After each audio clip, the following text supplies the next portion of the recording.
Welcome to Rivachol.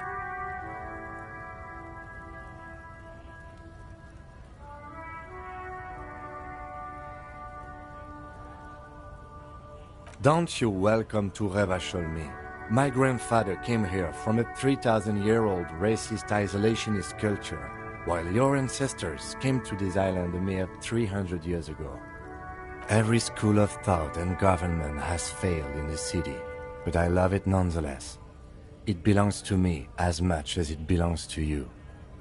It's men like you who keep Revachol divided, making it that much harder for everyone to climb out of this post-war limbo. What he means is, fixation on the Revacholian nation makes it harder for Revachol to actually attain self-determination.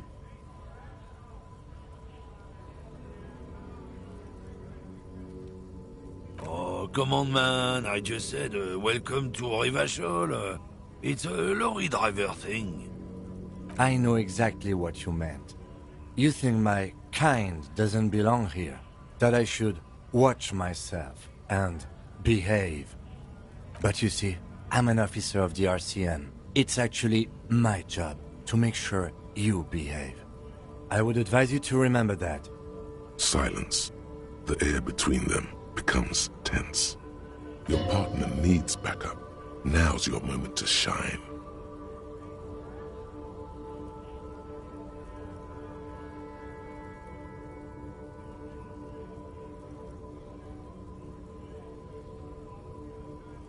I haven't learned anything I didn't know before. The lieutenant exhales and resumes his regular calmness. Whatever you say, officers. It's about biological determinism, natural law, the sorting of the races. Not the most popular topic nowadays, with a coalition in charge and all. You might want to change the topic. That is, bury your head under the sand like common sheep.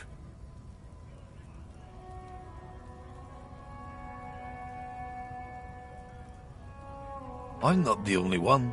Look, I've read books.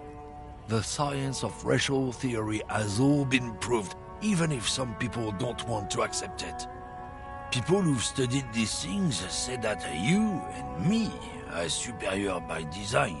So, naturally, we Occidentals should be in charge. Obviously, you can see the merits in that.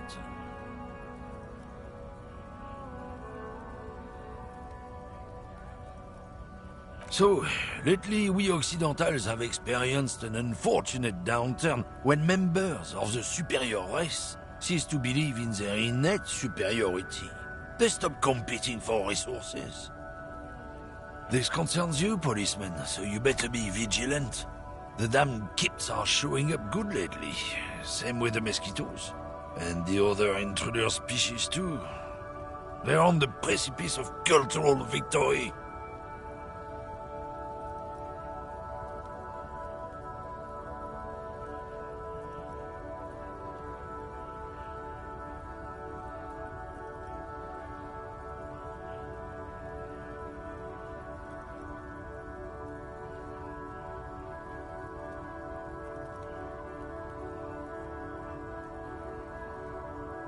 Cultural victory? What is this then? It's what the kips of Boogie Street are going for, right under our noses. And the others too, on the radio. Heard any chansons lately? Heard any motetos or leader? No. Dominating culture is how they plan to win.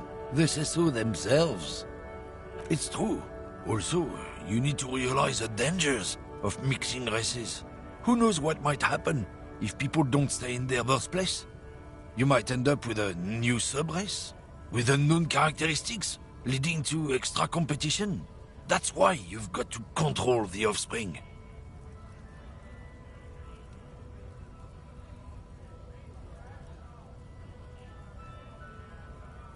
Don't push your luck, Runt.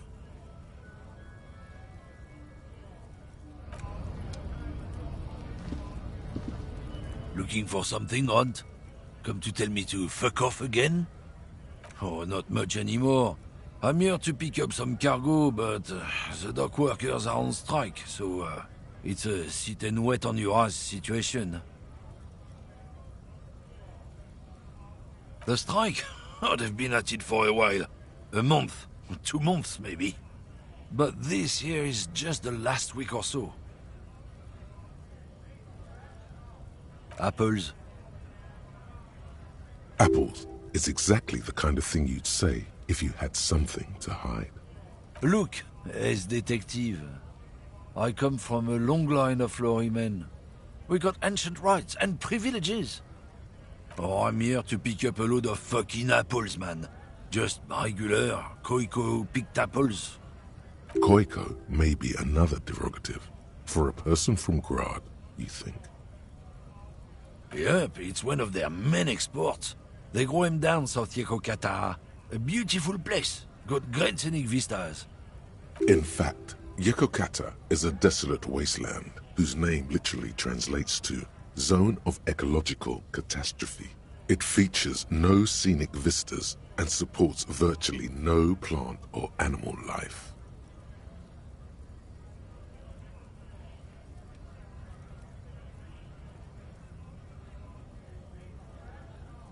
Yeah?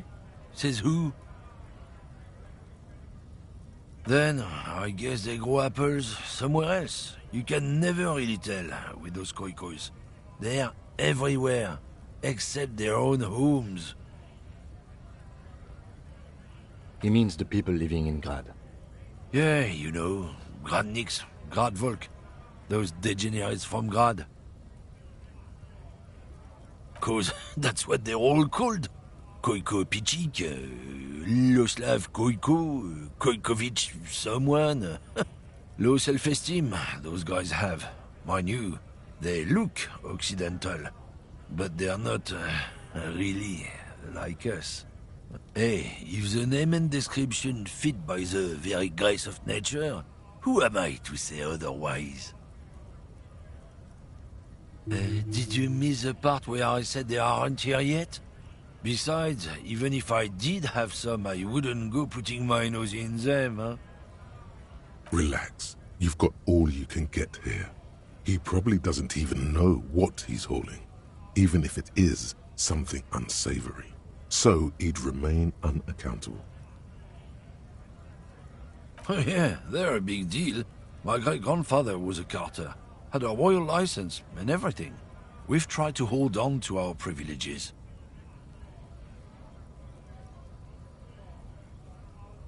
Sure fucking is. We have a guild and everything, huh? Very ancient. Very prestigious. Goddamn right. They've been trying to fuck us out of our heritage in the name of profit. But when they try to replace us, they'll regret it. Trusting street thugs with their goods is going to fuck them right up the ass. Mark my words. Generations of practice ain't no laughing matter.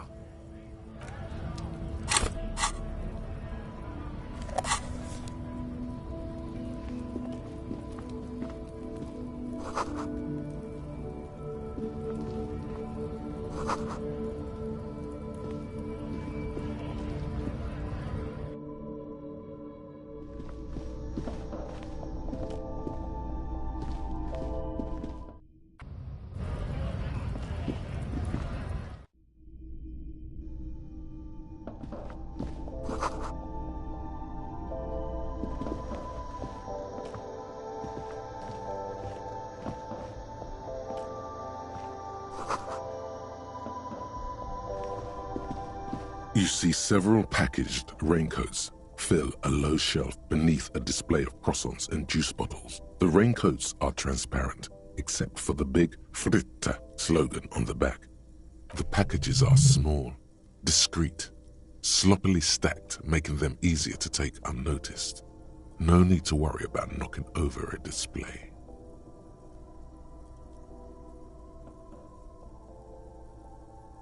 What is what? It's a raincoat. If you want to buy one, then it's only 4 real. Her attention is drawn to the raincoats. Stealing one undetected will now be more difficult. Here you go.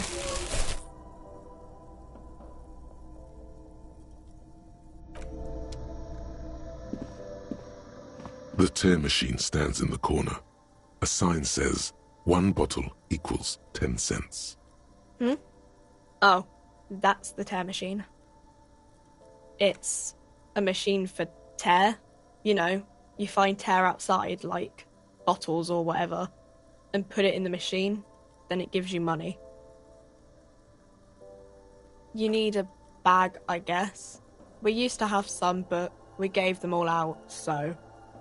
Feel free to use it if you find a bag, though. I'm sure there are some out there, somewhere. A small cabinet on the wall is filled with various medicine bottles, nasal sprays, and blister packs. They all bear the Saint-Baptiste Pharmaceutics logo. Their logo is the bloodless rose, pure white, untouched by harm. Just ask me if you need anything from Saint Baptiste. We don't stock prescription meds, but we do have Nosafed, Duramine, Magnesium, and Hypnogamma.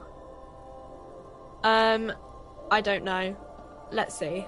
Nosafed is a nasal spray, Duramine is a really good painkiller, Magnesium is a dietary supplement, Hypnogamma is... I don't really know what Hypnogamma is. I guess it makes you feel less shit. It's recommended to use after lots of partying, studying, or exercising.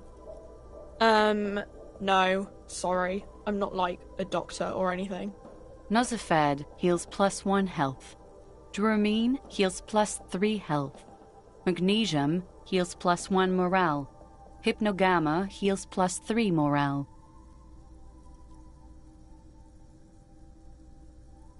Yeah, there's like an ampule somewhere.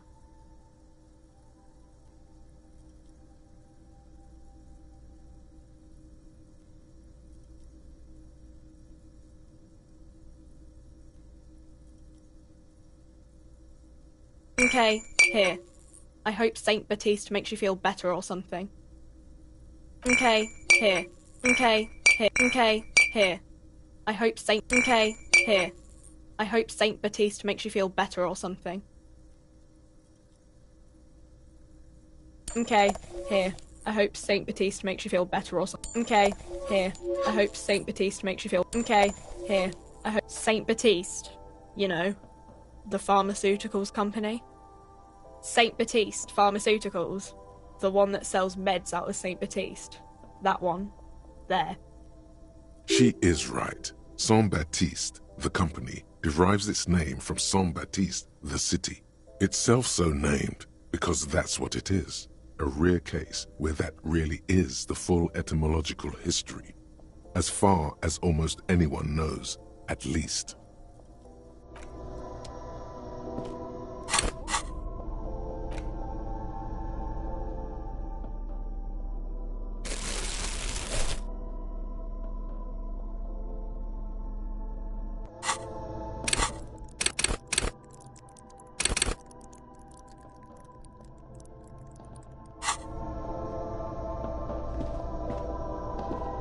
A colorful display of cigarettes and alcohol bottles line the shop wall, inviting you closer. There, in that dark green glass, all in vain. The great flowing river of warmth, wine, alcohol, beer, alcohol, love, alcohol.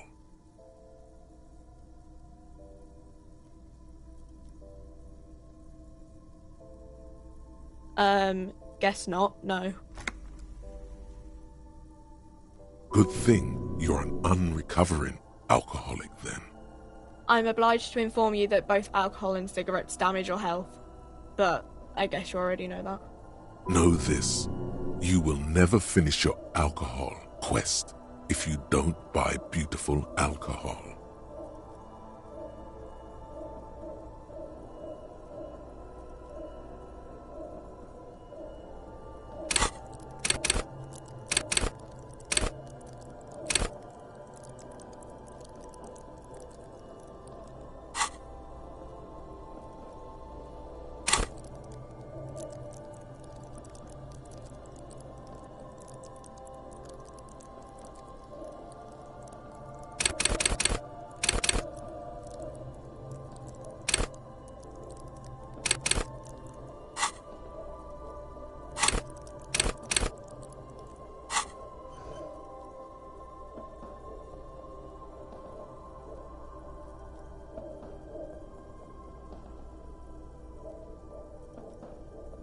No, Frit only sells legal drugs, like the law says. The pale aged vodka is special, I guess. It's stored in pale for a couple of years, which makes it super expensive and super strong. You know. Don't worry your pretty little head about it. Let's concentrate on what's important here. I mean, I already said it'd hurt you. I don't know what else they do. Substances give powerful bonuses to your main stats at the cost of damage to your health or morale. Cigarettes raise your intellect while damaging your health. Alcohol raises physique while damaging your morale. Use medication, like Nosifed and magnesium, to counteract the negative effects of substances. Note: consuming substances can have unforeseen consequences for you.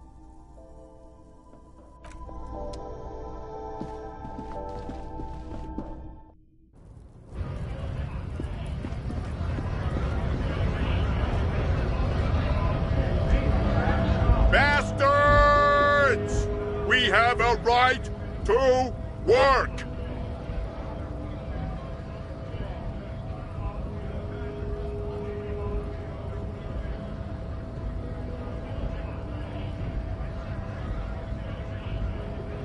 Hold up and stay frosty, everyone. Cops are here.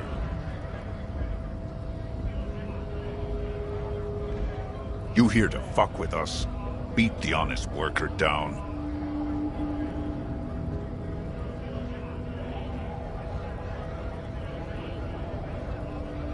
Good. We're fighting for a cause here. Right to work! Right to work! Besides, we're not that different. It helps if people see us talking, cops and strikebreakers together. Shows authorities are on our side. Builds confidence.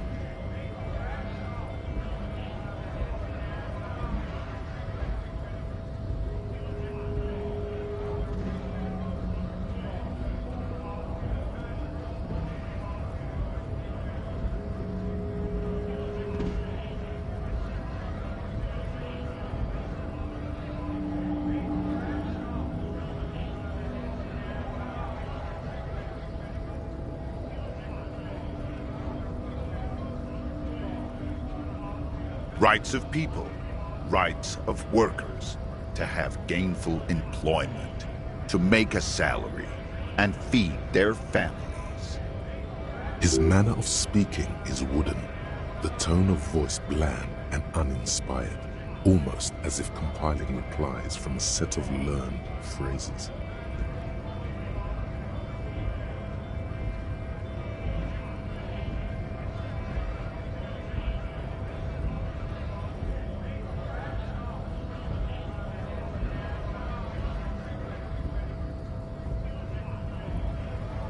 Might be time. Don't let the fat bastards tread on you. Cops tend to side with the higher-ups, but you're essentially still workers. I don't trust cops, but I can see you understand the Right to work! Right to work! Maybe you should ask them the questions, like why we're not allowed to make a living here. Shame on you! We have families to feed, you piece of shit. So do we, Scott.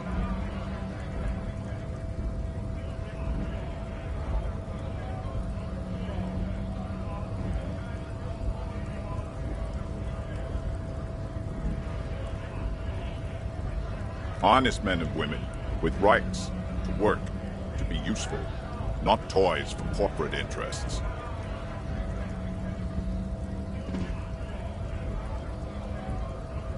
We came here to help the harbor run smoothly in time of crisis.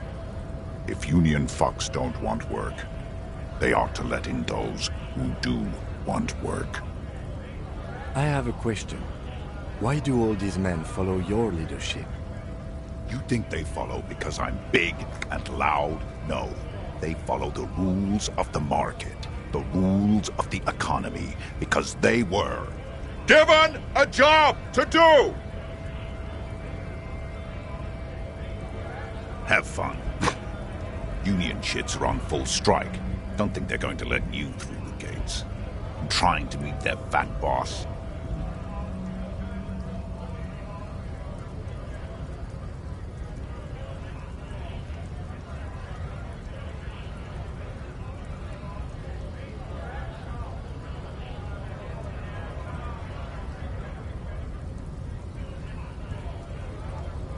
I know nothing about a murder.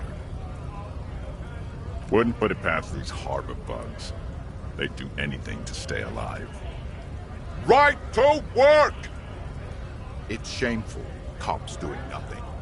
You should bring backup. Open up the gates for us. Blockading gainful employment for workers is a crime. We are not picking a side in this just yet, sir. Pity. Let us work! When a bunch of ungrateful, lazy cockroaches can't get their act together, decide to block honest work for other people.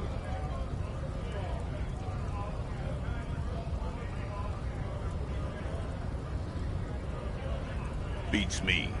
They mumble nonsense about boardrooms and workers' rights, while we have the right to work! There's something odd in the way he carries himself. His set of clothing looks vaguely mismatched. The different pieces of the attire seem ill-fitting. His shirt is far too small and an unpleasantly tight fit, while the overalls, held up by a belt, seem to fit a man with much more corpulence. He ignores your question, choosing instead to turn to the emaciated workers, raising both fists in the air. The clothes are obviously not his. Silence is the answer. There's something off here, but he won't say what. You've been talking to him for quite a while now. Something is off with this guy. Ask him where he's from. What's it to you?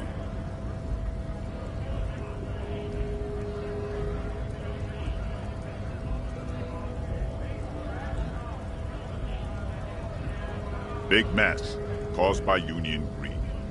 But I only fight for the rights of people.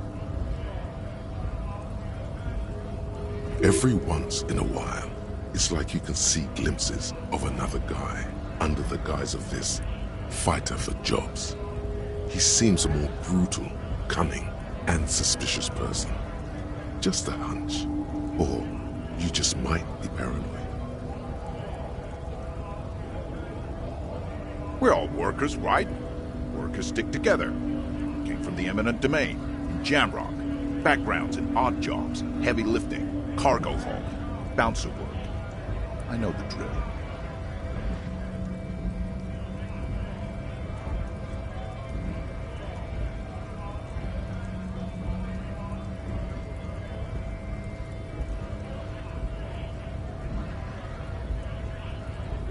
Worked at Territorial. Ring a bell? Pretty okay as far as lies go.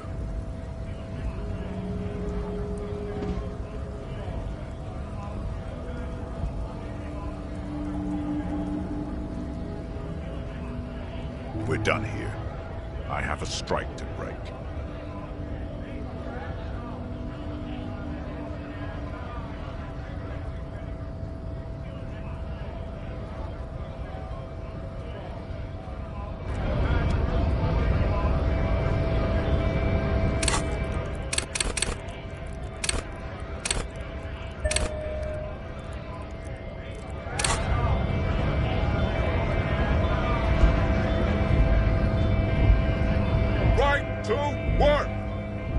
To work! Shame on you! Things are busy enough. You're going to waste less of my time? The hulking man oozes stark skepticism. We were promised work. We'd be in there, working, if the bastards hadn't shut the gates.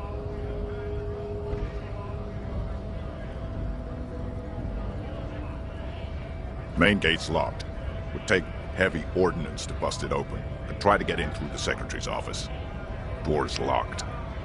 The guards blocking the way to the access panel. And I don't mean the scrawny mess punk either. I mean head measurer. Or whatever he is. Huge Seminese guy standing up there on the overhead passage. Won't let anyone by. The access panel is right behind him. Bad. Standing on a narrow bridge, he's got a strategically advantageous position. And he's trained. I don't know how the Union has a trained killer up there. But that one's no joke, and my men are tired and hungry. They're workers, not fighters. Why don't you go arrest them instead? I'm sure they've done plenty of criminal shit. They have that look. It would be better for the neighborhood if you went home, at least for now, if you can't get in anyway. No! They will give up eventually. Or get drunk. Leave the button unguarded. Then we charge.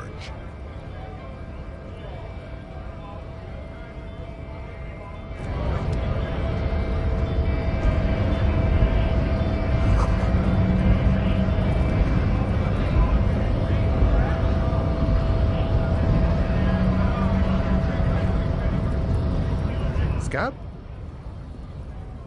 You're hazy on the notion of a scab. Smells like politics, though. Maybe it's got something to do with the flask he reaches for from time to time. I was just messing with you. No one's ever seen a cop scab. Imagine, you cops going on a strike, but then another cop comes in and says, "Let us cop for less money." Speaking of, what brings the RCM here? To the Wild North? Come to see the strife? Murder, huh? That sounds like a lot of hard work. You'd never see me investigating a murder.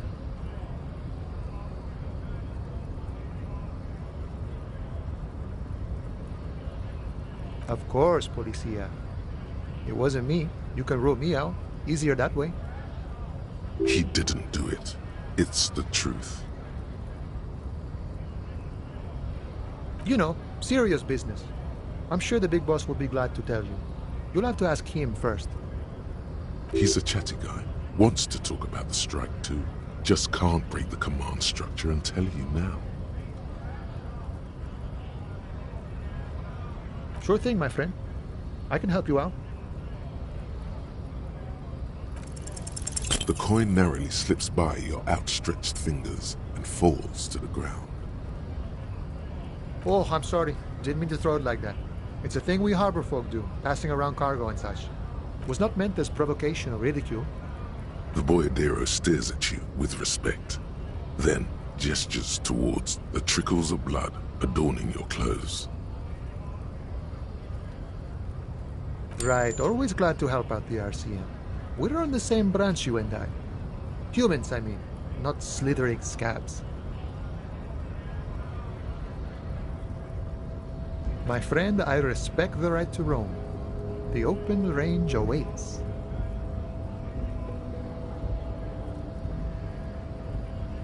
I don't operate in that capacity.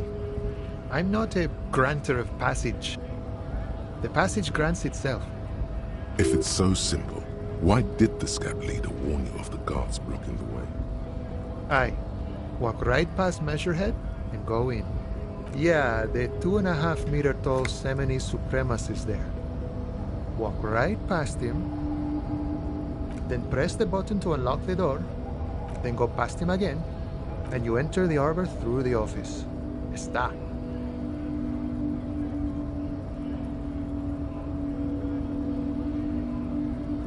Don't worry, I'm sure it's not completely impossible. For example, you could best Measurehead in a physical confrontation, or you could convert to a Seminese supremacist worldview. Or, maybe it actually is completely impossible.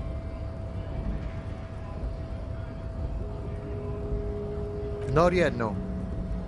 He's incredibly strong. Jean-Luc himself would say the philosophy has proven overly heroic for the scabs to convert to. Not enough intuition. Sure.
Your body betrays your degeneracy. Yeah, Measurehead. His body totally betrays his degeneracy.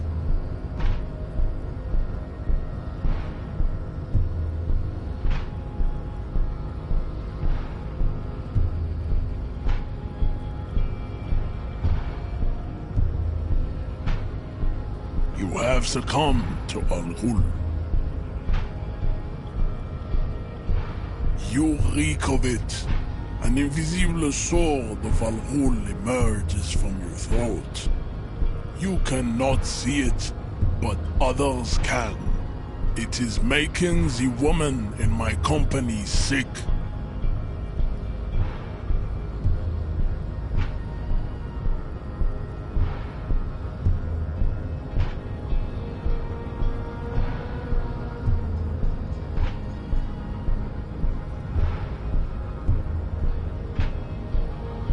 It's not good. It's like a rat crawled into your stomach, got drunk and drowned. Yes, Al-Ghul. He means alcohol.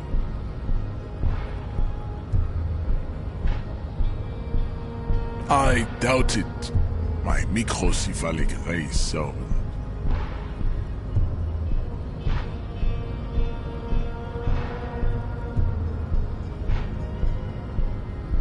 No, you don't. You need to get another drink. Occidental Haplogroup B4 is done giving orders around here. The influence of the ham sandwich race is waning. Does this remind you of someone? The guy down there?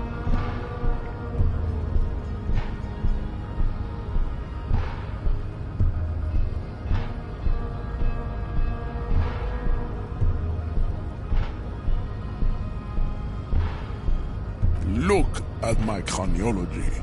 I am the pinnacle of my haplogroup.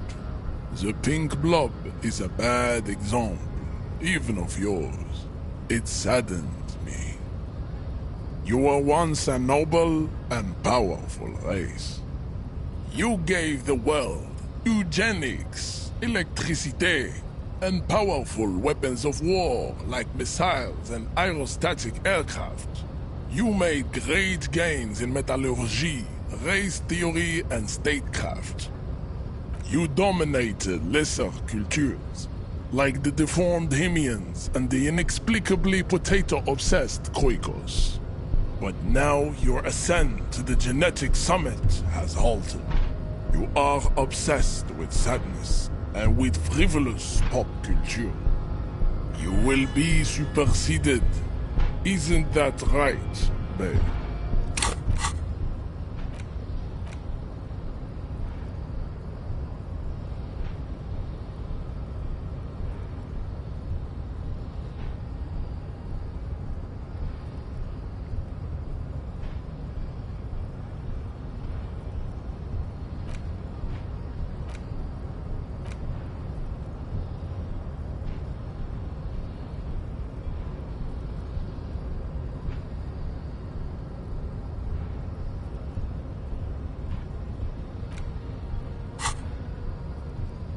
It is, baby, yeah. You know it.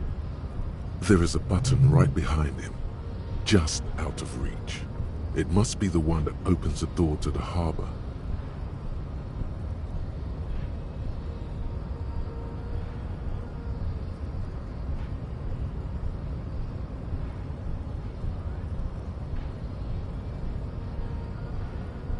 Enough with this begging.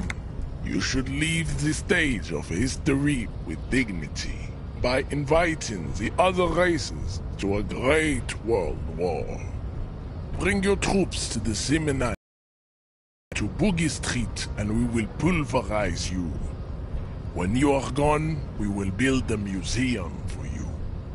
The walls will be lined with bottles of Al-Ghul, your beloved beverage. Inside, we will store the odes to homosexuality you call art, and your microcephalic skulls. There may be a peaceful solution to this. You could internalize Measurehead's race theory, he would take you as one of his own. The best idea.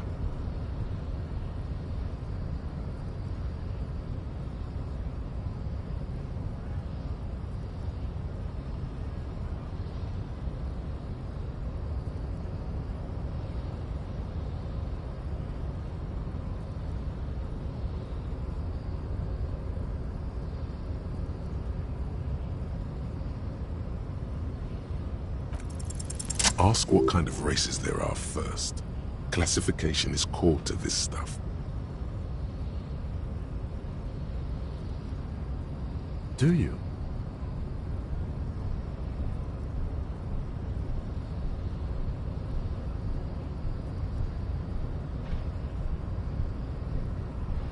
There are 3 categories of race.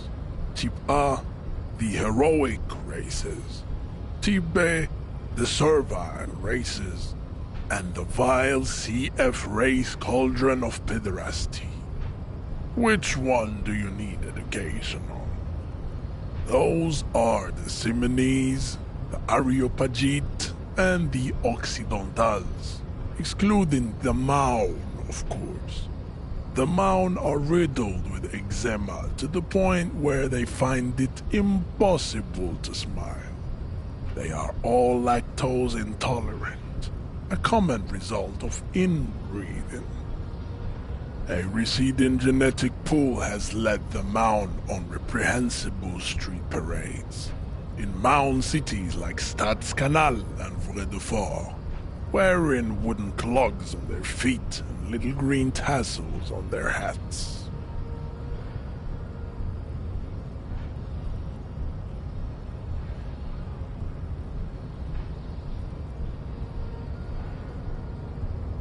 The Vespertines and Messenians of Vesper and Messina, the ancient Meteorans of Meteo by the golden Pisantic Sea, the Suren of Sur-la-Clé, and even the North Königsteiners, all have Type A race propensities.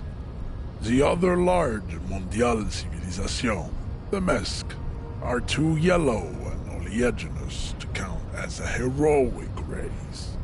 True, they are violent and expansionist, but they have a glandular problem. Overproduction of sebum. Sebum is leaking into their brains, making them listen to El Mariachi music and eat toxic minced meat-based food, which in turn only produces more sebum.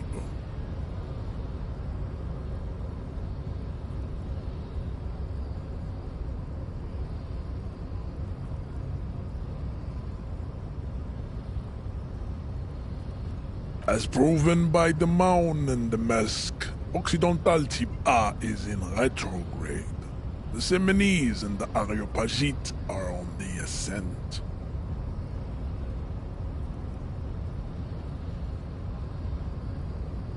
The Areopagites are sleek, long-headed. The Simonese are powerful, mesomorphic. The former is an immutable progenitor, unchanged since the Super Isola of Pericarnassus. Ancient brains rest in their slender skulls. The latter is perfected and adapting. Together they form the Simeno-Areopagite or Simeopagite super race. That is all. There are no more Type A races in the world. Type B are the unheroic races, amorphous non-competitors of the great race. The Khoikos and the Vacholier, they are mud-colored people.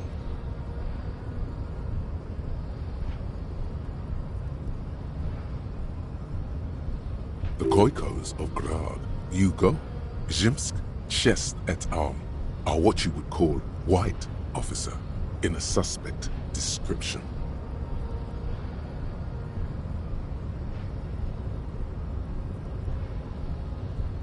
Yes, To an untrained eye, the Koiko appear white and pinkish, like a ham sandwich. But look into their eyes and you will see. They are of an indistinct color, and so is their skin. Unhealthy, muddy, and ashen.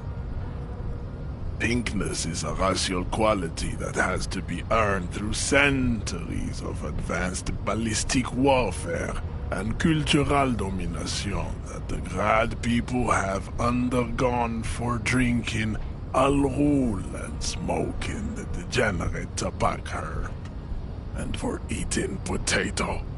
The Koiko, the countless micronationalities of Grad, are all inexplicably obsessed with potat. The only thing they like more is dividing into microscopic ethnostates, like political amoeba.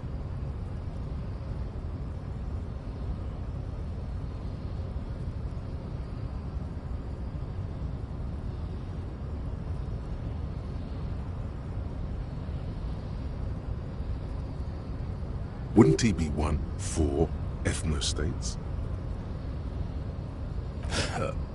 They are microscopic.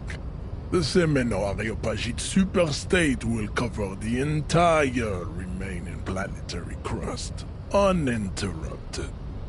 From Holy Semenine to the Boreal Plateau of Katla. Its leaders will be the genetic epitome of the Semenese and Areopagite stock, elected by nature, not the base inner spoilage called demos. Revacholians, halfway between Type A and the racial called Ron. Two makes to know right from wrong. You tried your degenerate little revolution, which was the single greatest failure committed by humans in our 82,000-year history on this planet. Is it 82,000 years that we've been recording history? You have very little idea of what is happening, but that seems a little off.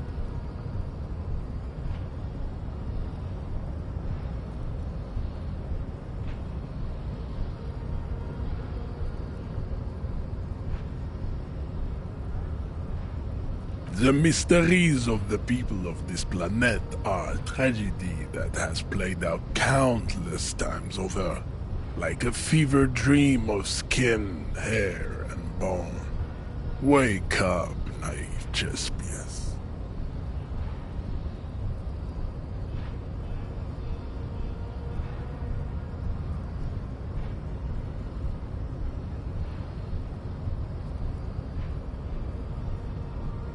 The revolution came to Ravachol from Grad, in Zaraz-ridden potato carts.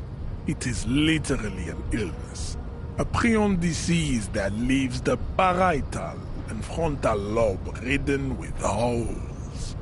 A soft, sponge-like mass of dementia, hallucination, and paranoia. The revolution is fatal familial insomnia.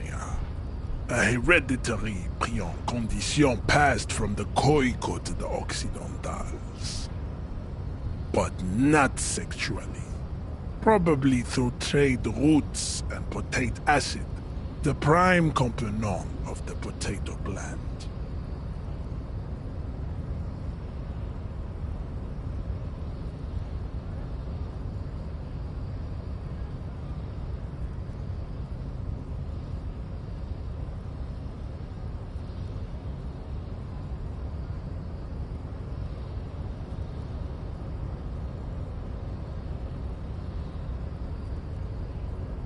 Enough of Tibet mediocrity. Tips CF are a museum of failed chimeric experiments and tragic maladaptations. They are tortured creatures waiting to be put to sleep. Your morbid interest in them worries me. It would be cruel to entertain ourselves with their deformities. Were there any able-bodied races you needed education on? You understand nothing. To solve the great race enigma, you have to first ask yourself, what is the race enigma? You have not even worded the mystery, let alone solved it.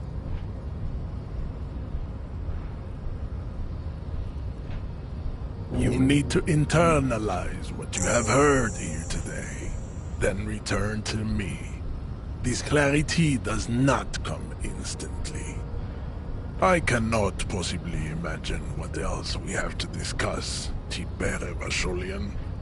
Your love for disco music and venereal disease?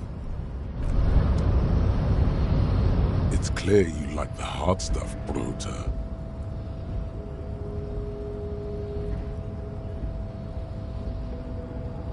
Evening falls. The time has come to take the vow. The vows are blood and flesh. Lower intestine. The term is metabolic and circulatory system. Fascism, Brota.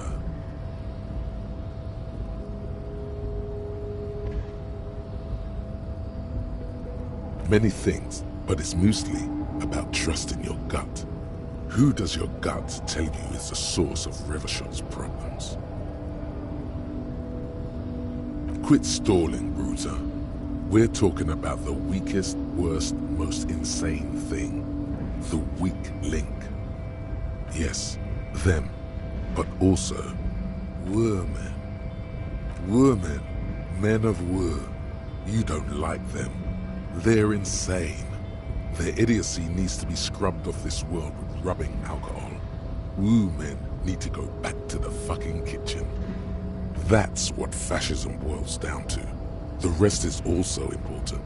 But the main thing is that women need to know their place.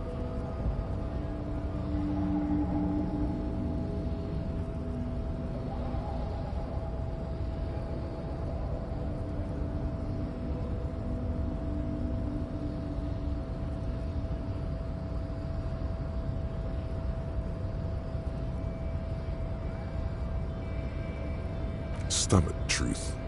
You're having a stomach truth. Many things, but it's mostly, yes, women. That's what fascism boils down. Because you've said the hard things that others won't say. The good things, you've said them many times.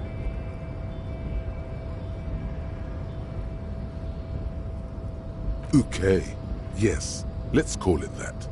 Good thinking. That sounds much better. Traditionalism. You like the sound of that. You're going to keep your views, right? Keep your views, Brota.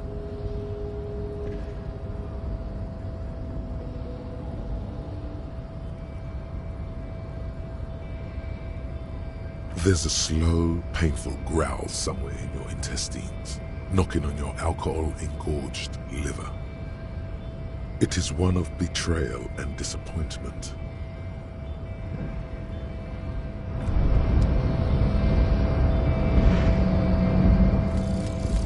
Lonesome, long way home. Here we go. Home awaits. Walk past Station 41 and through the market, past the Boogie Street spearhead to the other side of the lake, the frozen eye at the center of the district. Then, past the video rental store on the corner.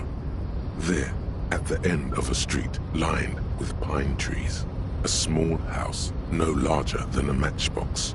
11 Voyager Road. You no longer live there. Those times are gone. And so are those people. Why did you come here? Why are you still here? And where's the dealer? You have to get back to work. That's all you have now.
lorry stuck in the traffic jam.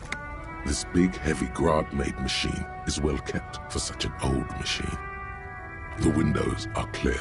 They've been recently washed. You can see a lorryman's cabin with personal belongings, stickers, insignia. The driver has adorned his space with a substantial collection of peculiar paraphernalia. Proclamations about honor, strength, and purity are glued to various panels. The back end of the cabin has a small perch to sleep, large ashtrays. There are several suns and wheels sewn into the curtains. A book with ragged edges catches your notice. The front cover features a large, muscular man. The title reads, Man from Eamdal in the Lost City of the Pygmies. Racist nationalist paraphernalia. Not unusual in this part of town. This is our guy. Likely, yes. This guy's proud of who he is. Drapes it all over his machine. There he is, in front of Rita, smoking nervously, hoping it's over.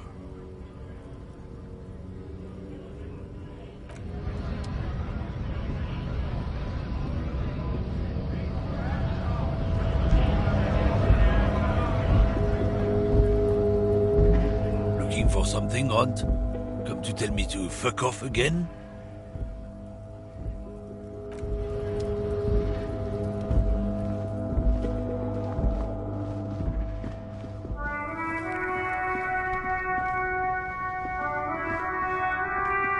Inside, you see a set of steering levers.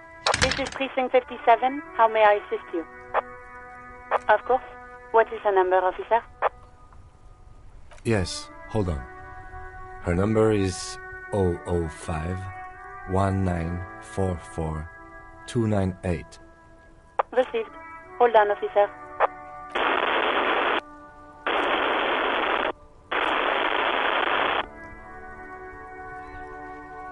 Lieutenant Kitsuragi slowly begins to tap a little rhythm with his right foot. Quite a lot of time has passed.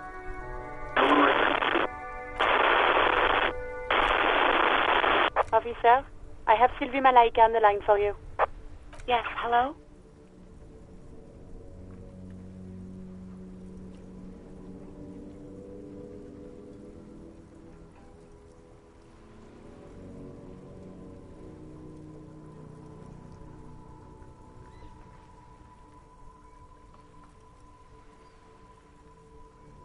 Oh, right. Hello, officer. What can I do for you? There is no resentment in her tone. She wants you to ask her out. No question about it.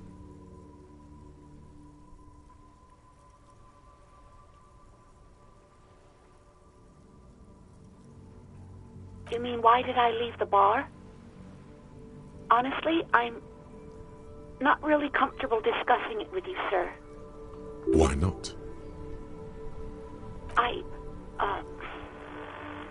Let's just say I left because I needed to get away from someone. You know whom? What? No, why would you even think that?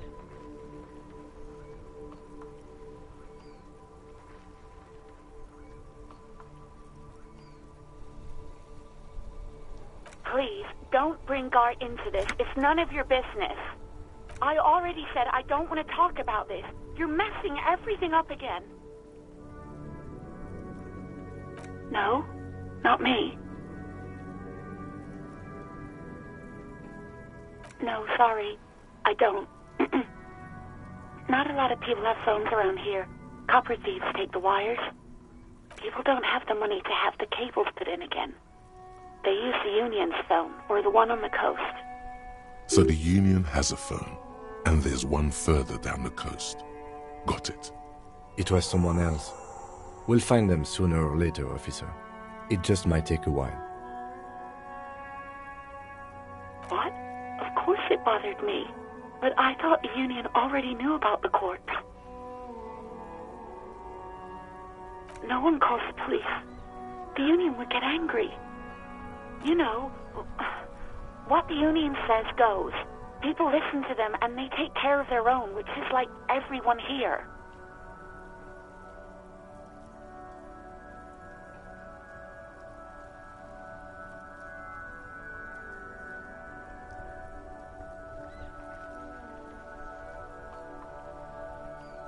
Legally, no. In reality, yes. Martinez is de facto policed by the Dock Workers Union. I didn't want to get in trouble with the others. Push her further. Show her the error of her ways.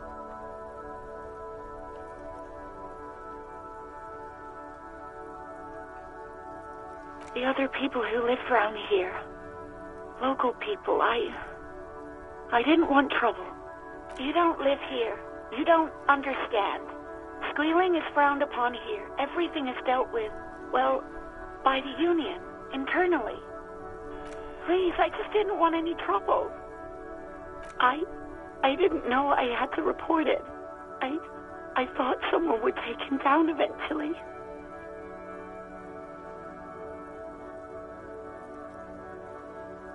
Yes, I know.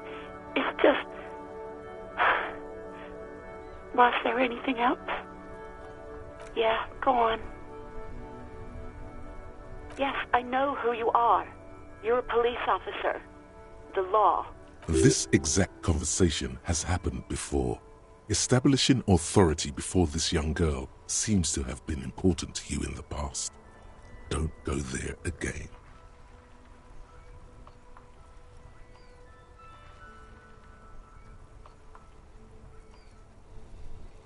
Oh, no, I haven't, sorry. Real policemen have uniforms too, by the way. Where's yours?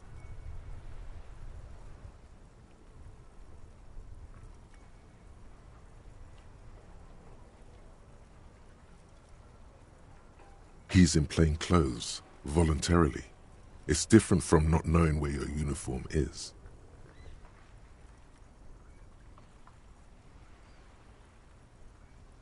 Please, no. Not this again. Everyone saw your cool gun, detective. You were trying to impress some people with it.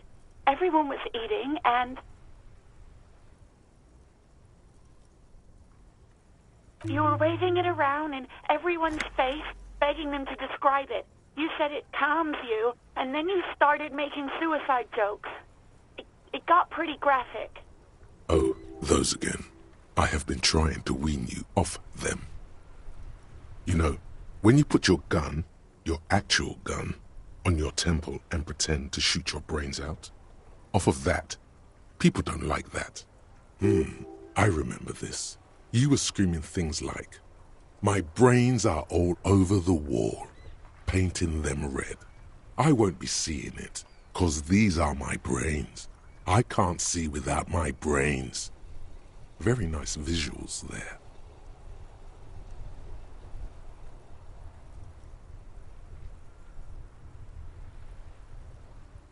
There is silence on the other end of the line. Me neither. No idea. All I know is next you were waving around money instead, saying things like, "Big bucks cannot lie," and "Guns can't buy money, but money can always buy guns." It almost looked like you pawned it. But believe me, I did not ask. Uniform? I never saw you in any uniform. You had your things on. The disco things. No, absolutely not.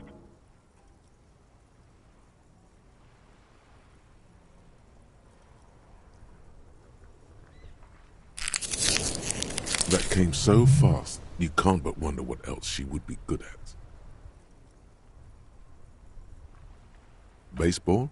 Ring-a-bell quiz shows? Catching keys in the air? Petting an angry cat? I do hope so. Please, don't call me again. Bye.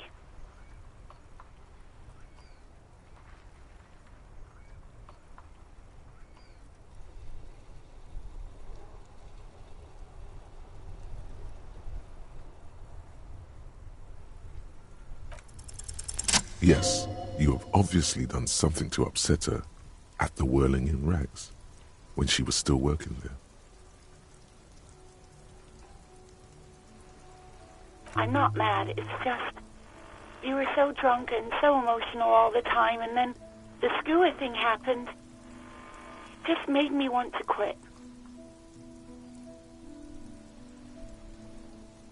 The stuffed bird, the great skua. You threw it against the wall while screaming, "Fuck that bird," and laughing like a maniac. I think you said it had been giving you shit ever since you got there.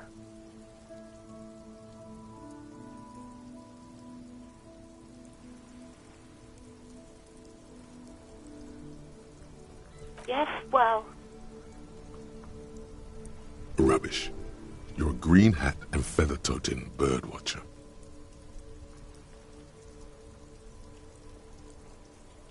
That's wonderful, really. Maybe you should keep pursuing that hobby. Maybe it would calm you down a little. Yes, obviously. You were the worst client I've ever seen. And I have seen so many assholes in this place. I've had sailors fighting, union guys grabbing my ass, kids stealing booze. Once a guy was glued to the karaoke machine every night for 2 months. But you... Well, you were worse than all of them. Honestly, you were getting borderline aggressive. Even about little things like not turning down the volume at 3 a.m. I even liked one of those songs you kept listening to on repeat. No more. I hate it now. We Go On by the O.O. I can't listen to it anymore. You've turned it into a parody. To hell with that song. Then there was your room. Your project. An experiment to see how bad it can get in there. I tried to send the cleaner, but you wouldn't let me. Threatened to make me understand. I had no idea what you meant, and I don't want to know. And then screamed something about how you're a piece of shit human being, and why does anyone even let you work as a policeman? That you'd fire yourself, but you can't even do that. And then I had to deal with your toilet. The one you clogged with police documents, causing water damage downstairs in the kitchen. I won't even mention you waving your gun around, harassing customers, threatening to sing karaoke, threatening to kill yourself. The ones I had to wrench out of your toilet. Damn it, I don't remember what I did to your damn papers. I don't remember every little thing I do. Especially when there's a hurricane loose. It's your fault for losing them, not mine. Something in you wants to immediately forget about this, as if there was a reason you threw them away. No, you really weren't. You were simply the worst.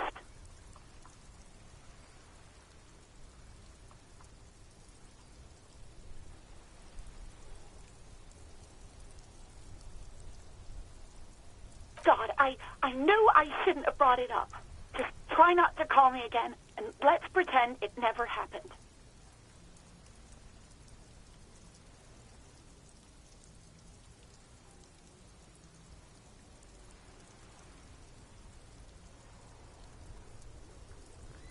Wait, really? No, this is absolutely not true. I like Guard. I really do. No, I was actually flattered. I've always liked him. It was just bad timing, with the corpse and all that. There's a pause. You can almost see her on the other side, the telephone cord coiled around her index. I didn't know what to say to him later. Then you came and destroyed the place, so I left without explaining. I should have told him, maybe. Okay, but please don't mess it up. Please don't take out your gun or something. All sorts of things. From disco, rock too. So much disco and rock. Yes, that's the one you like to sing along to the most. The later it got, the more that one came on. Interesting. You still have to find a copy, though, before you can blast it. You hear a sigh of relief on the other end of the radio. Wordless, The call breaks. Then, the already familiar voice. Anything else I can help you with, officer? As always, it's DJ Mesh and Felicio, and you're listening to Street Freaks FM, bringing you the hottest, the nastiest, the most vulgar. Right away, the lieutenant reaches into the cabin and turns off the radio.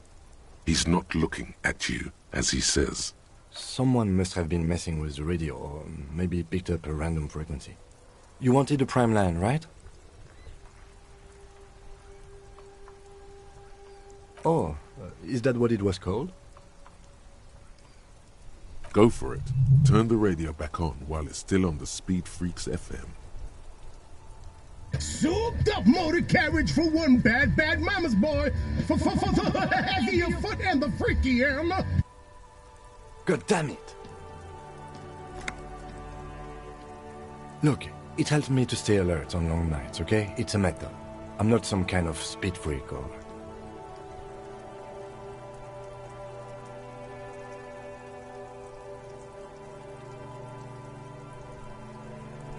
Thank you.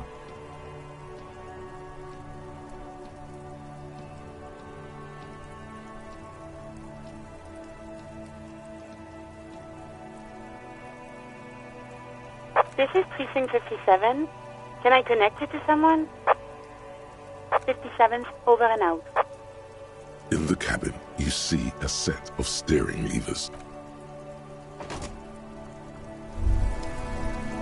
Hey, so we've been monitoring you internally, and now we know your Copo type. Yes, guess what's yours?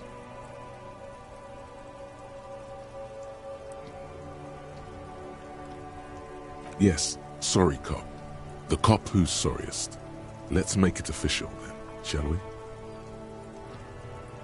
Oh, you know, Apocalypse, Superstellar, the advanced interesting cop, liquid shadow cop. But you're too sorry to say those things. So, here we go.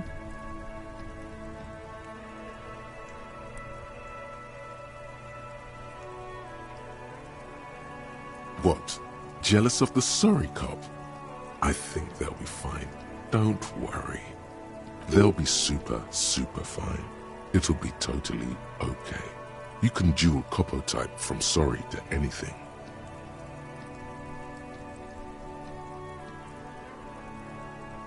Of course you are. It's okay. See if you can get something out of this, like info. Or maybe every time you say you're sorry, you get $1 million. That won't happen.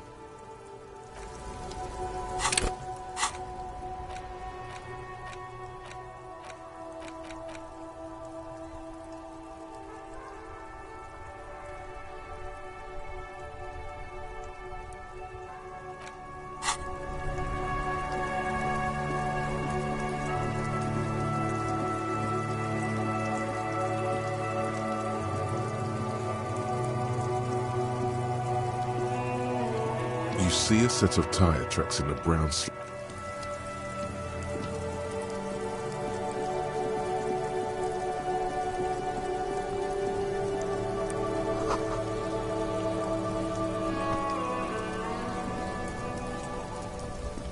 This trash container is locked.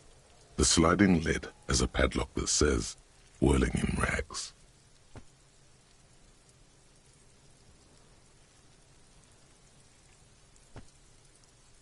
With a well-oiled crack, the lock pops open. It should now be possible to simply raise the lid. Don't. Maybe you shouldn't. Just a feeling. A warning from some part of you. The smell of rotten food rises to greet you. You see soggy cartons, dirty rags, and organic waste. We're just in time. This hasn't been emptied for over a week.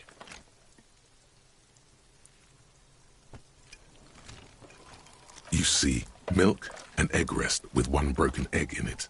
Some pasta wrapper. Picking up the soggy packages somehow feels familiar. You've done this before. The movements are recorded in your elbows, the methodology in your fingers. You're used to this.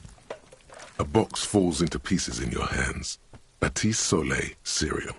There are plastic pasta packages below, and turbo noodles. Nothing of note, however. Among the threadbare kitchen towels, something catches your eye. A pair of denim trousers. As the legs of the slime-covered jeans begin to unspool from the garbage, a rank corpse smell fills the air. The victim's clothes? Cadaverine odor is faint. If these belong to the deceased, they were removed when he was still in the early stages of decay. Drop them in here, officer. Guitar marked blue jeans. Pockets empty or emptied. He wore them with a belt, too, a white belt. The loops appear stretched, but the belt is missing. That's it. Do you see anything else in there? I have another bag here. Something slimy catches your eye. A drab, long-sleeved shirt, olive-colored, appears from the food waste, dripping with pus. This is a military-type overgarment. No label or serial number. This is the kind of rib-knit shirt that's worn over light armor to conceal it in an urban scenario. Anything more? The rest of the rags are just kitchen variety waste. A yellow old mug that catches your eye. But other than that... All right.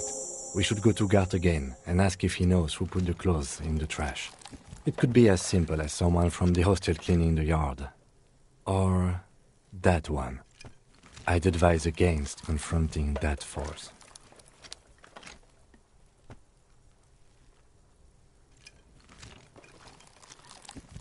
The fuck's he on about, kids?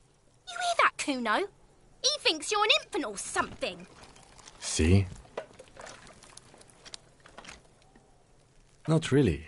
All we know is the victim's clothes are in the trash, the lid was locked, and his establishment had the key. It's just a small loose thread. The lieutenant nods, then looks back into the trash container. It's just organic waste, cold and slimy on your hands. Apple and potato peels, mostly. Unidentified sludge, and the occasional chicken bone thrown in for good measure. But hey, what's this? A blue piece of plastic sticks out from the apple peels. It's shiny. Looks like the corner of something. Something larger. A clipboard. A blue plastic clipboard with moist papers hanging from it. They look badly damaged, but you can still make out forms and notes, written in a man's handwriting. Officer, is that your paperwork? It is. Look. The plastic has the RCM street grid on it. You've even got an autopsy form in there. If you don't mind my asking, how could you have let your paperwork end up in the trash?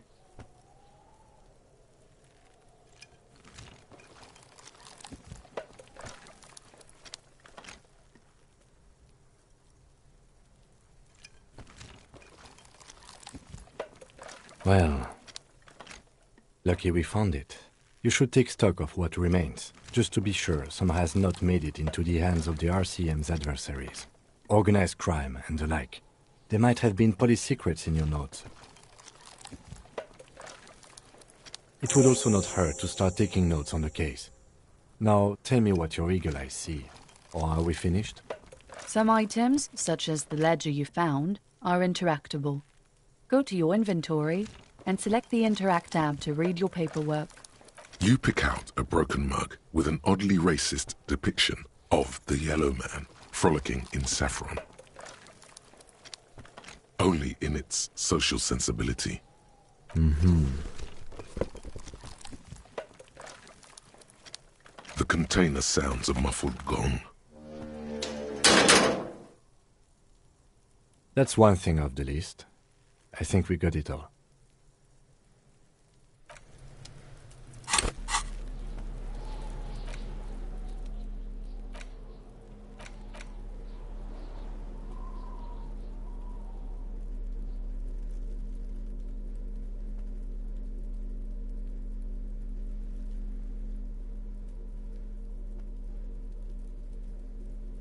It's just a racist mug. What's there to read here? Not much. Oh boy, here we go. What are you going to say about a broken, tossed-away mug that you dug out of the garbage?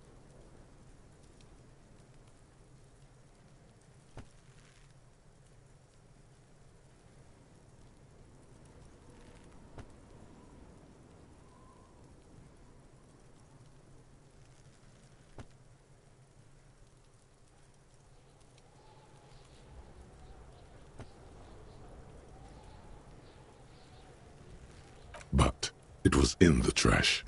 Why not just call it out when you see it? Or do some volunteering work? Just finish your case, detective.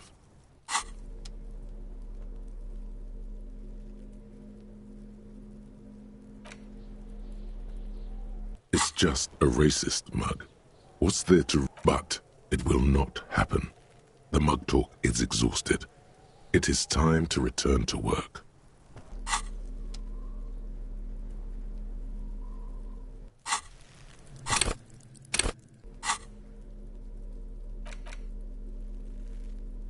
It's the legend found in the trash. A pitiful cabbage of white and yellow papers hanging from plastic board, barely held together by a metal clip. This sad display is made complete by the faint smell of urinal cleaner.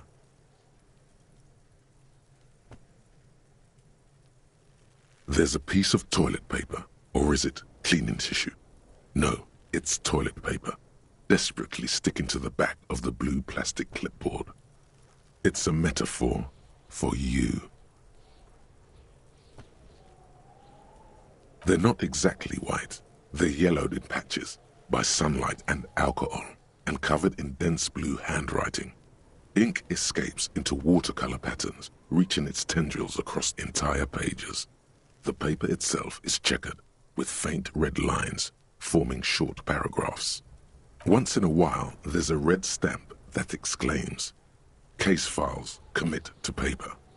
The case files themselves are plenty.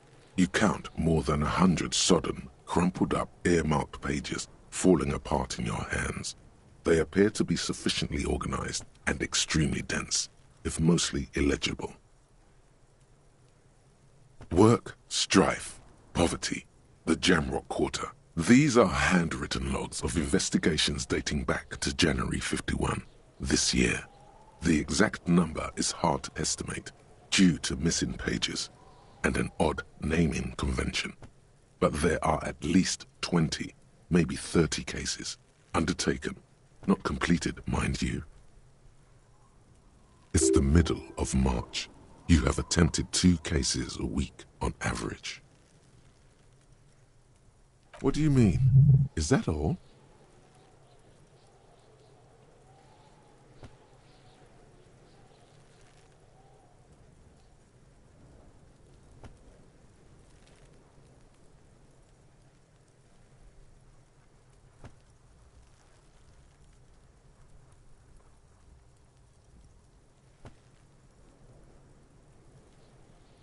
Huh?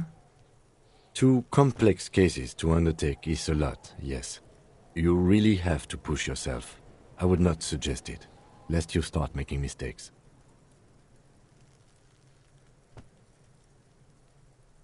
Two? That's a lot. I didn't mean to say you are making mistakes, by the way. That was presumptuous of me.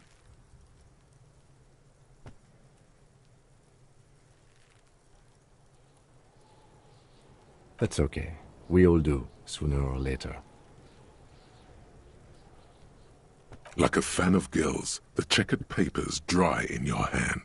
The handwriting is extremely dense, if mostly illegible. The notebook is annual. It says 51 on what remains of its cover. A molten strap of cardboard. Everything prior to this must have belonged to a previous volume. In short, there was more. Yes, it appears you employ a, shall we say, robust yet literary system. Each investigation has its case number written on the margins. Yet, still more tellingly, most are accompanied by a name. A title, one might say even. One that draws inspiration from snoop fiction and vespertine cop show staples. Yes, all caps. One is called the Next World mural. Another, the square bullet hole murders. Another yet, the unsolvable case. Others appear more light-hearted. The guys on a couch in an unexpected location, and the murder at the hookah parlor. Even the rare article-free collapsing tenement. Murder features prominently throughout. It's going to take an effort to piece these case files together, but it can be done. Once you're done inspecting them up close. You mean the alphanumeric? Officer, precinct, time of arrival at the scene? Oh, you mean the titular? Yes, well, so do I. In our defense, almost everyone in the RCM does. It's a holdover from the early days of the RCM, right after the revolution, when the organization had little idea how to do things. It persists in an unofficial capacity. Officers use these titles to refer to their work among themselves. Again, in your defense, I seem to have named one the man with the hole in his head. That was a real person. His death was real. Still, I named it that, to amuse myself. I pray his loved ones never find out. Rail spiked through the head. He died. It was a workplace accident. There is, for precisely one more. 15 pages near the end remain untouched by the damage. The checkered grid forms a structure of passages, breaking the case into subtasks to accomplish. Once all the tasks are accomplished, the case is complete. Sadly, the ledger only comes with an old, worn-down lead pencil. It's unfitting of this monumental event. The ledger only comes with an old, worn-down lead pencil. It will do, barely. But the lieutenant looks at his blue notebook. 2 fat, shiny pens hang from the binder, like large-caliber bullets on an ammo belt. He is not really saying anything, just standing there, looking at them. Know that I give this to you with resentment.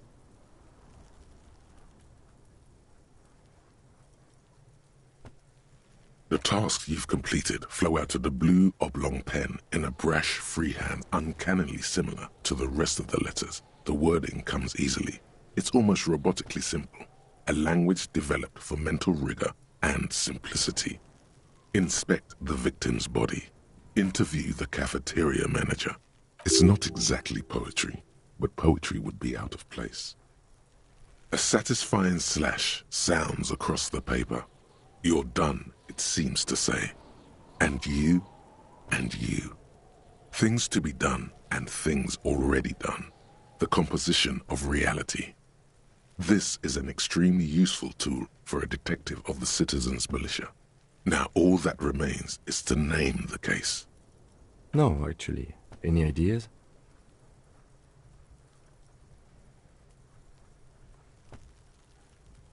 Great. That's great. That's actually what I was thinking too. The Hanged Man. Good, strong name. We have a very good name for the case now. I'm going to start calling it the Hanged Man. It's good we sorted this out.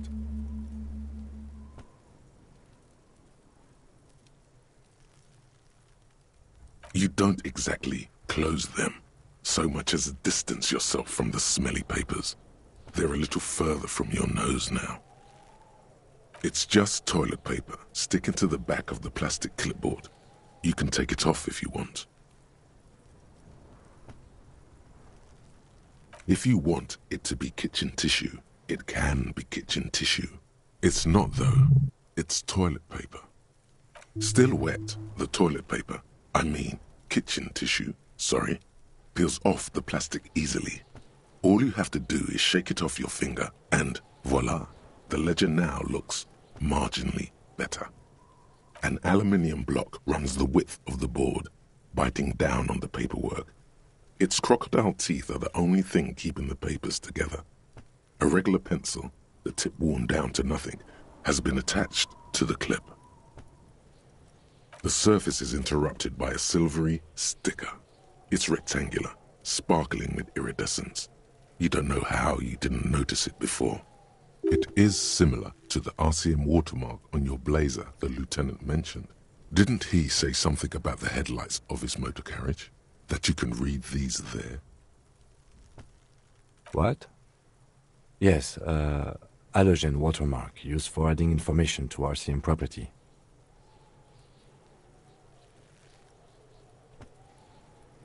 It depends. Aside from an anti-counterfeiting stamp, mine has my station number and address. The information varies by date of issue. Maybe yours will have how many cases you've solved. Any capable light with the right wavelength will do. Yes, RCM vehicles have had lights tuned especially to reveal halogen watermarks. This means you can read the watermarks if you just turn the lights on. Okay. While a bunch of sodden papers sag from the clipboard in your hand, it's a sorry sight. The acidic stench of rotting food is rubbed off on the cellulose. It now forms the base of the experience. This base surrounded by a faint air of spoiled meat, the stuff of death itself, and then sprinkled liberally with the citrus zest of toilet cleaner. It's made of dark blue plastic, hard enough to beat someone to submission with. The edges are rounded, however. The U4 size board feels thick and heavy in your hand. Light shimmers on its wet surface. On the back you see the embossed letters, RCM.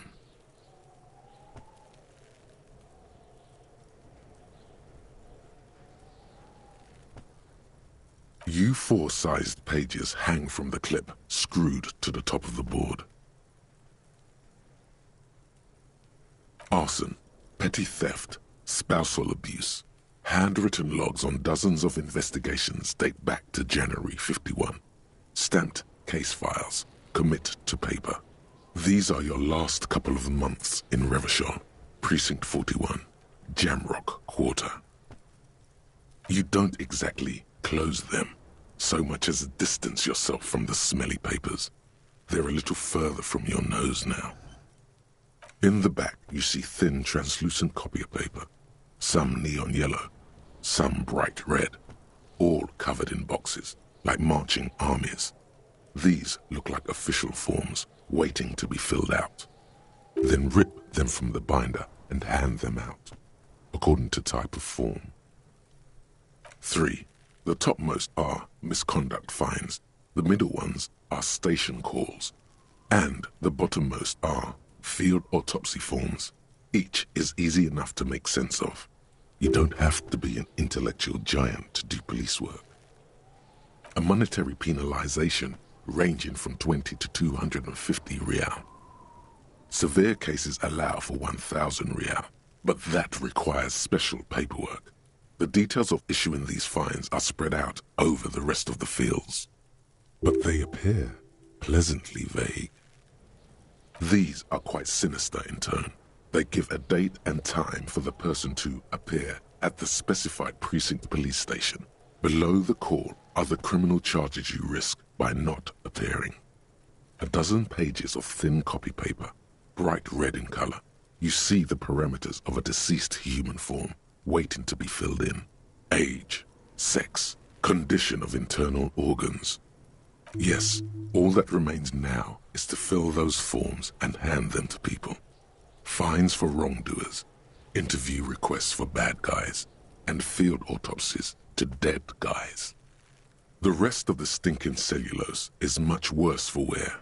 Being sandwiched between the board and the rest of the paperwork must have spared the fragile copier paper. Yes, you can piece them together using the alphanumeric code on the margin. It always begins with HDB 41, then date of initialization and time of arrival on the scene, followed by the title. For example, HDB 41120111700, the next world mural.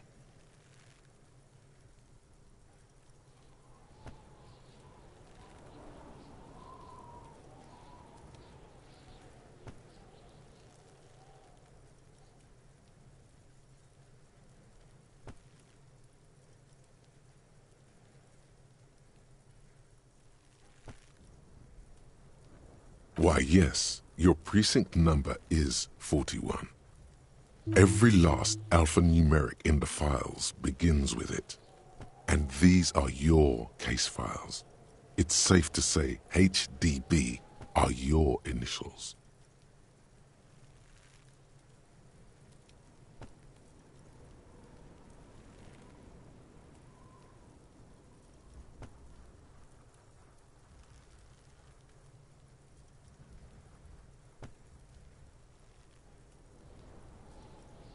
That is improbable. It takes about half an hour to piece one together, using the system you've devised. Where do you want to start? This one is relatively easy to reconstruct. Overnight on 1202, a graffito, nay, a mural, appears on an 8-story tenement overlooking central Jamrock. The building is a sparsely inhabited ghost tower, part of a failed real estate development called Grand Couronne. Cause of failure, rent too high. The mural is enormous. 2 silhouettes, a man and a woman, are kissing. The text cut into their form reads, "True love is possible, only in the next world. For new people, it is too late for us. Wreak havoc on the middle class. People call it that thing and that fucking thing. It's visible for miles. In 2 days, the station's complaints desk gets clogged with requests to remove the bummer. You and your partner are assigned to the case. The graffito crew is easy to track down. Only the bell lectures have the literage of industrial paint to cover the surface. One of the graffito artists is rumored to be rich. They take responsibility for the execution, but not the design. The ideologue of the Next World mural, as the crew calls it, remains an unknown.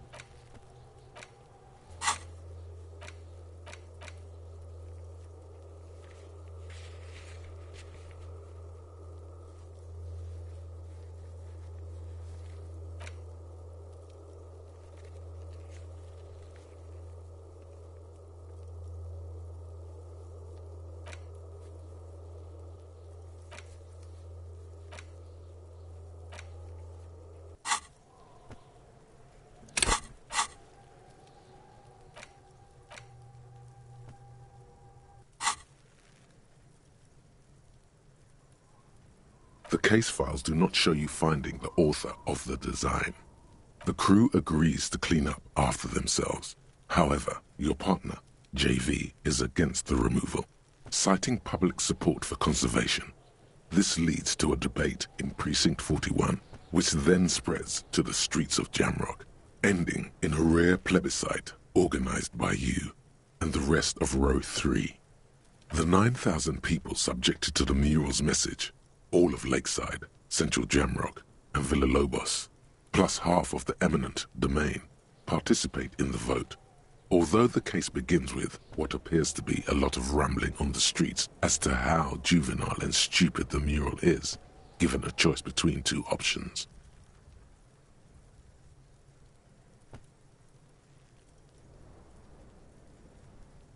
A staggering 78% of voters choose to keep it.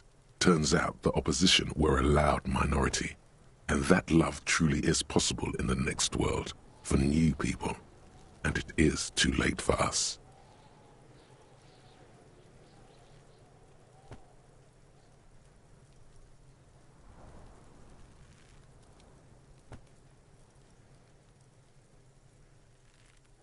No one cares what you believe in, man with the smelly toilet ledger. What do you want to tackle next? Or are we done? Not much has changed in the meanwhile. It's made of dark, something rattles inside, ever so lightly. Is there a hidden compartment? Permeables. It's not hidden per se. The compartment is made for permeable materials that would get damaged if something happened to it. The plastic shimmers like lapis lazuli, but it is not see-through. You cannot see to its center. With your hands, you four-sized pages hang from the clip screwed to the top of the board.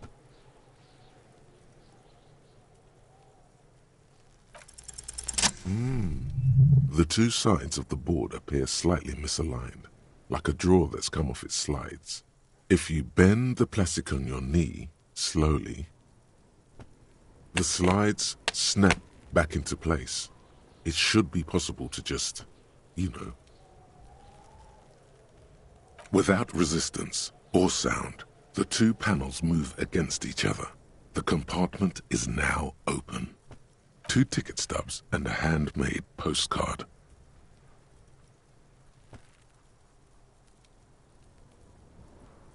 Two octopuses are smiling, reaching their tentacles toward each other in the colored pencil drawings. The tickets permit access to the zoo in Revachol East. The aquarium costs extra. These let you go there, too. Thin wax paper has been glued to a piece of cardboard. Sounds like leaves rustling when you pick it up. You see violet flowers, floral patterns, patches of glue. Familiar handwriting lines the inside of the card. Looped, round letters in a woman's hand. A young woman in her 20s. There is care, effort, and a smile, you think. Although that is not something you can read from someone's handwriting. Harry, it begins. You're already reading. I wanted to write you a letter so you can read it when you wake up. Maybe it will make you happy.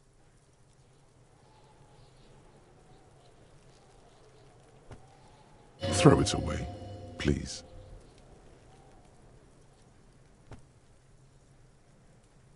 A merciful wind blows in from the bay of Revachol, dusting the ground at your feet and raising newspapers far away. You feel the card slipping into it.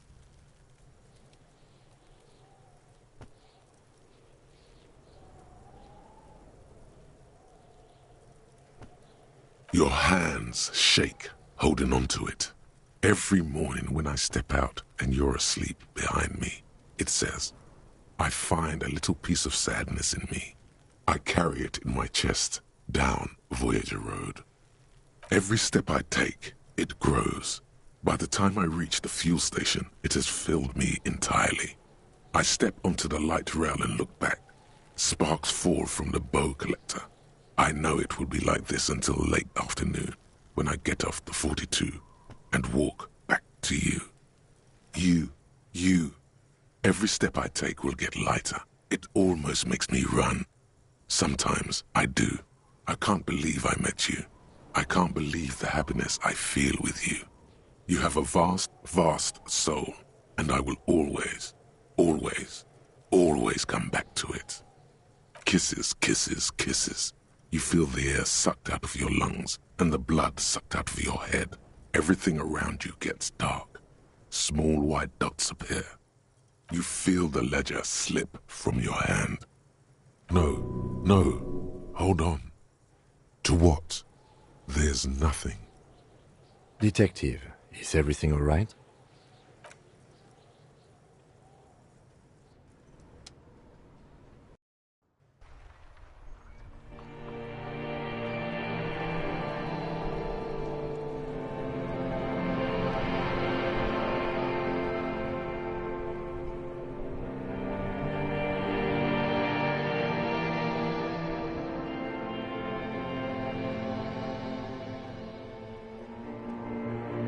There is nothing. Again. Nothing sad, brother. No treachery, just blackout. Well, almost nothing. There is the ground below you, that's still there. And the small light that's on, fluttering, somewhere in the basal ganglia. That's me. Blue eyes, that's me. Who was what? He speaks of the sickening longing, the unwell emotion. Even in the darkness he's grasping for it. Still trying to hold on to the great sorrows slipping in the water. Slimy. The call When you're dead, brother. Here in the paleo-mammalian cortex, we call it the shadow.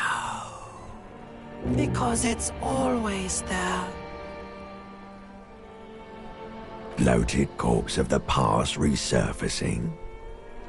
Beautiful. Believe me, stupid ape, its lack of beauty was not the problem. There is no Voyager Road. There are no roads, no houses, no lights in the windows. It's all on pause. You think they would let you? Until you disintegrate into biomolecules? No. Someone is breathing on your face now, inspecting your pupils, stupid idiot. Yes, they're pouring something on you. It's in you. And It's delicious. Glowing lights on a dashboard emerge out of nothingness. In the upholstered cabin of Lieutenant Kitsuragi's motor carriage, seated in the driver's basket, the air is thick with leatherworks and heavy fuel oil. Cold water runs down your chin. Drink. Water. The water is cold, silvery, the stuff of life itself as it pours down your parched throat. The pounding in your head recedes. The darkness parts. Drink. You haven't drunk water in 2 days. Did you know the human body is not made to survive on alcohol alone? You need a secondary form of hydration. With greedy gulps, you down half a liter of cold water. Some of it spills on the driver's seat. The lieutenant pays no heed to it. What happened? You were reading your paperwork. Then you passed out. I carried you to my kinema to take you to a hospital. Then you came to. 10 minutes, maybe.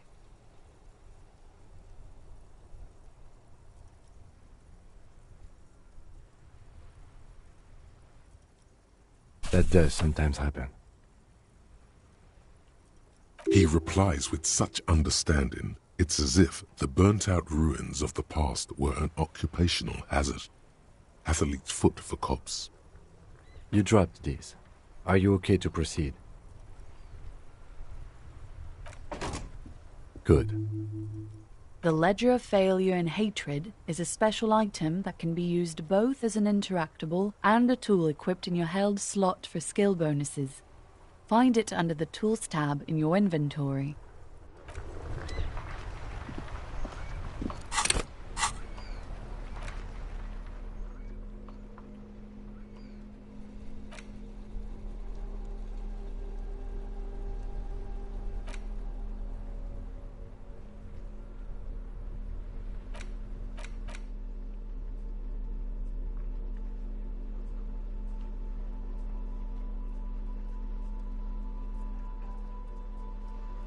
It's the ledger you found in the trash. A cabbage of papers hanging. Without resistance or sound, the two panels move against each other. The compartment is now open.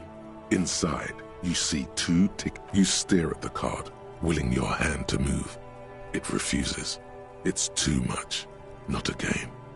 The words just crossed your mind somehow. Who do you think? It's slightly, ever so slightly, difficult to breathe once you've done so. The drawer is locked. Blue ink drips from the white pages in your hand.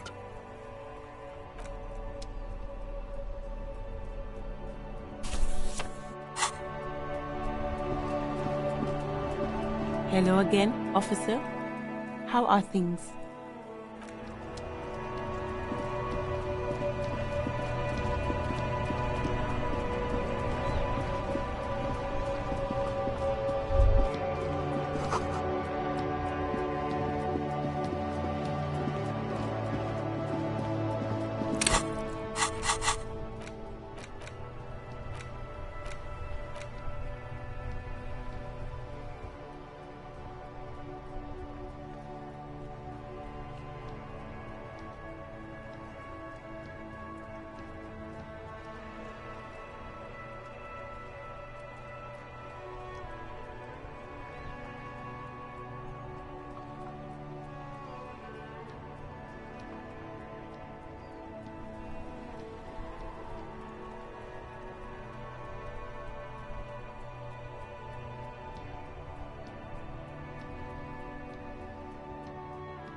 Inside, you see a set of steering levers, a radio microphone, a pull-out toolbox, and the soft glow of the... All right.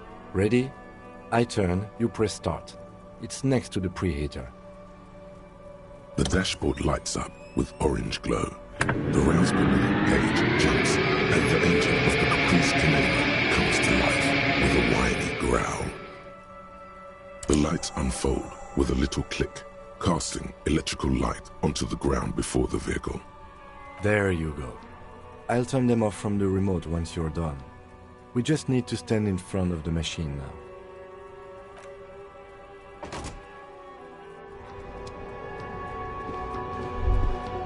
As you hold your letters clipped under the headlamp, an iridescent hologram appears. A street grid and the veins of a great river. A familiar sensation washes over you. There she is. Revachol West. Around the borders of the watermark are dozens, no, hundreds of micro-perforations. There are many of them, and they are divided into 3 separate rows. The first row has 18 dots. The next is the longest. It runs all the way around the border, and then some. You count 216 perforations. Considering that nice, large number, a wave of pride washes over you, though you can't say why, precisely. The last row has 3 perforations. That's it.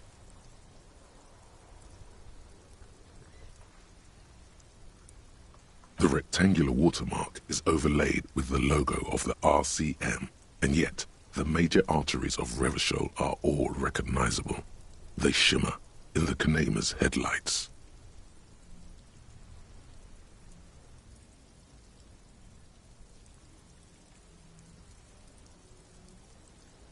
Let me see. Right here.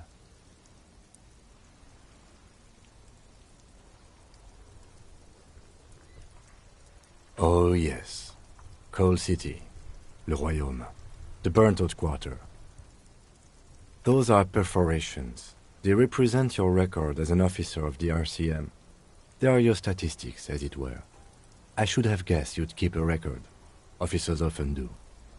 Let's take a look. Alpha male officers who are proud of their numbers often do. It's meant. The first row represents your years of service. 18 years. Okay, not bad at all. What did you do before you volunteered?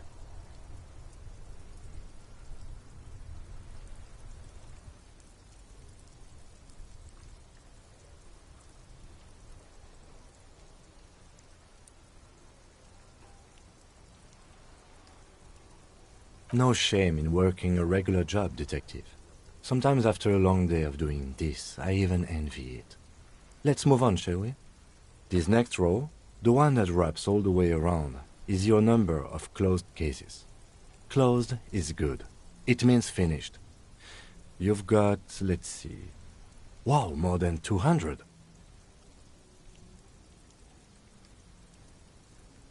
It's quite a lot, even for someone who's been on the force for nearly 2 decades. Usually, clearing more than 10 cases a year puts you in the 90th percentile of all RCM officers.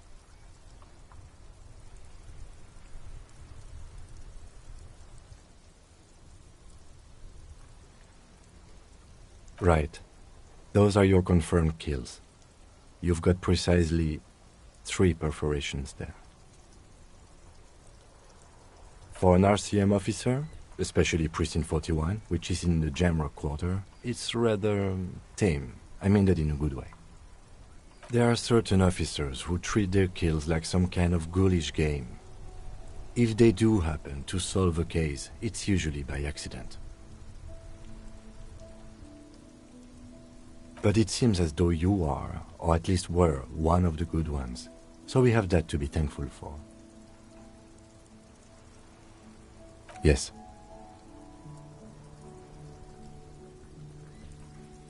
Everyone has their own method of coping. Some more effective or self-destructive than others. Personally, I find it helps to keep up a few hobbies. Oh, this and that. Let's not get into it now. Why not gardening? You've already got the yellow gloves. The lieutenant nods. Right. I'll go turn off the lights.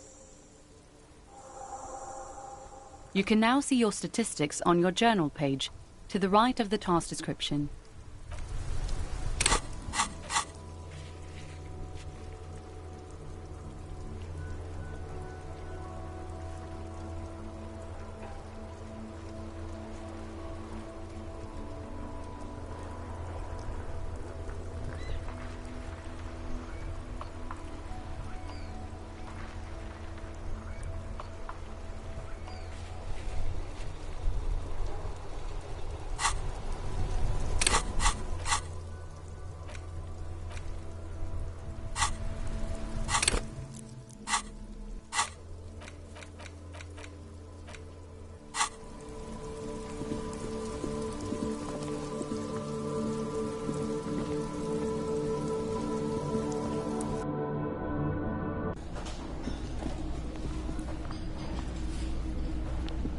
Hello again, sweetie.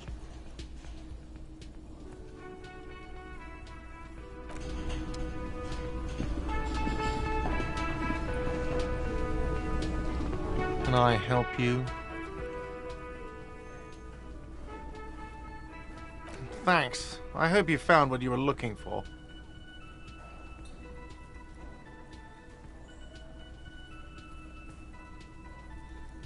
How strange. I certainly didn't put them there.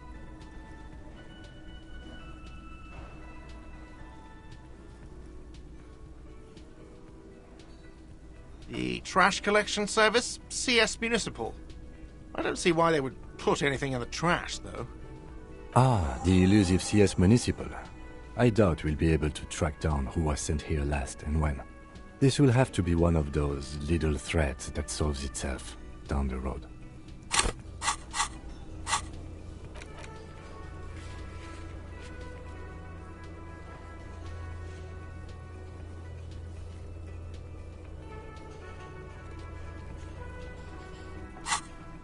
Thank you anyway.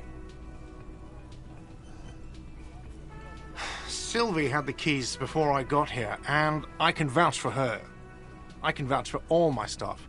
None of us would tamper with the crime scene. Yes? Wait, what? But what about the bird? Yes, the bird. I found it lying on the floor with a broken wing the morning she left. You broke the skewer! I assure you it was him.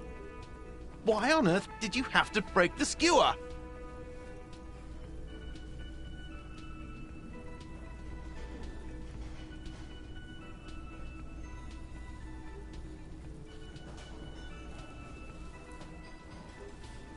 I can't believe it. I was so sure it was Sylvie. Even worse, I thought she was trying to send me a message. Symbol of hope and all. A tender type of hope. Something stirs in you. Perhaps this is why you broke it. All right. Did she say anything else? About me, you know? Did she say anything about me?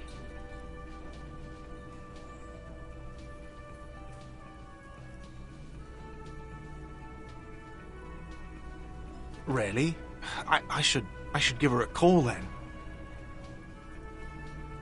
Thanks, I guess. Was there anything else you wanted, or...? We were sort of hoping there would be a gun, an expensive jewel, or at least a sword in it for you, if you deliver the message. Oh well. Yes, have you got it? For the room, 60 real. Like what? I was rarely enjoying talking about the money you owe me. Do I have a shaker in my hand? Is this a shaker? It's not a shaker. It's nothing. He's holding nothing. It is but an imitation. Am I wearing a little bow tie? Am I wearing a bow tie and doing this? Am I smiling? Do you see me smiling and shaking my little shaker? No. Do you know why? That's right, I'm the cafeteria manager. I'm glad we cleared that. Was there anything else? Play it calm. This man needs to understand you need a drink to help the community deal with police stuff.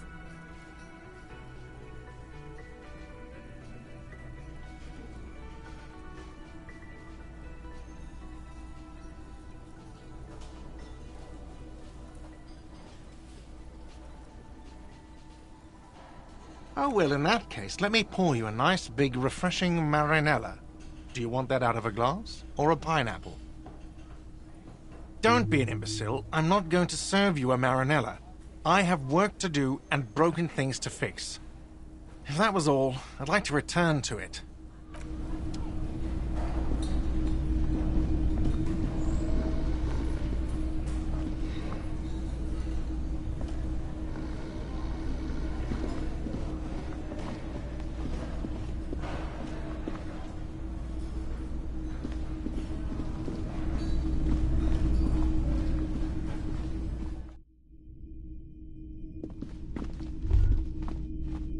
You should pick that fat, juicy cigarette butt from the tray, light it up, and smoke the living shit out of it. Who knows what you are? A monster, a murderer, the gnome of Jeroma? You feel like a smoker, especially when you look at that juicy, succulent, seductive cigarette stub, still smoldering deliciously.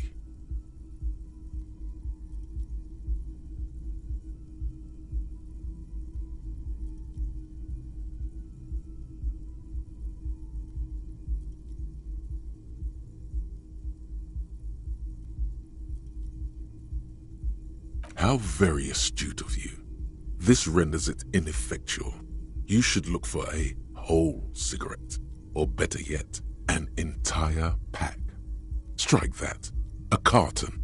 Make sure they're all healthy and able-bodied. Then smoke them all.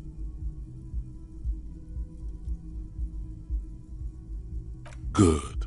Thinking about yummy cigarettes in your mouth is the next best thing.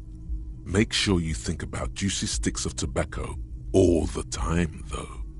It doesn't count if it's not all the time. And when you're done thinking about them, graduate to getting them. Plus, smoking them gives massive bonuses.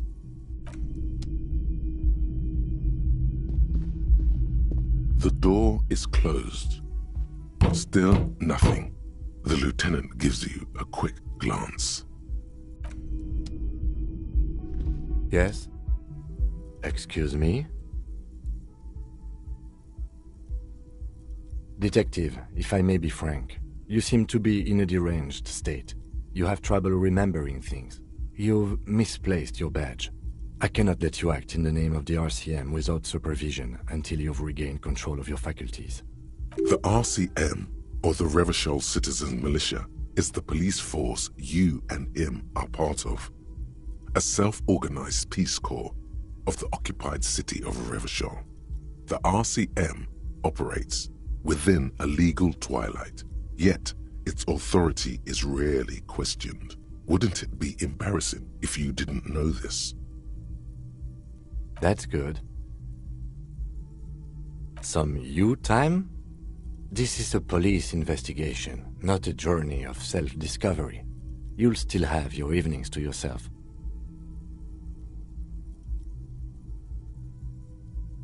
A moment passes. The lieutenant glances at the sports watch on his wrist. No response. He just arches his brow. He's having trouble processing it, believing it even.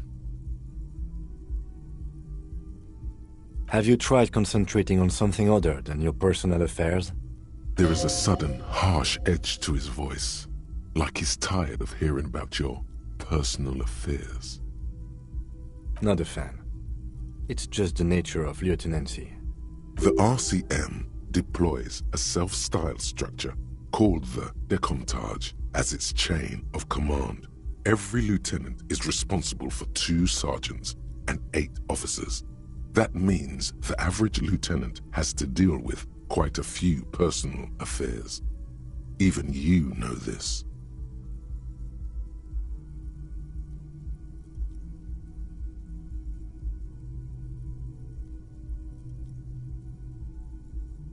Try work, the case at hand. It can work miracles. Fine. We should get through this day first. Off hours begin at 9 p.m. If you're still having trouble then, I can give you an orientation. Really? You look fine to me.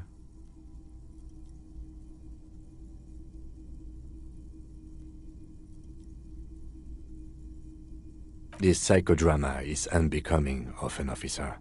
Clearly, he prefers to think you're malingering. He cannot fathom that anyone could drink so much as to retroactively erase their entire life.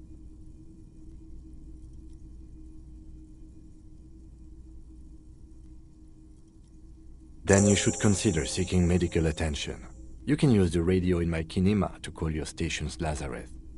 Was there anything else you wanted? What do you want to know? Maybe you can tell me what you do know to help me narrow it down a bit. Do you want me to brief you? 3 days ago, the RCM Emergencies Desk received a report about a security guard who was found hanged in Martinez. An anonymous caller said there was a dead body behind the Whirling in Rags hostel cafeteria. The cadaver had been there for 4 days. No one had come to investigate. During that time, the victim had been stripped of his belongings. The caller did not identify him, but used the word lynching. There is an ongoing labor dispute between the local dock workers and the logistics company Wild Pines. I was told we should approach the death as part of this dispute. They didn't identify themselves in any way. The tone was muffled using a device of some sort. The desk could identify neither the caller's age nor sex. There's a strong prejudice against involving the RCM in what's seen as union matters. The dock workers' union is the de facto police in Martinez. Now it appears they've started executing too. We cannot allow that.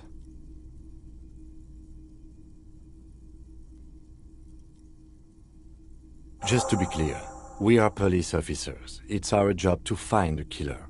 That's the case. Uncover and arrest the killer.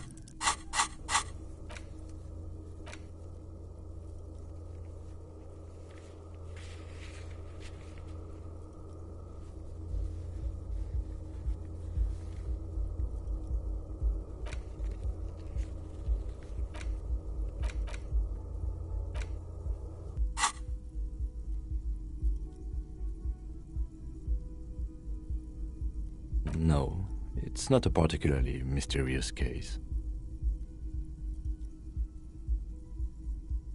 The deceased is a security guard for a corporation involved in a labor dispute. It doesn't take a DeLorean polymath to put the pieces together. I just don't see the case getting more mysterious than that.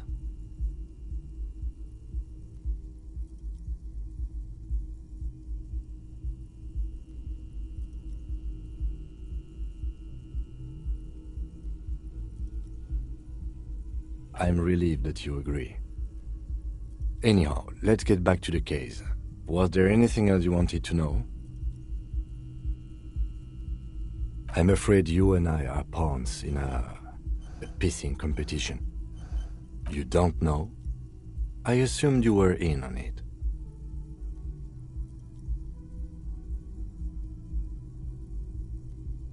Better still than an imbecilic cop-off.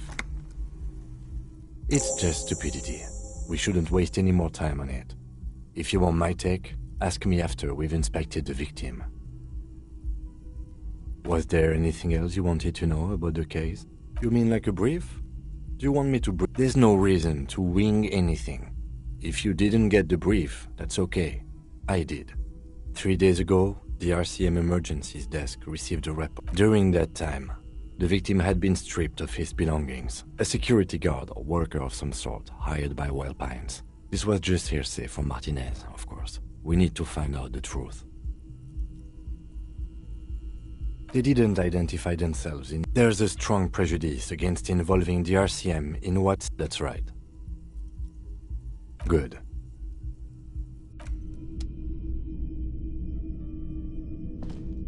We should think about calling it a day, maybe. The nights are still miserably cold this time of year. You should take care of that, then. Let's talk to him anyway. An officer of the RCM shouldn't be sleeping in the street. We'll figure something out.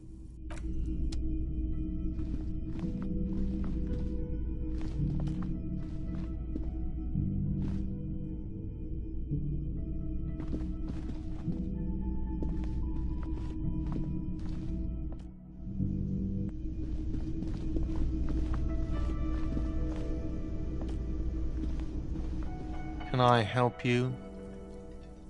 Yes, have you got it? Does that arrangement include you paying me what we already agreed you owe me?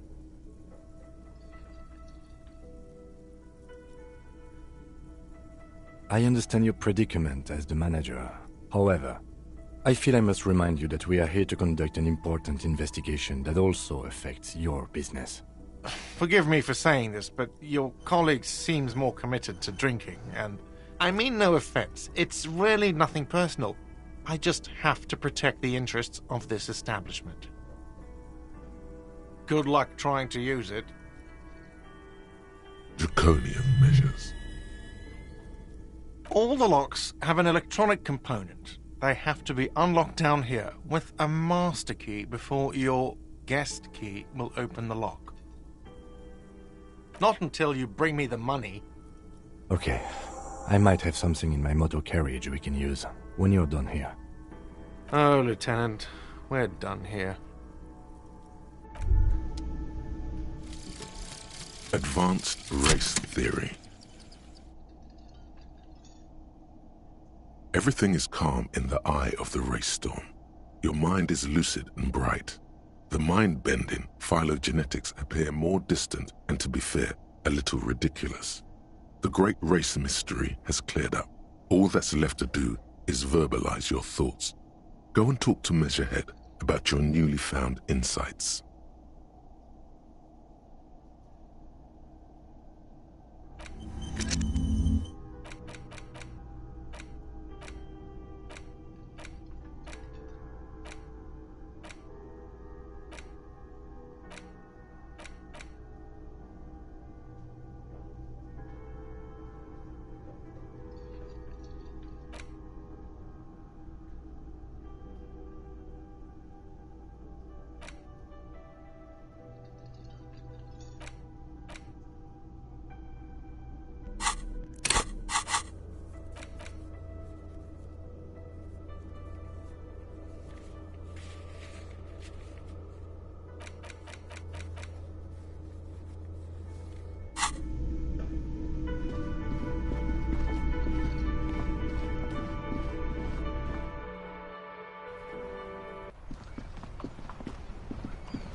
Inside, you see a set of steering levers, a radio. I have something here we could sell.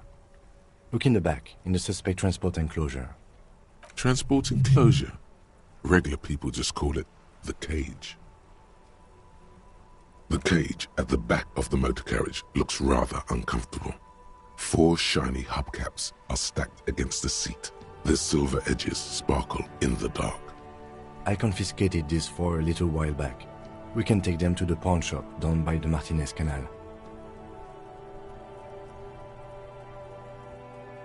A couple of weeks ago, I stopped a young man for going slower than the speed of traffic. Turns out he was some coalition official's son and high. I took them and arrested him for driving under the influence.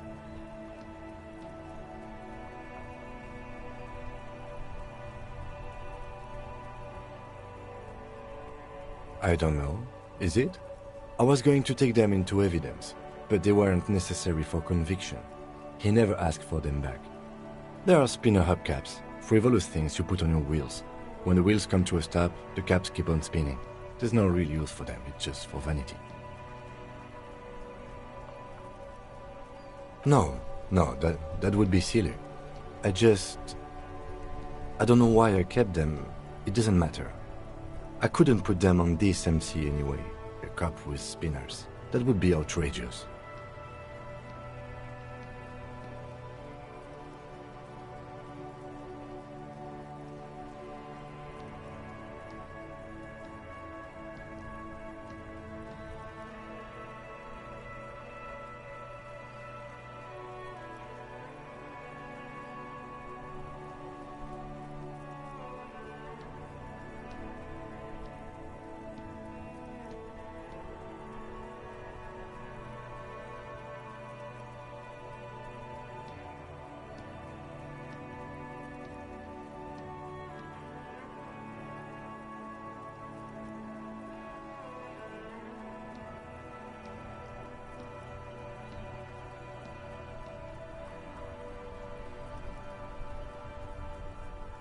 He flashes a smile, barely visible in the dark.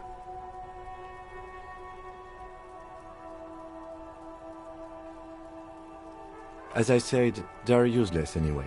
I should have remembered I have these earlier.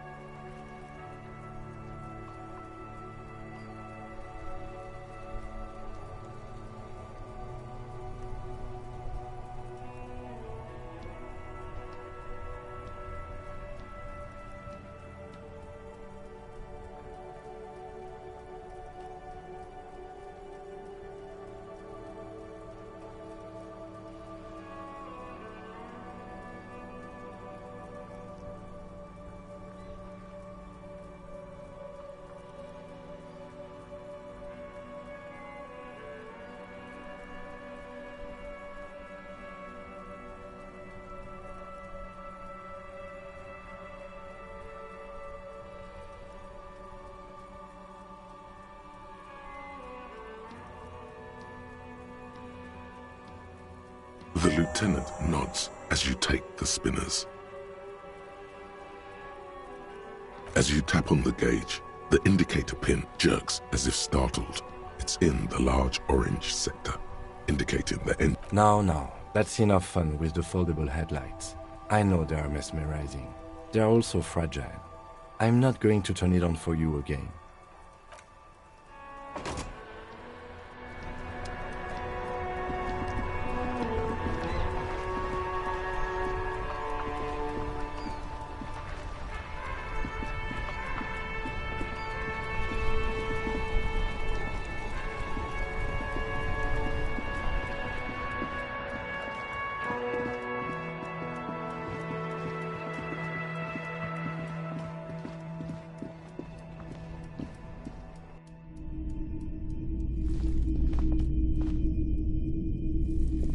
Greetings on this fine night. What brings you here? The pawn shop is always open.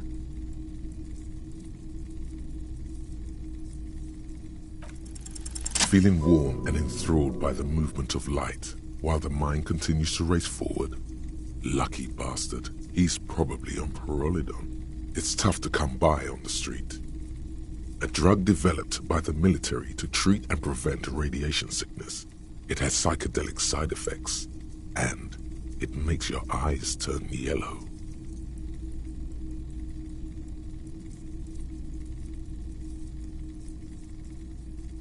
I try to keep the shop at a comfortable temperature.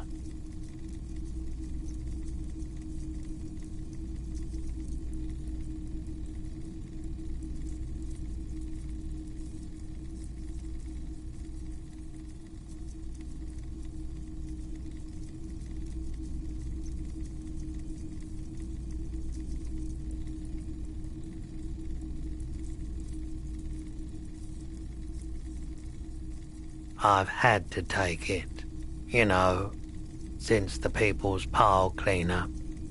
I was with the Emergency Relief Brigade. He's taken it for mental and emotional, not physical pain these days.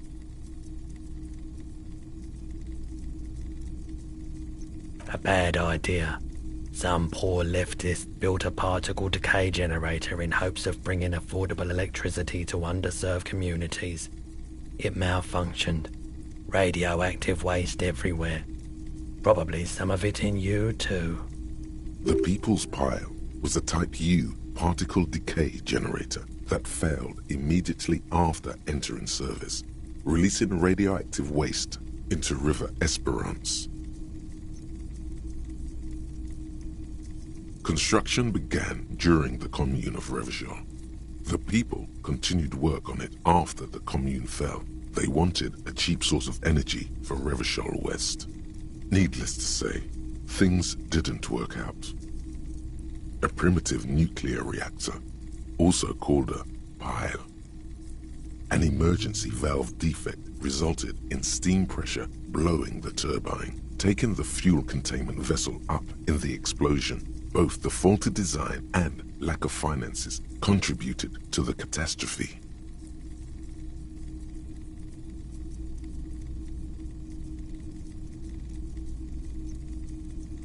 We were an all-volunteer force, self-organized, tried to help the fire brigades contain the spill. I lived by the river since I was a small boy.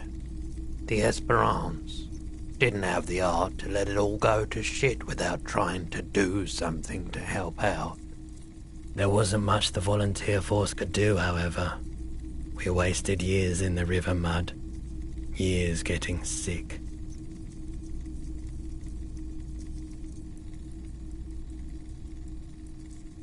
There's a reason why everyone's tried to forget any of it ever happened, and why no one has tried to repair or replace the pile. So much disappointment, and early deaths, cancer mostly. And we knew all that was coming even as we were cleaning up as best we could. No one's, everyone's. So much bitterness. A bunch of poor people built themselves a primitive nuclear reactor, hoping for the best. What do you think is going to happen? The cleanup happened 15 years ago.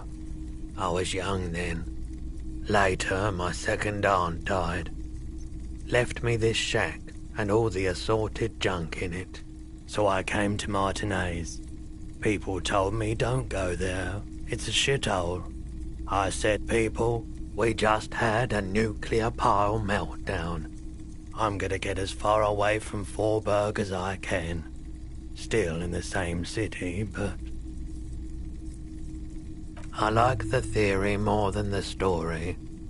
Outward movement, not vortices.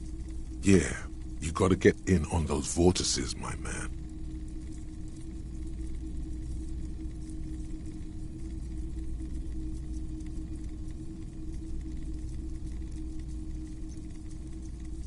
Yes, we'd like to sell these hubcaps.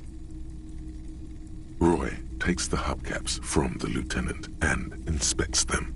The spinners appear iridescent in the dancing light of his pawn shop.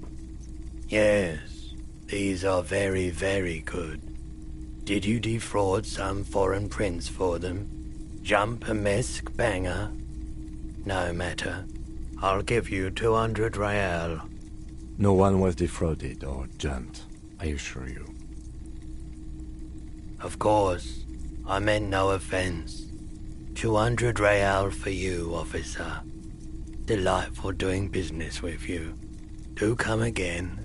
Thank you. Here's the 60 real you need for your bill. Do not waste it. The rest is for him, to compensate for the pain of being separated from his radiant spinners. Anything else you're thinking of selling? Another time, perhaps. Yes. Fortunately, I still have it. 330 and it's yours. Yes, you did, but this is how pawn shops make profit. So, do you want it or not? Here you go, officer. Anything else I can do for you today?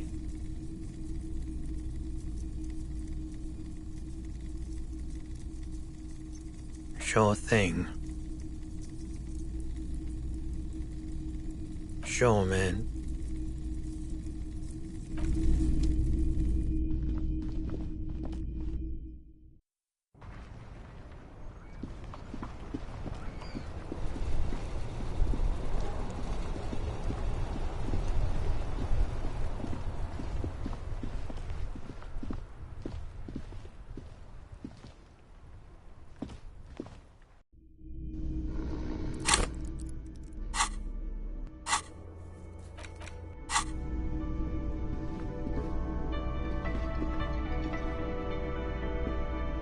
Hello again, sweetie. I hope you were able to pawn that old trinket. Oh, thank you, dear. I confess I am glad to see it again. Very honorable of you, officer. Even the lieutenant seems happy with this turn of events. Now, what else, sweetie?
Can I help you?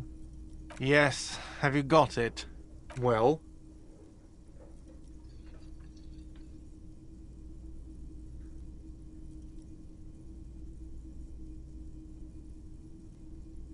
Great. Thank you, officer. That's all I wanted. Payment for services rendered. If you continue to stay here, I just ask that you please pay your nightly bill in advance starting tomorrow. The electronic lock to your room has been disabled till 9 p.m. tomorrow. Please pay for each night in advance starting tomorrow. 20 real per night. I'll take a room here too. Of course. Always happy to have officers from the RCM as guests. Anything else I can do for you?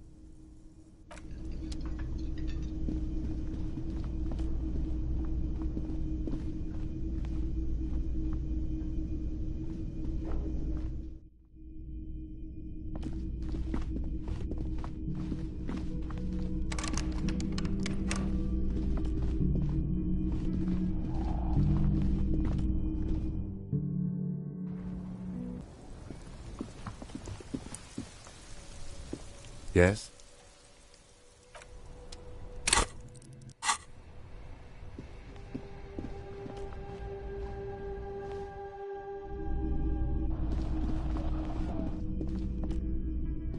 This is the door to the room you redecorated. Just a moment. You had some questions earlier, I believe. And besides, we should discuss our progress on the investigation. Let's go out to the balcony.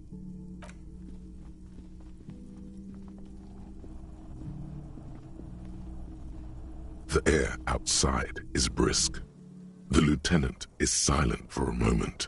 He listens to the traffic hum. Then, where shall we begin? We should talk about the investigation, first and foremost. But I also remember you wanting to discuss the RCM?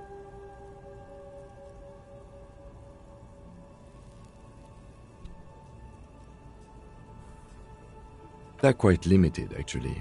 The power officers of the Revachol Citizens Militia exercise most frequently is imposing fines of up to 1,000 real for offenses, in accordance with an interdepartmental schedule.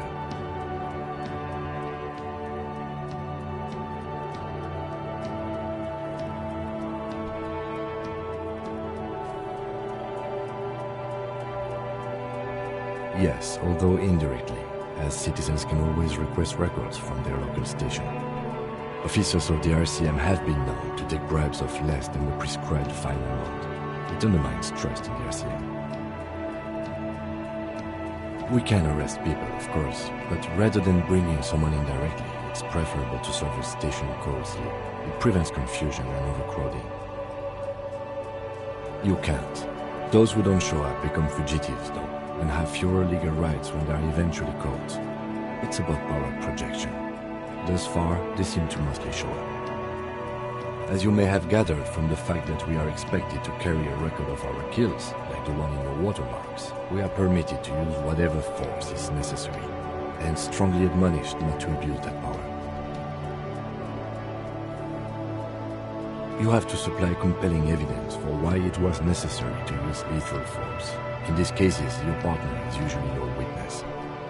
Not a good position to be in, by the way. Internal Affairs handles these cases thoroughly, by cross-examining you for inconsistencies.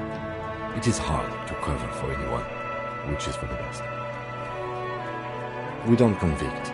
We arrest and send them to coalition government courts in Courron and La Delta. The prosecution works off our testimonies and records, which is why it's paramount to keep them.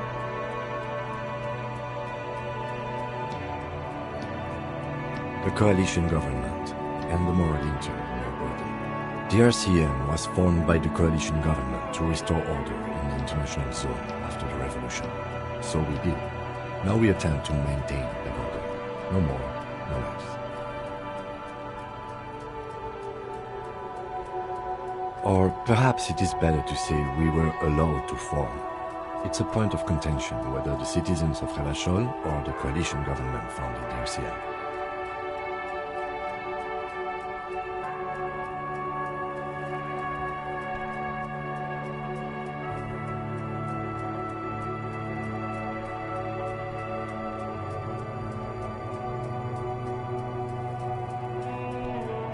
Be sentimental if you like. Either way, the Moralington leases us the right to keep the peace in this city, and they will take it away if we misuse it.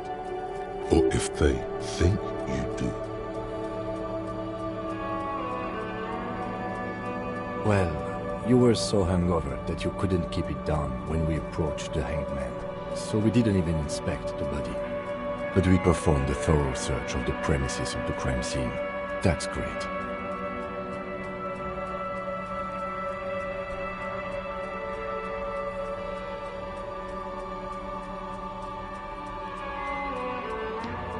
We are both doing our best under the circumstances. Just don't drink tonight, please. As for the interviews,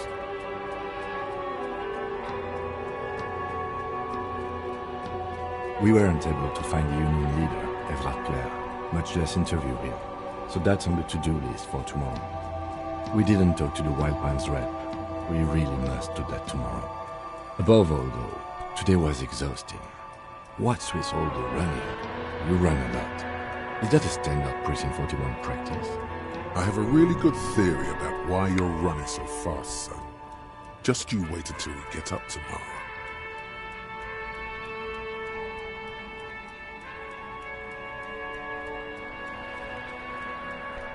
It's impressive, especially for a man your age, and in those hills. Nice shoes, by the way. I like the green. Goes with the orange.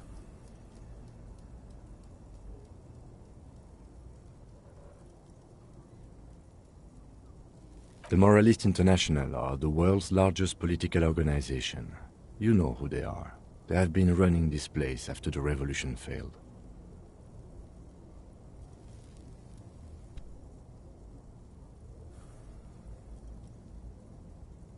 Okay.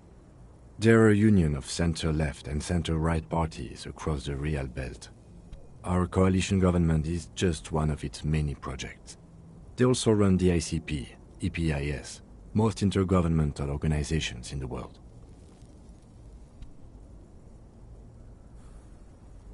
What do they believe in? They are Dolorians. They believe they continue the humanist project set forth by Her Innocence Dolores Day 4 centuries ago. Others say they are just technocrats. Those others say they continue the humanist project set forth by Dolores Day. Interesting question. It's a blue forget-me-not. Their motto is love, compassion, self-discipline. I think you can gauge what they want you to think of them from that. Something kind and usual.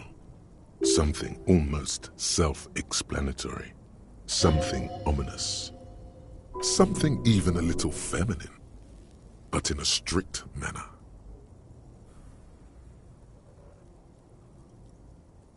A historic figure? The author of the modern age? You will have to look elsewhere for opinions. The subject of humanism is too abstract for me. The Moralington are a fact.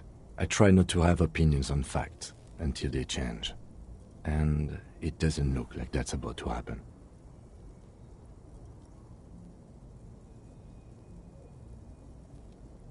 Do you?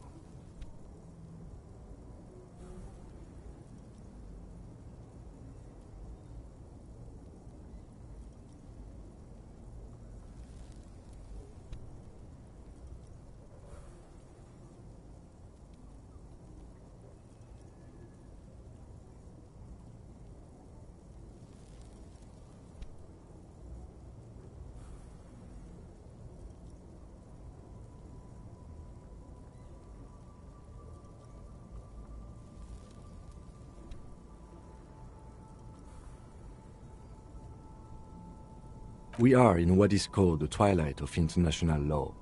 The laws we claim to enforce come from the MI.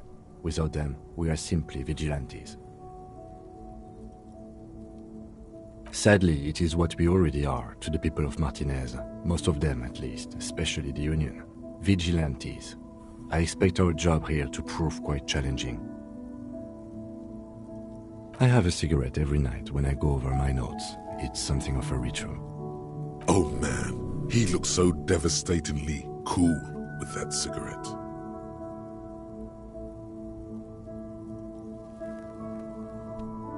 You mean this? This isn't cool. It's an unnecessary trial of will, and unhealthy.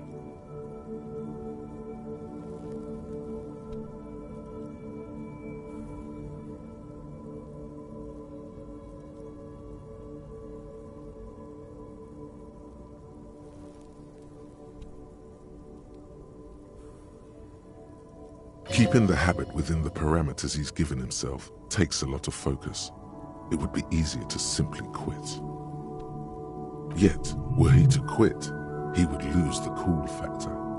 This man relishes his cool quite a bit below it all. Yes, it's been a long and eventful day. The dying lights of the city shimmer below. Slowly, like luminous clouds, they pass on his lenses. The lieutenant looks at his slim cigarette, contemplating the next drag. An aerostatic passes overhead, the whiskers of its floodlights on the ground below. Kitsuragi's glasses light up as he looks to the sky. Two glowing circles. They really don't like us here. And the mouth on that kid, Kuno. It's different in land, in Jamrock and the GRIH. It's our fault for leaving this place to the dogs, to the Union, to the company, not daring to come here more often. This place has fallen between the cracks, the jurisdictions of our two precincts. We run this city. West of the river is Elysium land.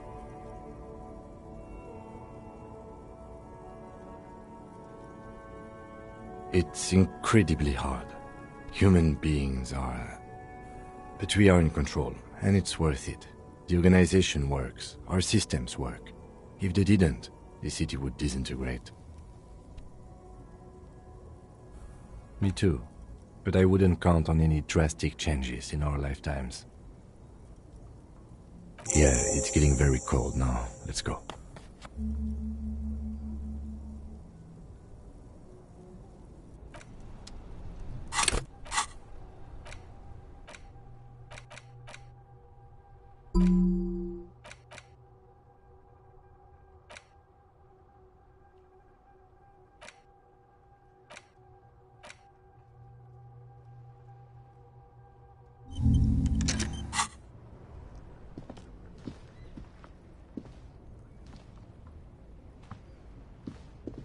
Yes?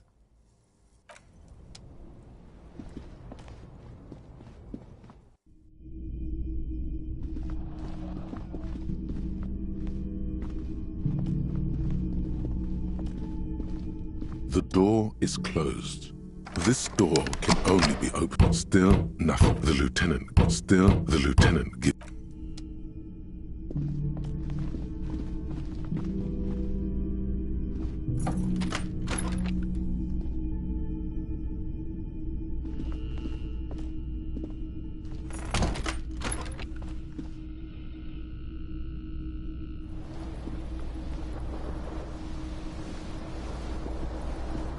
The fan stands still. The lights are on. The switch must be broken, because nothing happens.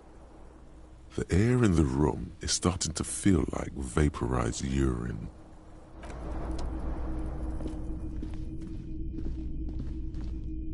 A mirror hangs on the bathroom wall. In it, your face, adorned with the expression.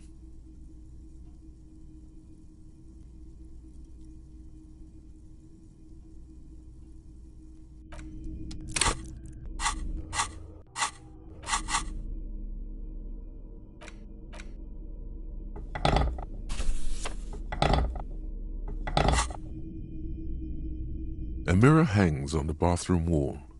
In it, the faucet is quite terribly mangled, but you just might be able to twist its parts into place. You handle the chain cutters deftly, applying just enough pressure. The faucet regains a recognizable shape. The steam stops. Told you that you needed those chain cutters.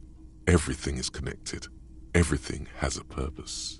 The mirror begins to clear slowly without you having to wipe it.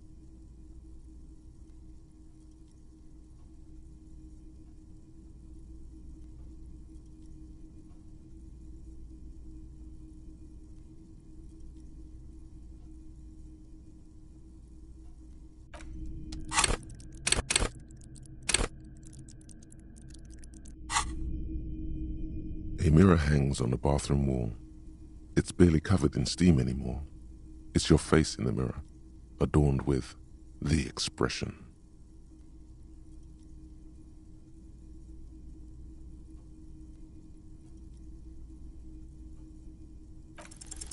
Still not happening. It won't come off that easy.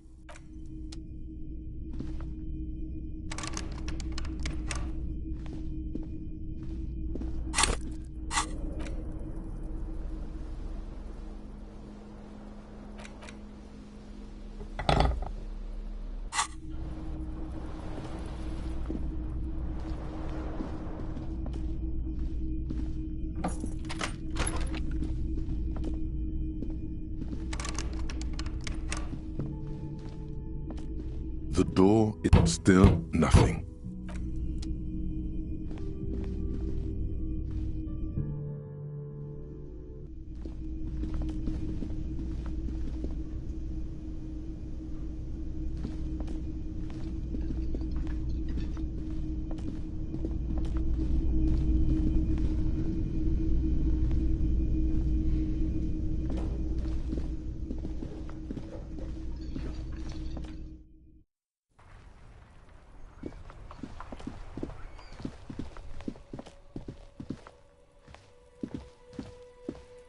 You see a set of tire tracks in the brown slush.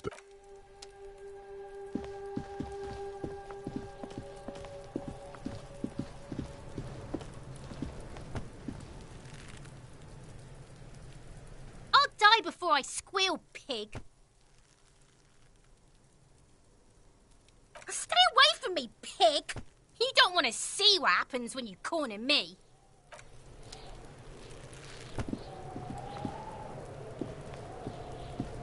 Fuck does Kuno care?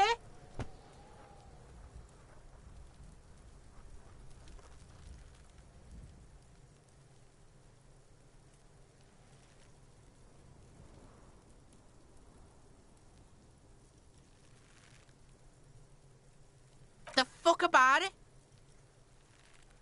You're testing... Get lost, Yeah? The kingdom of Kuno? The fuck do you want with it? Dunno. Kiptas gardener used to work there. Kipt is a pejorative term used to describe people of South Seminese or Areopagite descent. It used to be a common first name among the Areopagites of Ilmara. Not so much anymore. Look, Kuno doesn't explain shit. Kuno just says shit. Yeah, her. What was she doing in the greenhouse in March anyway? What kind of gardening is done in March? Fish is sometimes used to fertilize the soil a few weeks before planting something. Maybe she was preparing the garden beds. Yes, it seems suspicious. You don't like things being like that. Suspicious.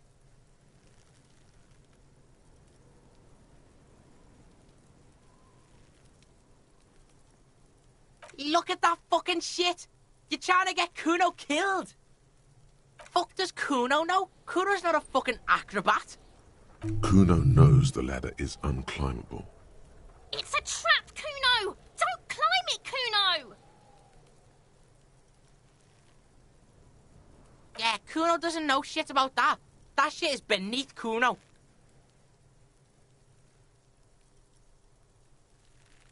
Listen, listen!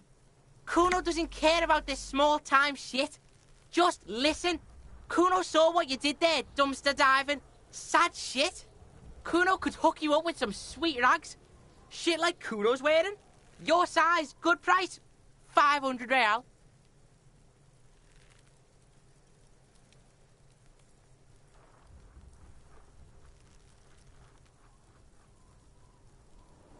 Pig, these are found modulars. Liquid fit, performance crotch, urban survival shit. Made in Mirova by scientists. Pants scientists. Believe it, you need this shit.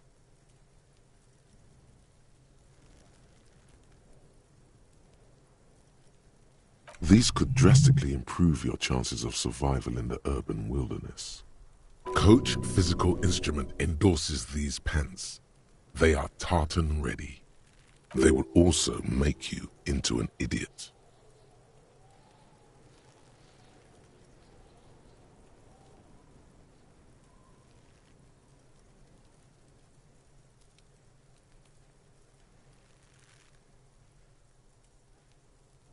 All right, Pico. Shit's rolling. Don't do business with the pig, Kuno. He's gonna steal all your money, Kuno. As you can see, Kuno and C don't trust you. Can't do business without trust. There's more to his distrust than being a pig. He feels threatened by something obscure in you. What that is, however, remains a puzzle for now. The fuck? A mug in the trash? Is this about the fucking clothes again?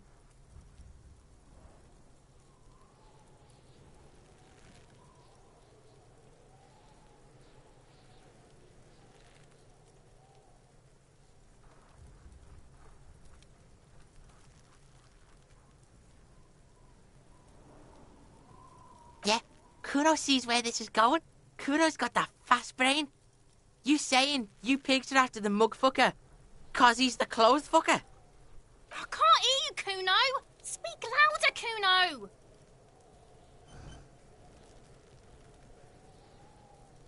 Shit, that's tense. Someone's going to the beat-down basement, huh? Mug guy gonna get tied to the radiator. Kuno doesn't know who put that shit in there. And if he did, he wouldn't squeal. But if you find out, maybe you can... Tell the Kuno who it was. He's curious. He likes putting 2 and 2 together here. Stop turning into a pig, Kuno. They're trying to get you hooked on the snitching. Get away from my Kuno.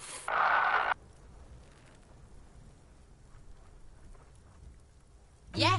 Get your bacon shit away. Kuno doesn't like to be seen with the popo. Get your shit done and out of Kuno's face. Yeah, whatever. Kuno doesn't give a shit.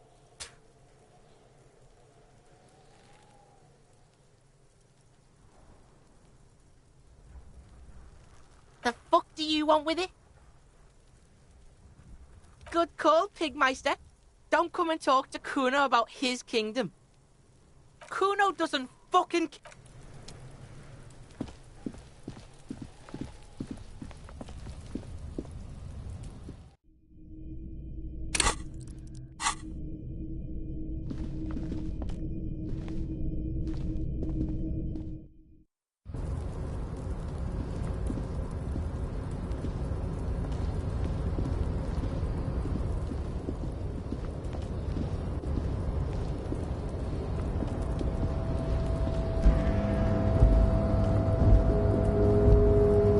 Tarpaulin cloak with possible RCM markings is still caught on the railing.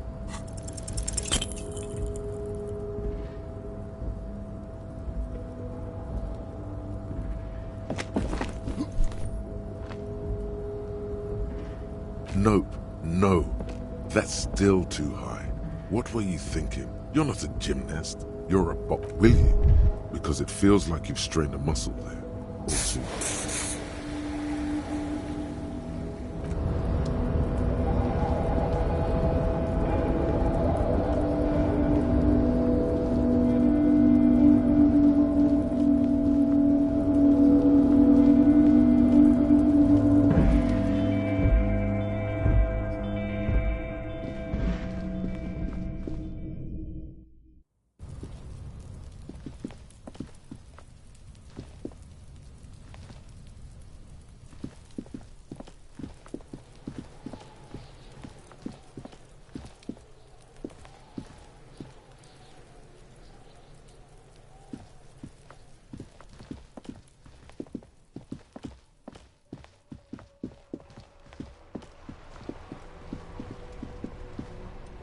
Hello again, officer.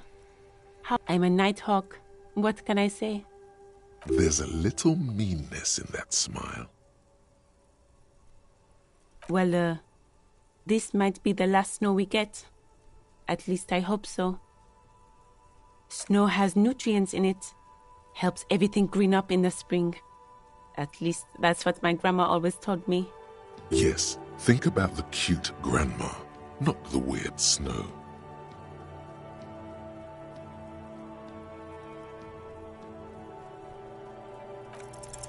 Stop looking at her. Look around. What do you see? That's right. And the canal, the bookstore, the harbor gates.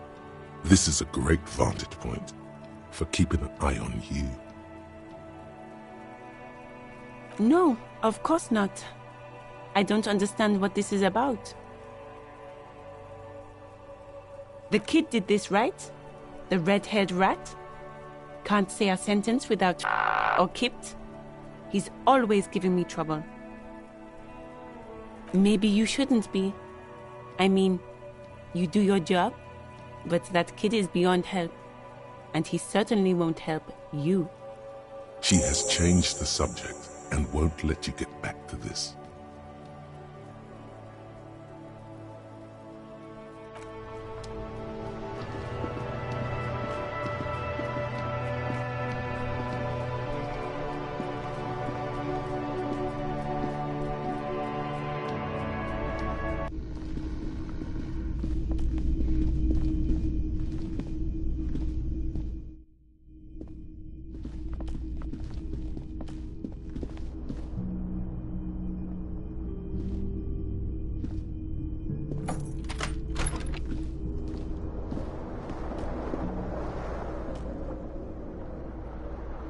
The bed is cold and not particularly inviting. The window stands broken in its front. You see some lights shimmering outside, but it's difficult to make out the outlines of the buildings below. Dark phantoms with many tiny eyes, chaotically arranged. You see some... The bed is cold and... The sheets feel at once coarse and clammy against your skin. The bed sags beneath your weight as you stretch out and finally close your eyes.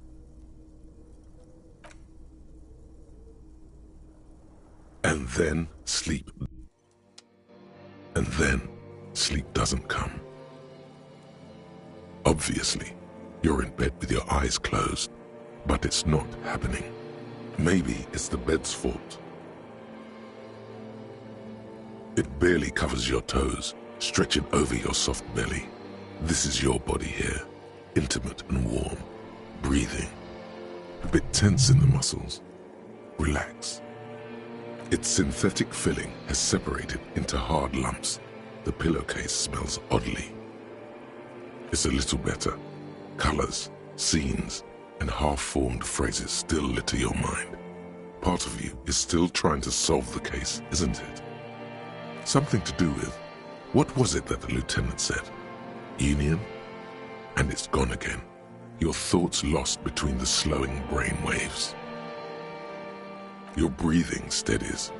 A great silence washes over you until your eyelids twitch in your sleep and images start forming.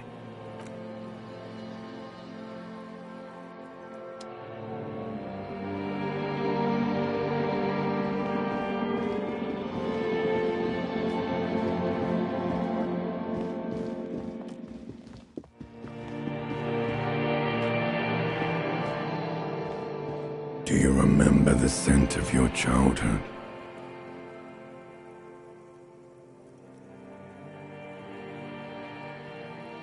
Do you remember your wife's hand on your face?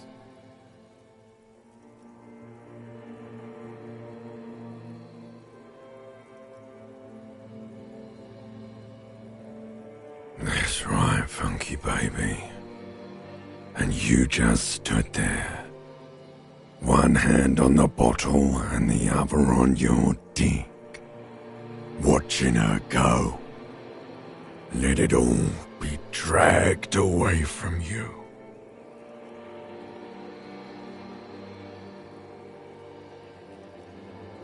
Tell me, where are your friends? Human beings have friends, Harry boy. Where the hell are yours? No, it's gone. 3 times gone and never coming back. You failed. You failed me. You failed Elysium. Everything. The pale and the useless. On the surface. The outer magnetosphere. Burning, furious truth. 8,000 years of written history. You really dropped the ball, Harry. 4.6 billion people. And you failed every single one of them. You really fucked up. No, you haven't. You're just sleep-talking. And the act is wearing thin, too. The spots on the disco ball fade around you. You'll be back in those cold snakeskins in no time, sweating up the bed. Stinky boy. You're not coming back from shit, thrashing around in that high conductivity state of yours, bumping into things and acting like a clown. Who are you kidding? You're trying to what? I can't hear you. This is just a word dream now. Jumbled up garbage. The pictures are gone. The bed rises to meet you. A thin, sleep-like state. More glass than velvet, grinding in your head. So something is wrong. Sleep shouldn't be this bad, this dry, this unnourishing. There's something wrong with your thoughts. Some kind of new type of hangover. Oh yes, party boy, and it's worse than the one before. Just think of the shit you saw. Here it comes too, so soon already. A silent alarm goes off in your head like clockwork, barely let you sleep at all. Time to get those clothes on, Harry. Time to go to work in the shit factory.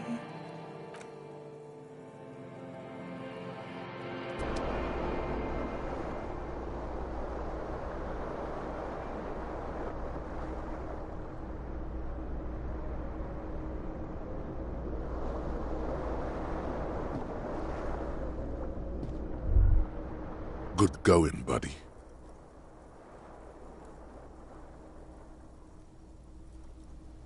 Yes, wait till you see the one with the chick in it. It's gonna be a good one.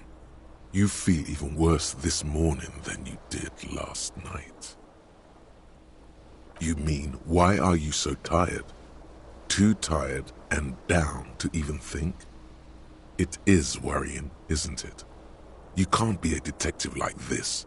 Detectives need to be able to think.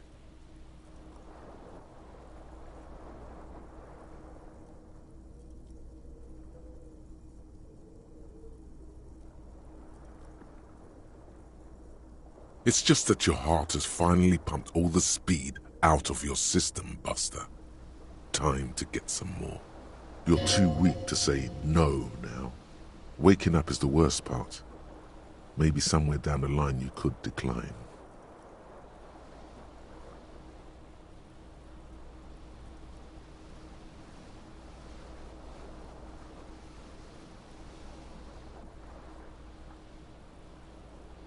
Are you sure?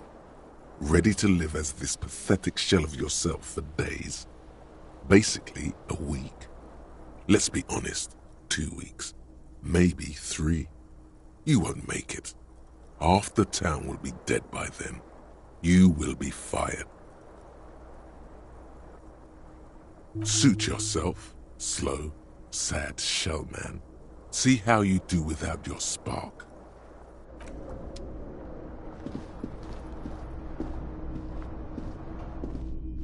A mirror hangs on the bathroom wall. It's barely...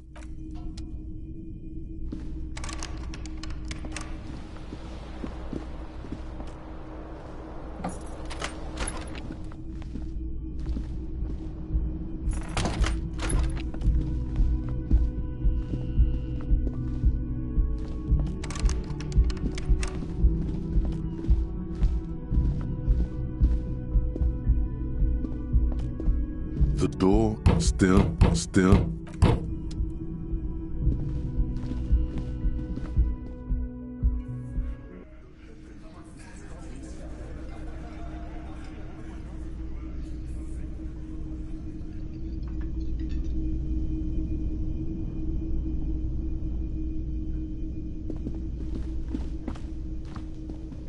Morning. Looks like we can get to work at once. The Union muscle turned up. They look rowdy. We should talk to them. I mean ungovernable. Martinez isn't exactly enthusiastic about the RCM being here. They prefer to be policed by the Union. These men here, men who drink beer for breakfast, there's talk of an armed wing of the Union called the Hardy Boys, who are responsible for state policing. I think it's them. Everything points to the Dock Workers Union. The tracks in the mud, the circumstances in Martinez, my preliminary information. Which may, of course, all be wrong. But we still need to talk to them, and it won't be easy.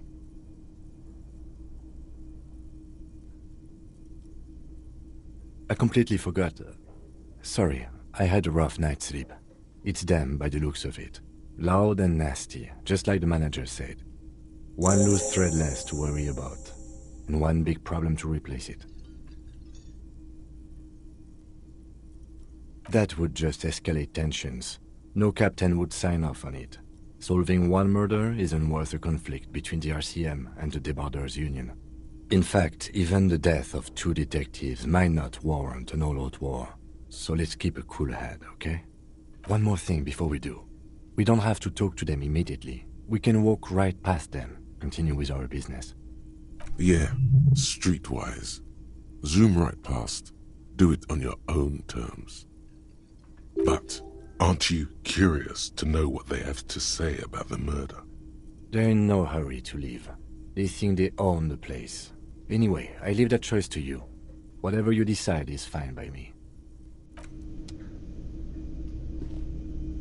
Just a moment. She's agitated, judging from the way she keeps pulling at the frayed edge of her blanket. And there's no public phones nearby? The closest phone booth is down the coast. Sorry for the inconvenience, ma'am. It's fine, I understand. Thank you anyway. I'm glad to see you again, dear.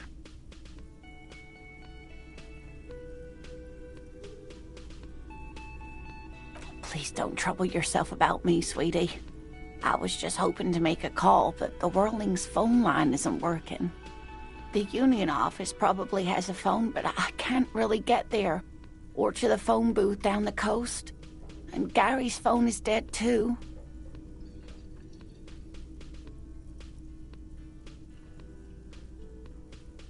To let the young woman who's house-sitting for us know that we may be delayed.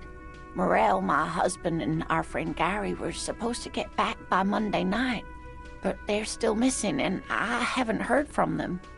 I was also hoping she'd heard from Morel.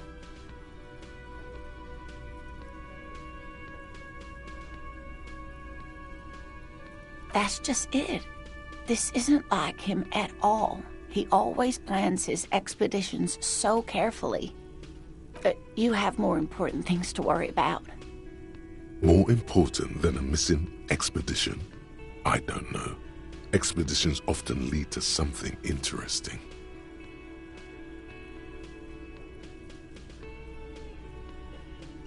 Just some field work, sweetie. Morel is a highly trained scientist. He and his assistant Gary are studying an extremely rare species of insect. But they should have returned by now. They were just going down the coast across the waterlock to set a few traps. He said they'd be back on Monday. What could be keeping them? The waterlock. That was broken. Could this be it?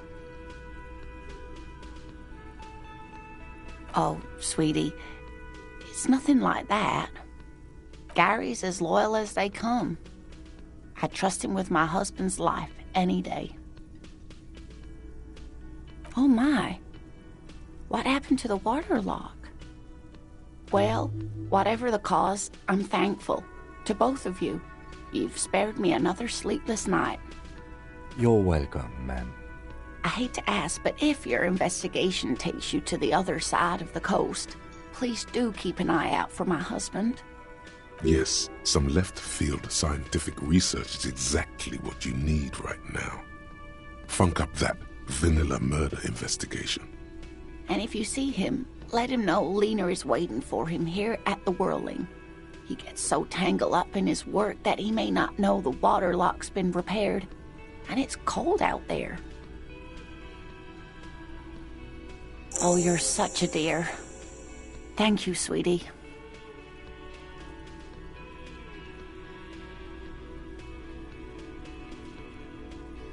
Oh dear, I'm not sure where to begin. Well, his expression is slightly grumpy, but his eyes are always bright and curious, like a small boy's. And his palms are quite coarse from all the field work, but he's quite gentle.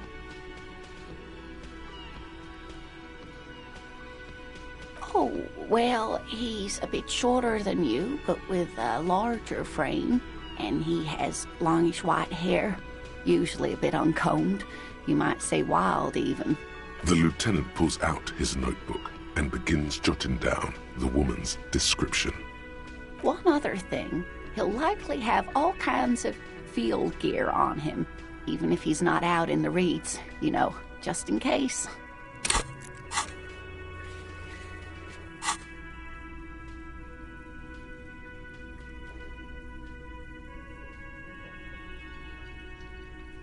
We'll be celebrating our 16th anniversary this autumn.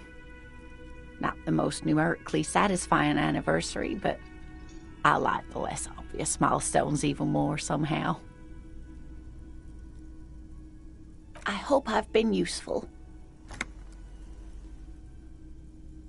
Oh, yes. A zoologist. A cryptozoologist, to be more precise.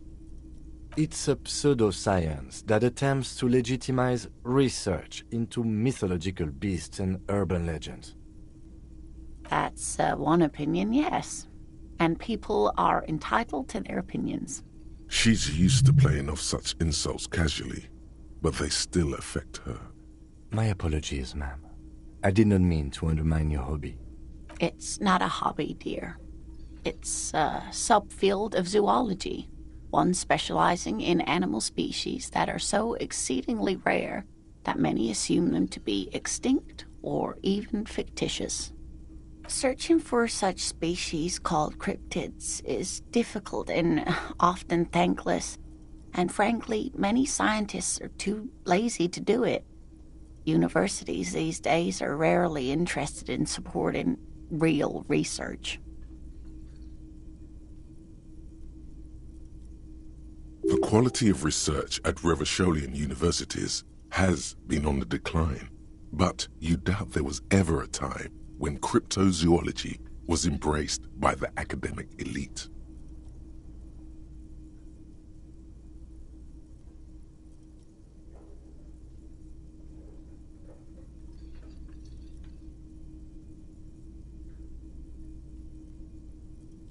Oh, sweetie, it's fascinating. But I shouldn't bore you with entomological minutiae. The lieutenant gives you a sideways glance. Well, it's a phasmid, technically, but... Ah yes, Phasmatodia, a diverse group of insects whose bodies resemble twigs, leaves, that sort of thing. Ghost insects, colloquially. Where other phasmids imitate sticks or leaves, this one's a living reed. It disguises itself among the reeds here on the Insulindian coast. Hence its name, the Insulindian phasmid. Perhaps you'll end up co-discovering the phasmid with us, officers. I knew it. We're gonna be chasing made-up insects with cryptozoologists. It's not made up, officer. I can assure you. It's simply elusive, so much so that most establishment zoologists doubt it exists at all.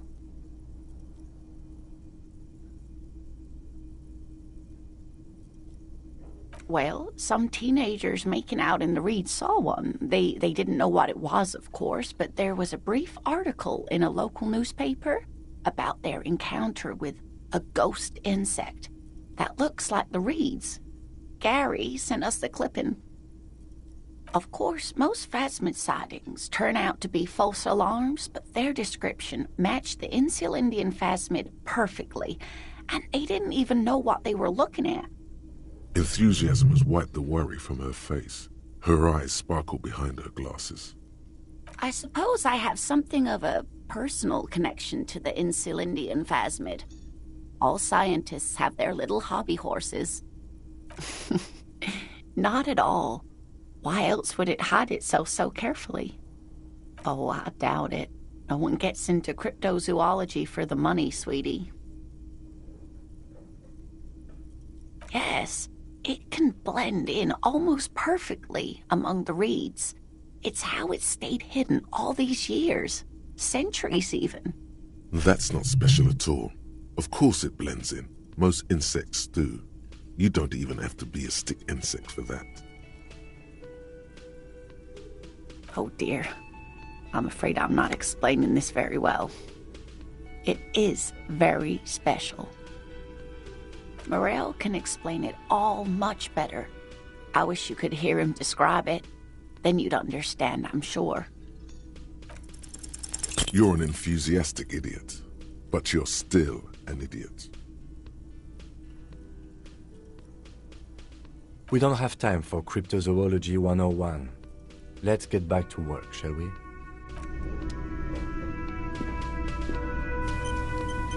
Can I help you? Got the 20 real?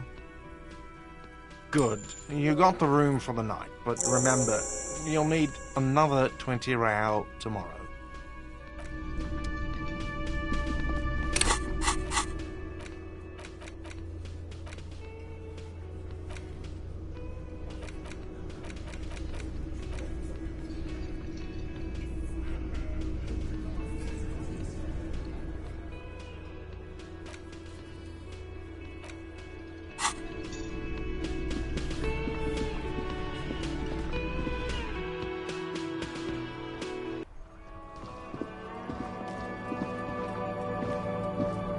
You see a set of...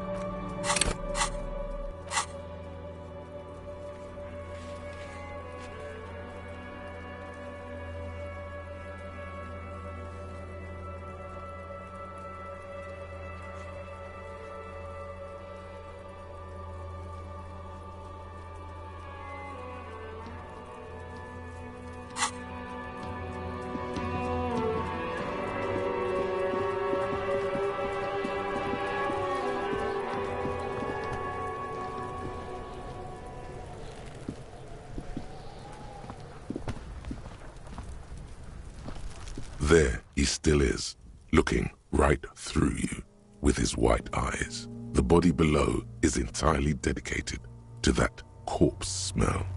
Emitting it is all it does now. As you breathe in, the odor comes over you.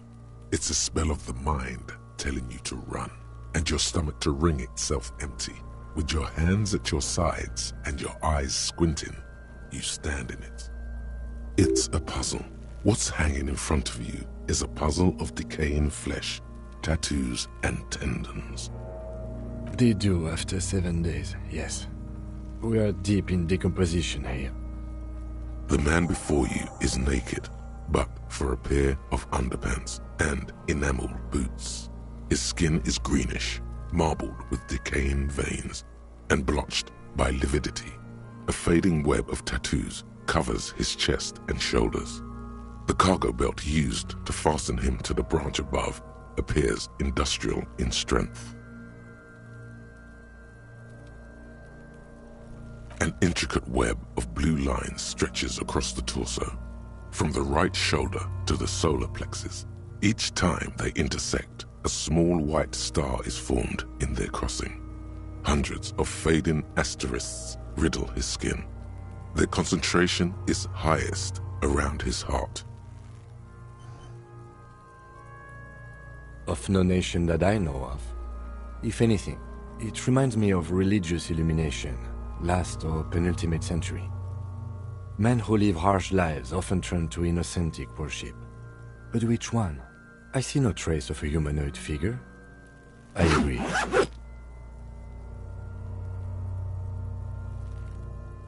He takes a thin piece of milled aluminium from his coat pocket and pulls it open. Sounds like a sword being unsheathed. A small lens appears. Some sort of camera. A Trigger Sunshine. Mini. Triggered is the world's leading manufacturer of intercommunication devices, primarily projectors. The camera before you looks familiar somehow. Shit, Kuno! What the fuck is that? An instant color camera.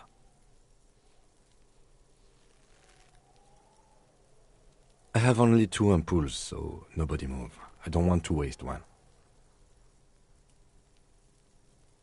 A sound, a shrill flash, followed by the breaking of a small ampoule of glass. You see streams of color pour onto the thick, glossy piece of paper, rolling out. In case we need it.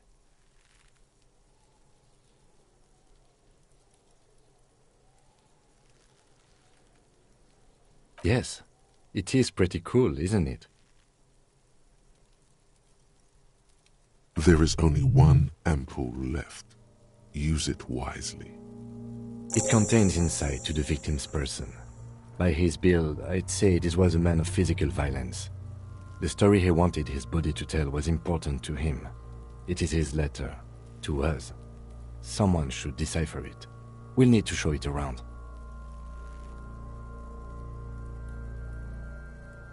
Sure, just don't lose it.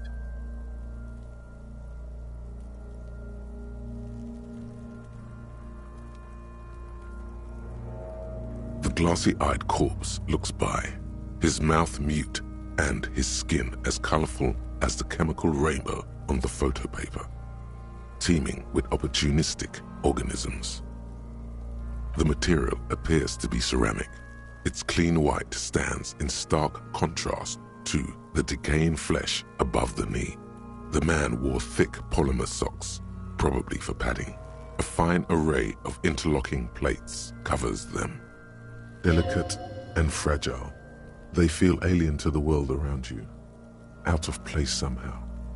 These are clearly not boots. They're armor, possibly part of a larger set. Indeed. Technically speaking, these are sabatons, not boots. Oh, the lieutenant uses a memo technique A6. That's not just any notebook. It's a classic.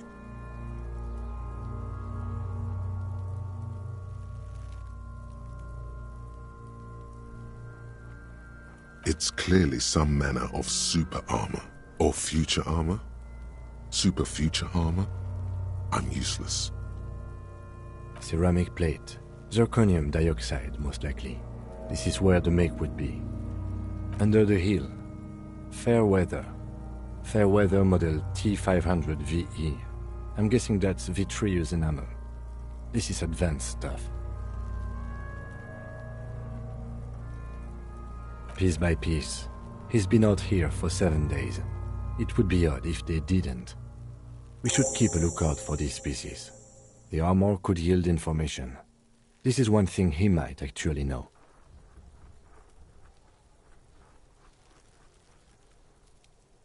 No, I think he had something precious underneath the clothes. They had to remove the jeans and shirts we found to get to it. And this kind of armor is often worn under fabrics. Nice. That makes sense.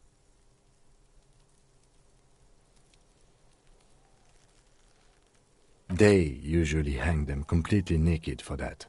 La puta madre, the Mazda, the Besmerties and the like. This one still has his underpants. Fucking talking about underpants. Clearly, Kuno would like to interject something here, but there's not enough for him to hold on to.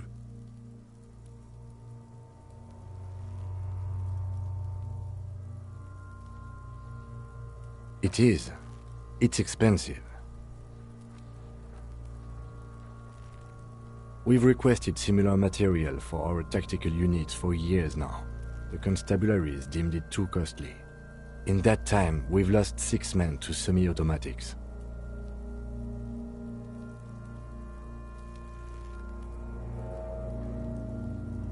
For a full set, about 4 years of wages. For the northwest region of Revachol, an officer's average yearly income is 5,500 rial, unadjusted for rank. As a wage, it's regrettably small.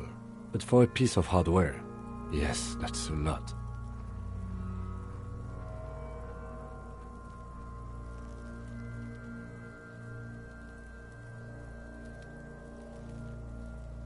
That's for us to find out. My initial report on the area suggests he was a security guard for the harbor company, but that's just hearsay. I agree. This equipment is way beyond what a guard can afford.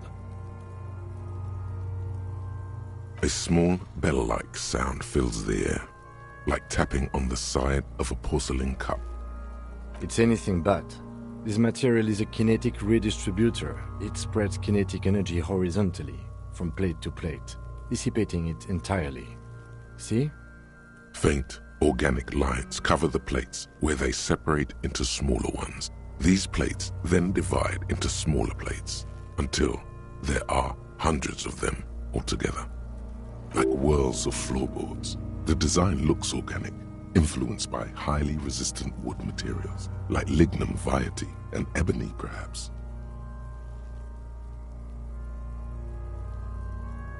If trees were made of porcelain, this is what their cross-sections would look like. The smooth, glossy surface fractures into ever more intricate interconnections, peaking on the right sabaton, where you notice. The whirls are in the shape of a letter and number combination, E50, 100, 1000. Good. Can you read it to me? X5415 6745 678222. Let's lie.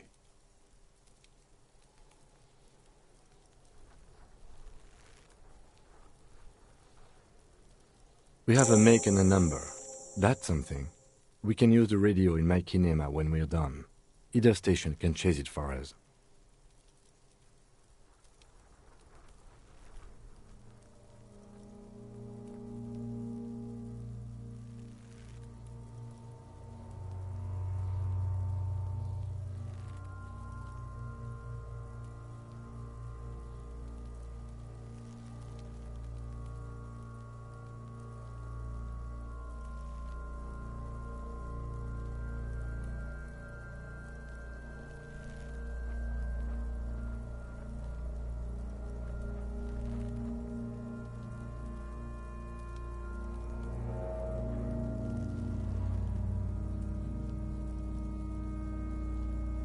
The stench fills your nostrils.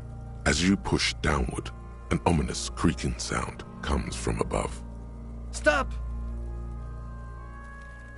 Pig's gonna pull his head off. Brutal! What's wrong with you, asshole? Where's he letting go, Kuno? I don't know, baby. I don't know why he's such a... Officer, if I may ask, what were you trying to achieve by putting on the deceased foot? The cadaver slowly twists on the cargo belt, his torso covered in tattoos, and extremities blotched pink and blue. The hangman's knot is pulled tight by the weight of the corpse below. Yellow, hard-edged polyester cuts into his neck. Above, a sliding buckle ties the belt to the branch. This is a steel-reinforced cargo lashing belt, big brother of the regular cargo belt. It's used for tying cargo under 6-rotor airships. Airlifting. I thought it was used on lorries for strapping cargo to them.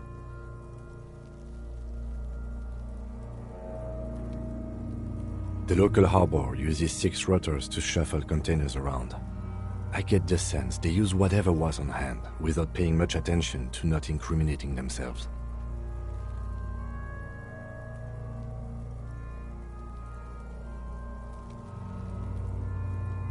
I was afraid it would be. Thin steel wiring, parallel strands. This makes getting him down more problematic than I had assumed. I'm still approaching this as a lynching, yes. Motivated by the ongoing strike. You?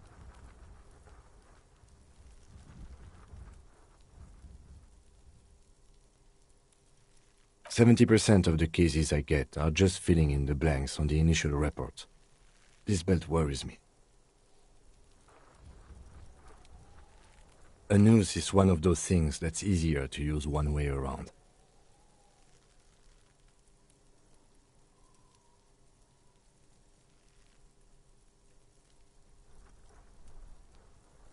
That ladder can't carry a grown man. I didn't see any splintering either, did you? I think they lassoed the branch, then pulled on the belt to close the buckle. Could be. The shape of the branch supports the theory.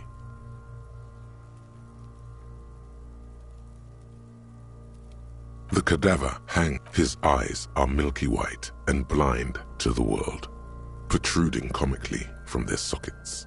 There is no one home, just subaquatic terrors there. Dark brown hair grows on his head. His face is ready to explode from the organic processes inside. The death's head grin has passed. What remains is an unrecognizable mess. The corpse is dead silent. You have no idea why you just said that. Who is he? He is male, 40 to 50, with an athletic build. The corpse looks right through you as you distance yourself from its stench, eyes like a shark. As you narrow your eyes, the monster before you blurs into a violent mess of green and pink. This is a trick. You've done it before. Pink is where the blood settled in the first hours post-mortem. You can use it to see if the corpse has been tampered with. Does his position at the time of death match the discoloration? Only the lower extremities are pink with a dash of blue. His fatted hands, thighs, and his neck, just above the noose. The rest of the corpse appears dark green in the cold spring air. I see it. His neck too. The lividity goes right up his chin. We have good, well-pronounced discoloration here. The monster comes back into focus, an explosion of color, coursing with dark marbled veins. His stomach appears pregnant with something. Black liquid streams down his thigh and onto his boot. So, what do you think?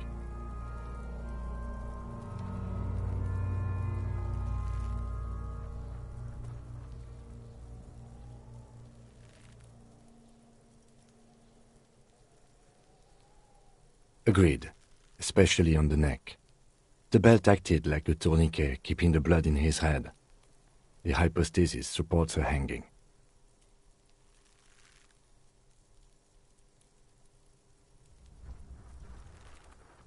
Everything here seems to corroborate that assumption, but we should still get him down before assigning a probable cause of death.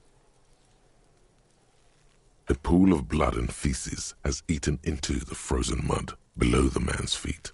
Purge liquid is dripping into it, drop by drop. The victim appears to have contained no more than half a kilogram of digestion at the time of death. The fuck he's saying? Talking about shit.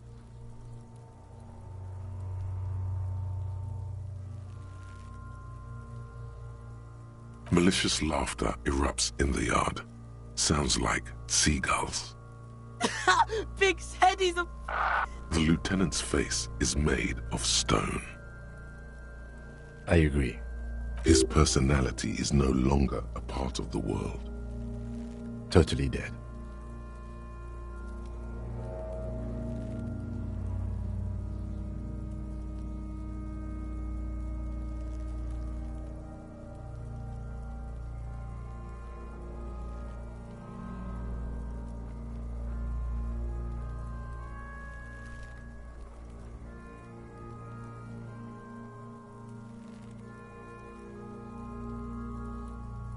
Absolutely.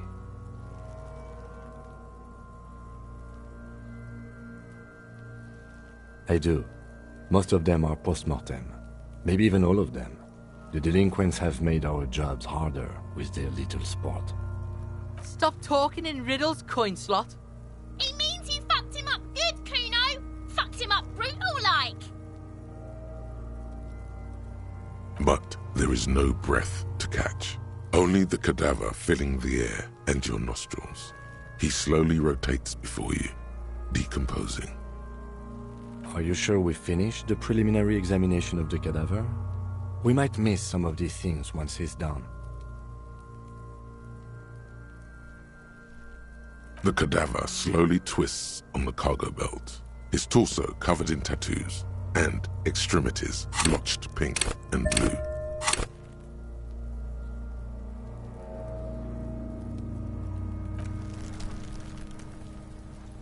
The man before you is naked, but for a pair of... I'm gone.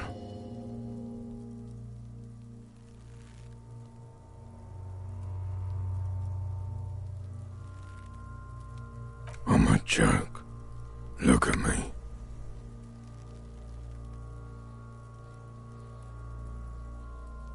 There is nothing funny about jokes either.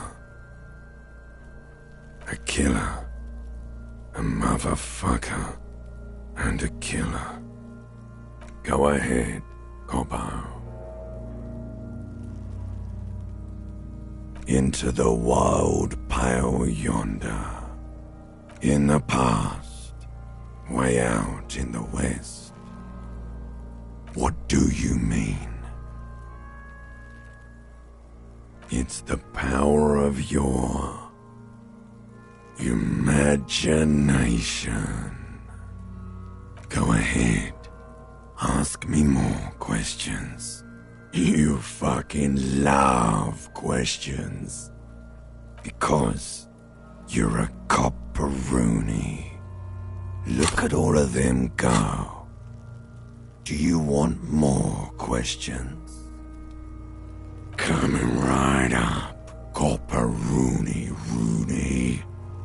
This is getting upbeat now. Fuck no. You're no Rooney. Between you and me, your name is probably Harry. You might be onto something there. Because you have. Love did me in, Brother Copo. It was love all along. Sure, Lobo. I can ask you a question. Why are you doing this?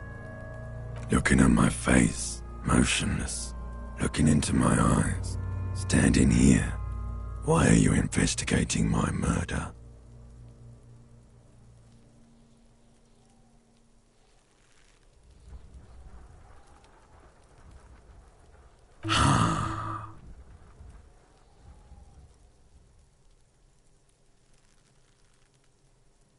Something is on its way. Something hidden. It's coming. A miracle from the northwest, and it's almost here. You can feel it in the air, on your hands. The cold spring air smoothing them over.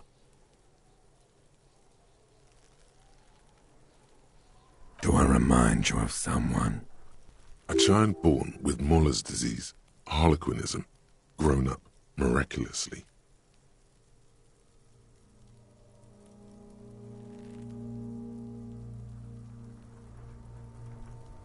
There you go.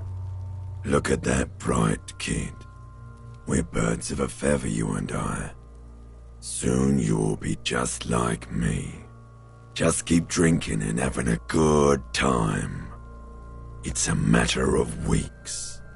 Feeling nausea, vomiting, tenderness or pain around the liver area, tiny red lines on the skin above waist level, more like days, Coppo. The clock is ticking. Your liver tells you so. Come back later, Corpo. Amuse yourself with my frank manners and my memento mori features. If possible, also see me in your dreams.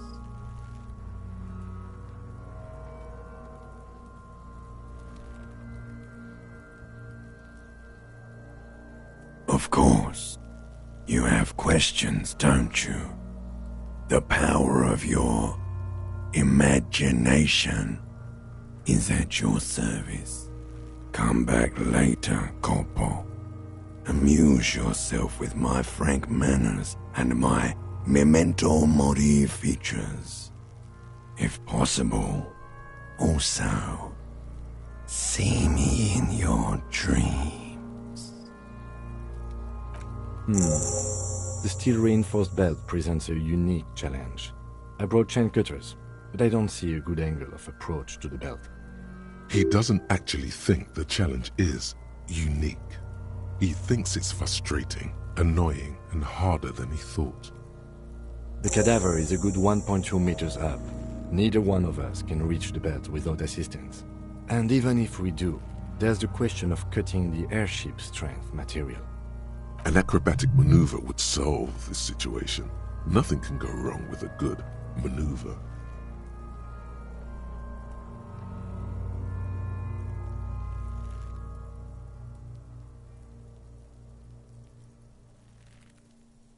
I was really hoping we wouldn't. The Union appeared to be suspect in this case. It seems like a dangerous route to go down. But what other options? The corpse twists on the belt, like chicken on a skewer. I have thought of that, yes. But the tire tracks would compromise the scene. Any prints would become illegible. That's if we get it through the hole in the fence. Also, my MC has a sloped roof. It's a sports model. The roof is slippery, an all-around bad platform to stand on. How about I take you, piggyback? The fuck are these pigs talking about? Oh, they're bank or something. Oh, it's fucking boring, Kuno. Wish they'd fuck already.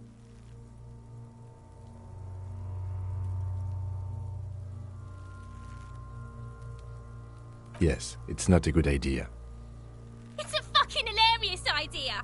You two puskapas get on top of each other and fuck. In silence, the lieutenant gives you a meaningful glance, as if to say, case in point. Someone else? You mean like the police? Sadly, yes. The whole RCM is out there right now, doing the exact same thing we are. Are we in a rush to help them? Not with this on our hands. I know it's hard, but I assure you, the others won't come to help us. And we have a growing sanitary concern here. We need to get him down, fast. Climb up there and saw the branch? It seems unclimbable, cause the ladder is treacherously rotten. But you could use your hands and feet to reach around the tree, then hang from the branch. Honestly, I prefer a non-acrobatic solution to this. Clown cops climb tree, fall down. Enraged cop assaults children after falling from tree. Cretin cop, they like that word, saws the branch he's sitting on, literally. Local children report corpse mutilation. Fuck yeah, climb that shit, monkeys. See, you're only making them do those things less.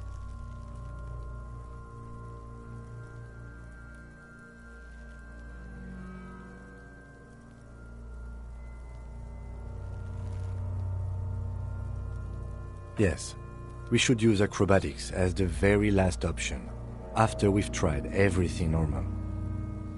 Oh, these have got to be the most fucking boring multiparts I've ever seen. We are not getting him down already. Not getting him down is a task that's already accomplished. Sadly, it's not our job to keep him up there, but to get him down. How do you plan to get him down, then? With social sensibility? Are you going to educate him down?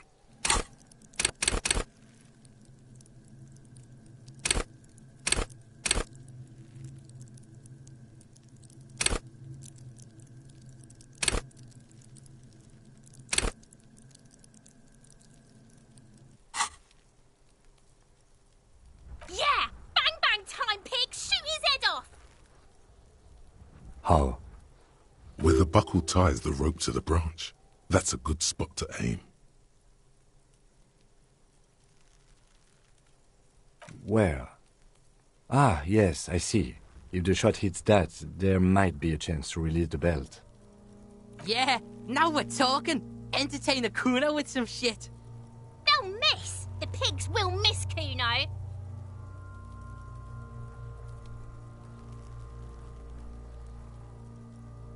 Silence. With his elbow sharp, the lieutenant unzips his jacket and produces a lightweight firearm. He drops a paper cartridge in the barrel, separates the scouring stick, and gives the cartridge 5 tucks, securing it in place.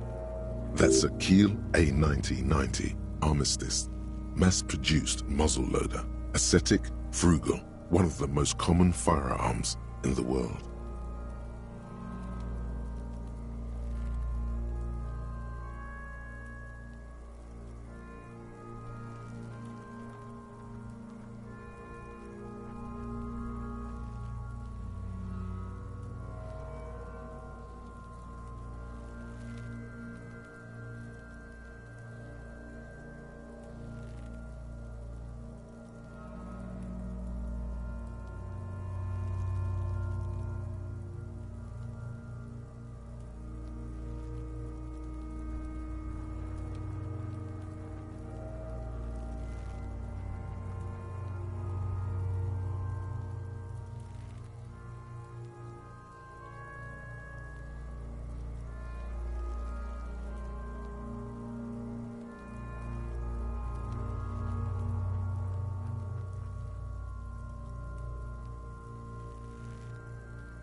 He then steps back and assumes the Fellow-Stess position, taking aim.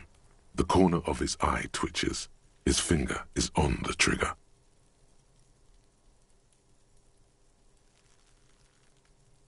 He's gonna fucking miss! The kid's voice is drowned in a shrill blast that echoes off the walls of the surrounding tenements. A cloud of smoke slowly parts in the air as the lieutenant steps back and says to himself, God damn it. A lot of things were wrong with that shot. The Fellow-Stess was the wrong choice. His shoulders were raised, but above all, he cannot trust his eyesight. Fucking idiot! Mukabat asshole! Kuno could have hit it easy, but then Kuno's not fucking handicapped, is he? Kuno's sorry too. Kuno feels sorry for the Beano-clad.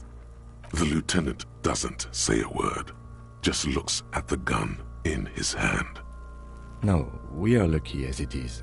We didn't break anything, and the victim remains uncompromised. Any more mistakes could put us in an unfortunate position with the locals. We have eyes on us. I didn't do us any favors with that. I have to say, it's beginning to look unlikely we can get him down without assistance. You know, you don't feel like too bad of a shot yourself. It's bad as it is. Us shooting firearms like punks. Go ahead, I'm not stopping you. Just don't lose it. They only have one gun! This is the sorriest pair of pigs Kuno's ever seen. Yeah, take it, you fucking banani boika! Take it and shoot yourself in the mouth! The cold piece of bakelite and gunmetal is surprisingly light. Your fingers fit right through the guard, instinctively resting on the trigger. The fuck are you waiting for, Kuno? Tell him to shoot himself in the mouth! The buckle comes into focus in your sights. You stand with your feet planted firmly in the ground and your left hand supporting your gun arm. Why don't you just shoot yourself in your mouth? At least you won't miss. Or what? You gonna fuck me? You wanna fuck me, pig? Is that what this is about? Your field of view narrows. The branch slowly moves, becoming entirely two-dimensional. The metal buckle glimmers, catching the morning light as the slowly rotates.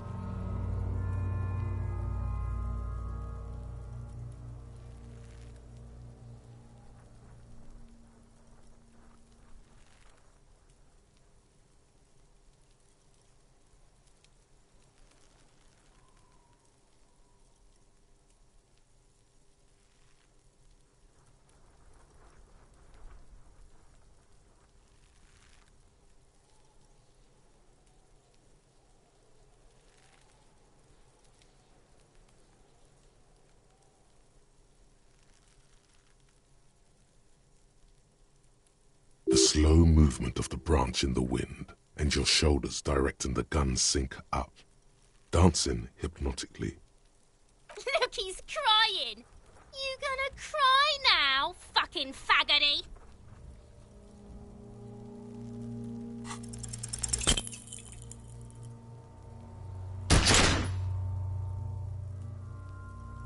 A plume of smoke erupts from the barrel. Your hand goes numb from the explosion. With your ears still ringing, you lower the weapon to see what happened. You missed the belt, but hit the corpse straight in the chest. Bits of ribcage protrude from the skin. No blood, only a murky sludge dripping down his belly. The sudden stink makes your eyes water. Oh my god, he's gonna fucking cry! I knew it! What a mulku!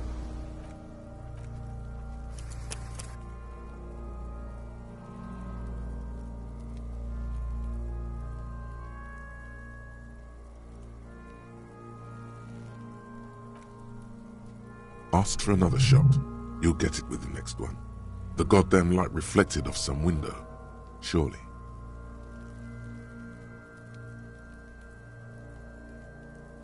The cadaver is already compromised bad enough. We don't have to make it worse. It came out wrong. You made it sound like you're some sort of roulette addict looking for a fix. Ask again. More controlled this time. There is silence. Vitupa wants to fuck up again bad.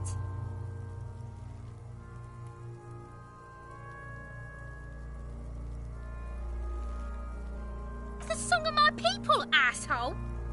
Don't provoke her. Shot him in the chest. What a fucking idiot. It's not the gun's fault you can't shoot. It's your pig hands. Pigs don't have hands. They have, like, fucking hooves or something. Kuno has hands. Kuno can shoot that shit down for you.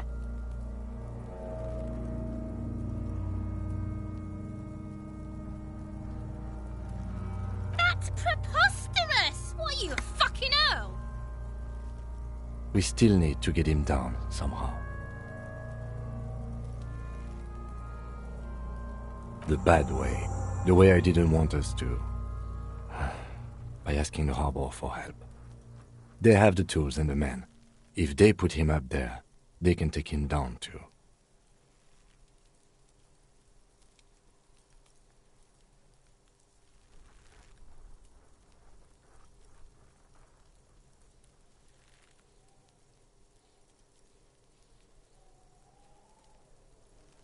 To ask the suspects for help with the victim's body?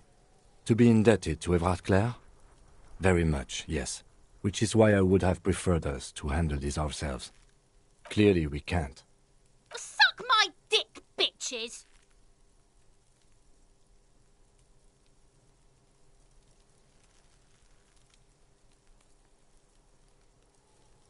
He's a dangerous and corrupt man, and we cannot predict what he will want from us in return. Yeah? Don't go being someone else's bitches. You're Kuno's bitches. From the gate. By negotiating or fighting. Or we can try the secret route we found, where your cloak is. It looked doable. To the gates. Let's negotiate. Secret path, secret path, secret path.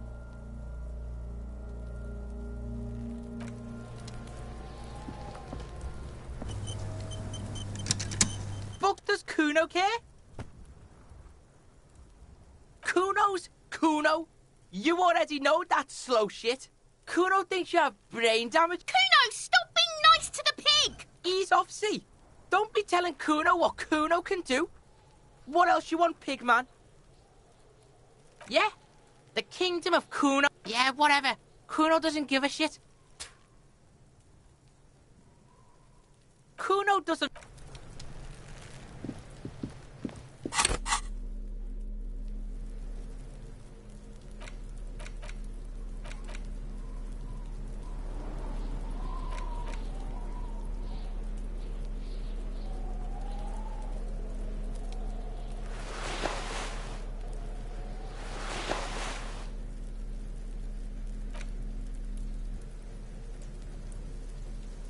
An intricate web of blue lines stretches across the torso of the hanged man.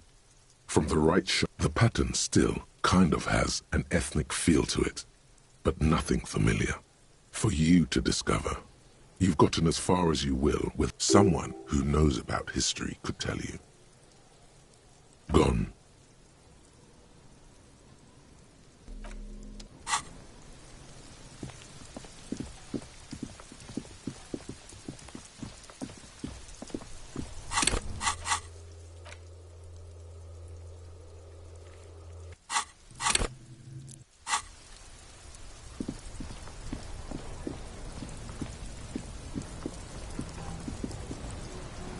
Stuck in the rain in a traffic jam, man.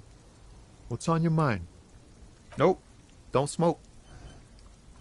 Some of the other drivers do, though. There's still a few around, waiting for the jam to disperse. Or waiting for the sweet release of death.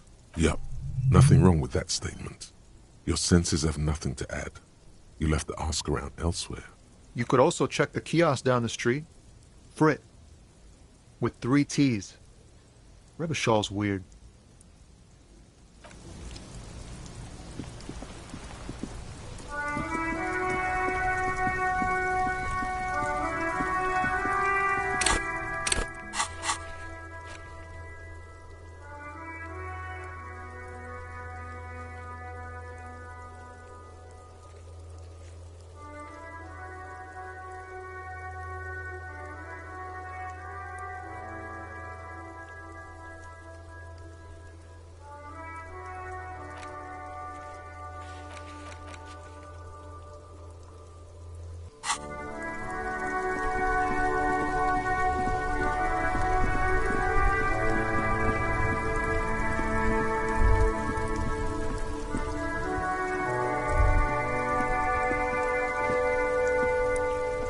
Droplets of rain fall on the white on blue police livery of the motor carriage. Do something important? Something murder-related? There's always something important. Doesn't mean you can't take a moment to admire this piece of machinery.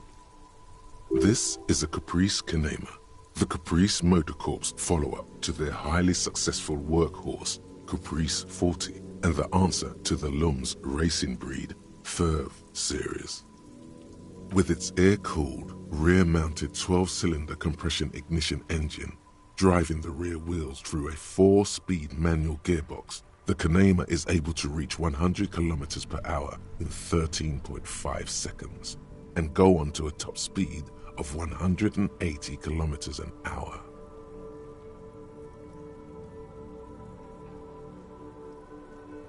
The high center of balance is offset by a large battery bank mounted at the bottom of the cabin, feeding all the auxiliary systems and making the Kanema effectively a mobile power plant. Due to a quite steep price tag, it is very unusual to see one in police livery.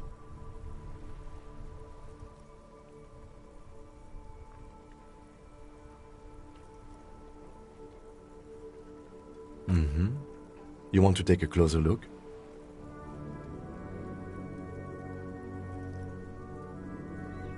$130.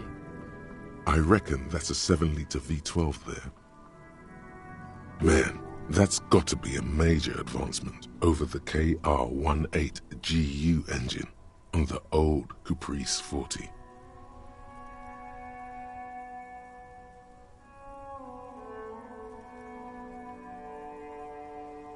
Yeah, you know it?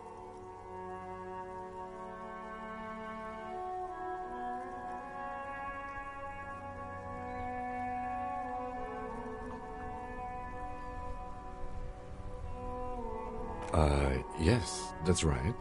I'm very impressed that you know these things.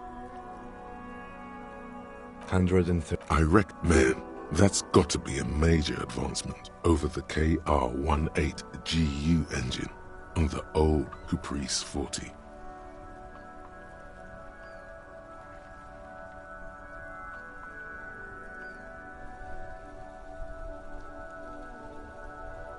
$7.2. Supercharged.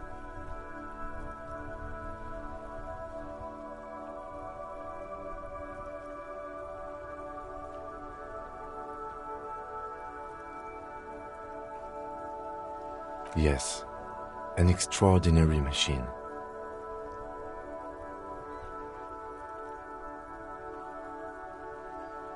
It's nice and all, but why so modest? Put some zing into it. Flare it up. Slam it down.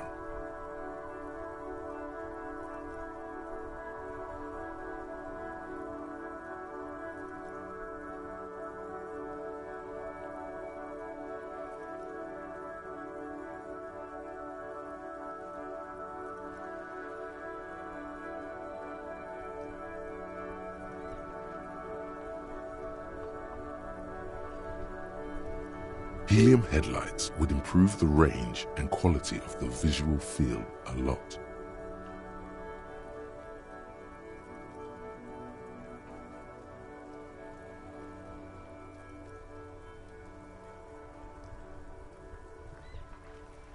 Actually, I have a pair at home. Just haven't gotten around to fitting them yet. I need to lay some wiring for the ballast first. You want to help? Thank you for the offer. That might be fun. Let's do the case first, though, all right? He liked the idea.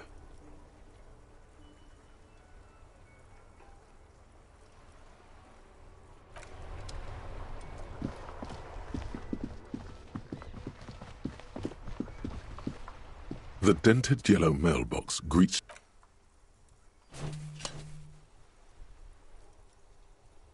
The box seems happy.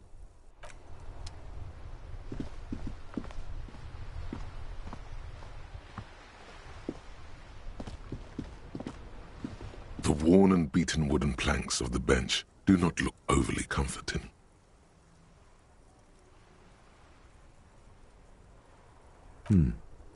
We can sit on benches after we've solved the murder. Let's go.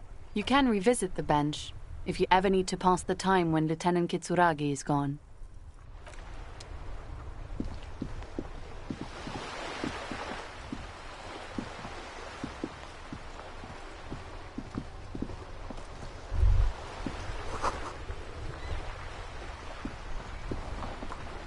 Have you no shame? Whining about your back every time you bring out the measuring tape. René, you're a man with a fork in a world of soup. Please, let's just try to enjoy the game, all right? I'm trying to, but you keep breaking my concentration. You're old. I can see that. We're both old. Now stop grabbing your ass like it's a girl. These manly men are playing balls. This is a ball game. Grab a ball and play it. Don't ask questions. Shoot first. Ask questions never. No, you got this. There's the ball. You're the game.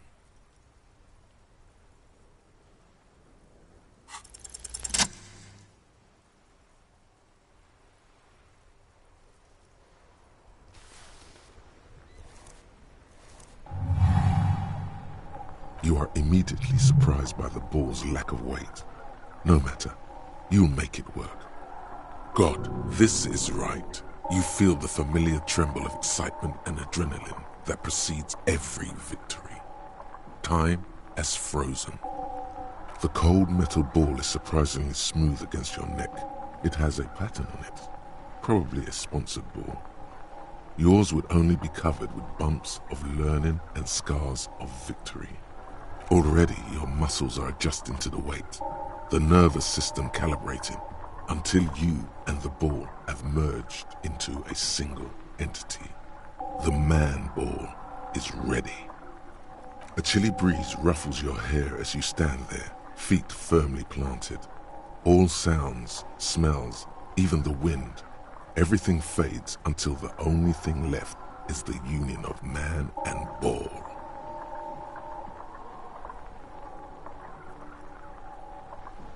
An embodiment of pure motion, a fine-tuned locomotor running at maximum efficiency.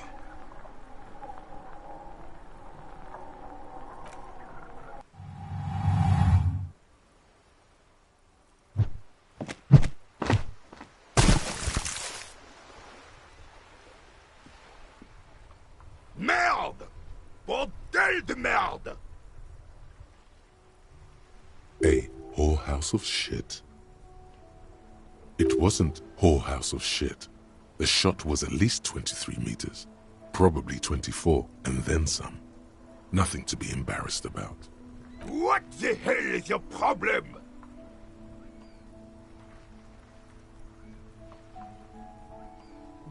You vandalized our game, son!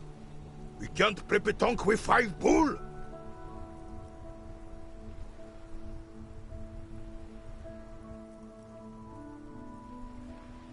Yes, pétanque! You ruined our pétanque game! We want our bull back! Take it easy, René. This is just a misunderstanding, isn't it, officer? No harm done. Of course there's harm done, you orange slug! You owe us a goddamn bull!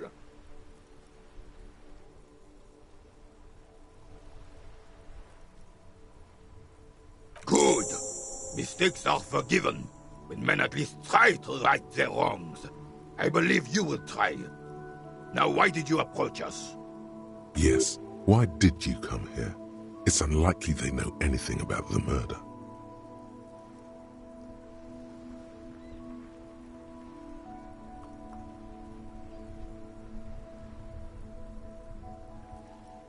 Unfortunately, I don't. Unlike most of the locals, I have no qualms about assisting law enforcement. But this affair has passed me by completely. In Martinez, the union is the law. So can you really blame them?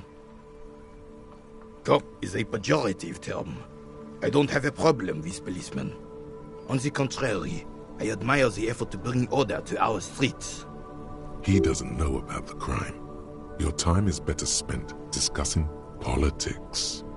If I knew, I would not be afraid to tell you. I simply don't. I am an old man, not a coward. The daily business of the riffraff no longer concerns me. 'Tis true, sire. He knows nothing. Yes.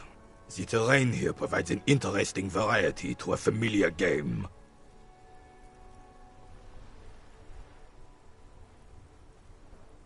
No. It was left by heavy artillery fire. Why what? Because that's what happens when communards hijack your country, execute your supreme leadership, and turn your capital into a slaughterhouse. You use heavy ordnance to clean up your home.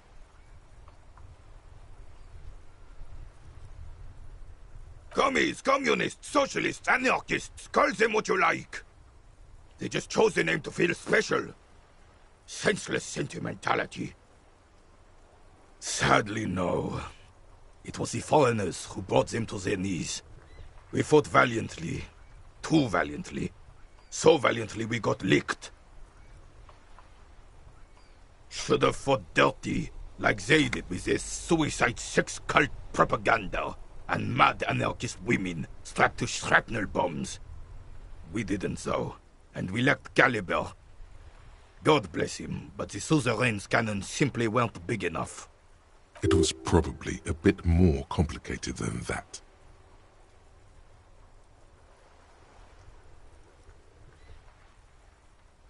Because this place is a damn beachhead. Had to soften the commies up first. Yes, the military coordinated amphibious landing to take back Revachol. Martinez was used as one of the 3 footholds in Revachol during Operation Deathblow in 08. The other 2 are off in Stella Maris and the Delta.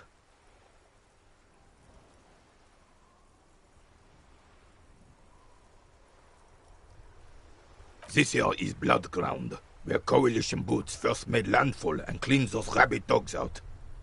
Most likely, we're playing pétanque on their mangled corpses.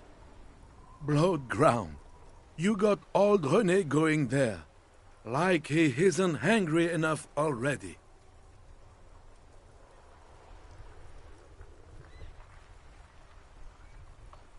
Damn right, son. They laid the fire of hell on the city before they stormed it. And it worked, too. The rest of the city got cleaned up, but Martinez they keep as a monument. And now the Union Socialists are practically running the place. Well, it's your own damn fault. You, we, the Coalition, Revachol, whoever you want to blame, never finished the job. Officially, the party never surrendered. Of course they still hold influence. You don't even begin to truly understand the players at the table, let alone the specific circumstances surrounding the... What do you think? Thinking men have opinions on these things. Present one.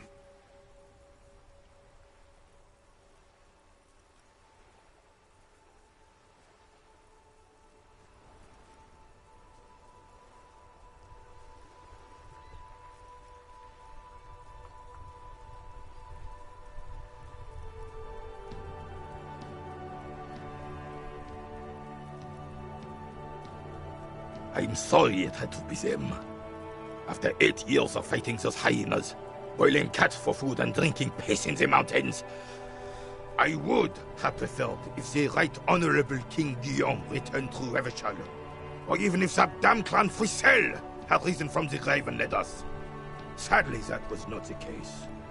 Instead, all that is just, holy, and beautiful in the world was wiped away, and now it's neon signs with toothpaste ads everywhere. Foreign influence peddling garbage and stupid music on the radio.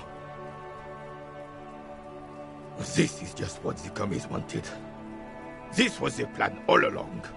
This is what they wanted to replace the role of the suzerain with.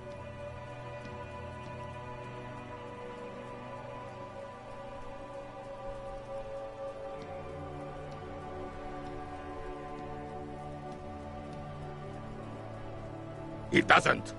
That was 100 years ago. Ain't got nothing to do with anything. Damn Frissel. He was the king we couldn't protect. The Carabineers failed him, and the crown. He died in the hands of the Hyperlay, in a very public execution. He slouches as he says that. It makes him smaller, admitting they left the king to the mob. A true king in both blood and mind led Revachol before Frissel. He would have been better, but the damn commies drove him into exile. Some manner of self-deceit is present in his thinking. Sounds like this Guillaume abandoned him, and he doesn't want to admit it. The suzerain is the king! Has everyone forgotten already? They forgotten already. It's no use talking to you. You were still in Daddy's balls when it happened. When we took our last stand against the filth and rode the cavalry straight into gunfire.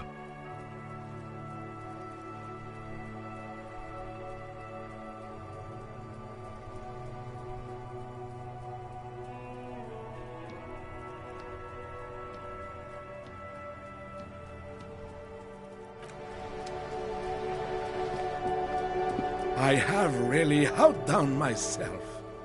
This is divine. Yes, that's what you need, Gaston. More padding on that fat arse of yours. I hope your heart gives out.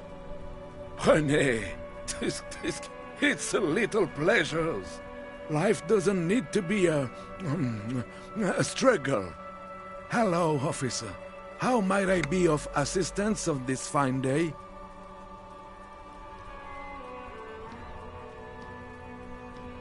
I'm sorry, officer, but I really don't share food. Nothing personal, it's just a principle. The only one you have.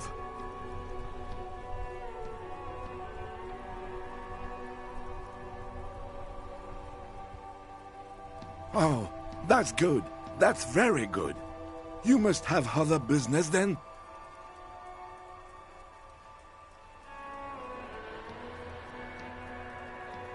Let me think. I heard someone was hanged and left on a tree for a week, but that's all I know, really. No, officers, I'm sorry, and I really would like to assist. You are both good guys. I can see that. Then help them, you wimp. You have plenty of shoulder with the ghost caviar in the Union. Someone must know something. He means caviar socialists. I wish I could, but I just don't know anything. I always keep my nose clean and don't gossip. Everyone knows and respects that. Odd. He doesn't seem to be lying, but there's something off here. I'm not even anyone. Of course he's holding back. His mouth is so full of Union prick he can't even speak properly. Can I at least finish my fucking sentence before you piss on it?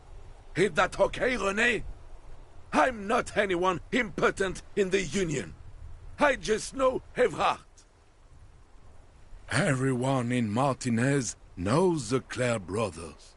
I taught these boys human studies and history in the gymnasium. What do you know about history? You never witnessed history. Only heard about it years later, when it had already moved on. You don't know history. The old soldier mumbles something under his breath and turns to face the sea. There he stands, proud, rigid and alone, like a cracking marble statue. Let's try not to get caught in a crossfire. Oh, in many ways, yes. Like an honorary member. I attend meetings and parties, help with little things. Evrard, Edgar, and the older debarders all know me. Oh, yes. Not in the technical sense. I don't have a vote or a membership card, but Evrard keeps me on the payroll, just for the little things. So that's what it was before. Him hiding something. He tries to make it look like he's a big deal in the Union, and now the illusion is disintegrating before your and Renee's eyes. He doesn't know anything, because no one tells him anything. He's an outsider. Of course he's not a member. He's not a member of anything. I knew that. He's a Weservein. Turns to where the wind blows and tries to look important. I hate this socialist rabble, but even siding with them is better than living your entire life on the fence, never committing to anything. Pick a damn side already. Writing work mostly. Occasionally, he needs something written, and I happen to have a way with words, people say. Oh, nothing official, I assure you. Just essays for the newspapers.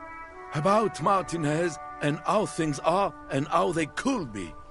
Evrard and I have these long talks where... Well, he tells his little pen man exactly what to say. It's commie propaganda, plain and simple. You should be ashamed of yourself. I don't even consider myself a regular socialist. Politics is not really something I involve myself in, officer.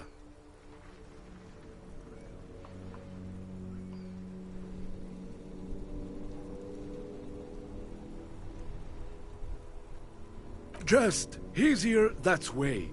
Besides, life isn't as black and white as René's of the world tried to make it seem. It's all shades of grey, really. Mon Dieu.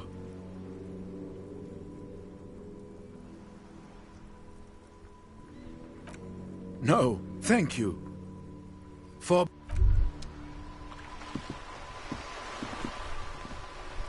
What's this? We're getting reports of normal, reasonable, temperate, political opinions somewhere in Martinez.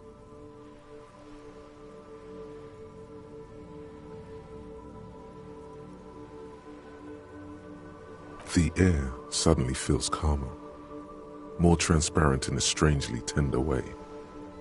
Perhaps it's the hangover. Perhaps it's a temporary surge of serotonin. But something tells you, it's time to become a citizen of the Kingdom of Conscience.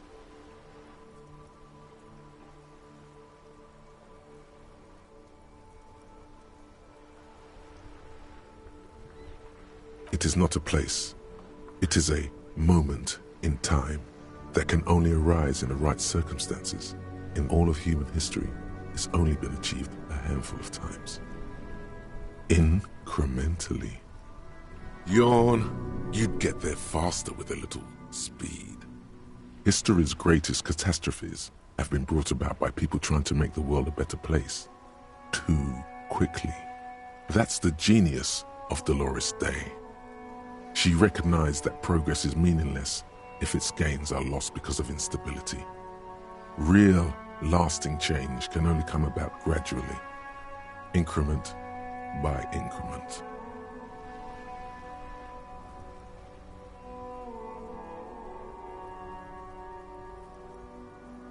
Tisk tisk, just because you live in the present doesn't mean you have the right to place your needs above the needs of the future. You may never live to see the Kingdom of Conscience. Your children may not. Even your grandchildren might not. But that's no excuse not to keep working. What rationality? What sang-froid? What a fucking joke.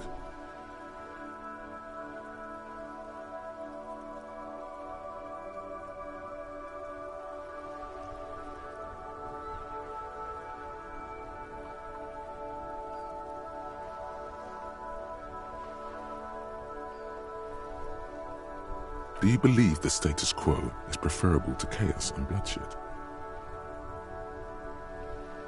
Then you've never lived through real chaos.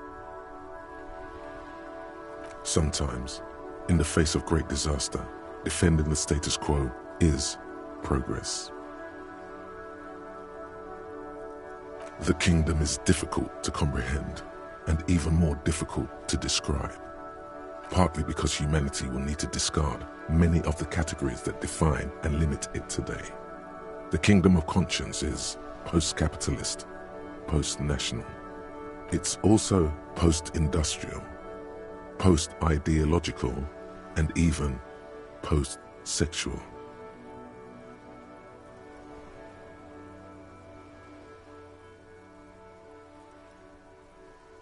Slow down, Mr. Reasonable.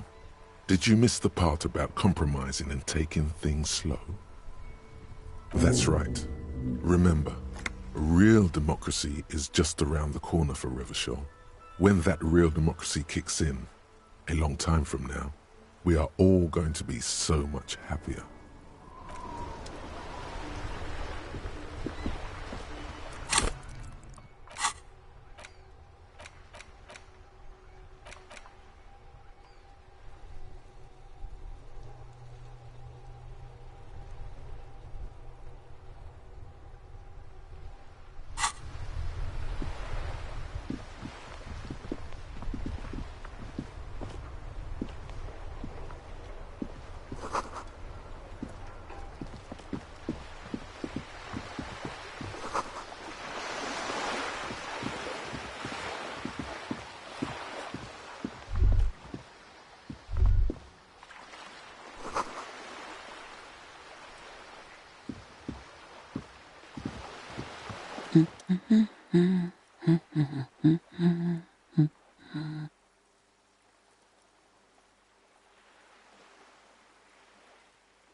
Hello? Me? No one. I'm just a working class woman. She doesn't really want to be disturbed that much.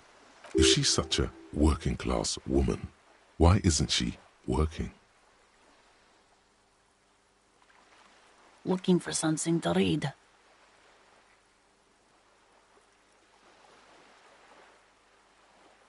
I know you are.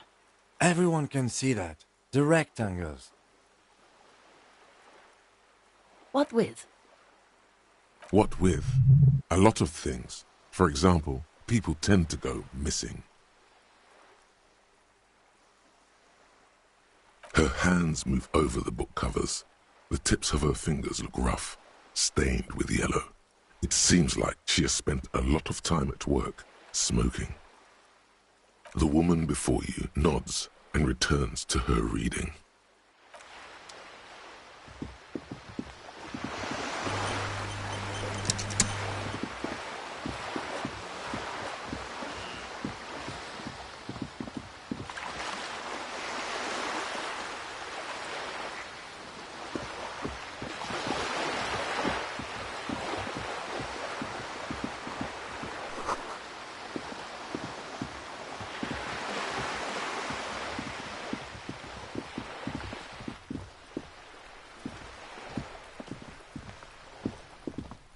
This is a wall on the side of an apartment building.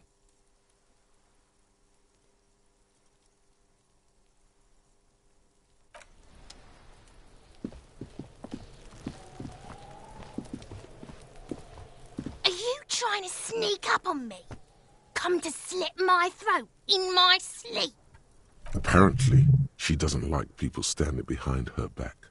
Logic error. She is not sleeping right now. Pig's come to take me out, trying to snuff me out. Don't get fucking clever with me, pig. You think you're so clever. Trying to sneak up on me again. Trying to...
The streets will flow red once more, a great torrent rushing down Rue de Esperance.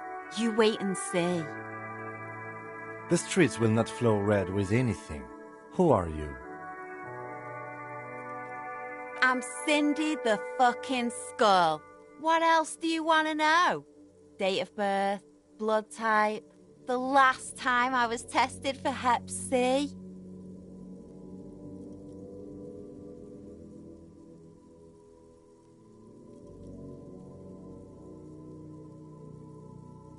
Ask away, pigman, but I don't promise to answer. A brush? An artist? The red splatter is urban expressionism.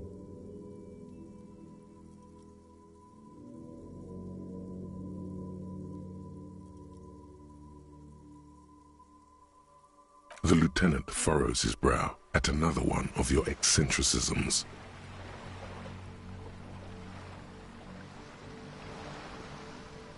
Hatred? Disgust? It's difficult to tell which of the two is more present in her girlish features. The woman on the boat does not notice her staring. That Ozon whore. Someone's got to keep an eye on her. Ozon is an archipelago 2 days' travel away from Revachol. Its moneyed residents, used to posh restaurants and upscale boutiques, rarely have reason to visit Martinez. Probably the Wild Pines rep.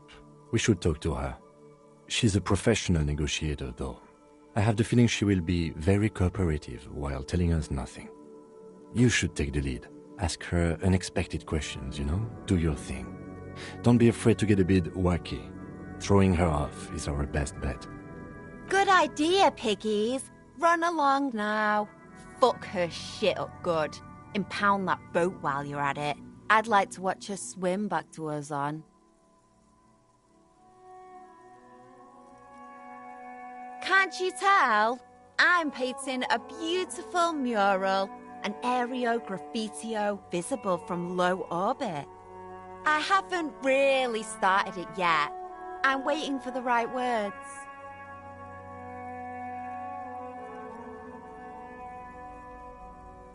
Have you ever tried your hand at graffitio?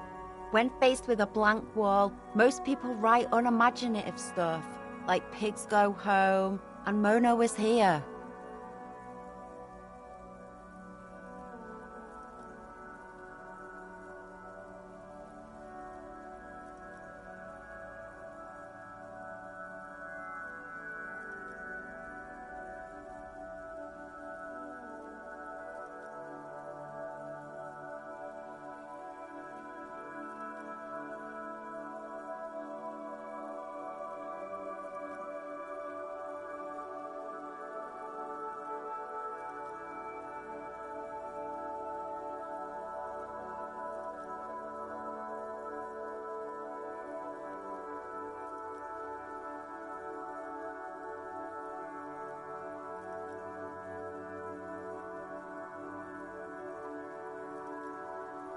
We rarely see pigs round here, though.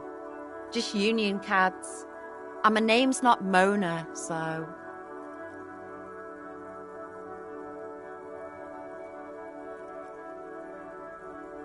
This place is severely lacking in havoc.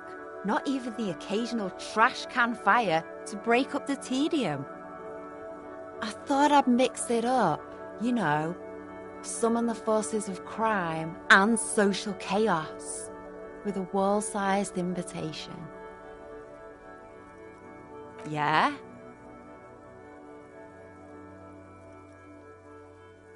Thanks.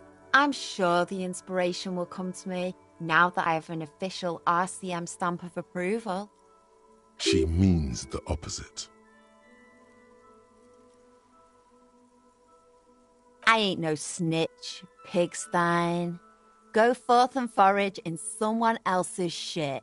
No shortage of squealers in these parts. Actually, there is a shortage of people who talk to us in a normal, calm, informative manner. We weren't put on this earth to make your life pleasant, fucko. Watch your back, ungulate. You've got eyes on you.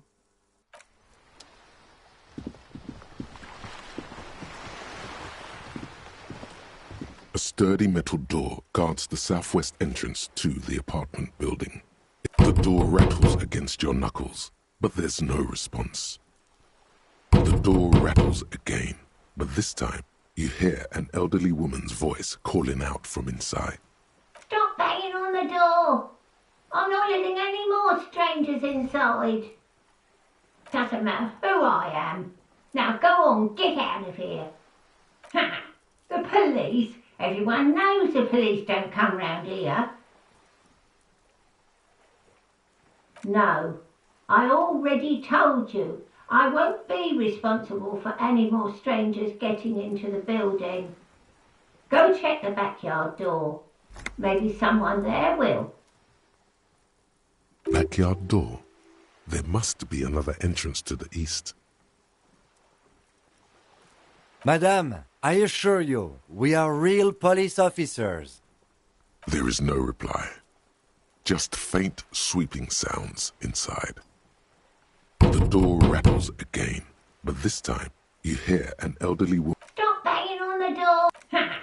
No, go check the Backyard door.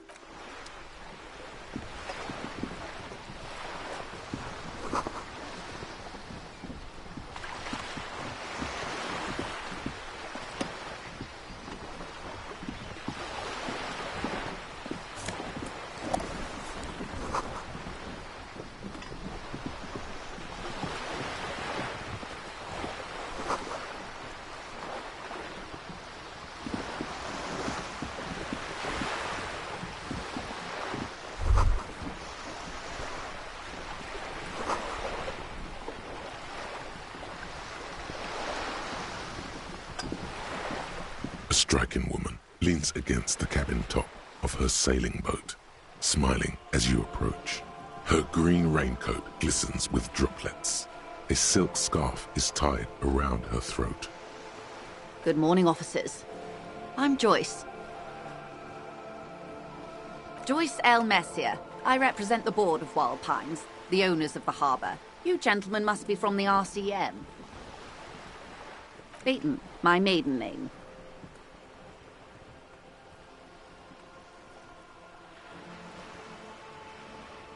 Nothing, honestly. I've said it to every drunk in town, and you're the first one who's responded.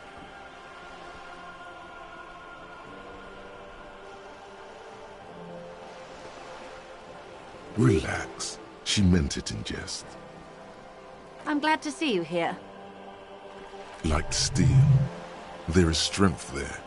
If she wanted, she could sink her nails deep into your skin. I was dispatched to handle a strike, not a lynching.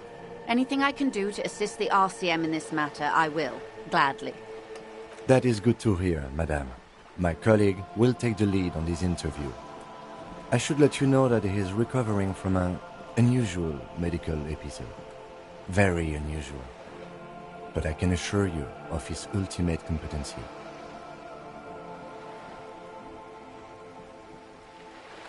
There's a trace of irony in his voice. Mischief, even. This is a tactic.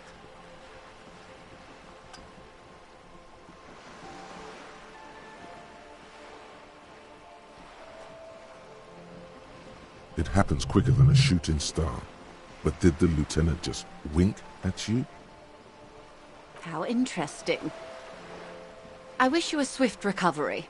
In the meanwhile, you have my full cooperation, and the full cooperation of the Wild Pines Group.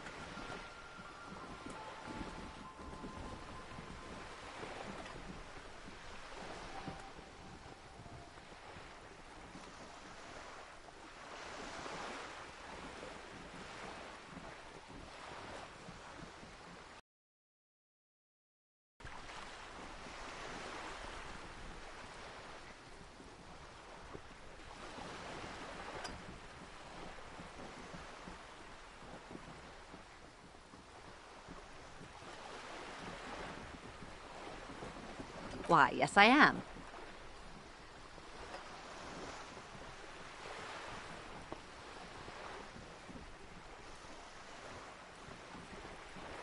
Of course there are. We're on an archipelago. How else are you supposed to get around?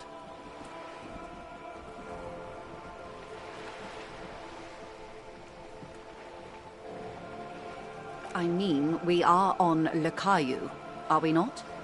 Technically, the neighboring Ozone and Fas Alamer island groups are archipelagos, while La Caillou, by contrast, is a single fertile landmass, the fourth largest island in the world. It is not an archipelago.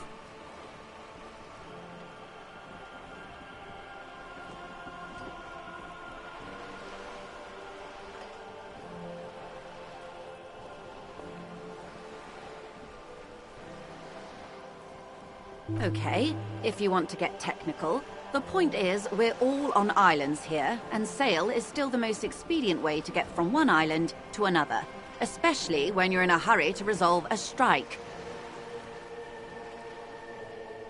I haven't seen anyone else drive a souped-up Capri Kenema motor carriage either. Actually, that motor carriage has been specially issued to serve as a patrol and pursuit vehicle. It's for crossing long distances in the greater Revachol industrial harbor. It's not a toy. Neither is this. A toy, I mean. It's a machine for crossing long distances in the Bay of Revachol, between the city and the islands. You need to make this lady admit she's only riding around on this boat because she's rich. Why what? Stop thinking. Take her down.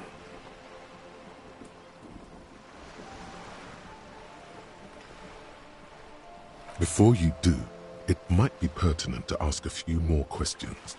Learn whatever you can about this boat of hers.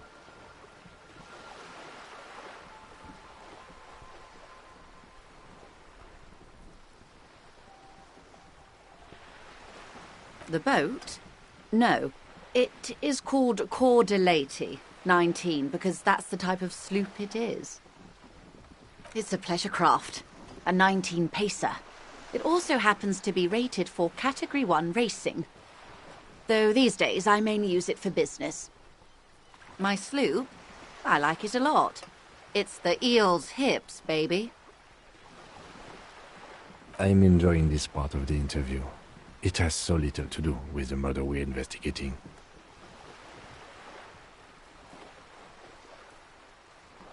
Officer, I assure you I'm a highly qualified pleasure craft operator. The crowns of her teeth are porcelain, white as the boat's hull as she smiles. Her nonchalance might be related to something called the Wayfarer Act, a law that says she doesn't need a license. Sly fox, you're not aggressive enough to harass her further on this. Oh my, the E word.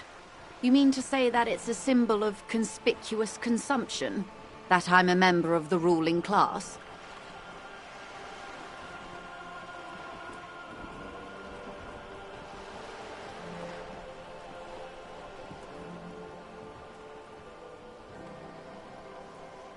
Detective, may I remind you that Mrs. Messier is a professional negotiator.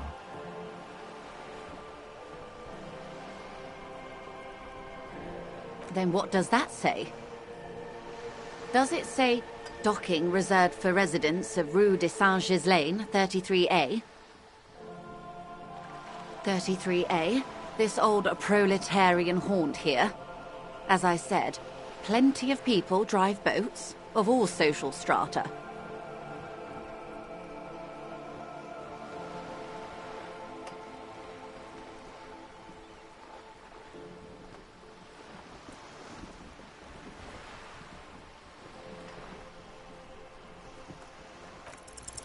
Your synapses flesh.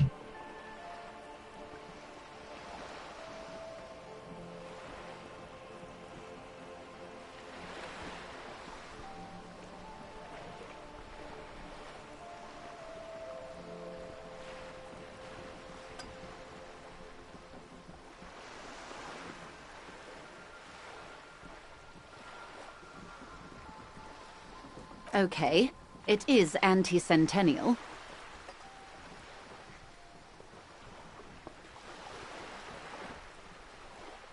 I assure you, they drove quite a hard bargain for this space, but you're right. I am a bourgeois woman, and this is my fast, lightweight, interminably bourgeois boat.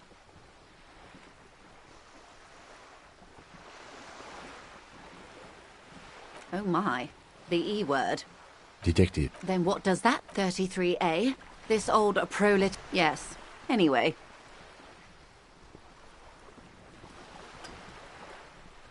Good.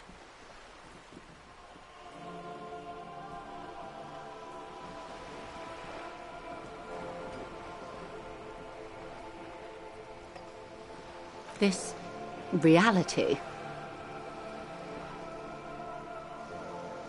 Yes, reality is your side case. An experimental side case.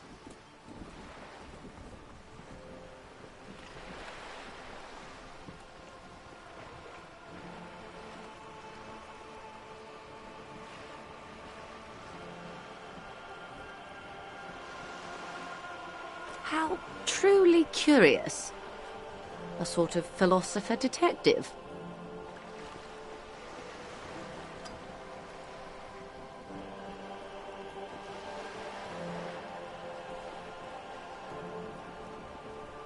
Oh? Then why? Yes. Why don't you tell Mrs. Missy what you told me? Hmm? What?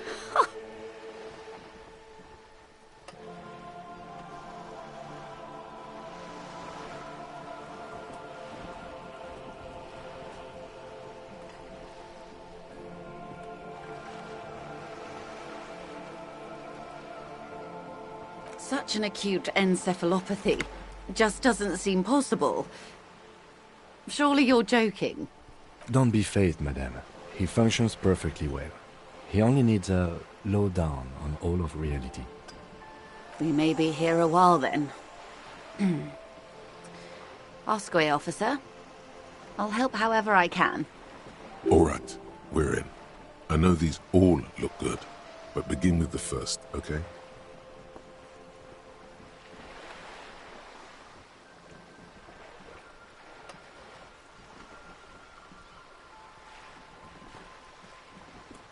We're in Martinez, baby. A casual term of endearment popular among the 50-plus crowd. It's a disco holdover, pay it no heed. Aren't we all? She refers to your corresponding ages. Martinez is a district of Revachol. A very small district tucked away near the industrial harbour.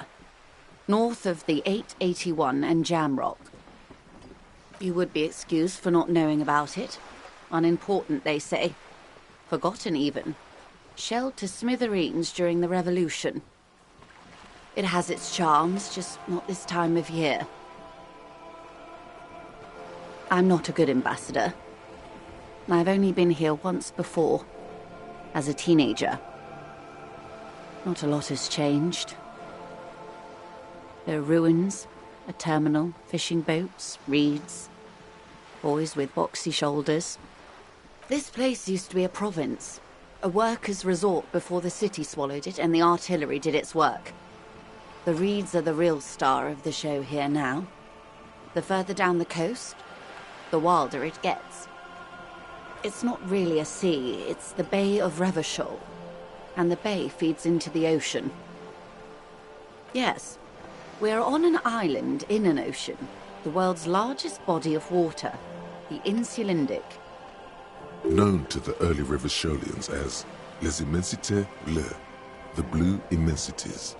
Vast, lukewarm and unknowable, flowing in and out of sight.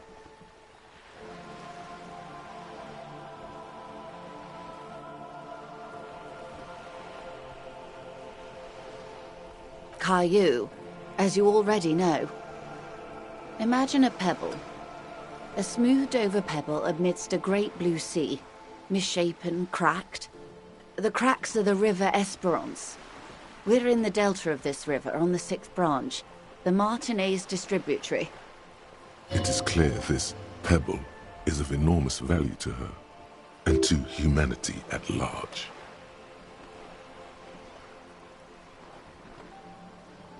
Revachol? Revachol is what you call a city. The great kind. As if it's self-explanatory, beyond patriotism, a fact. History, detective. They built this city to resolve history. Our part in it, at least. Our centuries.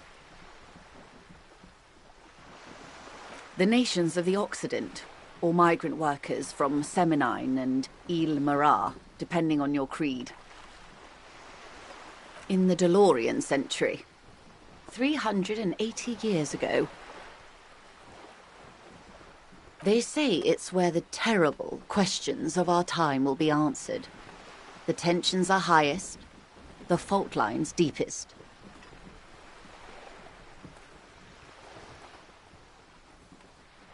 By that I mean conflicts. Ideological conflicts. The stuff of men.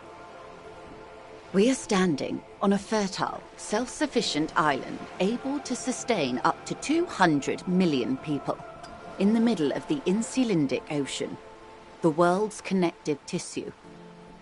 It's where the money is.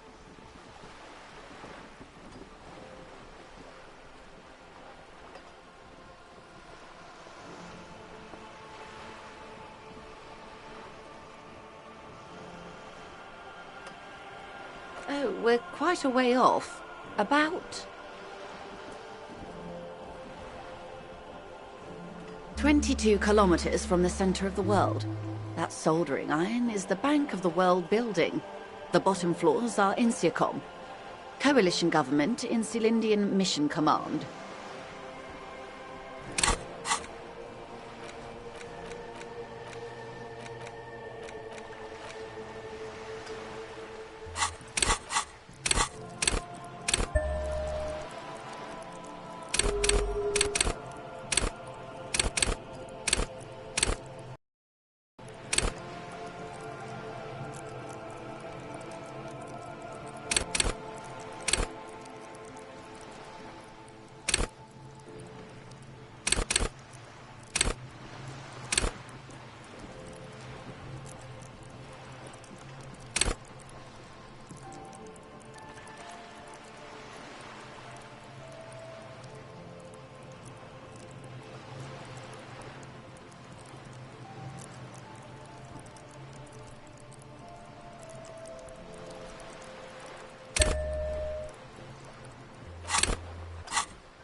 Silence. She lowers her hand. The water, the light. It's as though you're seeing it for the first time. There is no recognition, only the immensity of the sea and the cold radiating from it.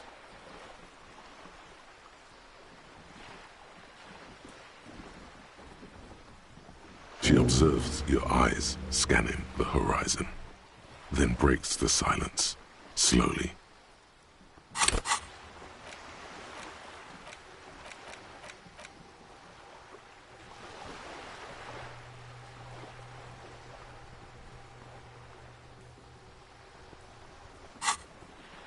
This is one thought you need to complete. Where are you? Was there something else you wanted to know? I remember something about a lowdown. This has been informative. Thank you, ma'am. I'm sure my memory-impaired partner has many more questions to ask, about even more fundamental aspects of reality. Might I suggest not asking them all right now? Ma'am, Messier will be here later too, and tomorrow. Isn't that true, ma'am? Absolutely. My commitment here is long-term.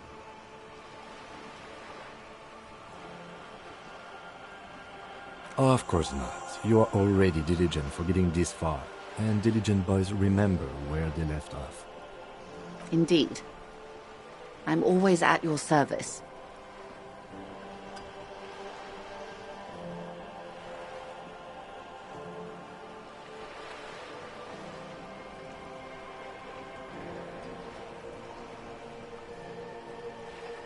Glad to have been of assistance. The little that I know. Anything else?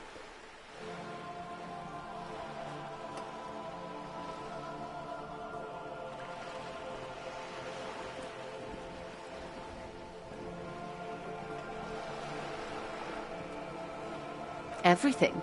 Right up to, but not including, trade secrets. First, you'd have to repeal the Emergencies Act of Trade in Elements. That gives me the right to silence. It's quite the octopus. The octopus that straddles Revachol, the Emergencies Act, is the cornerstone of post-war Revachol, inseparable from the world it created. Good luck is only kept in place by the vested interests of half the civilized world, including your own. What the ma'am means is that the Emergencies Act and the RCM both get their authority from the coalition government. You'd be shooting yourself in the foot, in other words. But I am derailing us. You wanted to know about the strike. I believe the official title is Senior Labor Negotiator. In practice, I'm a grocery clerk. I relay the union's demands to Wild Pines and return with Wild Pines' counteroffer. No way. She's more. She can make decisions. And how are the talks going? They're not. That's the problem. The union stopped all negotiations a week ago, after that awful lynching took place. Wait. She just admitted that the lynching and the strike are connected.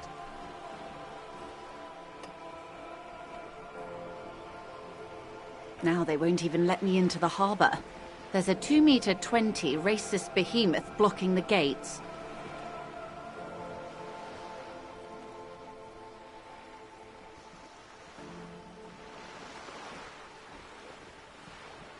Yes, I believe there is a connection, but that's a subject for later. Oh, so you've met him. Has he beguiled you with his inane theories? My colleague has his peculiarities. Let's not go into this particular one just yet. Of course. To each their own. Let's say I was not making the kind of progress I'd hoped for when I first arrived. And when did you first arrive?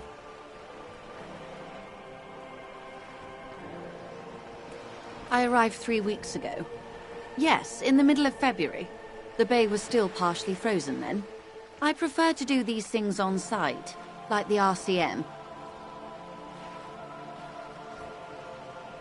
But the strike began in December.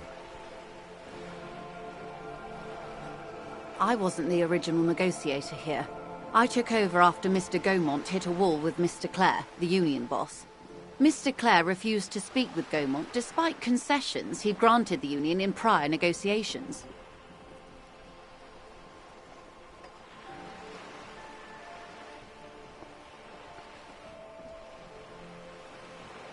This isn't the first time the union has gone on strike? Heavens, no.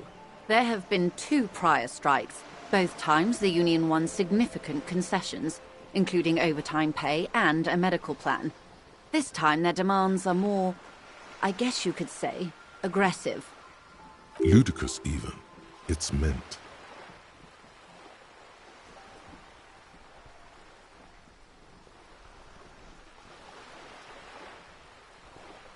Mr. Clare told him to... how did he put it? Fuck off, midget. Gaumont is short of stature, you see.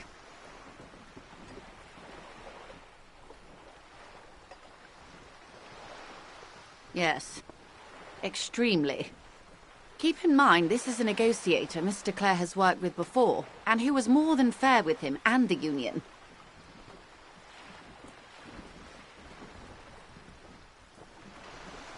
There are leaflets everywhere, and banners.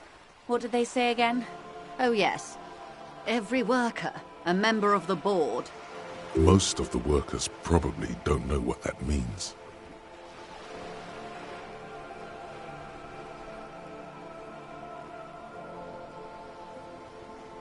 Fortunately, they explained it. Every time the Wild Pines group makes a decision about anything, it needs the signature of each of the 2,200 workers in its Martinez terminal. Just so you understand, this is but one of 22 terminals owned by Wild Pines. Essentially, not only are they kings of the company, they are also kings of the 72,000 employees of Wild Pines Group.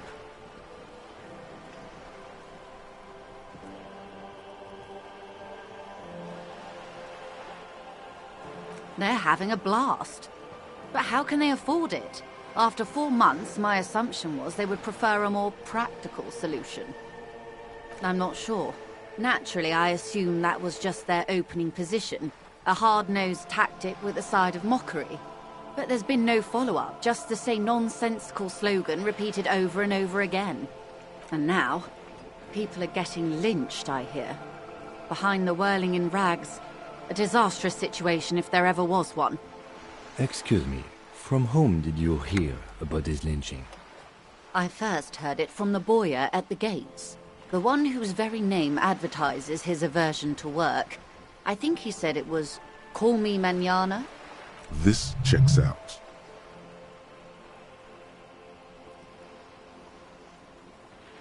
The scabs? You mean the huddled masses of Jamrock, come to plead for work where the Union refuses to? Don't let her answer it herself.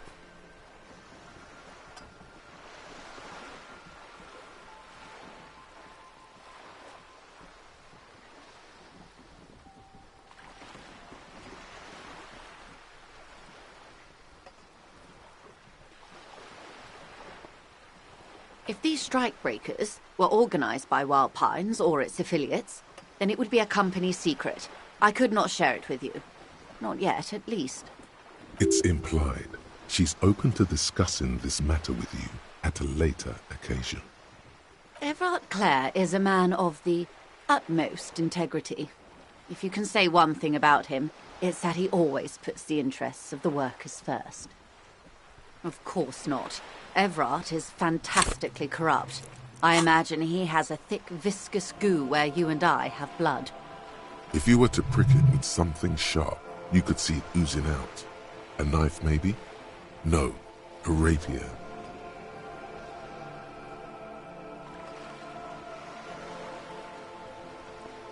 Oh, heavens, no. We get along just fine. Yet, now that you mention it, I can't stop imagining that black treacle just dribbling down his double chin. He is the most corrupt individual I have ever seen, and I deal with men like him for a living. If there is anyone more venal, more irredeemably nepotistic, then it's his twin brother, Edgar. Yes, Edgar looks exactly like his brother, except for that lazy eye. He also talks exactly like Everard does, and when one's term as foreman is up, the other takes over. It's how they circumvent the term limits, you see, with a funny little switcheroo. While in office, they've embezzled God knows how much of their workers' dues. The Débardeurs Union was once a perfectly normal institution. 20 years ago, anyway. It must not have been easy to establish under the Emergency Act, but they did it. I can respect that. Organized labor at its best, as they say. Then something happened in the local chapter elections. The brothers Clare came and transformed it into a... how do you say? A mob. The Débardeurs are a crime syndicate. Sad as it may be, I suspect we'll be forced to cooperate with them. Refreshingly honest, officer. The company has tried appeasing in the past, but I'm afraid our concessions have only emboldened Everard and his brother. And your opinion, Detective, if I may ask? I'm a curious and talkative person, you see. Would you say the Débardeurs Union is...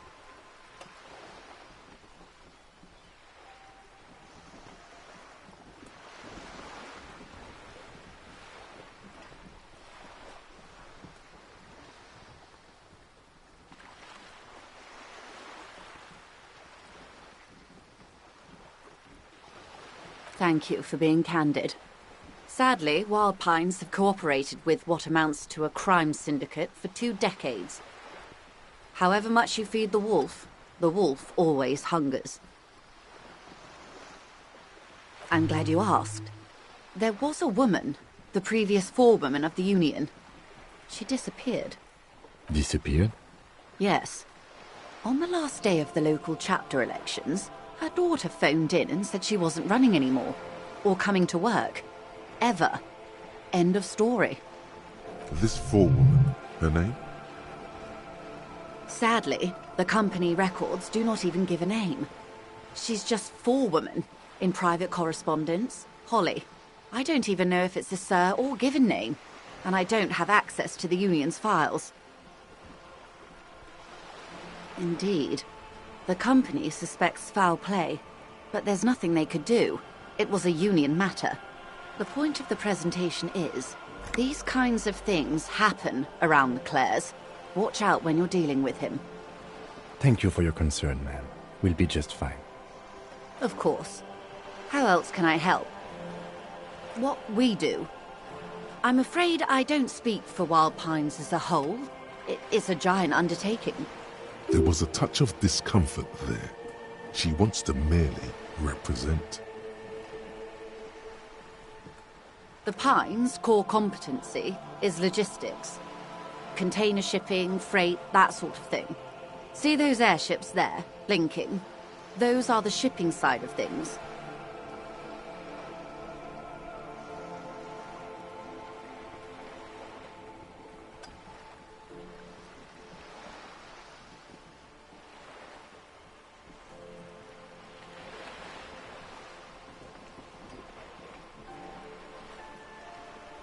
And that is the terminal.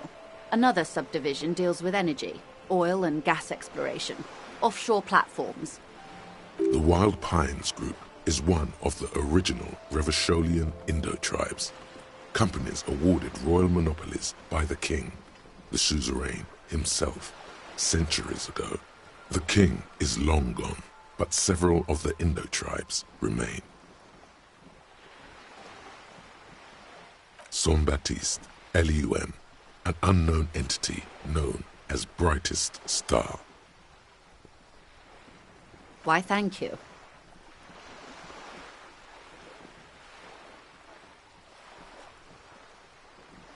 I'm not at liberty to discuss the company balance sheet, but I can tell you that last year, the company booked more than 20 billion real in revenue. And to think, there are years when the group books losses in the billions.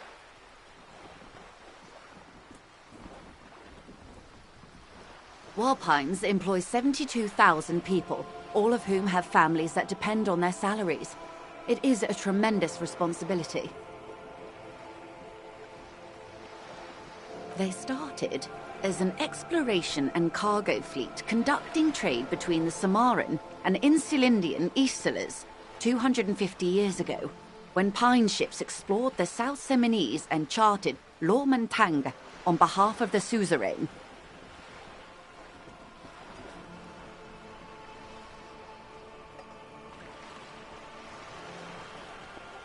Centuries of care, deliberation, and madness have gone into this endeavor. Vessels pass through the great unrest to re-emerge with apricots in tow. The logic of the system is totalizing. It's taken everything from its employees to build it.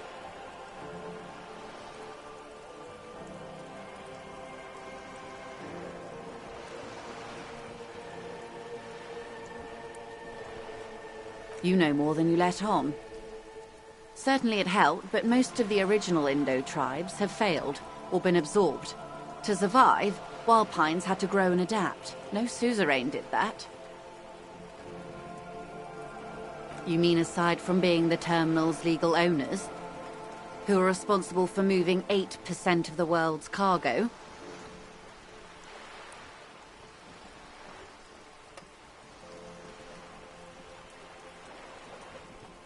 There are no minor cogs in the system. Each terminal must be accounted for, lest the entire system break. Every hiccup in such a system means thousands lose their jobs, the world over. I'm here to assure that doesn't happen.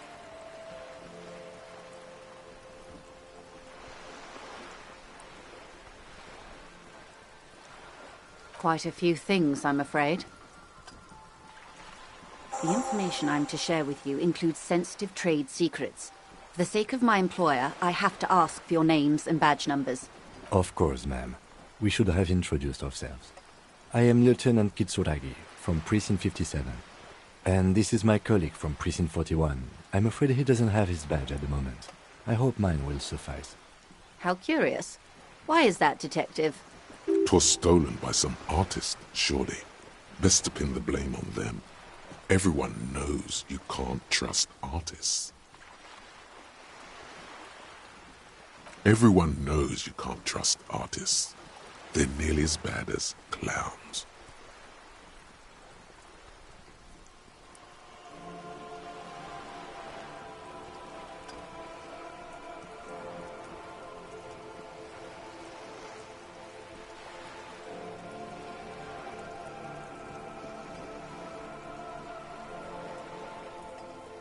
You mean someone stole your badge? I don't, in fact. I'm afraid what I need to tell you is wholly unrelated to art. I really need to discuss it, however, with the RCM, and I need your badge for that. Unbelievable, sire. Even the performance artists didn't work. How can I forget? I was hoping your condition was rhetorical, Detective. A questioning technique.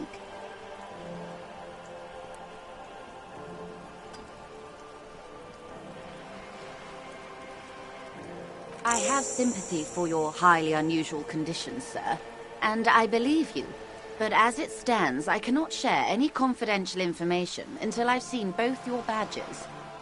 I understand the dictates of protocol, ma'am, but is there no way around it? I'm afraid not, Lieutenant. These are my employer's orders. She's a professional negotiator. She should be open to some sort of mutually beneficial arrangement.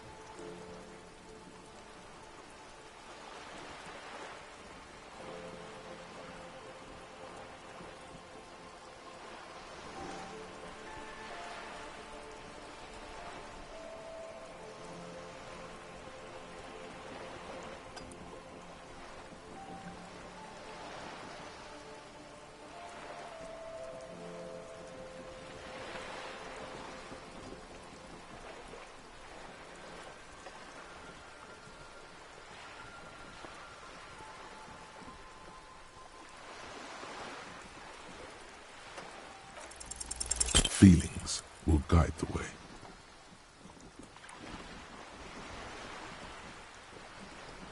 I assure you, it is no small matter for me either. We all share the responsibility for disarming this situation. I hope you have a badge for me as soon as possible.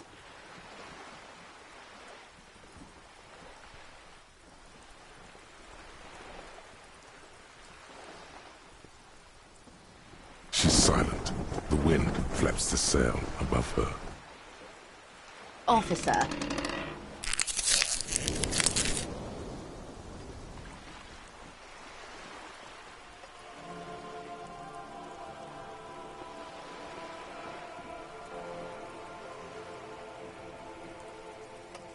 You know, I don't mean to sound cold, but if you want something, you have to give something back. More than just guilt. You're doing it. Despite your own best efforts, you're still getting in. Somehow. I'll be frank with you. If I'm going to break protocol, I need to be able to justify it to my superiors. They're going to want to see something tangible. The Union is conducting drug trade out of the harbor. It's an open secret in Martinez. Surely it must not come as a complete surprise to the RCM either. Perhaps it's time to look into it.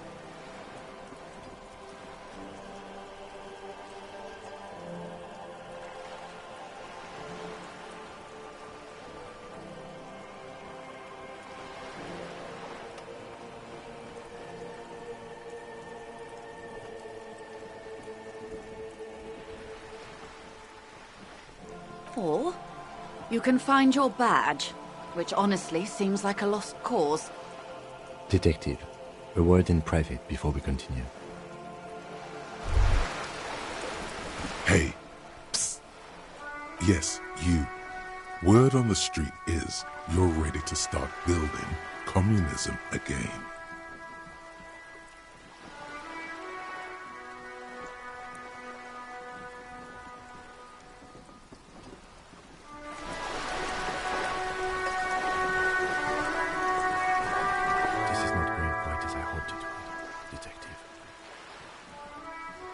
Honestly, I was expecting you to use your unorthodox technique to keep her off balance, and, you know, not volunteer us to be her henchmen. This woman is running circles around us. She might have known about your misplaced badge all along, or she's simply an adept improviser. Either way, we've played straight into her hands.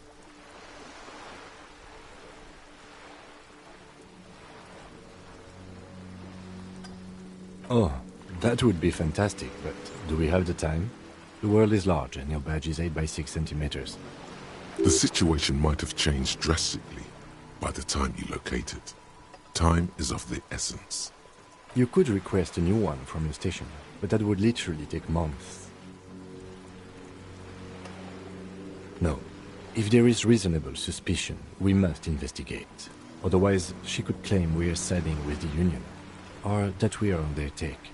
We'd never hear the end of it. What I propose is, we ask her, then we investigate, briefly. But do not share the outcome of this investigation with her. We tell her it's done, and demand for her information on the lynching.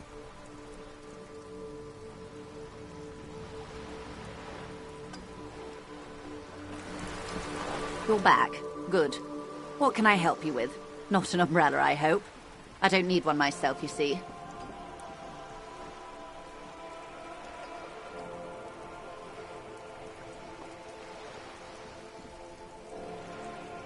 Very rugged. Good choice. Now, I suspect you had questions. Nothing like talking to pass a rainy day. Am I right?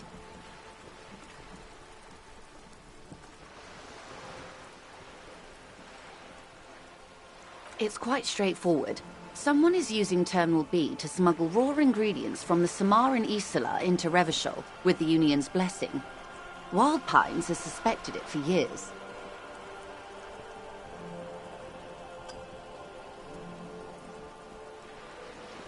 Ingredients for what, ma'am? Meth and dextroamphetamine, GBL, and various synthetic psychedelics. Honestly, it might be quicker to say what you can't make from the stuff.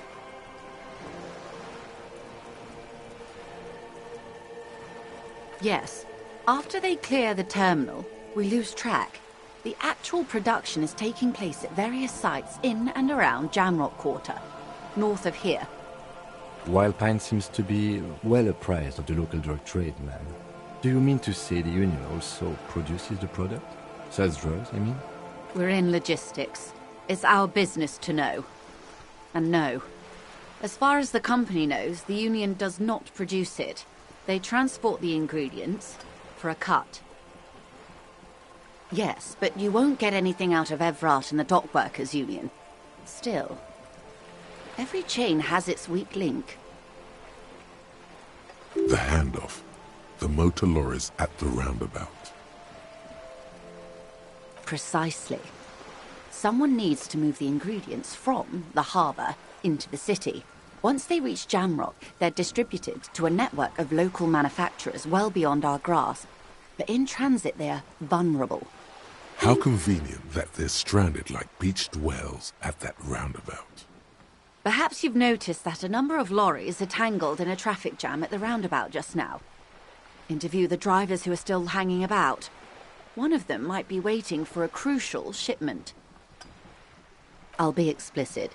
If you find this driver, I will share company secrets with you. We did. On more than one occasion. Apparently, there's some sort of inter-precinct disagreement about whose jurisdiction this area falls under. We know the company has launched its own probe into the Union's alleged involvement. We also know it's come up empty. It's not just the RCM. No one's been able to find any hard evidence. Well, here's your chance, officers.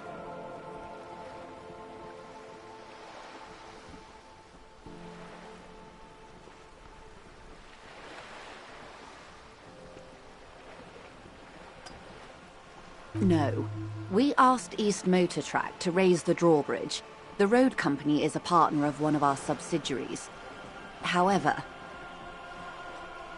this is a limited time opportunity. Once the complaint has been processed by the Trade Committee, they'll have no choice but to lower the drawbridge, and the operation will continue. Thousands of litres of raw ingredients will pour onto the streets of Revachol. Not the east across the river, but the west. the vulnerable, the weary. Well, at least this solves one mystery. What is that, Lieutenant? Why I had to call East Motor Tract and beg them to open a drawbridge for me. I'd wondered since I first drove in, on my motor carriage.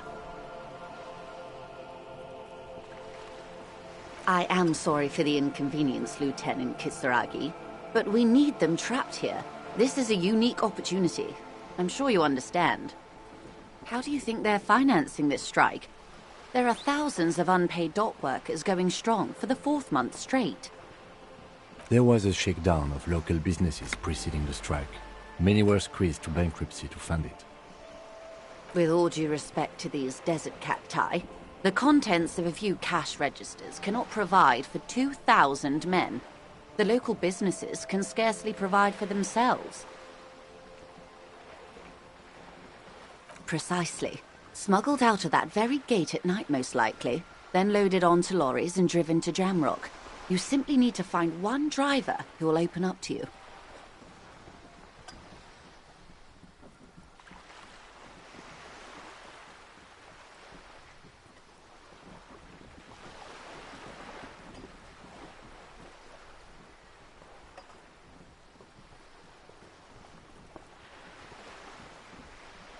Yes? Excellent. According to my reports, there are at least 3 lorry drivers lingering near the roundabout. Hopefully one of them will know something. It may come to nothing, or it may just blow the case wide open. I can keep the drawbridge up for a few more days at least. You should have the time you need. In the meantime, let me know if there's any other way I may be of assistance.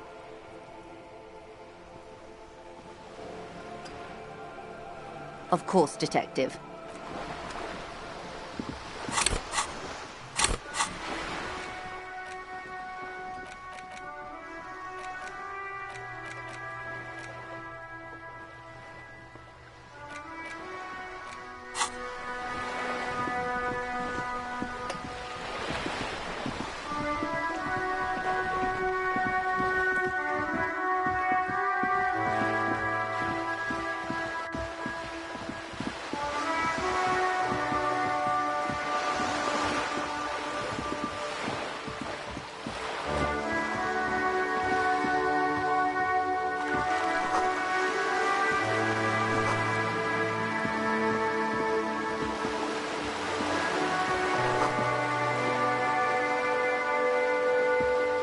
This coin-operated viewer is facing southwest. Its coin slot is full of fossilized bubblegum, rendering the machine permanently inaccessible. A thick layer of graffito covers the lenses. You spell out the word Onuk written on the other side, with N and C scribbled backwards. That's Kuno on the lens. Under the graffito, a sea of blues and greys appear. Behind the water lies a coast, studded with concrete and reeds. On it, a church on stilts, lanky weather-worn wooden planks, an X-shaped cross topping its tower. You know this to be the Star of Pericanasis, or the Cairo, the central symbol of the Pericanassian Church, a star, a great moral height to be strived towards. The church looks old and weather-worn. There are no lights in the windows. Around the large wooden building you see chunks of sea ice gathered on the beach, and a small tent set up on the ice. Probably some kids. A simple but clever solution to ruin in a coin-operated viewer. It took ingenuity.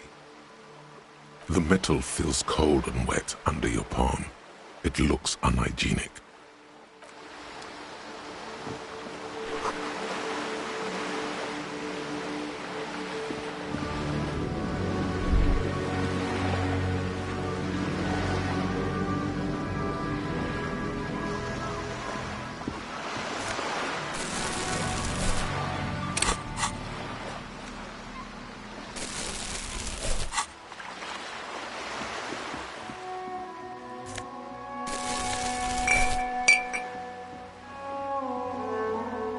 This coin-operated viewer is facing south.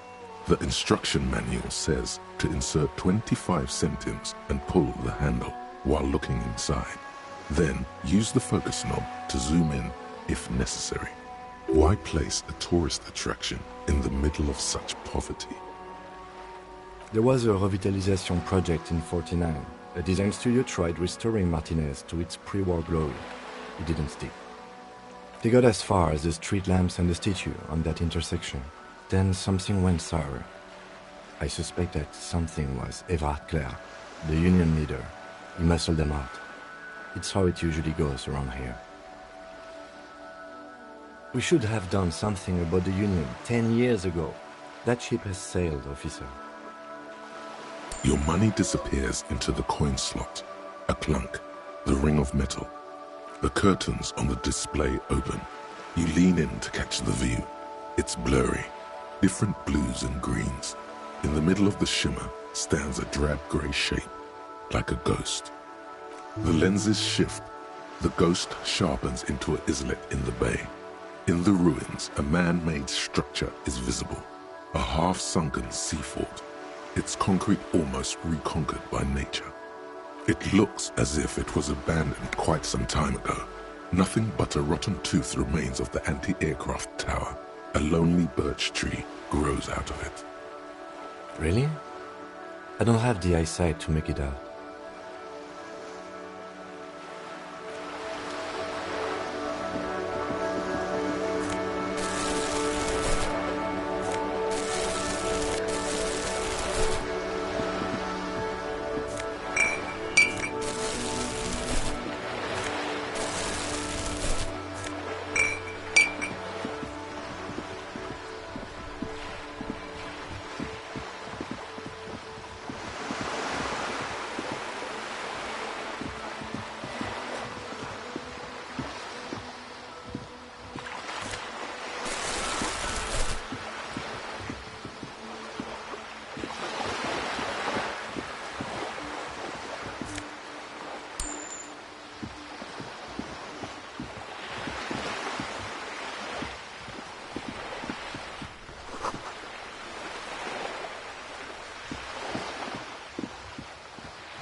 There must be another way into the building.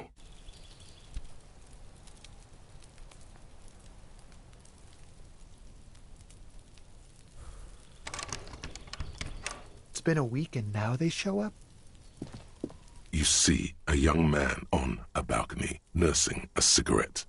His eyes have been following you for a while. Not looking for any trouble, officer. It's the voice of someone who has something to hide, my liege.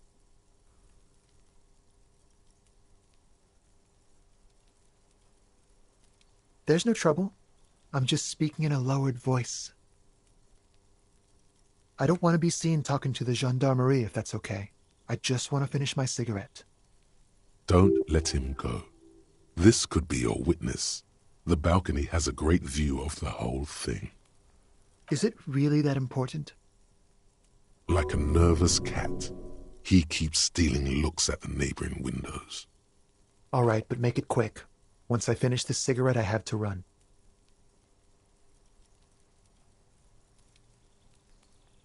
I'd even go so far as to say that the view is a little too good, my dear gendarme.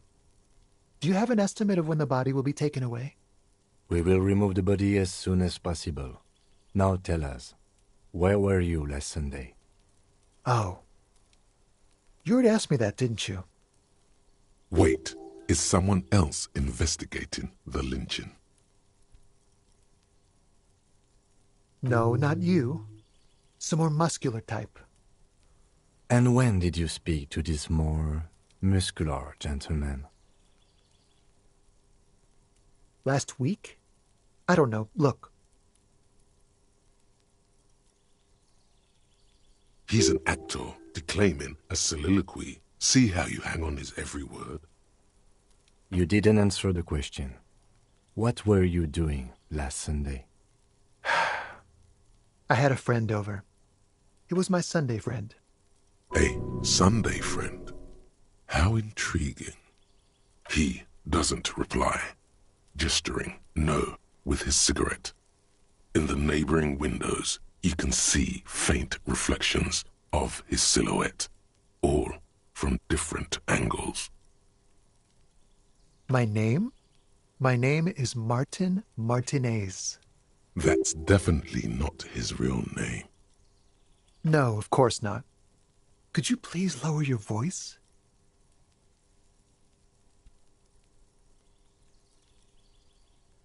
No. We won't.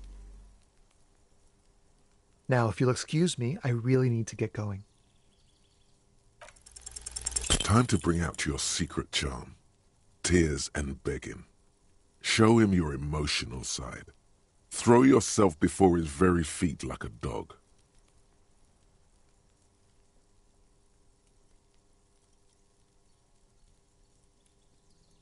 No, for God's sake, I don't want you to cry. Listen, I really have to go.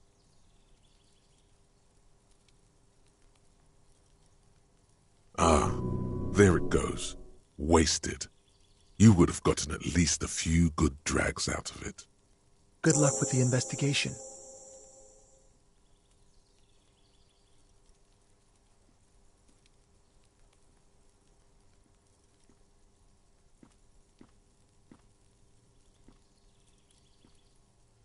He's gone.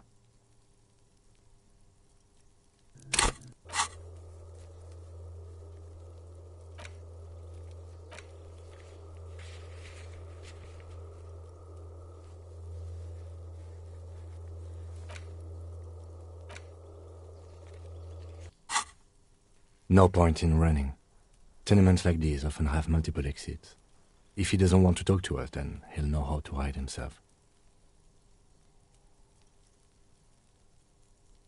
He could be a witness.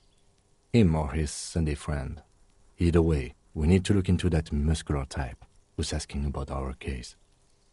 There has to be a way of getting inside the building. Let's go check out the door near the pier again. Once we found a way in, we can ask around for his apartment.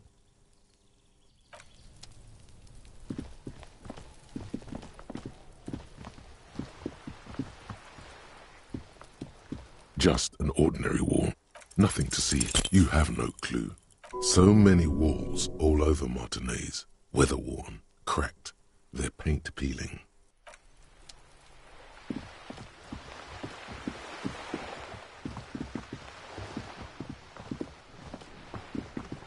sturdy metal door. This could be a way into the apartment building the smoking man vanished into. Good. We had enough problems with bums and drunks and thieves loitering in the hallway. You have no business here.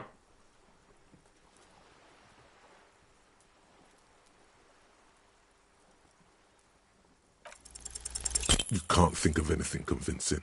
Time for some police brutality.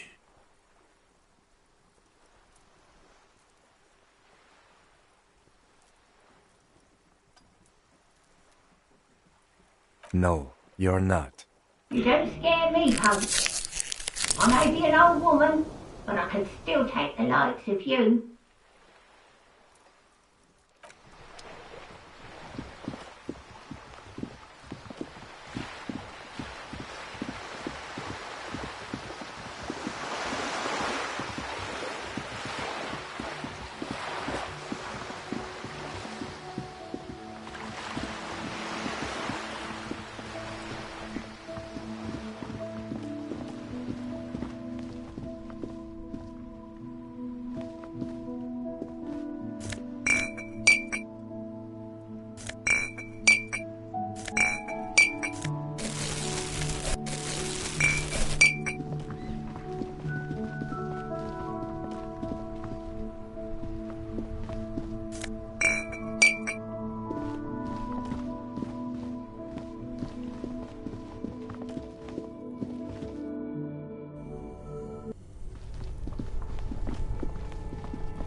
This orange machine is dead still.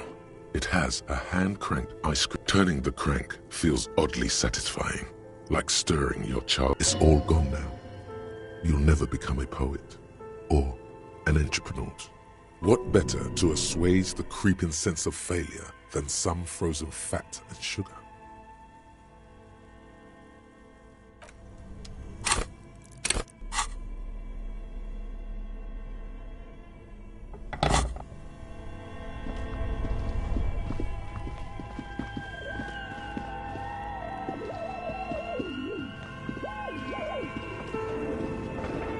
A thick layer of coal dust covers the furnace, coloring it pitch black.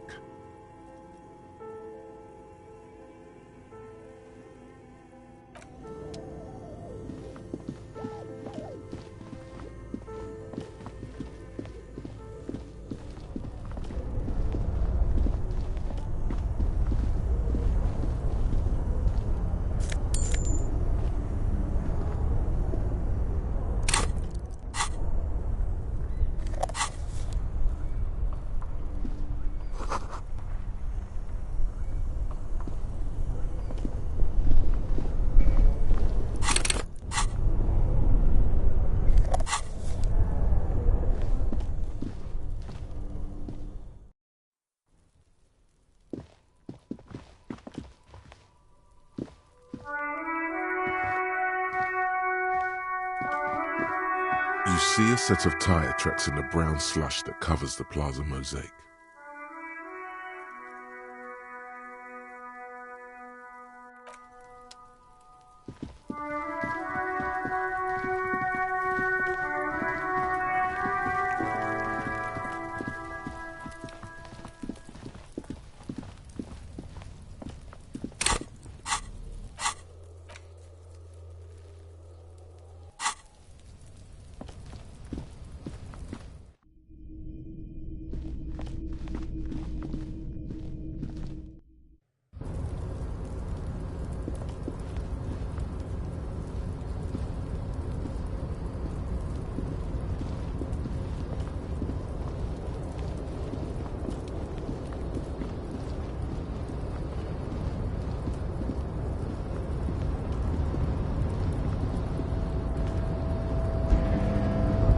Tarpaulin cloak with possible RCM markings is still caught on the railing. As you leap in the air, a chilly breeze engulfs you, sharpening your senses. Ankles tingling from the tension, blood roaring in your ears. You are ready for your rendezvous with the concrete pavement below. As the concrete floor welcomes you, you realize it's been a while since you felt so alive, alert, capable. Must be the adrenaline. I knew you could do it. My climbing down might not have been as disco as your jump, but at least we can explore the harbor now. With your feet firmly planted on the concrete, the noise of the harbor rushes back in.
Control panel with several knobs.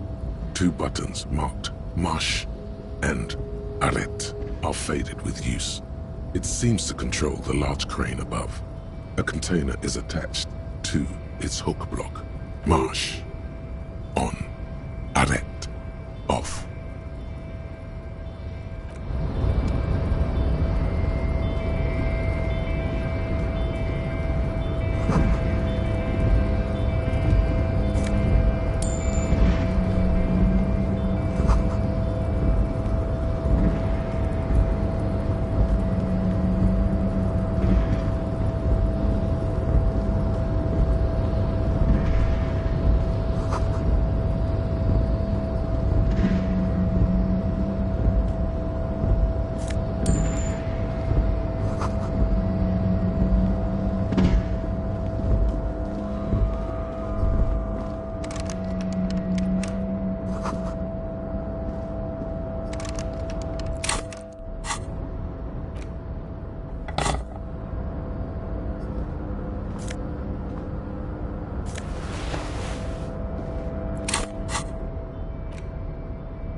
Marsh.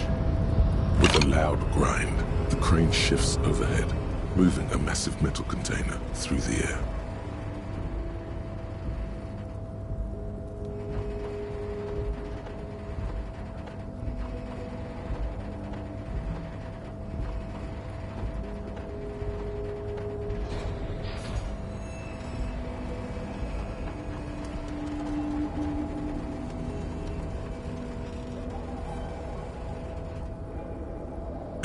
With a surprisingly quiet thunk, the harbor sleeps as the strike rages in the distance.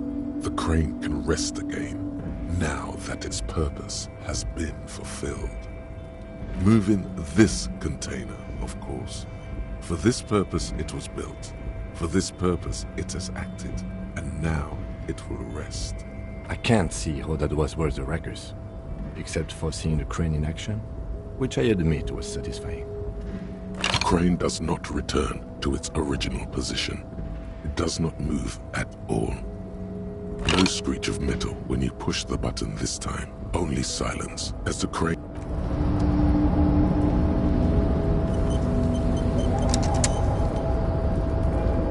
Before you stands a cargo container, just one of many in the yard. Is this like your thing with that wall again? You do? Because I don't. There are a million containers here. Why are you fixating on this one?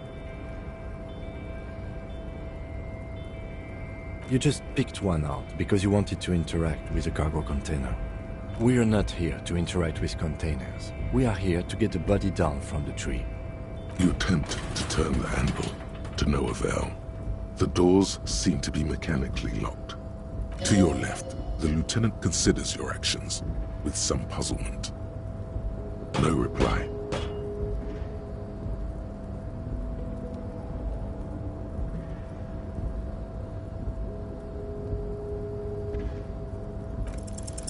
Why are you even trying to open a door with rhetoric? Why are you what? Now is not the time to get philosophical, detective. You can do that after hours.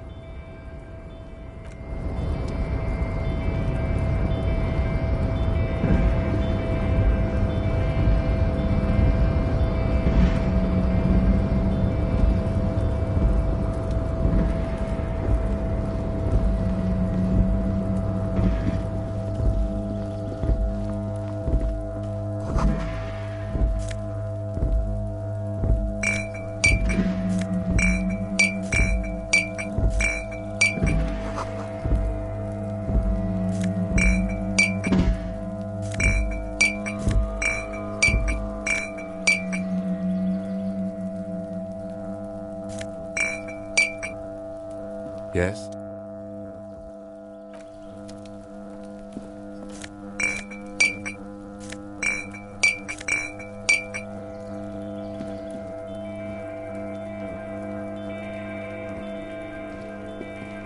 This is the night watchman's booth. The name on the door reads, René Arnaud. Listen, it's okay to take a few minutes to yourself. Sit down and have a breather. If you must. But please hurry. We are pretty easy to spot up here. Nothing incriminating catches your eye. The cabinets are clean and their sparse contents meticulously organized. There's a framed photograph on the table. Looks like the inhabitant is rather pedantic when it comes to order. Let's get going. The entire neighborhood can see us up here.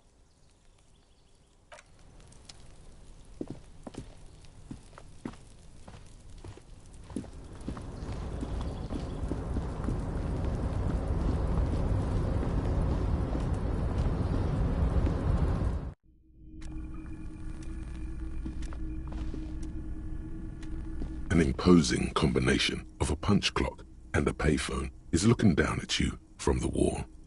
A note on the side says, tokens unavailable due to strike. Use change.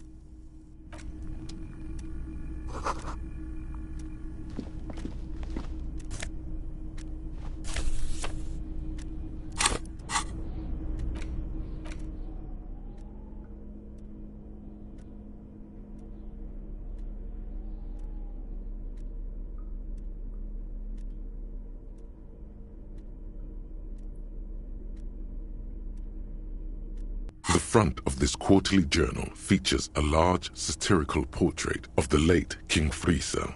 From the sides of his head, a pair of white antlers spread to the corners of the cover.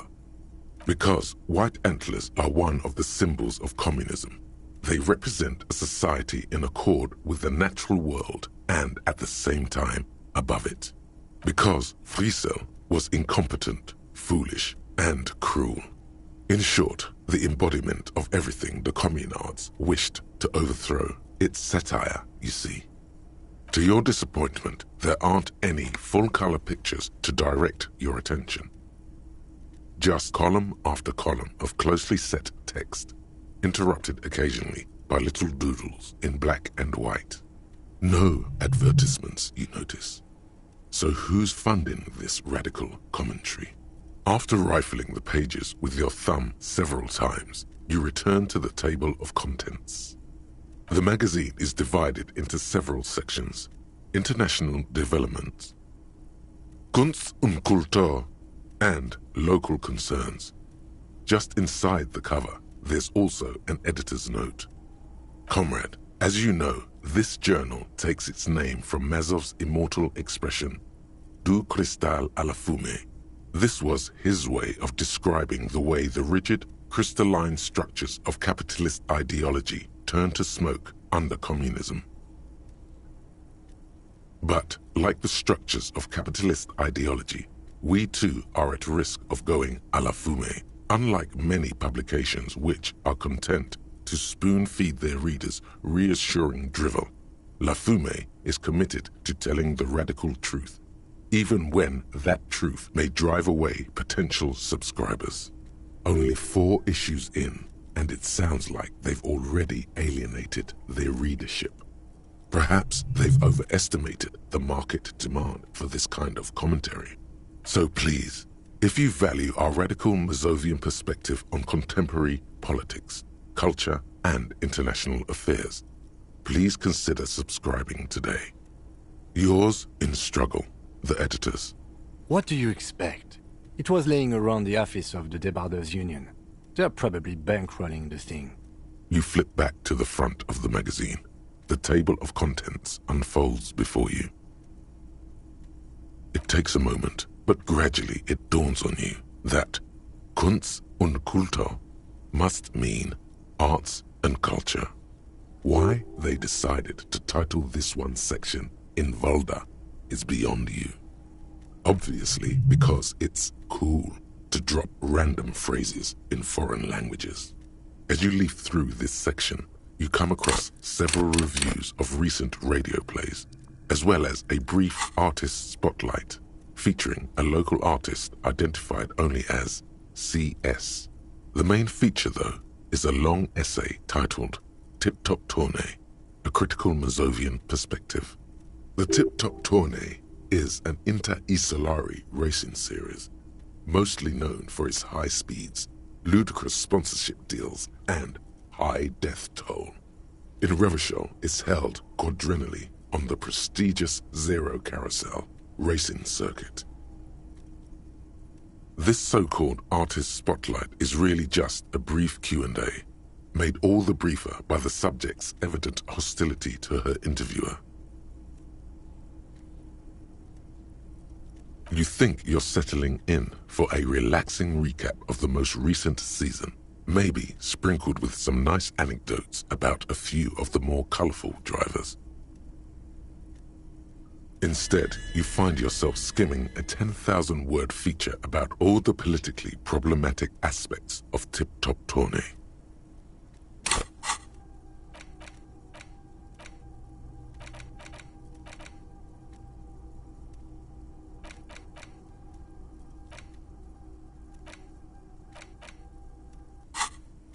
Where to even start? For one, there's the crass commercialism of its sponsorships, and then there's the practically criminal emphasis on deadly motor crashes.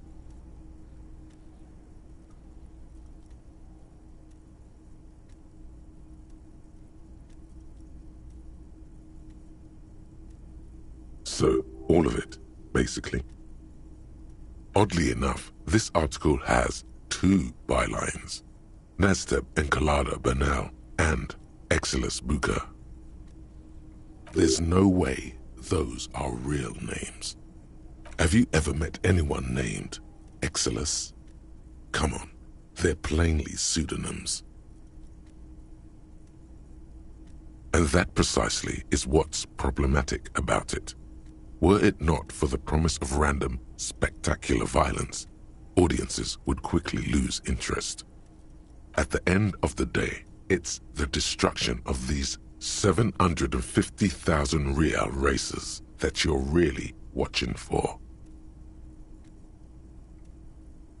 You see, one cannot avoid the conclusion that Tip Top Tourney is simply the apotheosis of spectacular entertainment under capitalism.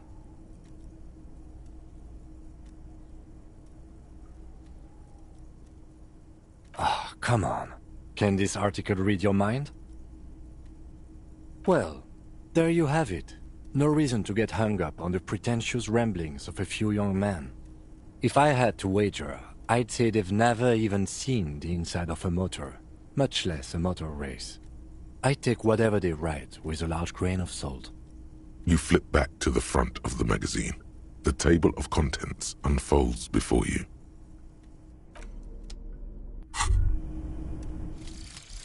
Rigorous self-critique. Here it is. Hard facts from the man you are.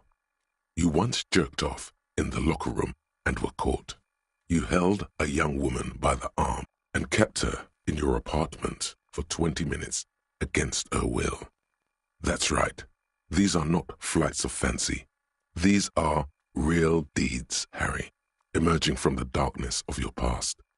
You tried shooting a fleeing suspect in the foot, but hit him in the pelvis, crippling him for life. And, above all, you let life defeat you. All the gifts your parents gave you, all the love and patience of your friends, you drowned in a neurotoxin. You let misery win, and it will keep on winning till you die, or overcome it.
On second glance, someone has forgotten to properly close one of the drawers. It's unfortunate for the Union to just leave their paperwork lying around like this. The drawer opens smoothly. Inside is a well-organized selection of brown folders.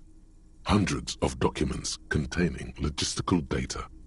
Two kinds of transactions stand out. Materials coming into Revachol from the outside world, from Muindi, Grad, and even Ilmara. And the same materials being handed over to companies inside Revachol. Kuron, Coal City, La Delta, and Jamrock are listed among the many districts where the imports are being sold. It's hard to make sense of this thicket of company names, dates, quantities, and percentages. You try to focus, but the lines are getting blurry. Whatever's hidden here is hidden well. Concentration isn't enough. Only a trained accountant with a background in logistics would be able to really make sense of it. However, there is a little handwritten note stuck on the side of the drawer. It appears to be a to-do list written in large, uneven capital letters. Remember, Leo, Everart's shoes. Special whirling borscht. Water Everart's plants. Sweep office floor. More banners. All items on the list have been crossed out, and the note itself is crumpled.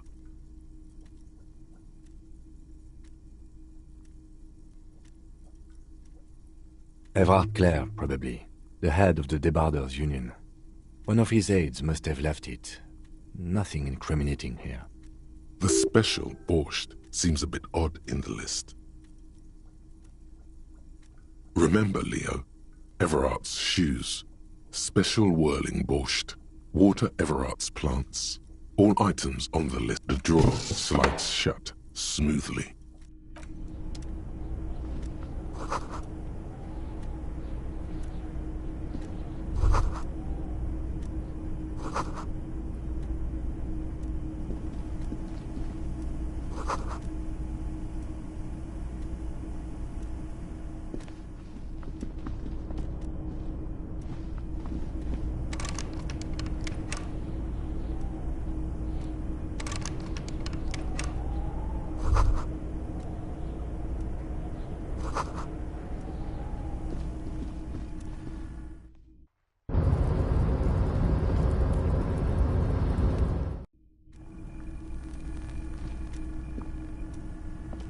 The already familiar cold touch. The machine swallows your coin and seems to be waiting for your next move. It's unclear whether you actually have muscle memory. Right now, your finger is just drawing vaguely occult patterns in the air. Sure, why not?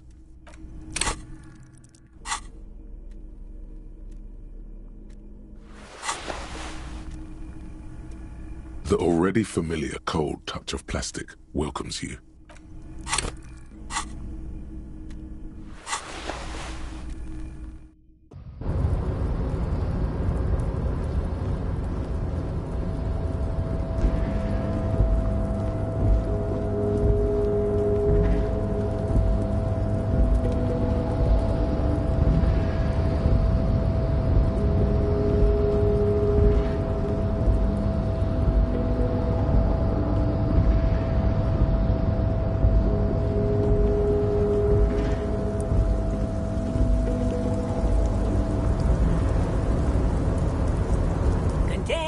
Container, I'll turn you nice and red. Container, container, put the logos on. The lyrics to this container song are being made up as he goes along. The accent is so thick, it's impossible not to notice he's Ubi, from the vanishing peninsula of Ubisund on Muindi. Container, container, used to be Wild Pines. Container, container, now belongs to Everard.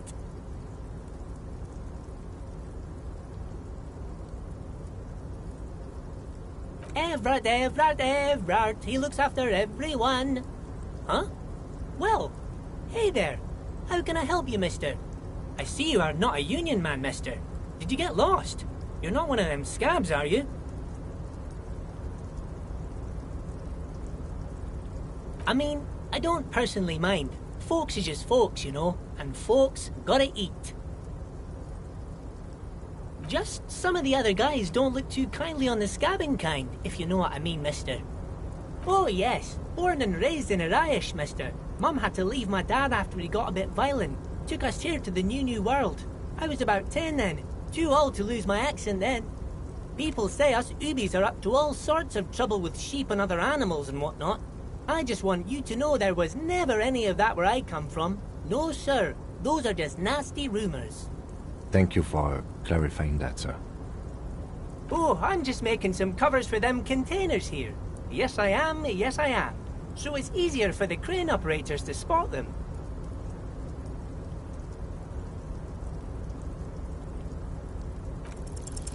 The containers in the yard are green in Wild Pine's livery, and the mountains rising behind Leo is all red in Union colors. It's like some red infection was spreading outwards from the container yard's core. There appear to be cisterns underneath the Union container covers.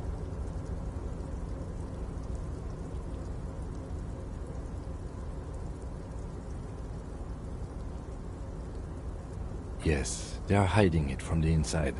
All the red containers have the Debarders Union logo on them. No, not really. Mr. Everett doesn't tell me all the big things. Says I go and tell them to everyone. Oh, I don't know, mister. They say it's some chemicals. Most of them have labels on them, I think.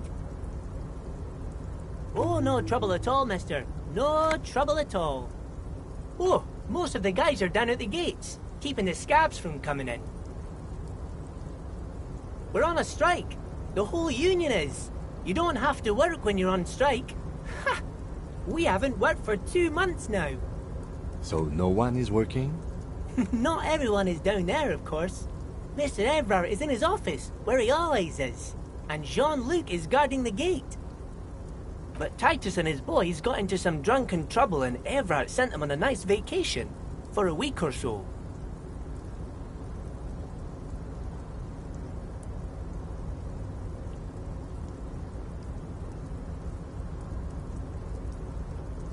Oh, I'm not really supposed to talk about that.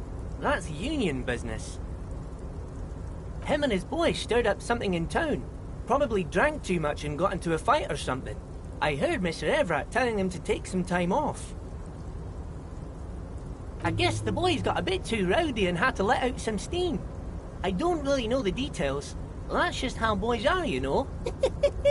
I haven't been in a fight since I was in middle school. Easy, Leo. Let's keep this on the hearties. Look at him.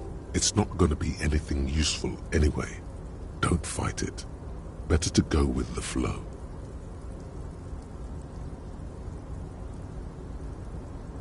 I remember I was the runt of the class. The bigger boys always used to pick on me. You see, I had a bit of a temper back in the day. Flew off the handle like nobody's business. But Mr. Everett and his brother always came to help. Once they beat old Noel Becker so bad he needed stitches on his head. Noel never started another fight with anyone after this. Mr. Everard and Mr. Edgar are real nice guys, mister. You should go talk to Mr. Everard. I'm sure you'll be good friends. He's friends with everyone around here. Yes. Everybody needs a job, and this is mine. I'm Leonard, by the way. Leonard Bellick. But everyone calls me Leo. I'm like Mr. Everett's right-hand man when Mr. Edgar is out of town, and Mr. Edgar's right-hand man when Mr. Everett is away. Actually, Miss Beaufort is the right-hand man, but she's a lady. Who is this, Miss Beaufort? A real pretty lady with a skin like those Douai Sucre candy bars my missus likes so much. Them are real nice to suckle on once the dinner is done and me and the missus sit down beside the radio. But I can't listen to the radio all the time. There's so much to do around here and I'm always busy keeping things running here. Yes, I am. Yes, I am. Oh, Lizzie. She is a real sharp tool. Mr. Everett put her through some fancy school and everything, east of the river. 4 years she was gone, and when she came back, she was all fancy and lawyerly. He respects that word. That's obvious. But she's a real nice girl.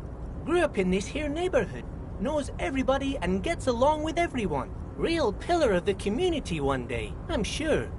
If me missus and me was to have a child, I'd be real happy if she turned out like her. But she can't have kids. Dr. Lemaitre said so. And she knows about such things. Been a doctor for almost 50 years, she has. So Everett trained a lawyer named Miss Beaufort. Interesting.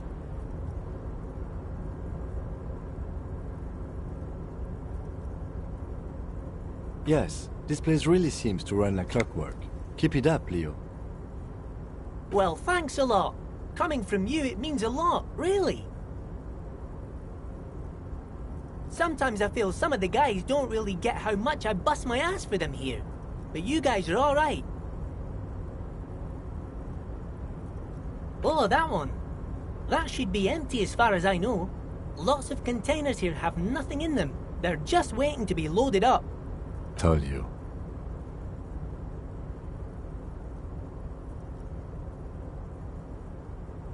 Oh, yes. I leave all kinds of notes for myself.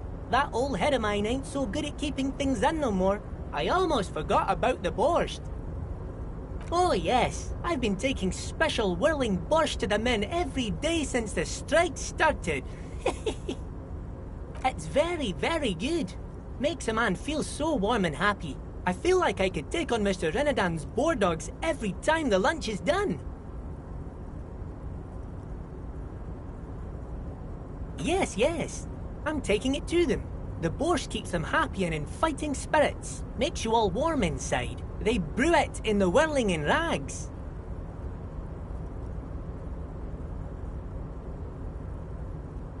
Oh, the whirling's cook. He makes it. Them is always talking with Mr. Manana in that weird language and laughing together. He doesn't speak what we speak. He's from Grad. Oh, sure, mister. Sure. You do that. Yes, sir. He didn't actually understand what you meant, and now he's just nodding along. Oh, you want Mr. Everard then? He's an awfully nice fellow, he is. Him and his brother are both nice fellows. They've lived their entire lives in this here neighborhood. Guys like Mr. Everard and Mr. Edgar, his brother, are real good guys. Made Martinez what it is today. Mr. Everard and Mr. Edgar and I went to the same school we did when we were boys. Oh, Mr. Everard is where he always is. In his office, of course. Bye-bye now.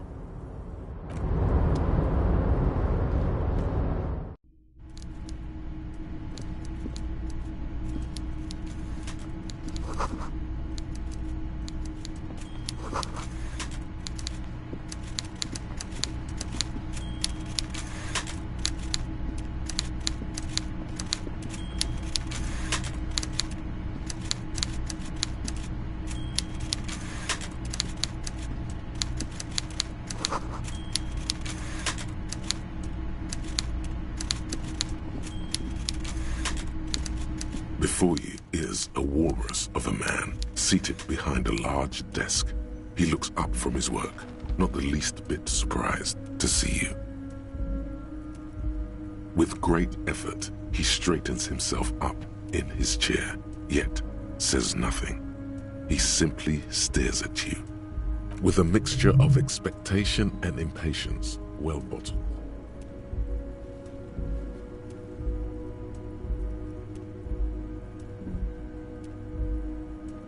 Welcome, Mr. Dubois, Mr. Kitsuragi. It's good of you two to stop by. Please, have a seat. I'm Everard Clare, head of the Debarders Union here in Martinez. I'd offer you my hand, but unfortunately my health prevents me from getting up. You understand? He looks extremely comfortable. The tiny folding chair, on the other hand, looks like a torture device. You go ahead, detective. Whatever he has in store for you, it can't be good, he thinks. I'll do my best. Forget about that. What's with this Dubois stuff? You're getting some seriously bad vibes from that name. Excellent, Mr. Dubois. I can see that you're a reasonable man, and reasonable men can be of great use to one another.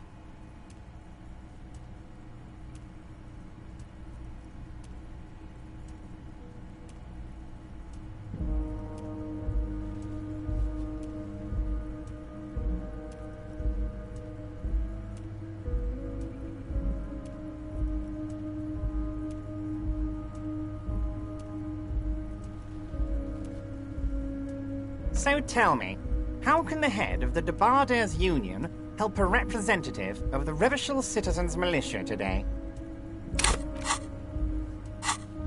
The chair you're sitting on has got to be the most uncomfortable chair in the world.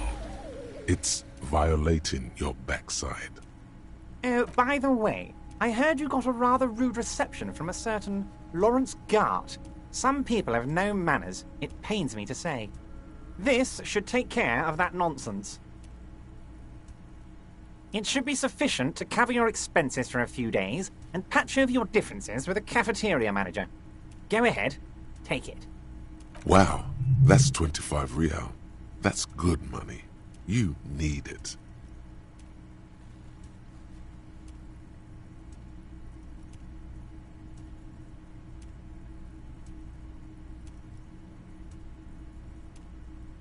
Yes, I know Lawrence. He's a real character. No union man in him. A real piece of work, that boy is. With a grin, he points to the checker game. It's like you're on a game show. At least don't thank him for it. Is there anything you'd like to say to me? Or... No. Cool? I wouldn't go that far.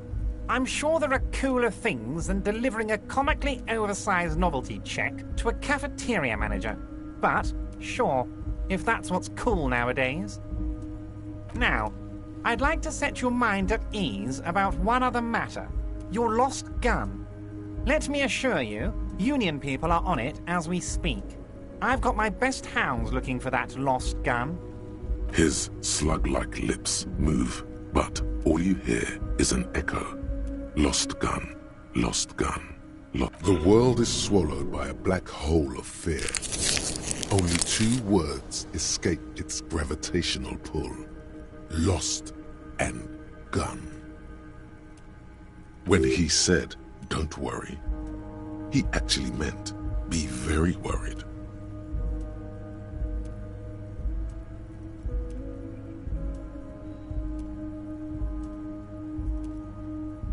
Are you all right, Harry?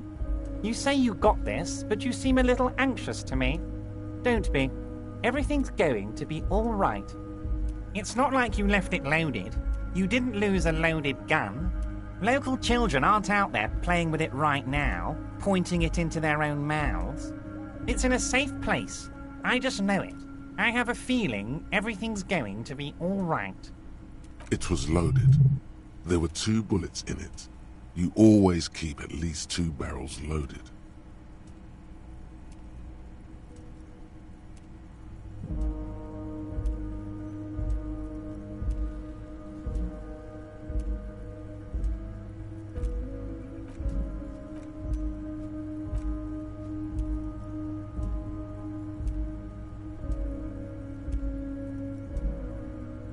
Officer, we will deal with this later.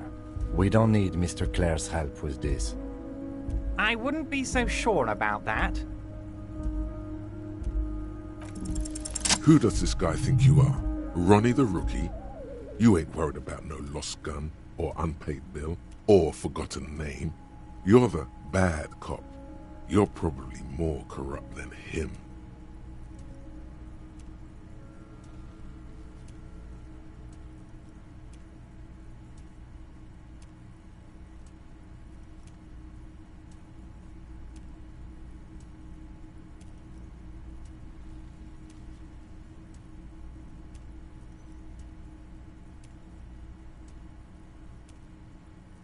Fuck yeah.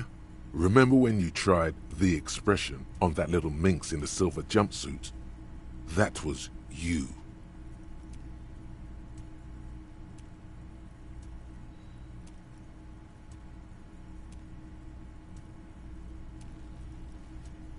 The fat man seems to be enjoying your rigor mortis grin. He shoots one just like it right back at you. Good. Now lean in with some corruption. That we do, Harry.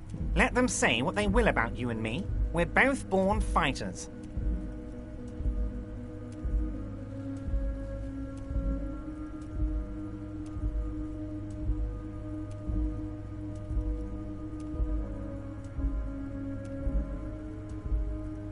Why, thank you. It's always nice when a fellow professional appreciates your work.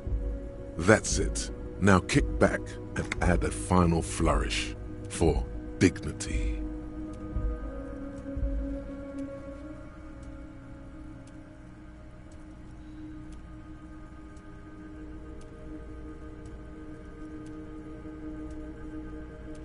You strike me as a reasonable man, Harry. I like that in a lawman. Let's cut to the chase, shall we? What can Everard Clare do for you?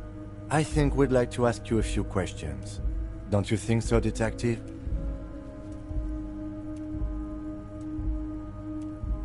Somehow you managed to get yourself out of this one. Now quick, keep the momentum up. Ask questions. Whatever you do, don't ask him about the gun first. You don't want him thinking you're scared.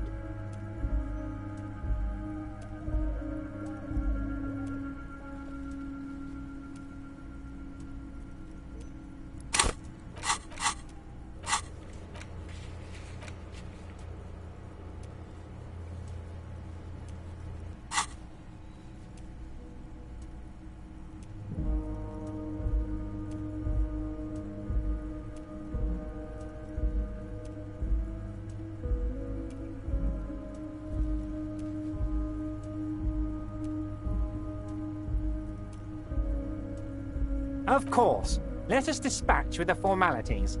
You call me Everard, I call you Harry. That's what the hanged corpse called you. Harry.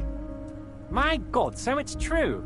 I didn't want to believe it, but you are a fantastic science fiction amnesiac cop, aren't you? What are the odds of that? I think the odds of that are very low. It might be a good idea to hide your confusion. I mean, see what his game is first. So good to hear that, Harry. Apparently my sources were wrong. However, if you did have a spot of memory trouble, I could help you out. With my big fat folder. Words flow like a river of honey from his lips. I guess word has already reached him. No matter. No harm done. It's just a brown folder. You can't make out what's written on it. Are you trying to tell me you've gotten hold of some of our documents? Mr. Kitsuragi, would you mind? Me and Harry are talking about his lost identity right now. Don't just jump to the folder. That's not smart. Shows you're on the edge. Do some probing first.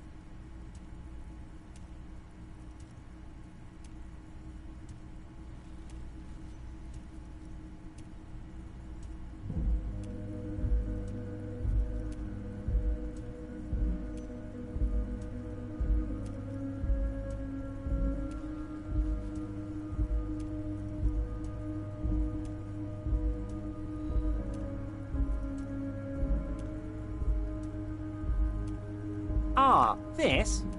My friends in your organization gave it to me, Harry.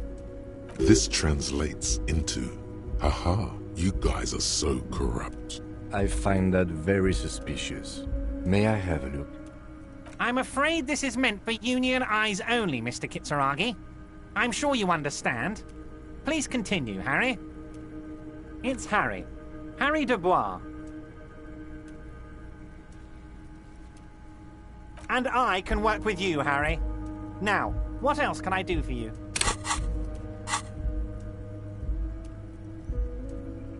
Family? Harry, you're not a family man. There's not one peep of family in here. Unless you think you're a family man, do you strike yourself as a family man, Harry? Family, Harry, is the most important thing in the world. Well, Harry, if I were to sum you up in one word, it would be apologetic. Yes, you seem to be, a lot of the time, but right now there's no reason to be. Let loose a little. Be you. He's probably just making a guess based on your recent activity in Martinez. As you look at the folder, Everard covers it with his hand and pets it. He's hiding it from you because it's not a real RCM folder. It's just another one of those brown folders you saw in the file cabinet. Okay, Harry, you got me. This is from the Census Bureau, not the RCM. Those Census Bureau people are absolutely corrupt. You should do something about them. He got the name from the Census Bureau, and everything else from your actions here in Martinez. Yes, Mr. Kitsuragi from the Census Bureau. Like I said, now I'm actually a very busy man, so is there anything else I can do for you, Harry? That means he doesn't really know anything about you. A pity. The mystery of You will have to remain a mystery for the time being. Yes, that's what I said. Try to keep up, okay? Let's move on.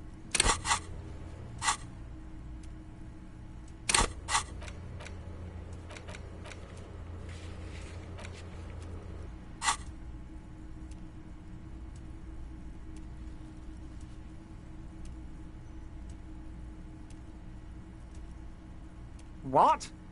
Harry, how could you say that to me? You know I appreciate a joke as much as any jolly fat guy, but I can't take slander. Are you actually investigating this? The reaction appears to be sincere, but it's impossible to tell with this guy, honestly. You've hurt me, Harry. Me, a friend. But you know what? I trust you, like I trust all my friends. And I know you'll never talk to me about this again, because you don't want to wound me. So do what you want, and let's change the subject. He's hiding his real reaction beneath courtesy. Thank you for your understanding. We will continue to do what we must. You too, Lieutenant. You know, I like you, but you never were my favorite. I'm a Harry guy. I'm Team Harry. None taken. Did we have anything else to do here, Harry? Harry, honestly, I'm just relieved you didn't get a hernia. A man your age...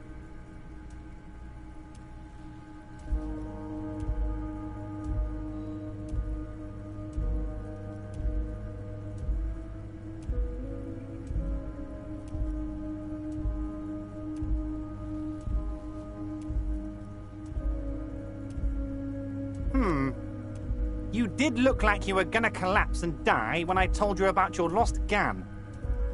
Anyway, I assure you, I am a very well-informed man.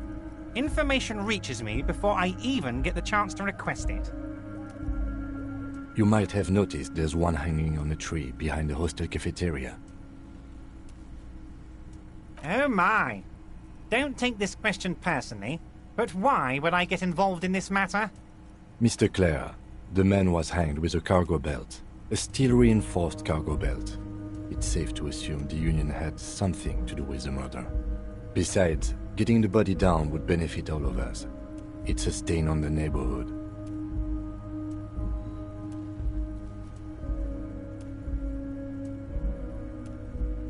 I can certainly see how having him up there might start affecting some real estate values. But of course, all joking aside, I am going to help you. Jean-Luc, my boy, I'm sending 2 police officers down. They have a dead body in a tree problem they need help with. Namely, they need it to be taken down. And, Jean, please take it easy with the race signs. He's had enough of that. You can find Jean-Luc down at the gates, but you already knew that. Anyway, he's going to help you.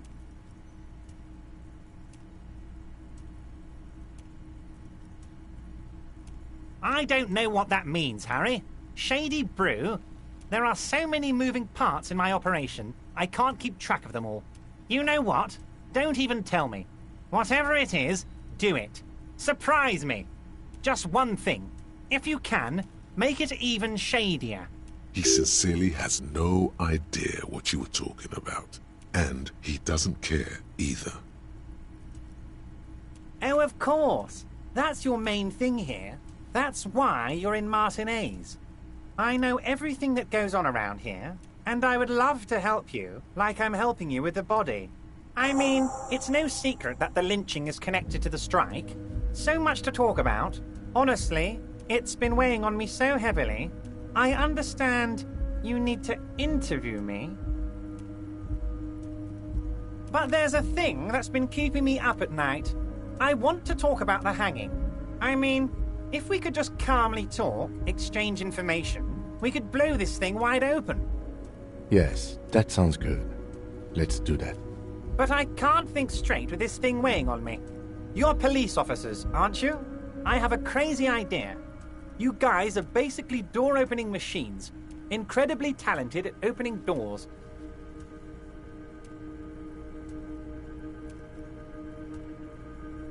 I'm not sure I understand. If you're asking us to break down someone's door, it's not going to happen. Come now. I just need you to go open a little door for me and leave it unlocked. A simple thing. Absolutely nothing shady about it. An excellent opportunity presents itself, sire. You could win the trust of the Archliar, pretend to play into his hand. Then, should you wish, bend his efforts towards your own. Oh, no one's. It's just a weasel. A weasel lives there. Nothing for you to worry about. A loud blabbering weasel. When weasels feel no one is watching, they start acting foolishly. Just go there, unlock the door, and leave it open. It's been such a burden on me, Harry. I just want this to be over so I can discuss business with you.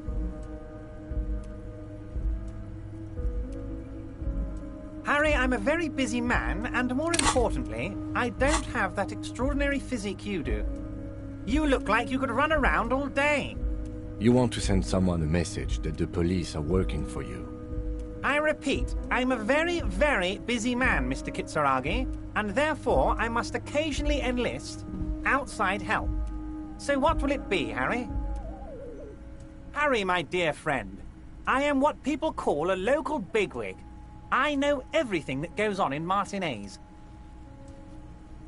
Fantastic, my friend. Just let me know when it's done and we can take our friendship to the next level. You can get the key from Manana. He's down by the gates. Manana's like a free agent in the Union. Special operations. Hardened socialist. A real free thinker, too. He'll tell you precisely where the door is. One last thing, Harry.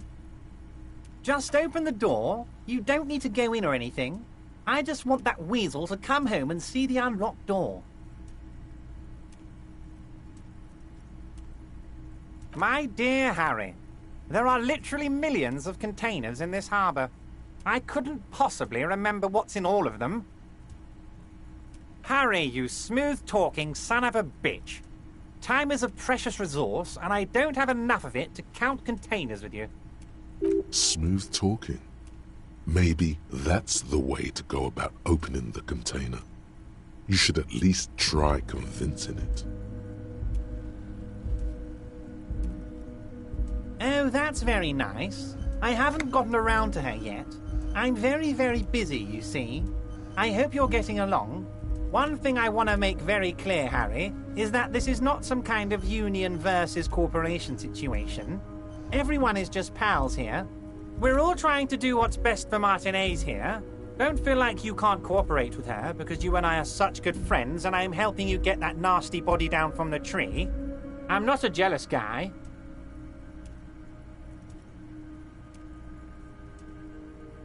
What do you mean, Harry? Nothing. I let him go.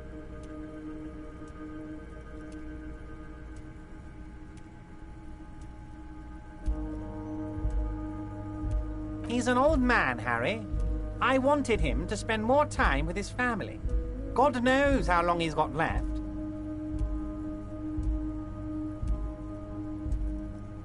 Empty all your barrels on me, Harry. If she actually wants to see me, she will find a way.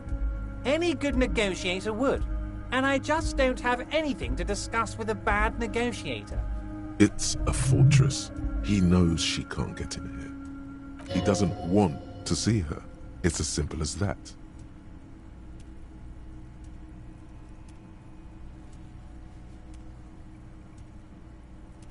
Of course, Harry. Let me just assure you one more time. It's perfectly okay to share anything we discuss here with this Joyce. This is a completely transparent organization. I have no interest in what she is doing. But I myself have nothing to hide. Your business is your business, and I respect your privacy. Just remember, none of this is secret.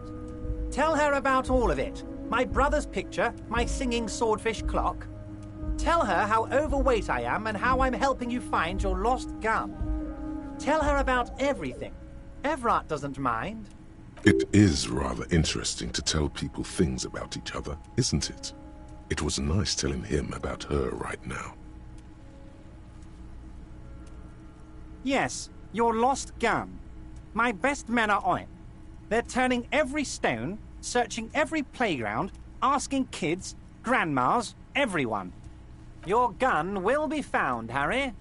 Let me assure you of that. It's just a matter of time and effort. The only way to find it seems to be working with him.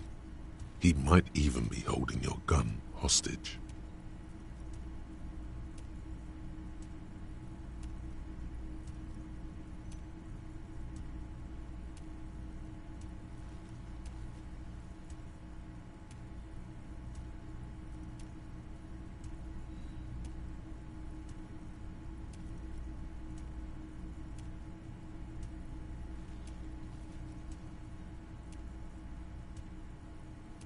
Who knows?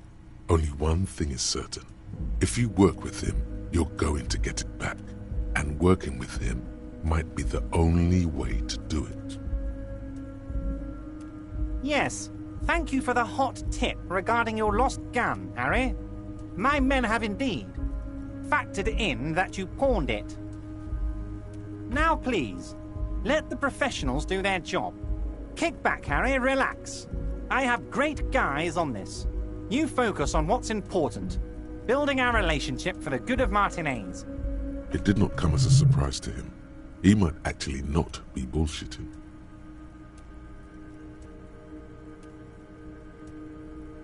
Damn it, Harry. That's exactly what it means. I'm only kidding, of course. Of course. I understand. We help you, you help us. Wait. You need this to get in and out through the gate.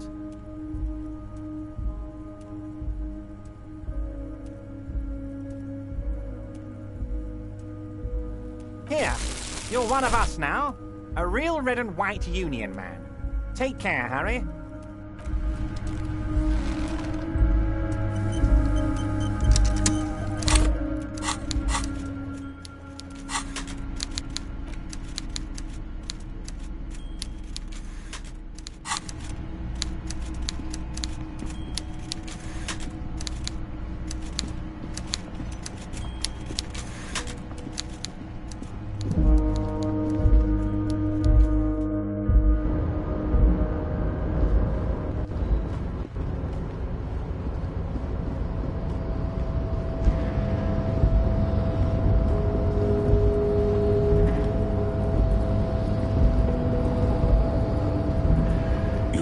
Before the cargo container.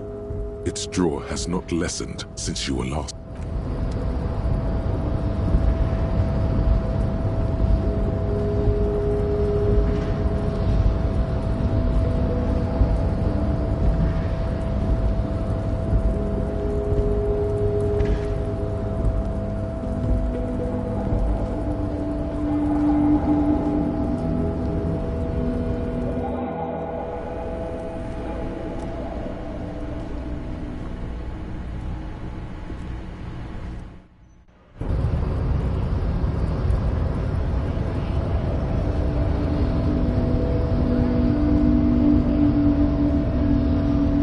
The unpromising race pupil returns.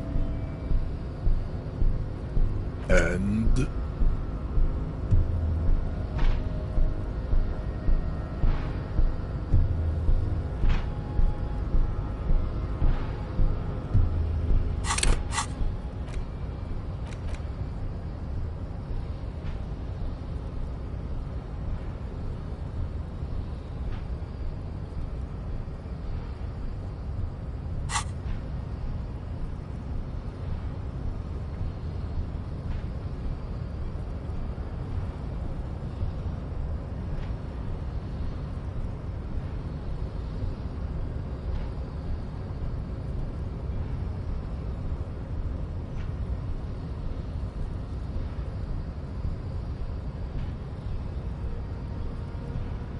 Everyone can see that. It has little to do with the race enigma. Baby, don't be mean. Give him another chance. Anything for you, babe.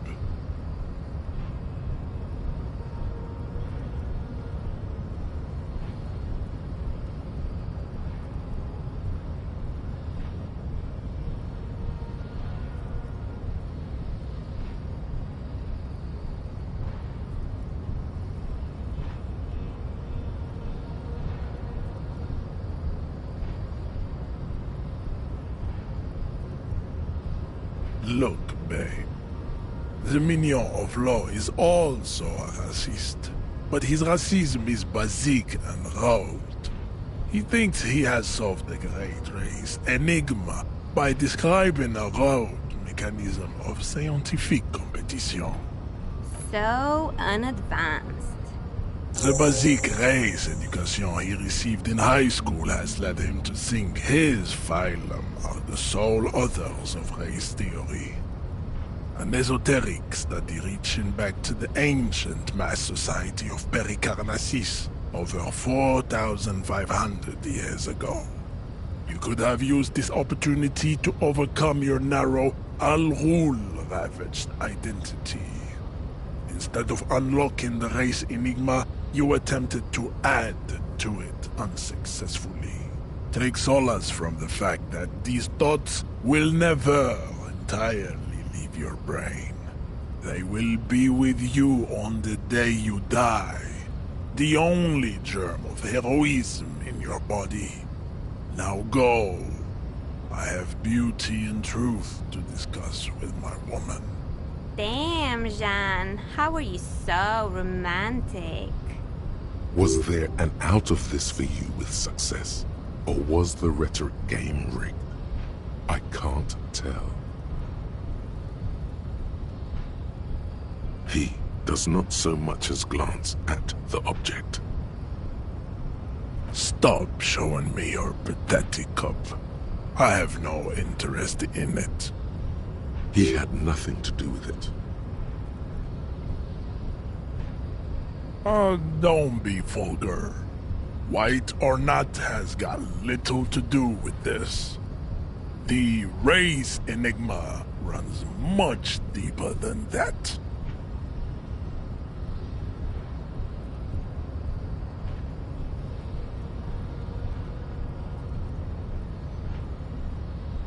Mr. Clare is a man of vision and means.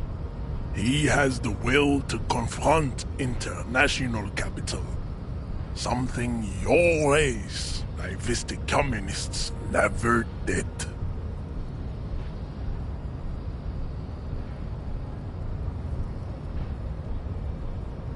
Jam. Individualism.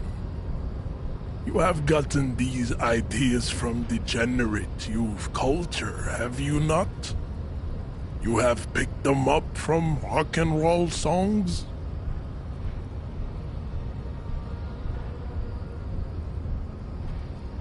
Offshoots of the Seminoles people invented disco while having sex under the influence of cocaine. It is a shame upon my race. But what is done is done. I am not surprised you enjoy it so much. This has happened to many of the side products of the inevitable cultural victory of the Seminoles race.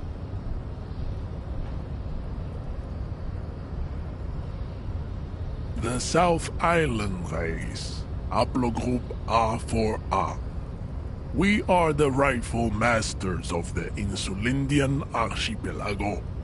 We descend from the Areopagites of ancient Pericarnassus and arrived here 4,000 years ago. Millennia before you. We are the future. That is all you need to know. I am a descendant.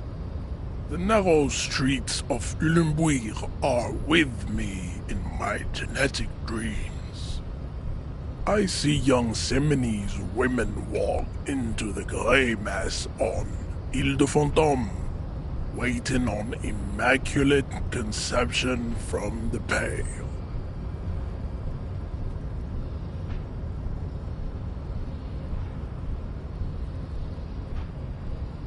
Good. I think this racist is better than the last, but the next racist will be the really good one. That will be the...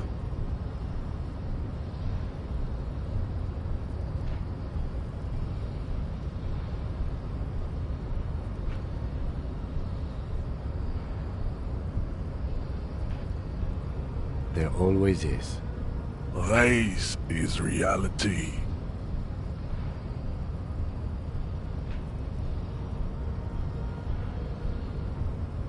Racists are generally not very good examples of their race. Welcome to Revachol. You hear him yell at a redhead woman visiting the fritter nearby.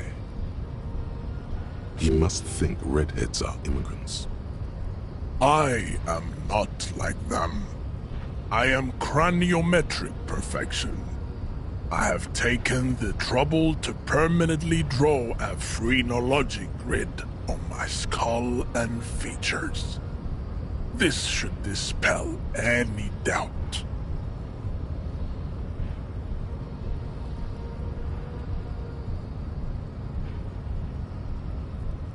The drawings are precise and look true to their pseudo-scientific ambitions. One thing, however, it is not entirely free of throwbacks in the phylogenetic tree.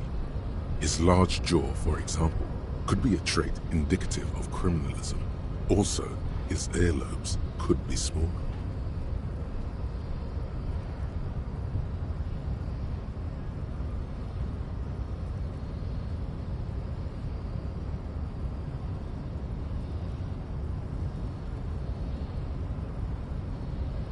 That atavistic stigmata makes pussy say yes, plenty. Babe, thanks. But I got this.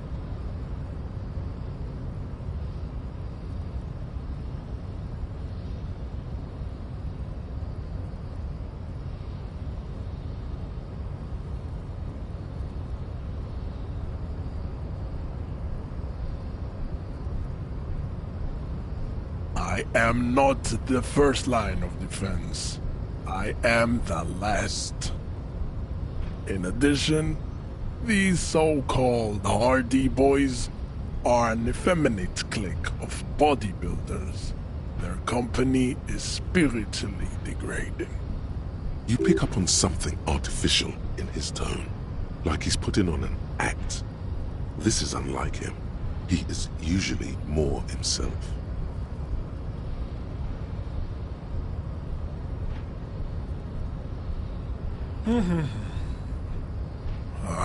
Fine.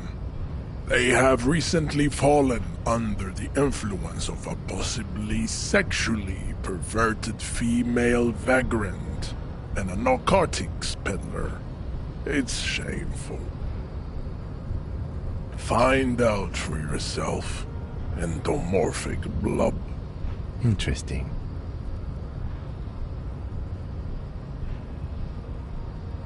There is nothing funky about them. There are 3 categories of race. Type A, Type B. I cannot possibly imagine what else we have to discuss, Type Revacholian. Your love for disco music and venereal disease. So it was. You surmounted the harbor wall in a display of athletic prowess to reach my superior. Then had him give me an order. I salute your cunning, and I will remove the body from the tree with my bare hands.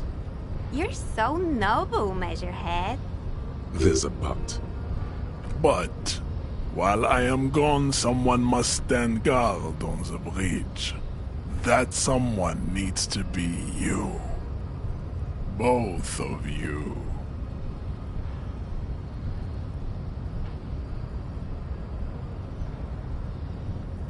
This is the uncomfortable result of not taking it on ourselves.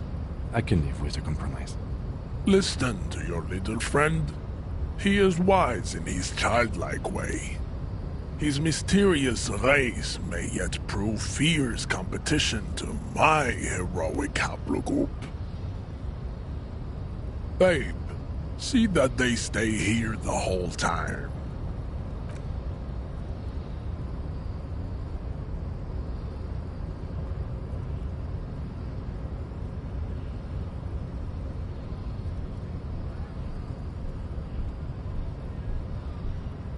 The woman's gaze follows Measurehead as he leaves.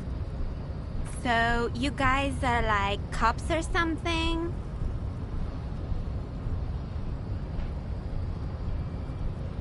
Look at him. His craniometric perfection. Are you cops or what? Cool. I like men with guns and power. I'm Katya, by the way. You hear that? That sound? He's breaking something. Yeah, Jean-Luc must be really tearing it up over there. I wish I could see it. Look at you! RCM rent-a-cops! Guarding that bridge like Everott's lapdogs! Is this where it's at now? The RCM is for sale! And who are you? What is your business here? Why are your clothes 4 sizes too small for you?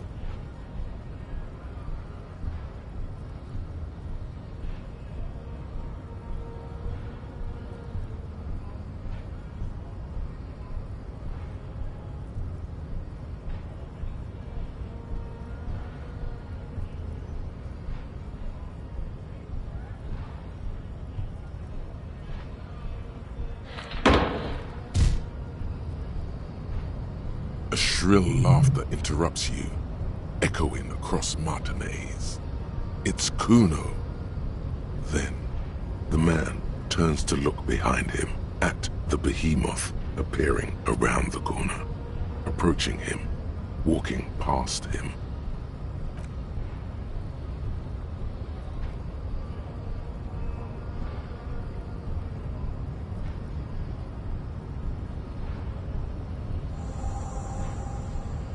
The corpse has been removed from the tree. Stand down and congratulate yourself. You have sided with Ray's victory today.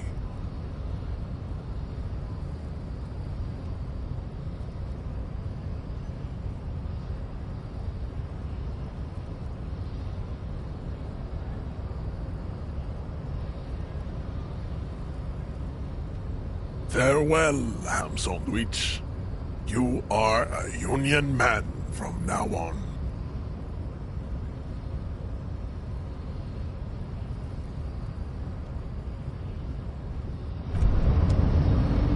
As you turn, a bright light catches your eye, making you squint. From a distant sunset, a stage light, flash photography, nowhere in particular. It's just what superstar law officers do. They squint at lights, and they solve shit.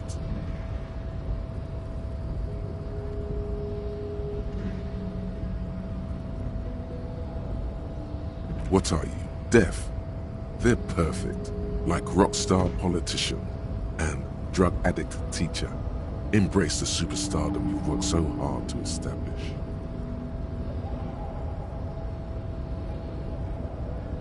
Yeah, you have.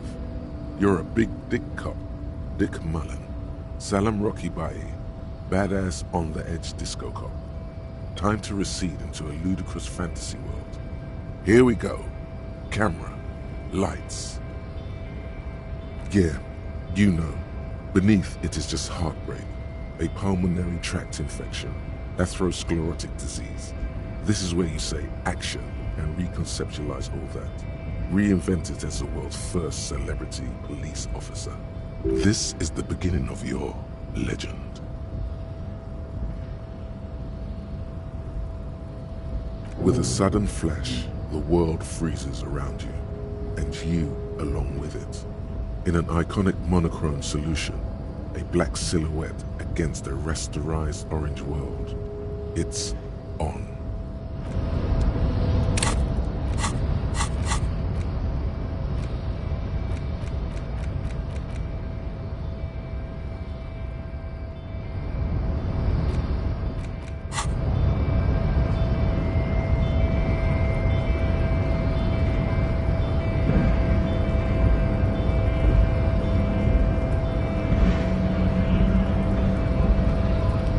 So, how'd you like our harbor? You've been in there, he means. Talked to the boss man too, probably. It's but a rest area on the path leading across open plains. Right. You talk to the boss, eye to eye, like men of the plain. If you have any more questions, I'm set to talk. A key, huh? What door is this key supposed to open? Oh, say no more. I got you. I got that key right here. And let me tell you, it's mighty good of you to help us out during the strike. Working class solidarity, as they say.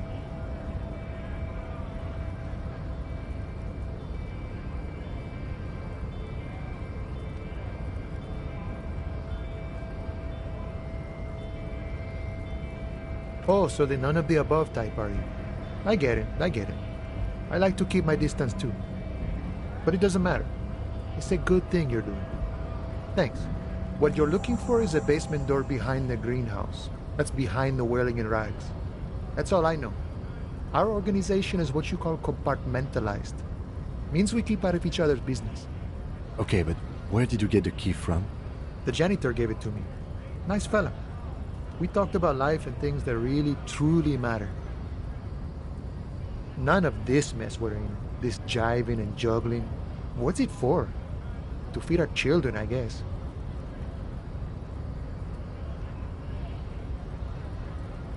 I'm more of a philosophical dock worker.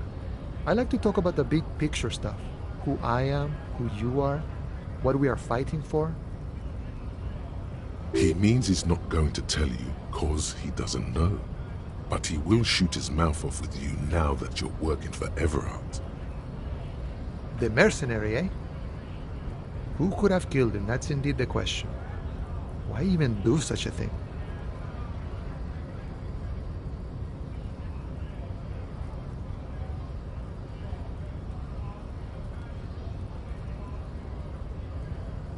What a thought! Why would noble workers resort to such a thing? Unless they were pushed, of course. Your dead guy was an enemy combatant. He was an agent of the opposition, attempting to undermine our honorable efforts. I ain't the murdering type, but that's just me. Large organizations like our union have all sorts of men, with all sorts of skills. He's not lying about not doing it himself. Understood. This has been of limited use. Still, thank you. No problem. I wish the best to you in your search. Sure, I'm glad it's not my search. We're negotiating our share. Aye.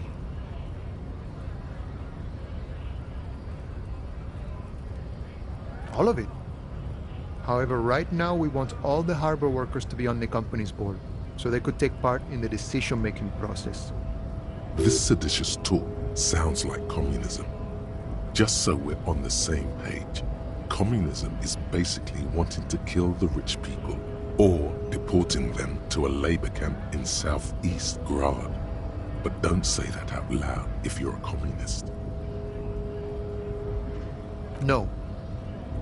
I don't think I'm a communist. Seeing something of value and saying I want it all to myself is a much older and simpler notion. No science to it at all. Even a weak child can think it. The only things holding someone back are I can't and I shouldn't. Just the way the world works, boyadero.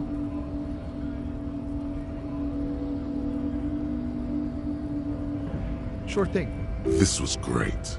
You feel mentally reinvigorated.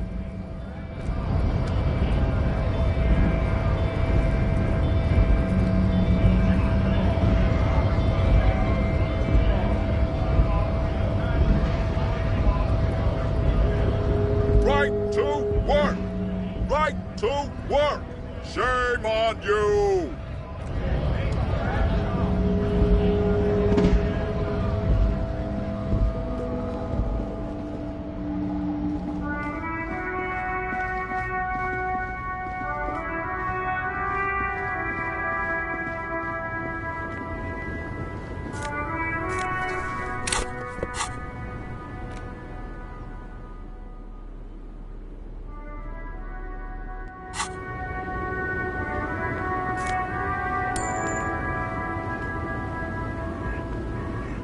The small, wrinkled woman does not greet you.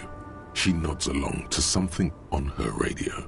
A photograph is clutched in her hands, and there is a warm smile on her face. The photo, an ambrotype from the turn of the century, as golden as her smile. No response wherever this woman is. Your words fail to reach her. If you want her attention, you may need to be more forceful. Where am I? Who are you?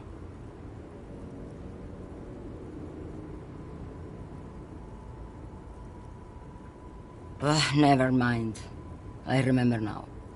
I'm still stuck in that traffic jam in the 50s.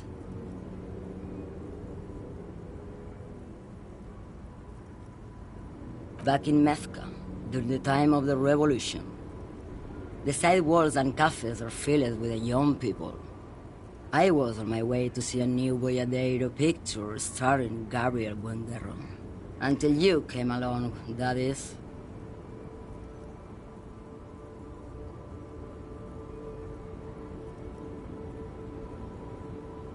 I wasn't dreaming. I was there, Loman. It was early spring, and the man behind the Black Sun had just come out. The posters were 20 meters tall. Everything was golden. While you, people, were tearing each other apart over your petty little revolution, in Methk, it was a golden age. The Republic of Mesk is a massive confederation on the Isola of Muindi, the world's largest state by territory. It's a petrostate, a constitutional monarchy, and, as of recently, an outcast due to its tilt to the far right. This is Gabriel Buendero. A strikingly handsome man looks straight at you, his head crowned with a wide brim hat. His hair is dark as an oil slick, and his jaw the most perfectly chiseled thing you've ever seen. He was the biggest star of his day. Girls used to faint in the aisles of cinema whenever he came on the screen. And schoolboys used to memorize all his lines. In all likelihood, it's a world that's only ever existed in her mind. Someone was.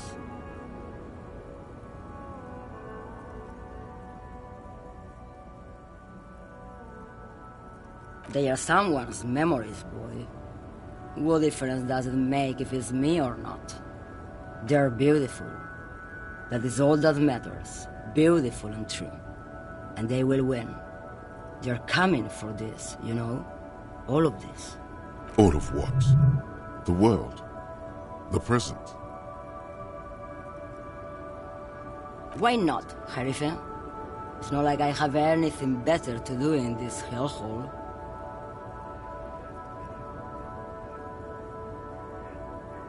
Diamonds? Of course not. But wouldn't it be marvelous if I was? Whatever stupid things they put in the lorry, I imagine. I quit concerning myself with that a long time ago. Besides, I don't drive the lorry for the cargo, if you know what I mean.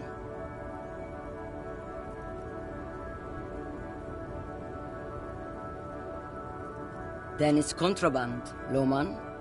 What? Do you want to take an old woman in? Be my guest. Lock me away like Bad Hand Hermenegildo. Bad Hand Hermenegildos' bad hand strangled 300 people. What can I say? Some people just really like strangling people.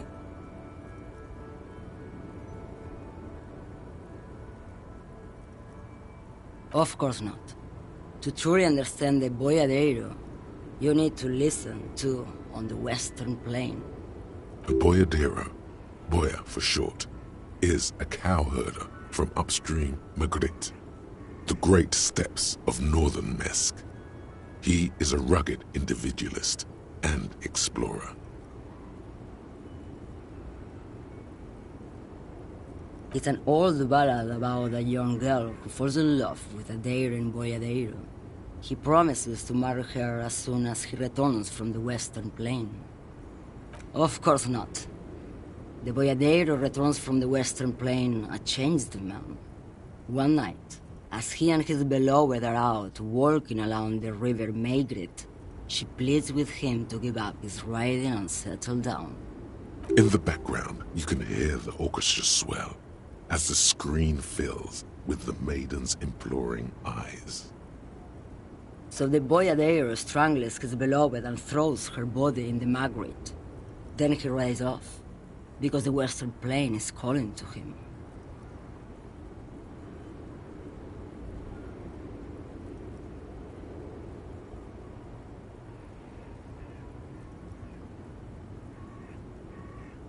You have to understand. A true Boyadero needs a whole horizon to himself. He can't be tied down by man or woman. His beloved was selfish. She didn't know what it meant to love a Boyadero.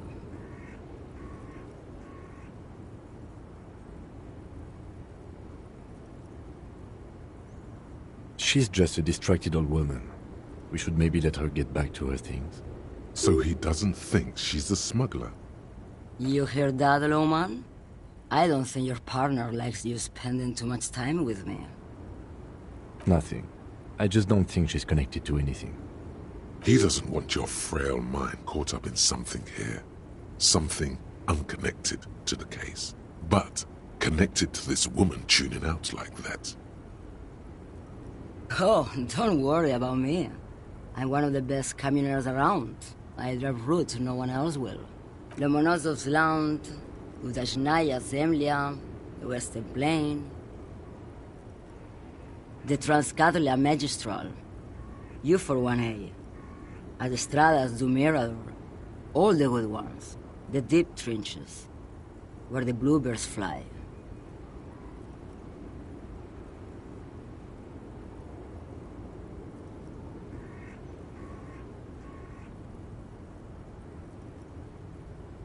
You're right, Lowman. I'm the one who should take my health more seriously. Thank you for looking out for me. A correct appraisal. You're quite shabby. Is that all you woke me up to say? What do I need drugs for, Lowman? What I see, what I feel. The great adversary, no drugs can compare. Then what were you getting at? Maybe if she thought you're corrupt.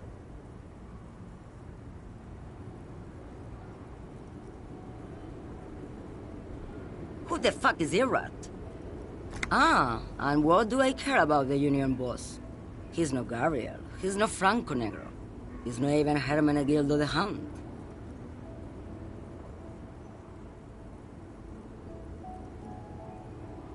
Maybe. Probably not. Makes no difference to me either way. Just this month, I made half a dozen trips from Saramirizat to Grad, on the U41A. What do you think they take from Saramirizat to Grad, Lowman? It's diamonds, Lowman, obviously.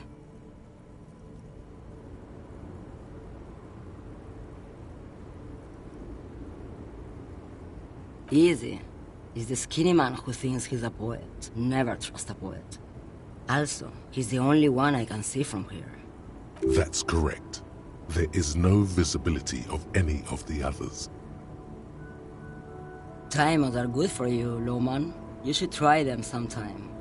Make yourself pretty like Eva de Zoras.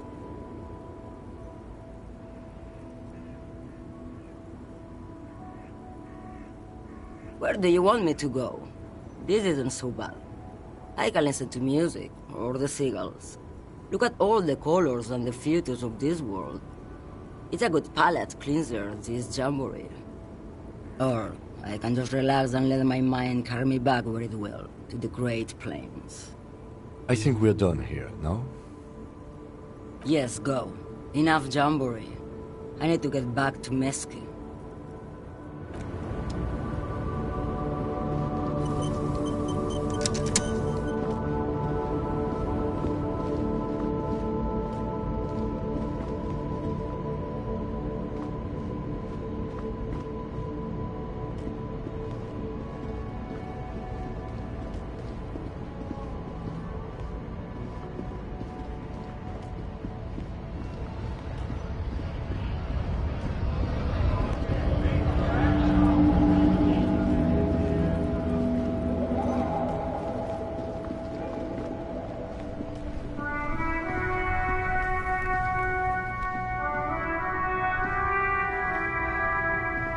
Still here. Stuck in this damn jam, my man. What's up?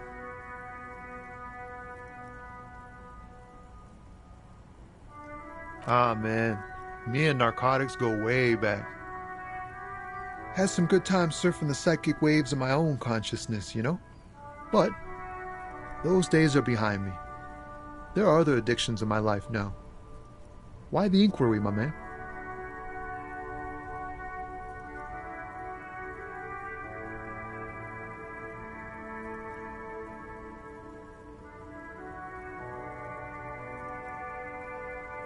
Hey, man, that's serious criminal talk. Are you trying to pull some sort of an entrapment thing on me? Entrapment is a practice whereby an officer of the law induces a person to commit a criminal offense that the person would have otherwise been unlikely to commit, usually through some trickery, persuasion, or fraud. We have a credible lead, sir. Someone on this roundabout is waiting for a bulk shipment from the harbor to load it on their lorry and drive it to Jamrock. Not me, man. No way. I don't need any trouble. Shit's bad enough anyway.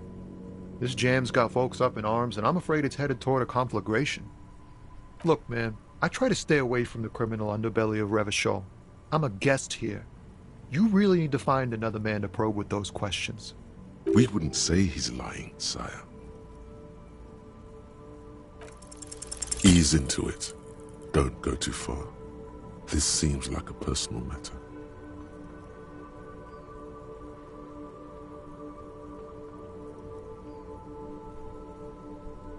Cool. We all want to know each other, know each other's woes and all. But people, man, they have slippery souls. Just like that, he slips out of your reach. It is possible the yelling didn't help.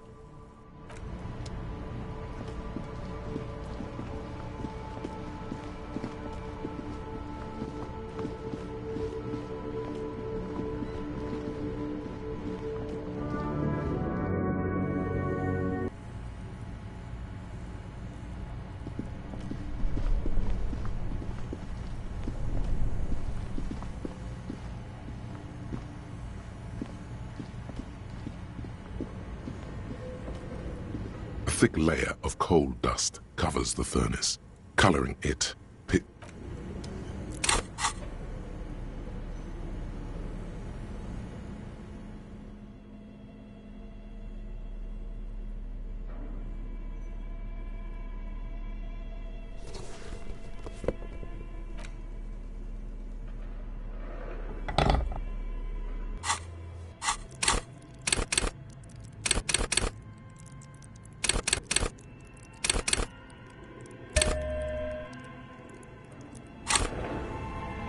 A thick layer of coal dust covers the furnace, coloring it.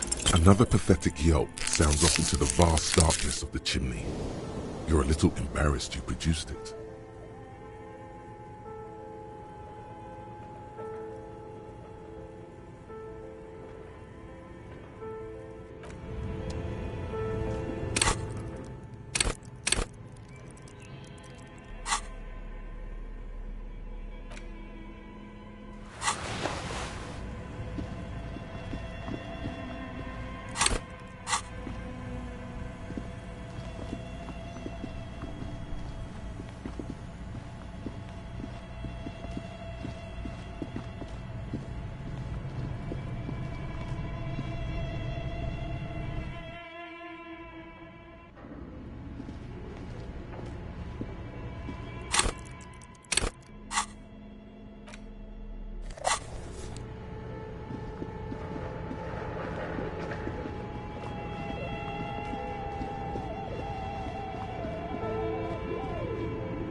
Tiles on the cube are still smoldering. The speaker comes to life. Good afternoon. So, please repeat. Is this the production schedule? Good. Please repeat. Proceed. Don't worry. Fortress accident? Is there a thank you? Tiles on the cube are still smoldering. Nothing happens.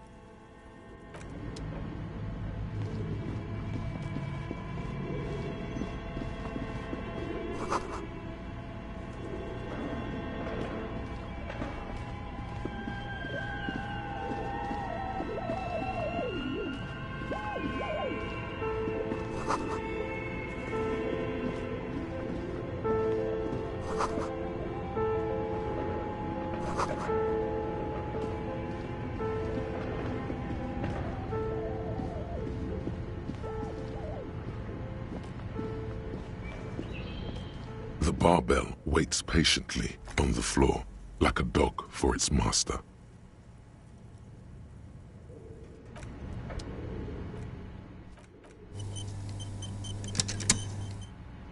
The barbell waits patiently on the floor, like a dog for its master.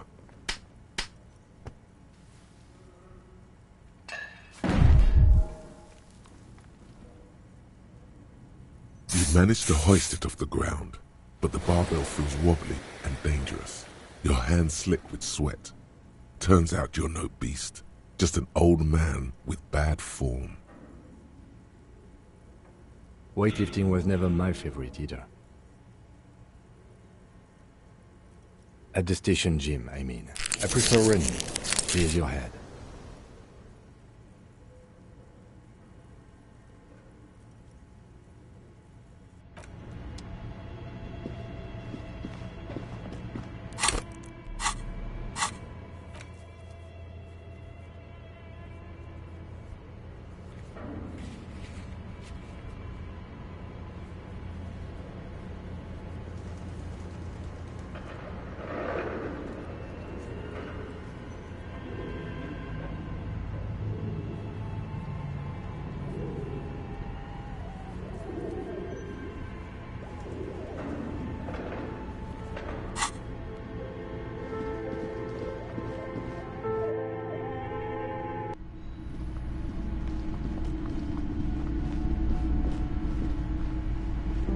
You're alive and well.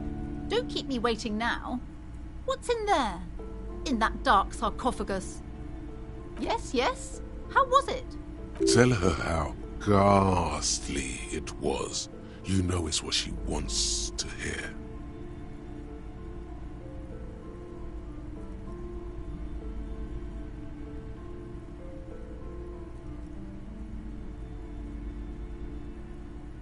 I knew it. Oh, such horrors that have been thrust upon us. But what else did you find? Did anything survive? No, of course not. Have you located the entity? You don't have anything of substance to tell her until you found that entity of hers.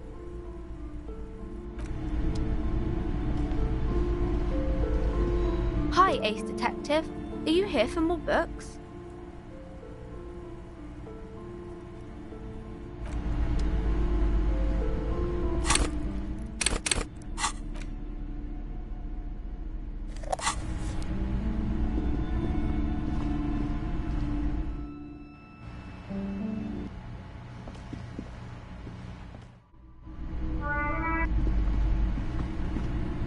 The display rack is brimming with worn paperbacks, featuring an extremely muscular sword. A twinge at the back of your head makes you flinch. Your eye starts twitching. Your hand reaches toward a book with glossy cover art of the very muscular man from Heimdall in chains, kneeling in front of a staircase leading to a throne. A woman sits on the throne, leering at the man. Between the throne and the Heimdall man lies a bonfire, casting shadows on the wall.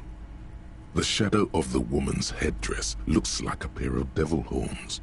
The title reads, Man from Heimdall and the Devil Woman. The display rack before you is burdened under piles of Man from Heimdall novels. Oh yes, certainly. Another good sale. It is a bestseller for a reason.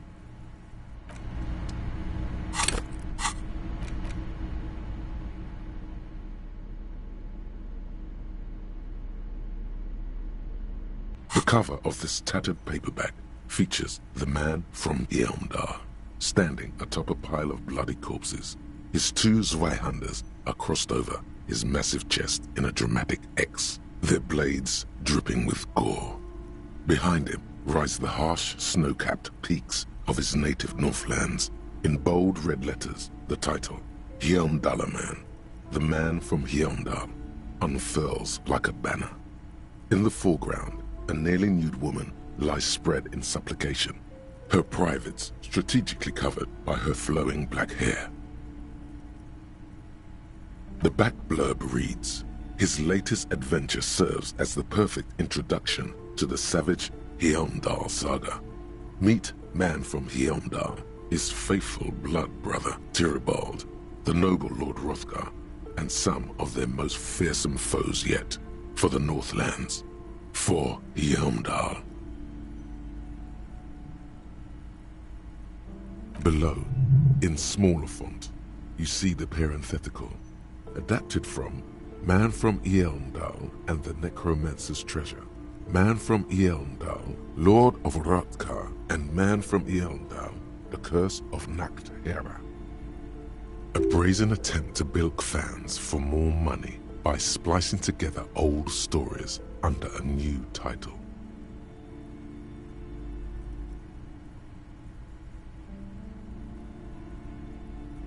People find comfort in familiarity, remembering old experiences, looking at old photos, reading old stories. The story opens in media res. The man from Heimdall and his band of northern reavers are in the bowels of an ancient temple, surrounded by an army of gibbering wights, led by the deathless necromancer. One by one, the brave Northmen fall to the relentless crush of undead, only to join their number as reanimated corpses. By nightfall, only the man from Heimdall and his blood brother, noble Tyribald, are left standing against the dead horde. It is an honor to die by your side, brother, Tyribald cries, as his battle axe beheads one of their reanimated comrades. 9, Tyribald, the man from Heimdall, bellows over the army of flesh and bone. Have courage, for the Northlands, for Heimdall. He leaps to the mezzanine to face the black-eyed figure, and like a mad ice bear, whirling twin Zweihanders, Sturm and Drang, he plows through the ranks of the deathless, surrounding the necromancer. The writer has never held a sword in their life, let alone two two-handed swords at the same time. It is physically impossible for a human being to effectively dual-wield Zweihander swords in any kind of real-life combat situation. And with deadly finesse, his twin blades scissor the necromancer's head from its body. The undead legions collapse like ragdolls as the dark magic leaves them, and the two Northmen stand alone in their cursed temple, where the bodies of their lost brothers litter the floors. A few chapters later, the man from Heimdall and Tyribald are in a completely different setting, high above an arid desert, riding a pair of griffins that always seem to appear at narratively convenient moments.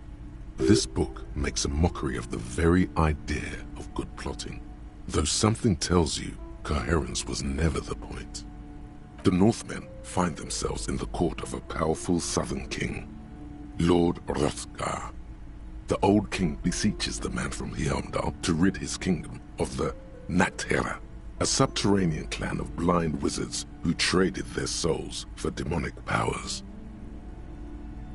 The man from Heimdall extracts a high price from the desperate king. He asks land for the homeless desert pygmies living exiled in the kingdom's borderlands. Hrothgar offers the hand of his eldest daughter instead, but the son of winter does not budge.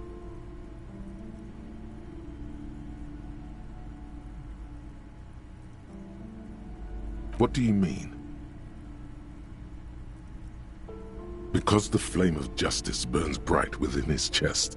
Because, above all, he's driven to bring honor to the name of his beloved Heimdall. Because his noble Cutlan blood lusts for glory and conquest. It cannot be denied. What do you mean, is that all? He is the man from Heimdall, forged in the fury of battle. Death was his sire, and blood his dam. He had but 14 winters when he left his frigid homelands in Cutla to seek glory and honor. That is his character. He doesn't even have a real name. What is inside this man? Or is muscle and bone all he is? He is the wildest man alive. The only mortal strong enough to wield the twin Zweihanders, Sturm and Drang, whose names mean storm and... What are you, a book critic?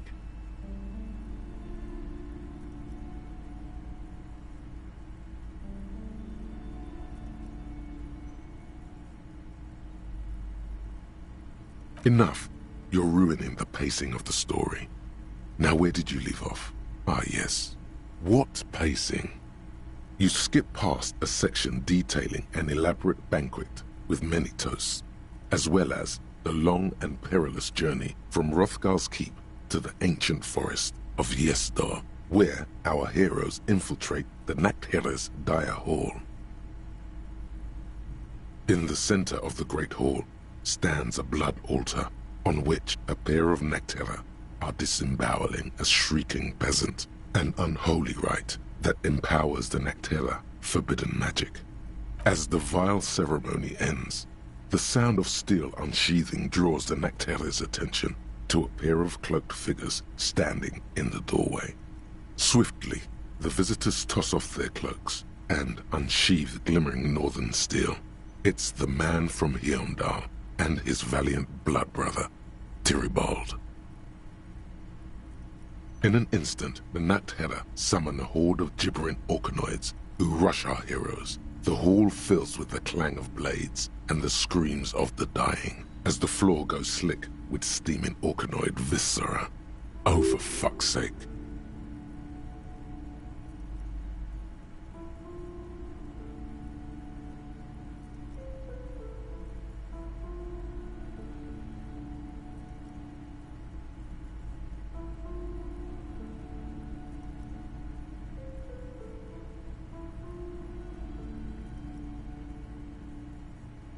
When the din of battle settles, only the man from Heimdall and Tyribald remain standing. Exhausted and dripping with the entrails of their foes, the two Northmen confront the foul Nachtherre. The man from Heimdall's soda-like blue eyes fill with indescribable fury. For the Northlands, he cries, rushing headlong into a desperate melee. What?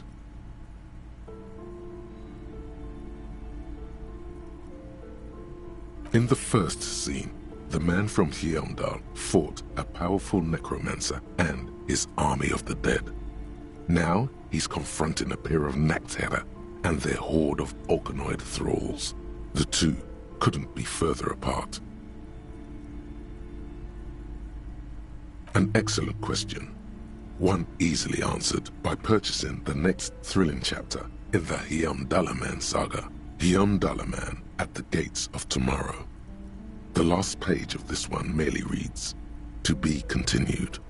Considering the sheer amount of different Heimdallaman books out there, it's very unlikely you're ever gonna find the sequel. The man from Heimdall stares at you on the cover, his face fixed in grim resolve.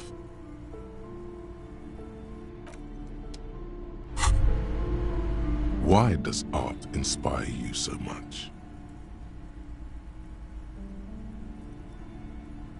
Excellent question.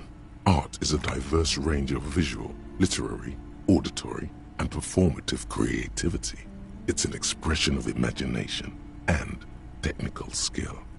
Additionally, it's history, criticism, and pure enjoyment. In short, art is the highest form of human communication, representation, narrative, emotion, and agency intertwined. Have you looked in the mirror lately? You have the exact features of a savage art critic, with that beard and those clothes, disheveled and prophetic. Perhaps you should try to critique architecture too. Of course not. It's autism, box drawing, masturbation with a ruler and a sextant or whatever they use. You should demean and criticize the genteel institution of architecture while extolling the virtues of the pure arts. Only the most experimental kind.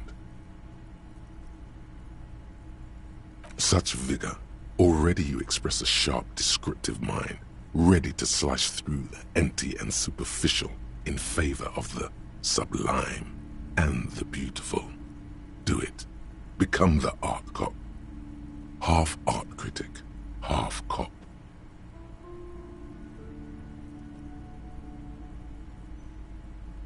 Quit being so indecisive.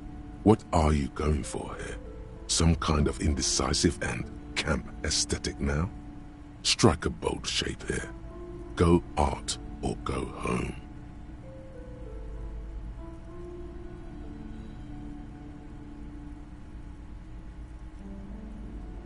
Exactly. It's not only your duty to only catch the criminals off the street, you must also apprehend criminals of the printing press and the gallery, the trite and derivative artists and writers of the world.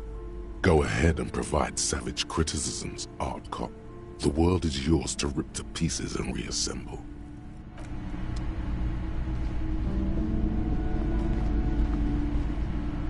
The display rack is brimming with worn paperbacks.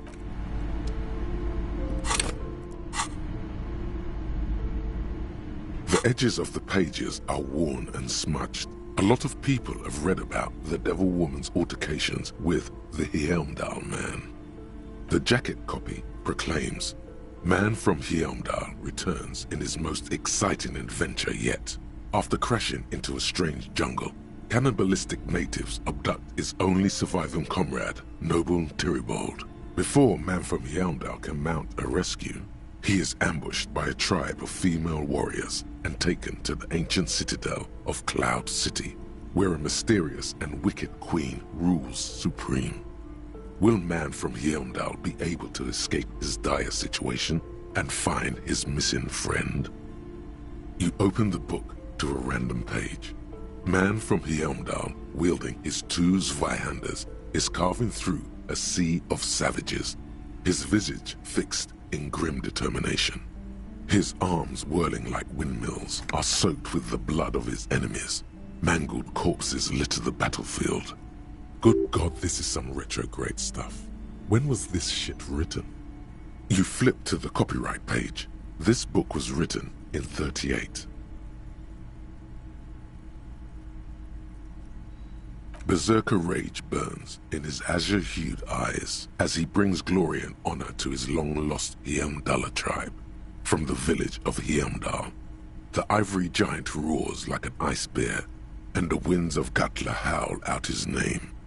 Man from Heimdall rides on a gilded griffin, his golden mane billowing in the breeze. Both Zweihanders sheathed on his back. He is off to war. Will he conquer his enemies? Will he conquer himself? The steel muscles of Man from Heimdall gleam in the humid jungle air. Yet the man does not sweat. In meditation, his soul drifts in the frigid northlands he calls home. A passage reads, "The man from Heimdall looks up, his eyes blue as the mountain lakes of his homeland. He rarely speaks, but now his voice booms in the darkened throne room. Do not try to sap my masculine essence, wicked temptress. Son of Heimdall will never succumb to your seductive wiles. Thine spells are no match for purity and strength of will. Brothers of Heimdall, stand above the vices of flesh, for it is weak and corruptible, yet mine is forged in gore and strife." Queen Lydiana just laughs, a sultry and salacious sound, then says, "I have grand plans for you, Man from Heimdall." She gestures her diabolical hand toward an array of potions and unguents. "First, you shall please me. Then lead my armies against the vicious cannibals. Not a muscle moves in the face of the Man from Heimdall. Yet inside, there is turmoil. This goes against all he holds sacrosanct."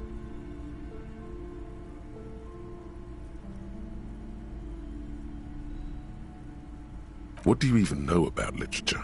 Have you ever read a book in your life?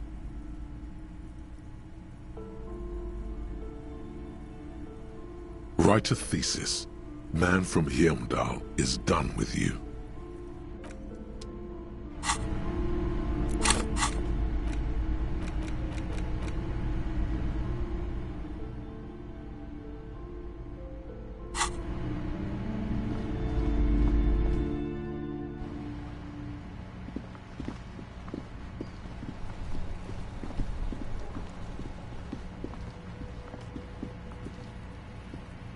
You see a set of tire tracks in the brown.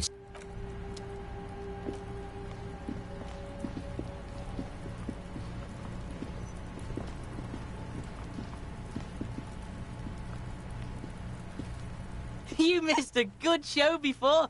A kid came by and completely fucked the tree to pieces. He fucked the tree up! Fucked it good! It was porno! You need to act decisively. It's Kuno. Use Kuno words.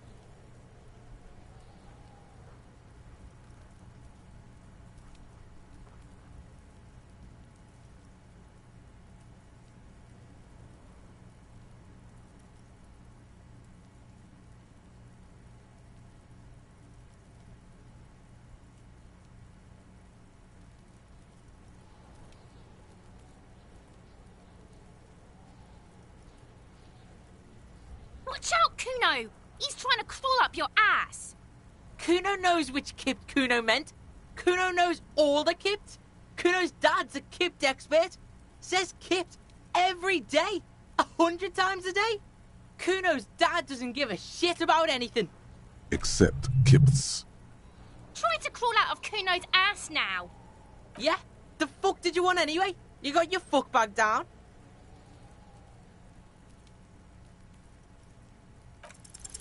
What's going on? Is an ungovernable youth on your crime scene, like you don't have enough on your plate. You feel a sudden surge of self-pity coming on.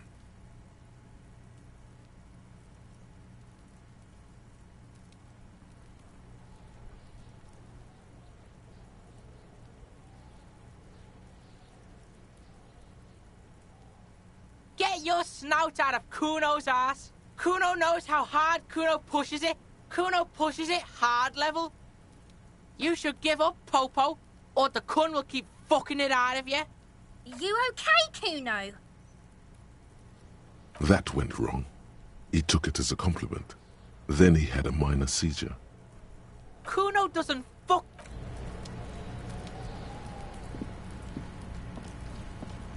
The corpse lies on the ground among the remains of an absolutely demolished pinewood branch. It's gently laid on one side.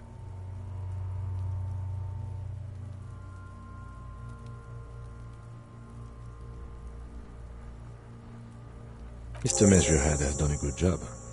Nothing is too broken or compromised. The victim is ready for a field autopsy. Yes. 1. Investigation of the scene.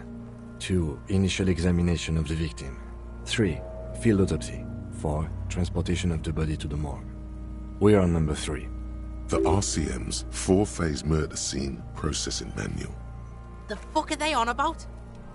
Cop's gonna cut his shit up!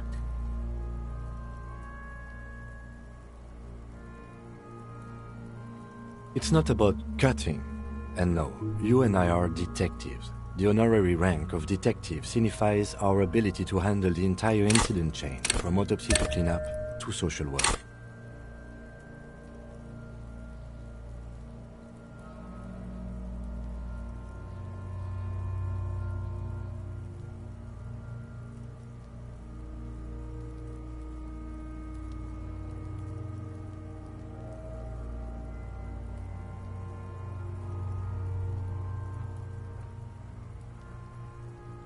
An honor and a burden attached to your rank once you've proven yourself able, usually after 5 to 8 years of field work. Mine is Lieutenant Detective. You are. Your station would not have assigned you on this case if you weren't. Now... The lieutenant adjusts his glasses and takes a deep breath. Shoot, Looney Rooney. Come back later, Corporal. Come on, officer. You know what a field autopsy is. You've done 100 of them. What you do know is, at 18.9 kilometers, the dormant shield volcano, Corpus Muindi, is the world's highest summit, and the failure of the 38 single, Et puis descend, to crack the top 20 was the death knell of disco. But what a field autopsy is, you have no idea. You must have me confused with the Copperpedia. You, sir, you are the Copperpedia. I hope we do. It's getting really late for an autopsy.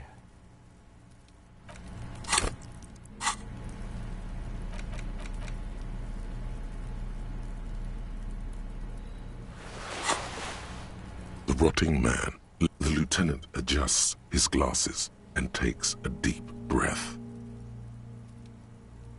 Come on, officer. What you do know is, at 18.9 kilometers, there truly is a time for everything, even for yellow gardening gloves. However, they are lacking hygienically. I suggest you get in there in limited capacity. I'll ask you when I need you to. For the most part, maybe I should handle the contact and you take notes?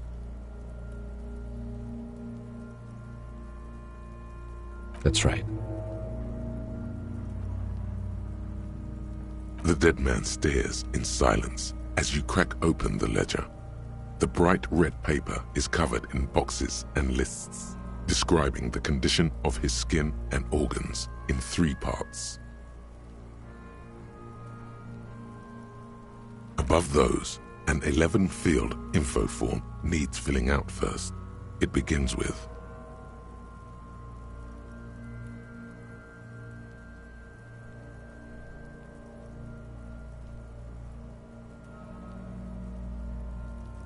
that's you. The corpse is indifferent to your scribblings, just lies there. The next box says, KK57-0803.0815. KK equals Kim Kitsuragi. 57 equals Precinct 57, followed by his date 0803 and time of arrival 0815 on the scene. He's indexed the case after himself, not you. That's because he doesn't want to bring up the messy question of your initials.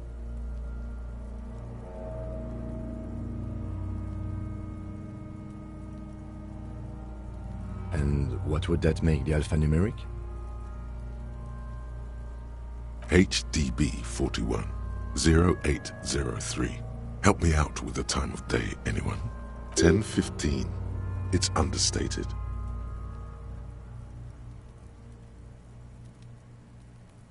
Good. Let's go with that. NA. Next. He nods. Mondial. Fair to olive-skinned, from the Isola of Muindi. This is as vague as it gets. You might as well say whitish. The pudgy mess of curdled meat looks neither mondial nor anything other. Fucky! Male. Pigs can have sex!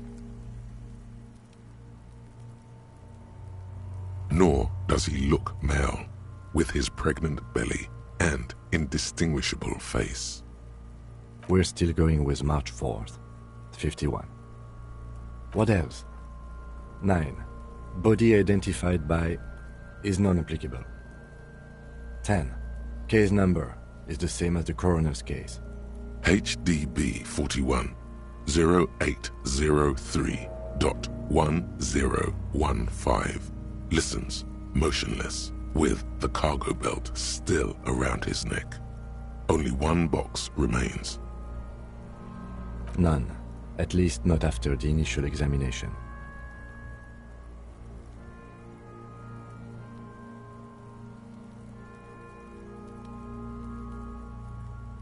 Interfering with the body's position or wounds post-mortem.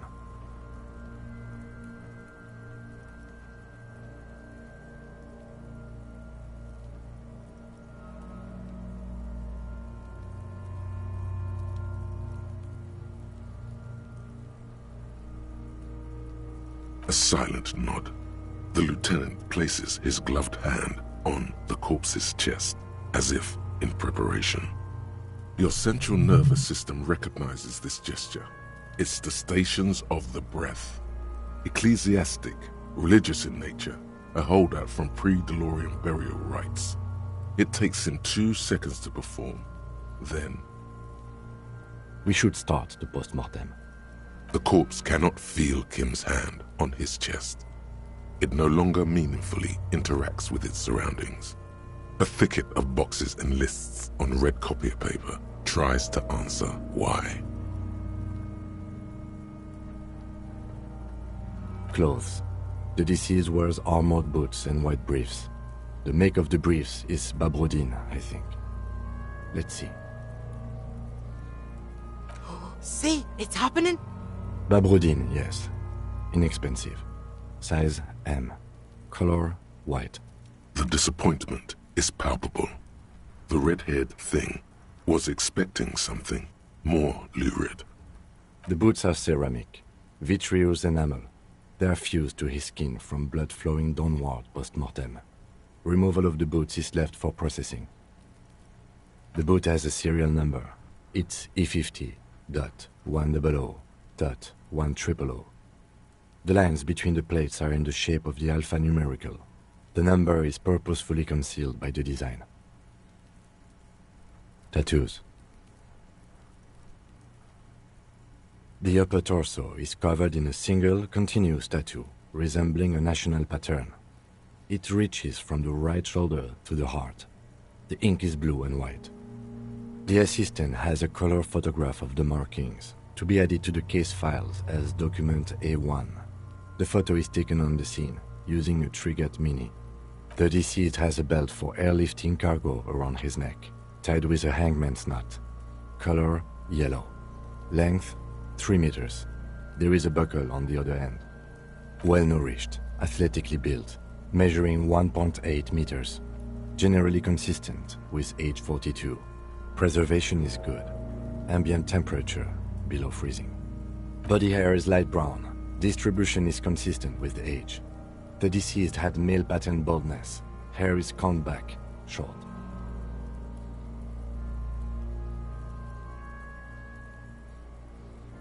Lividity is consistent with hanging. The head is congested. Contusions are present on the head, chest, and thighs. Consistent with stones thrown post-mortem. Low velocity. Fucking low velocity? You think Kuno doesn't know what you're talking about? Velocity was fucking max. Talking shit about Kuno's velocity. In addition, there are bite marks on the face, scalp, and chest. Consistent with predation. Ligature mark.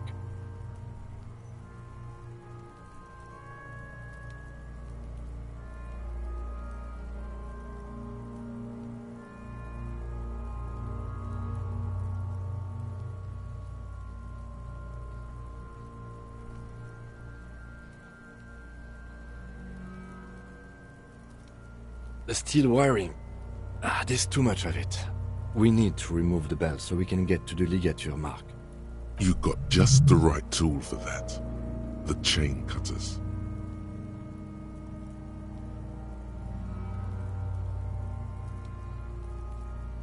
The hanged man lets out a joyous little bubble of rot from his nose. Always good to think ahead. Now... we need to cut the belt to see the ligature mark below. Carefully, with as much precision as you can. See? My pig is gonna fuck his head off. No, he ain't.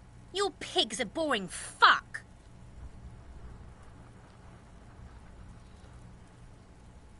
The belt is equally tight around the whole circumference of his neck, swelling over the edges like white bread rising from the east. The knot is the weak spot. The chain cutters fit in there, steady now, like a flower arranger. 2 cuts and it should come loose.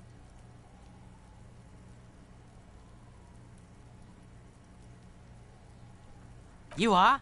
You're Kuno's pig?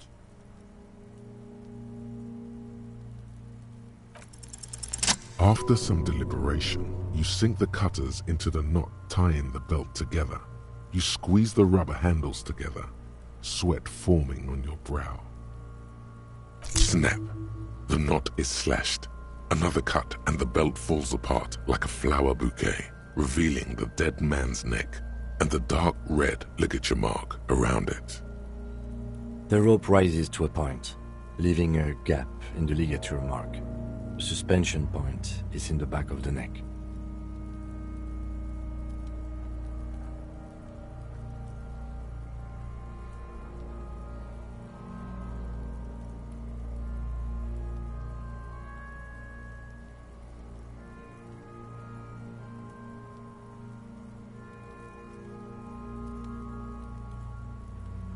As it ought to.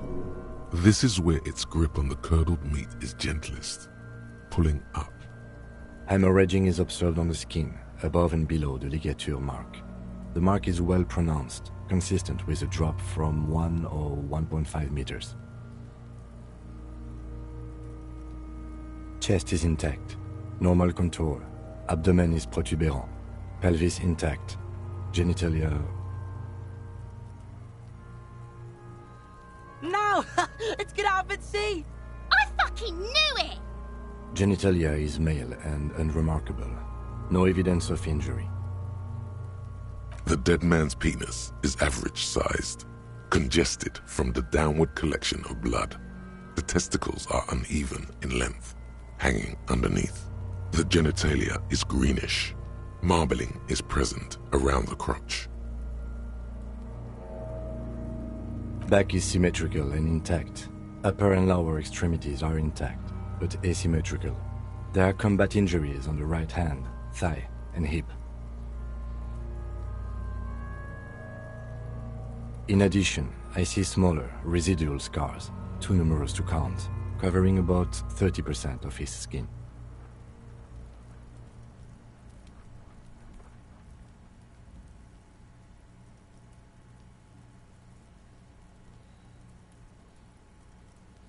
From wounds sustained over 2, maybe more decades, dispersal and accumulation indicates long and active combat duty.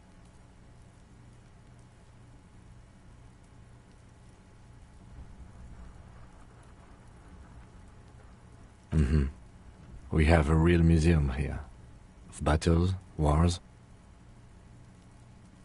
Last item. Hands.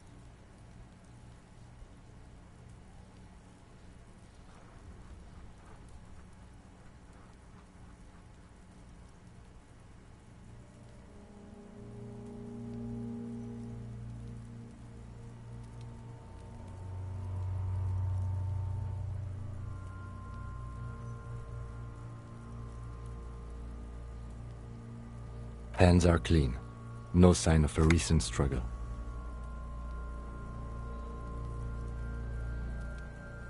I was. Maybe I'm just not seeing them. Honestly, this stench is making it hard for me to think at the moment. Ooh. That's all for the external. Well done. What next?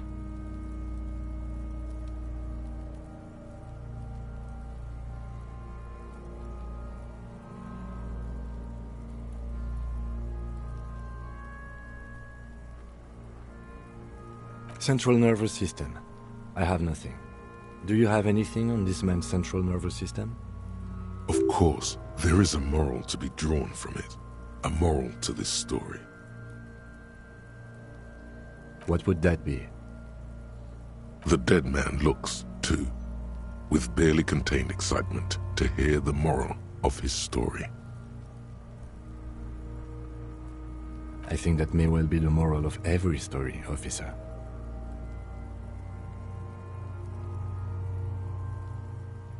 Good. Musculoskeletal. Purge fluid is coming from the mouth. Not injury-related. Eyes and tongue protuberant. Hyoid bone. Let's see.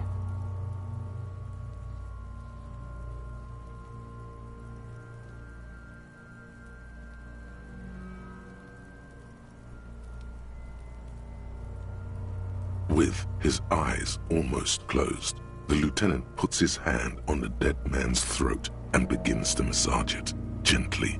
A rotting smell erupts from the mouth. Purge fluid runs down his lips, black and viscous. You hear cracks as the lieutenant moves his sharp fingers inside the flesh, like the creaking of an old house at night. Yeah, jack that fucker off! The hyoid bone is fractured. The rest of the musculoskeletal system is intact. Unremarkable. Respiratory system.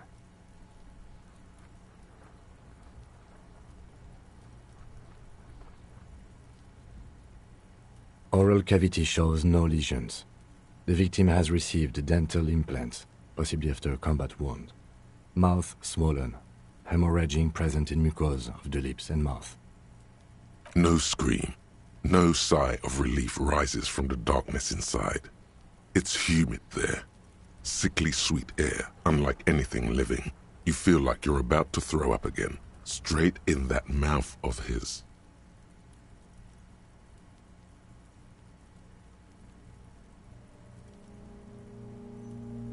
It's hard. Once more, you taste stomach acid in the back of your throat. A contraction. Your throat pumps a little something from your stomach and into your mouth. You're forced to swallow, just to keep looking. Inside, you see darkness. Just a mess of meat and darkness. Hemorrhaging present in mucus.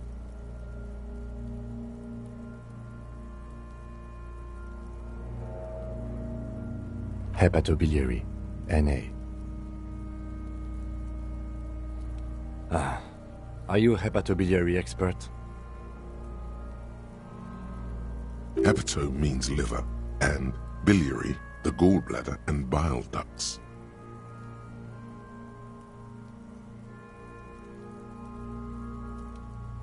Nothing in your alcohol-soaked memory directs to having forensic expertise on either one.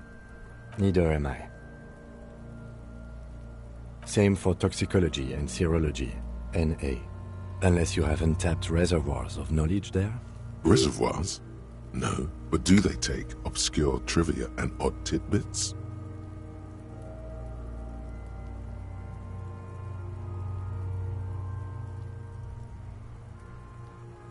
No. Cardiovascular. The body exhibits heavy lividity. Blood has gathered in the hands, feet, and neck. Hypostasis is visually consistent with the hanging. Gastrointestinal.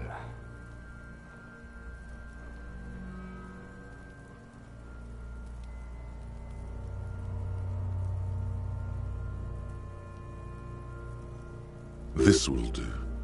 Digested semi-solid food in stomach. Voila.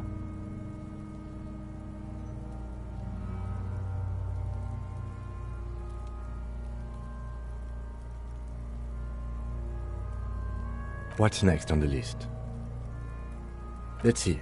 We have bite marks, contusions on the head and chest, and a ligature mark encircling the neck. You'll need 3 fields. Leave a 4th one too. Be thorough if you want maximum results.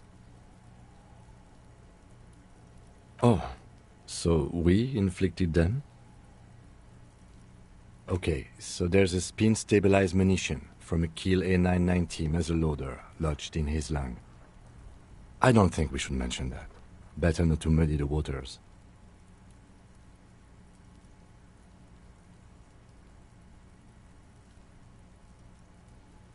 Be pedantic if you like, it doesn't matter. No one else is going to investigate this man's murder. And if they do, such details would only confuse them. See? These pigs are fucking corrupt. Why don't you fuck him if you love him so much? Now, injuries.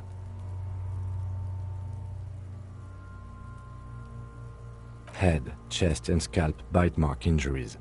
Predation by birds has caused damage to the body. Odontologist does not need to be consulted.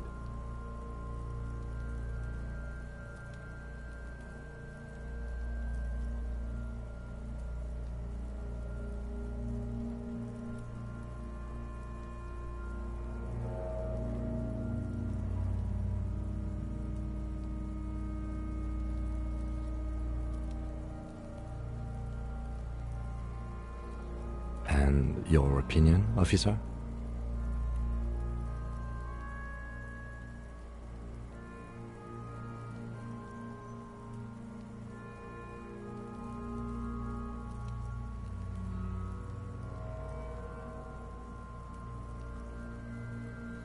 Agreed. Next injury? So, the scalp bleeds from a post-mortem head injury, a stone. The injury does not have the rim of an early inflammatory response. The perpetrator on the scene has confessed to causing it post-mortem. At maximum velocity, fucko! Has confessed to causing it at maximum velocity. Coagulated blood sticks to his scalp and chest, where the countless stones have hit the dead man. Beneath, the description of injury.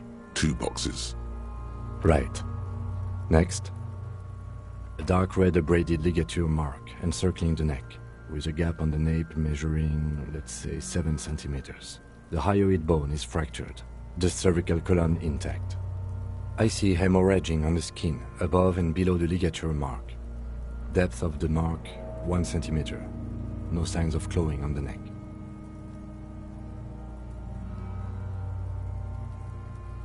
Below the note, 2 customary boxes wait to be ticked.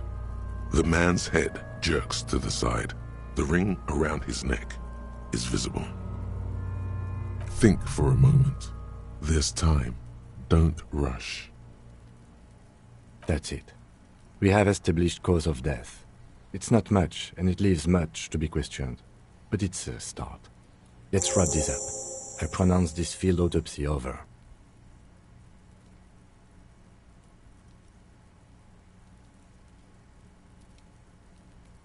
Well, we established probable cause of death. Some would say that's the goal of an autopsy.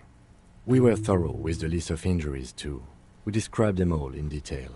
What is there to say? Given the circumstances, it was a professional field autopsy. I need a copy of that autopsy form. Then I will drive him to Faubourg for processing.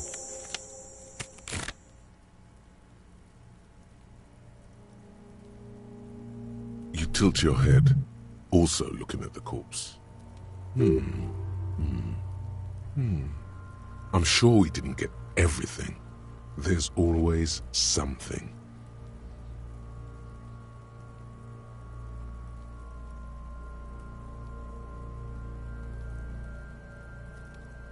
Shoot, Looney Rooney.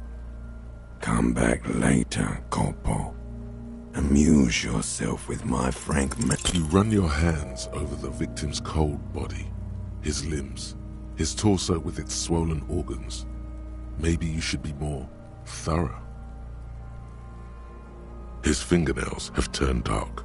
They're chipped and quite long. There is dirt under them. That's all. Do you think we missed something? Okay, well, we are in livor mortis here. He is disintegrating. We need to refrigerate the body if we want to conduct another examination, and we need to do it fast. Hey, wasn't there a giant ice bear sarcophagus below that building?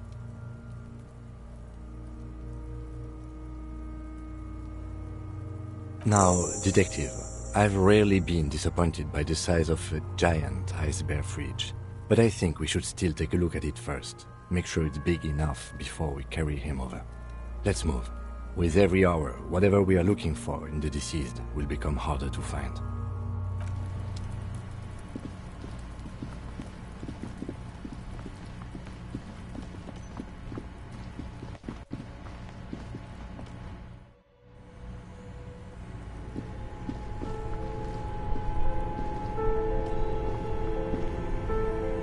Both cables are somewhere in the dark.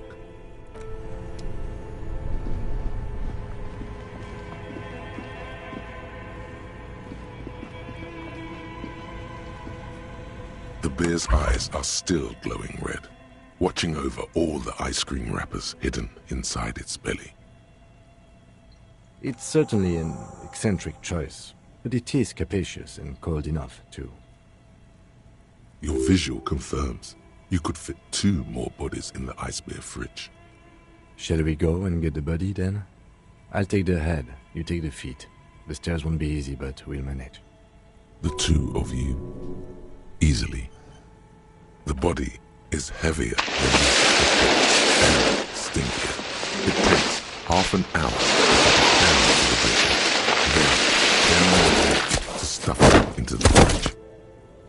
The lieutenant takes a step back to admire your handiwork.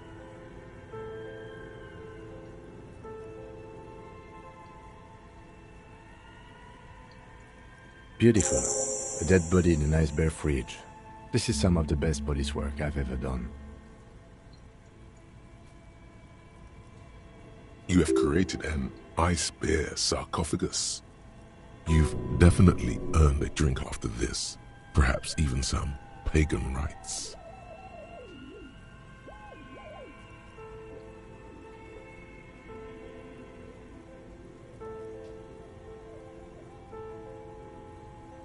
Talk of the ice bear sarcophagus must not leave this room.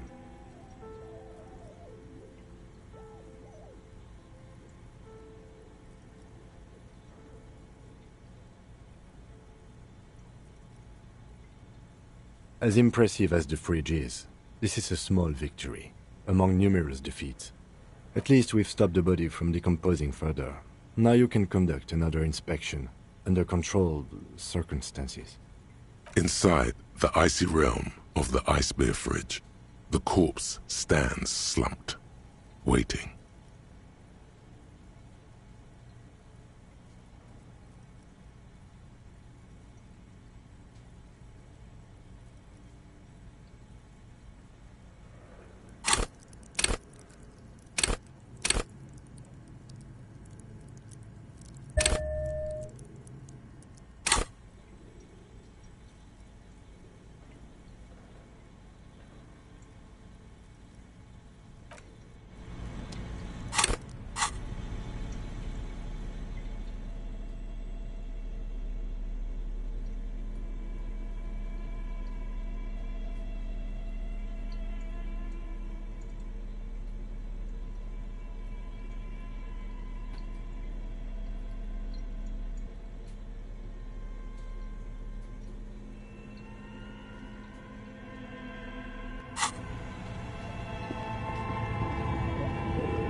A thick layer of coal dust covers the furnace, coloring it pitch. Something breaks loose in you.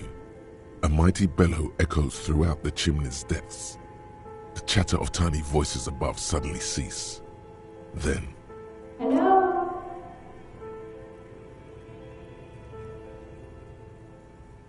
Hello? Did you say anything?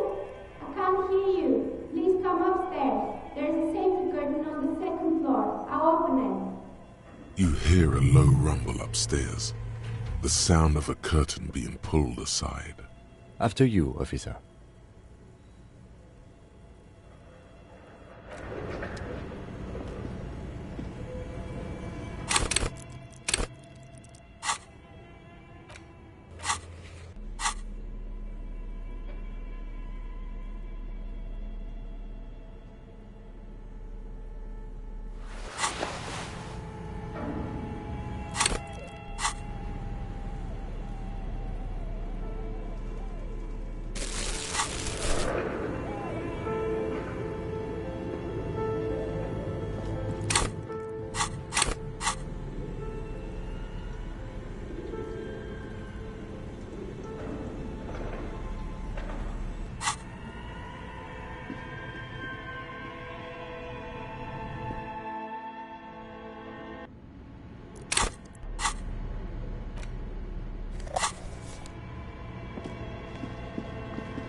Looks like someone tried to reconceptualize their business here. Look, the skis and rotor blades both bear the same Slipstream logo. It seems likely that they started out making one, failed to turn a profit, and then pivoted to producing the other.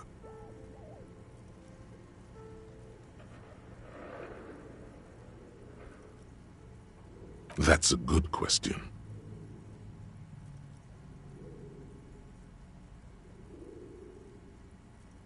Reality is ruthless.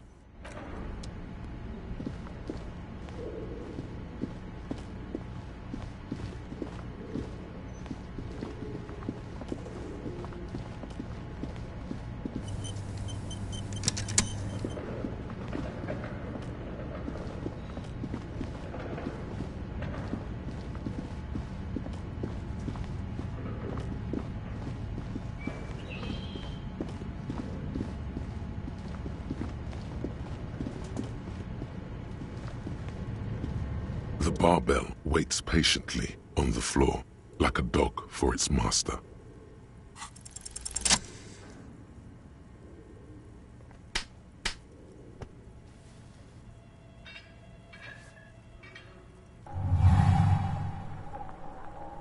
Conjuring up an inhuman amount of strength, you raise the barbell up in the air. Your biceps tremble, but you're a savage. This is a children's game.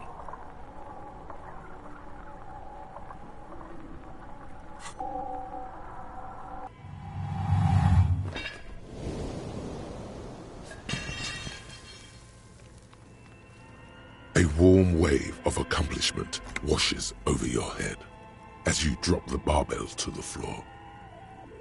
For a moment, it feels like you're strong enough to succeed at anything you ever set your mind to. Good technique.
A thick layer of coal dust covers the furnace, coloring it pitch black. You're right. The rooms do look like they're connected, but malignant entities don't. Always has to be the skeptic, this man. It's dark and grimy here. In the darkness the echo is so prominent, it's impossible to discern. What are you doing?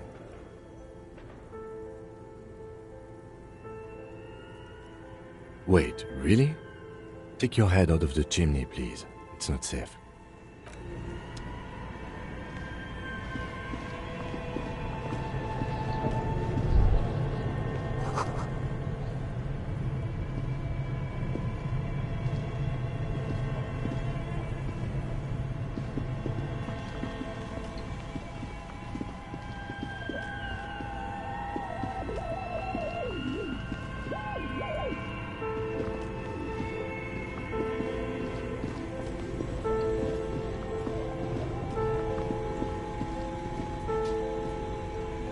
The bear's eyes are still glowing red.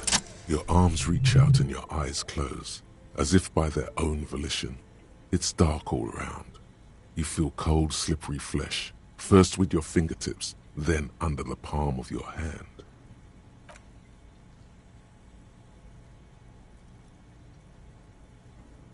His face, his cheeks, his nose, his fat, swollen lips, like a spider. Your hand crawls over his features. Everything is silent. They are swollen shut. You need to really push to get in. Only the little one fits. The flesh changes shape as you bore in, searching for something in the cartilage. The thing you're looking for, it's not there. Crawl out, spider.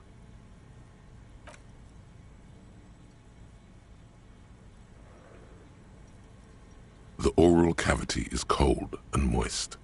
A ball-like tongue attaches itself to the base of the mouth, lolling around like a scallop. The tongue moves freely in the cavity.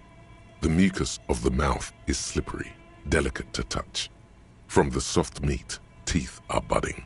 Hard pearls of bone in the gums and in the back of the mouth. Can you feel it? You're so close. Rip his jaws open now. Look in. A vision of black and dark red death, pried open by your naked hands and studded with teeth. Looks like he's laughing. Death fumes rising from the throat, and there, in the back of his mouth, above the bell of the uvula, right in the soft palate, you see a hole, barely visible to the human eye. It is swollen shut, almost vanished. No larger than 0.4 centimeters in radius, the edges appear darkened. An abrasion collar. This is what we're after. Abrasion collar.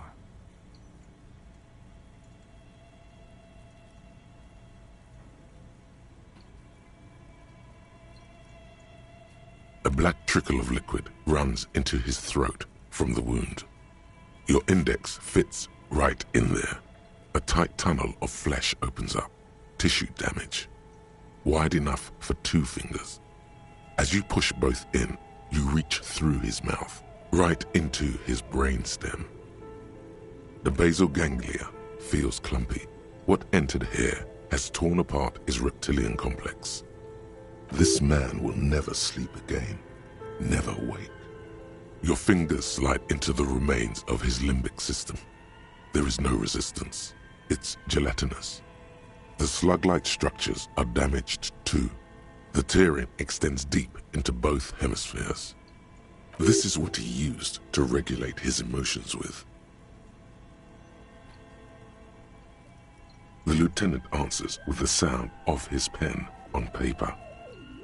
Your fingers are all the way in now, reaching toward the inside of his skull. The cavity goes further, but the entry wound isn't wide enough for the rest of your hand to follow.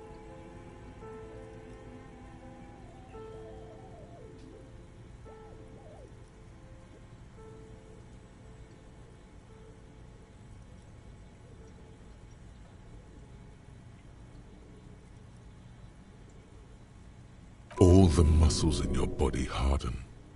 Time to enter him.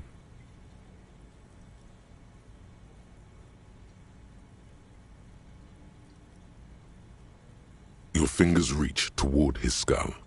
His cerebral cortex feels like jelly. Cold jelly. Strange fluid streams down your wrist as you push deeper, until you feel it on the tip of your finger. Sharp, serrated material. The edges cut right into your skin.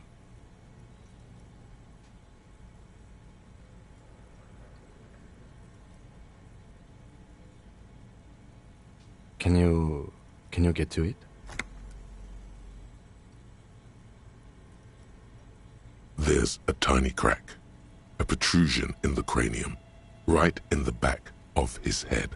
Your finger must be pointing straight at it, from the inside. The object that is in there stops just short of the skull, in the encephalus, knocking this tiny fracture into the cranium. We have the makings of a very small exit wound here.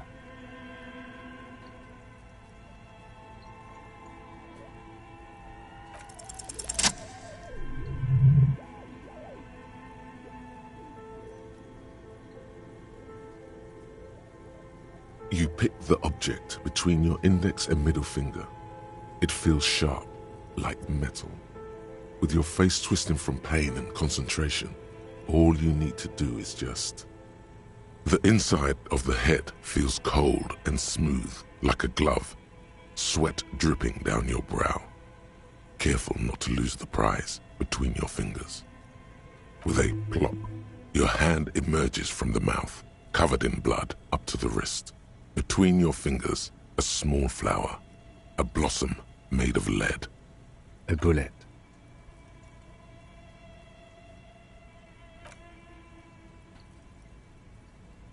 The bullet falls in the bag. leaving a smattering of blood on the plastic. He raises the bag under his eyes and says, A non-caliber rifle. Some kind of brittle alloy. Fractured on impact. Of course, you've earned it. We need to add an item to the injury list. Injury number 4. Oval entry wound with an abrasion color. Soft palate, back of mouth. High velocity. Temporary cavity in brain tissue. Small exit wound on the occiput. How does that sound?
Opinion, fatal injury.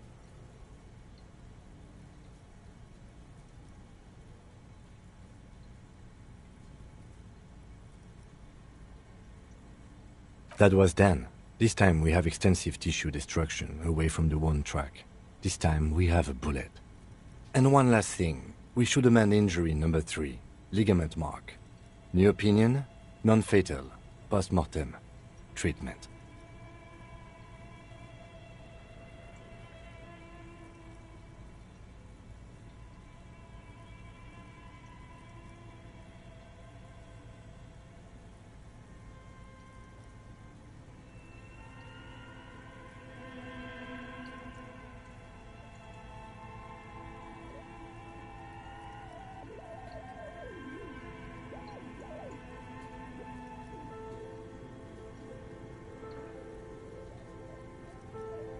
He's proposing the bullet was the real cause of death, and the hanging an attempt to conceal this fact.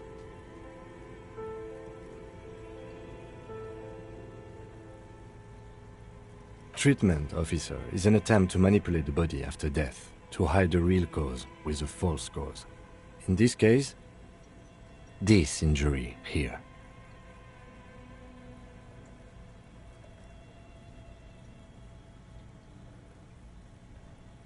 Yes, and the belt around his neck, the hanging, even dragging him to the yard. All of it was done after this man was already dead.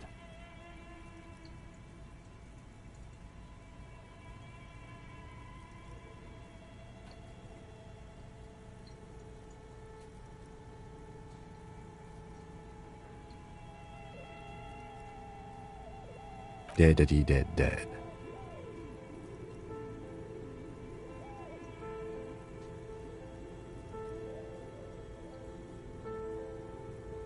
I've had this doubt since you showed me the tracks, officer. We could not account for why they carried him over. Why not march him? There was no satisfying explanation. There have been other signs too. Small details. Everything is too neatly designed for us to assign probable cause here, as we did, foolhardily. Well, no more. There is, of course, the very real possibility he was both shot and hanged. To put him out of his misery? It's possible, but it doesn't explain all the other dubious things here. Lack of struggle, primarily. I may be intellectually sloppy, but I prefer one theory at a time. And this just smacks of treatment to me. That's for us to find out. But this, it will make finding them just a little easier.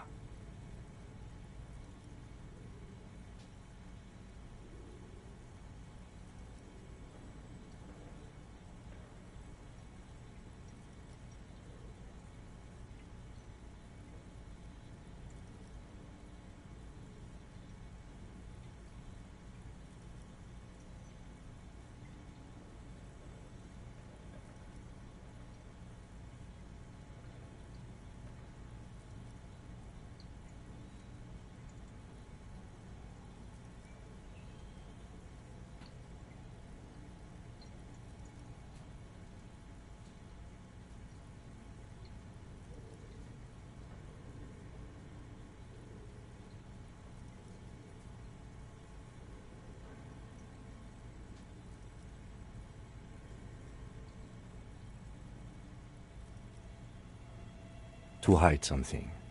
The real killer? The real motivation? What really happened here?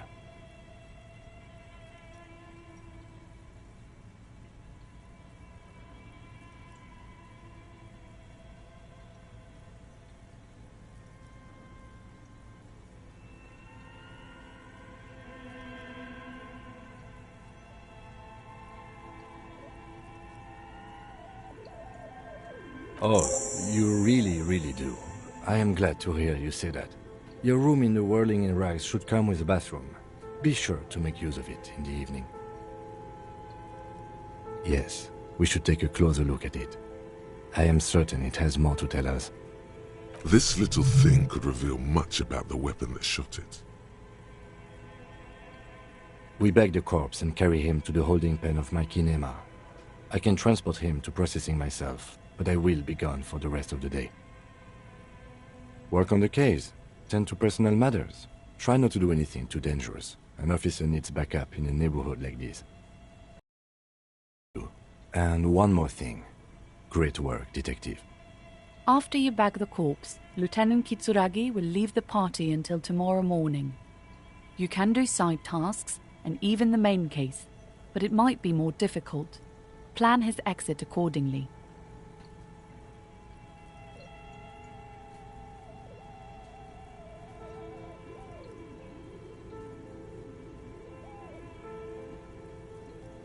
Shoot, Looney Rooney. I like it a lot, brother.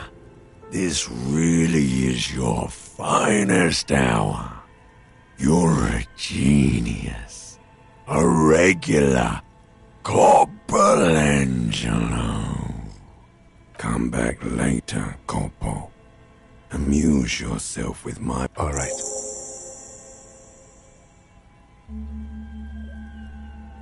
I will need a little help carrying him. You take the hands, I'll take the legs.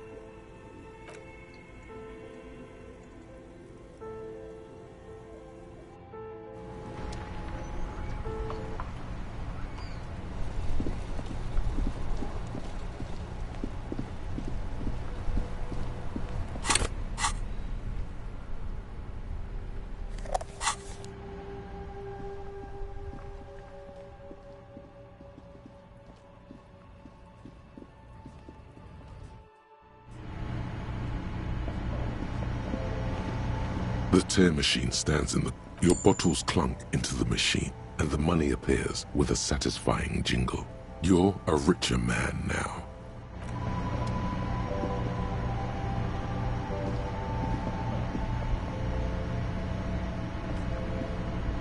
Welcome to Frit. Feel free to look around or something. Everything is out on the shelves. What's that magazine she's reading?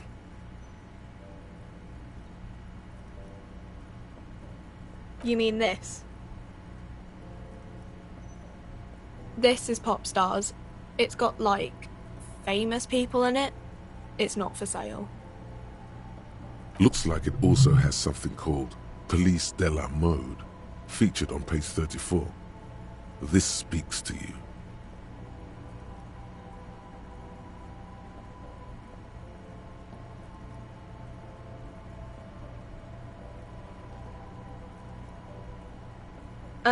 It's where they rate different outfits famous people wear.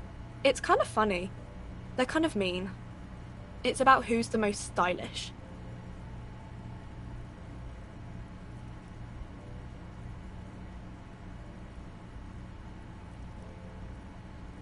No. I don't like it. I hate it. I don't know. Frit?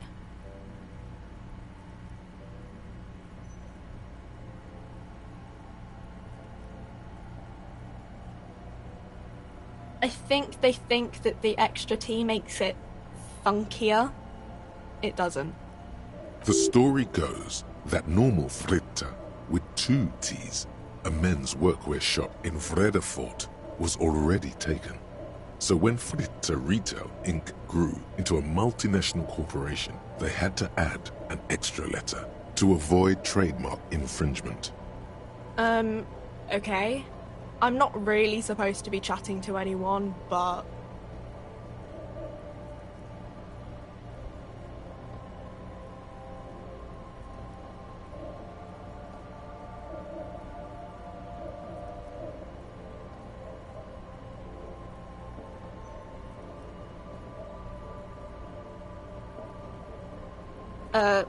Wow. I didn't know you worked for the Union, sir.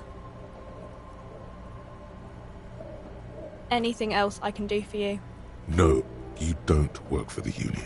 The Union works for you by supplying you with cash. That was easy. Worryingly so. A warehouse? I don't know. Maybe. I don't really care what for it does.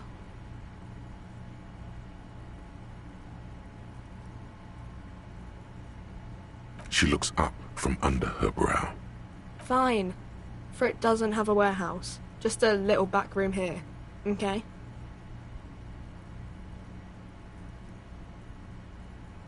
I don't really know anything. I mean, I know it's there, but I haven't seen it, so... I don't know. Not really. No. I didn't know him at all. I don't know, really... long? Uh-huh.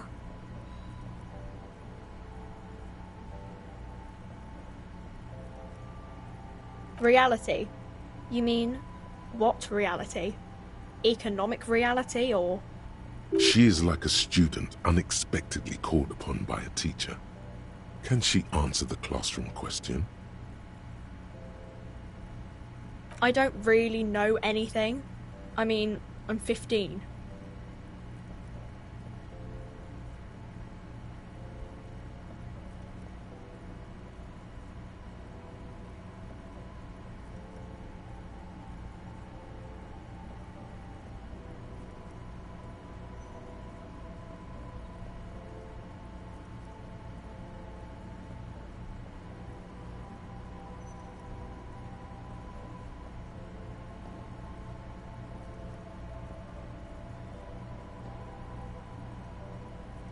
I don't know.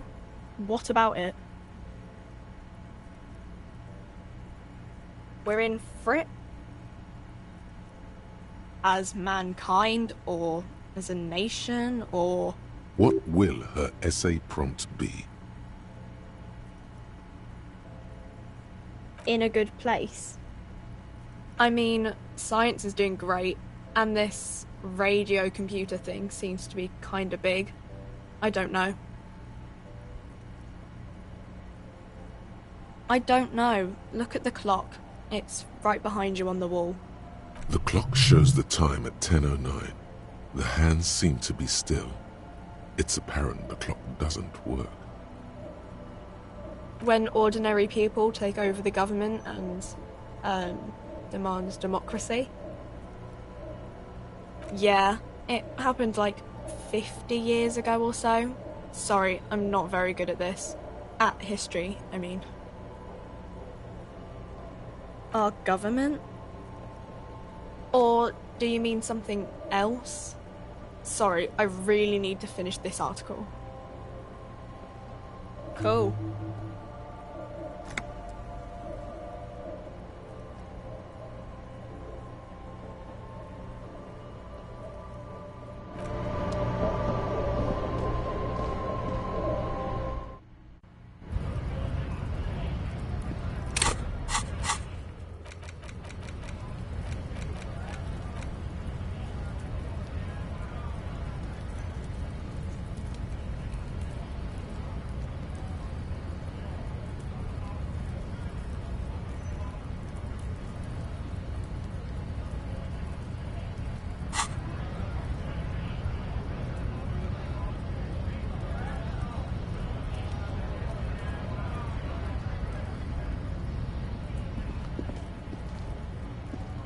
Looking for something, Aunt? Come to tell me to fuck off again? Oh man, that's great. Look at that guy go. Haven't seen anything that funny in a while. God damn. Thanks for that, but no, it's not mine. He doesn't live in Martinez. No. Drugs? They're shit, man. I don't let anything pollute my body.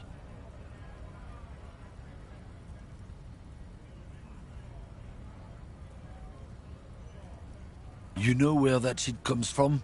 Sarah Miriza, Safre, Ilmara. They take the money from our local junkies here and then use it to outcompete us in the manufacturing sector. They know they can't beat us in a fair fight, so they have to get us to weaken ourselves somehow. It's racial sabotage, racial economic sabotage.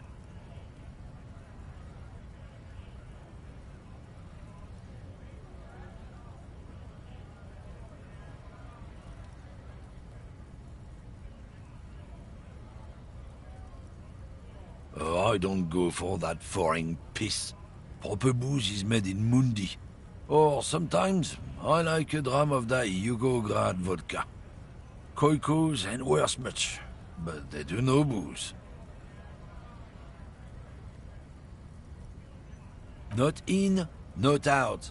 I'll never betray the purity of my tribe. I don't know shit, and if I did, I wouldn't tell you. What do you think? I can't leave the lorry unguarded. Stuff's been getting looted lately. It's those little kips sneaking on at night. If they touch my stuff, the bosses will be on my ass like ass cancer. There was a bunch of spilled boxes in the back of a big lorry nearby.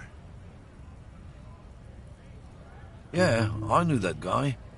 He was an honest driver who loved this country.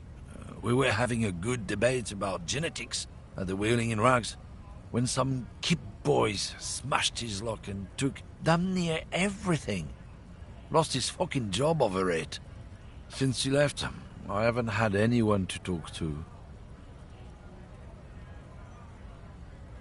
It's a fucking travesty, is what it is.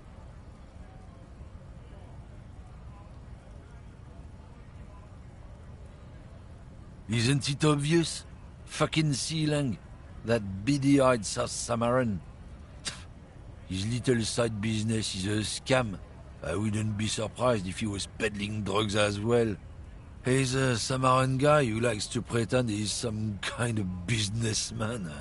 Really, he's just selling his employer stuff. Stuff he stole after he broke the seals on his Humanox lorry. Just follow the smell. It smells like apricot and oil when you're nearby.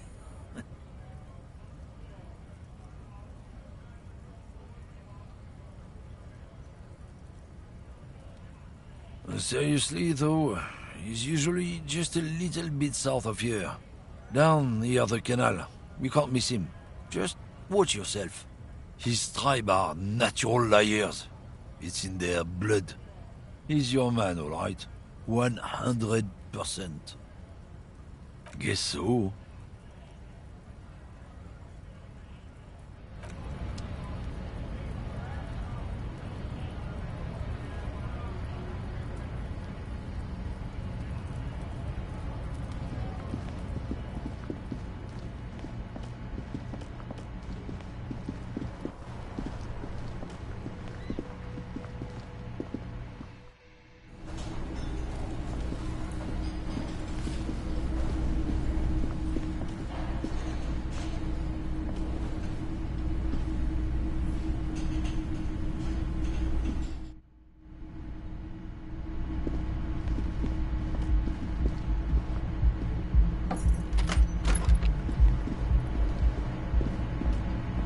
This is not the cleanest bathtub in the world, but it's cleaner than you are right now.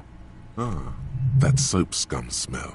It smells like life, at least compared to you. The bathtub slowly fills with water. The water beckons. The water is only lukewarm, but still comforting, like amniotic fluid. A few beer cans are bobbing up and down along your flanks, like sad duckies. Now you are alone with your thoughts in the tub. But it's easier than being alone with your thoughts outside the tub. Your fingers grow pale and are covered with tiny whirls as the water cools. What are you doing? You're not some fat fish in a fucking aquarium. Time to get moving. You see the corpse. You can still smell the cadaver on you. It's going to take more than one bath to get rid of that stench. Then, houses along a narrow street. A video rental. Darkness on the planet's curvature. The waterline recedes as you stand. You are cold now. Your clothes stick to your still moist skin.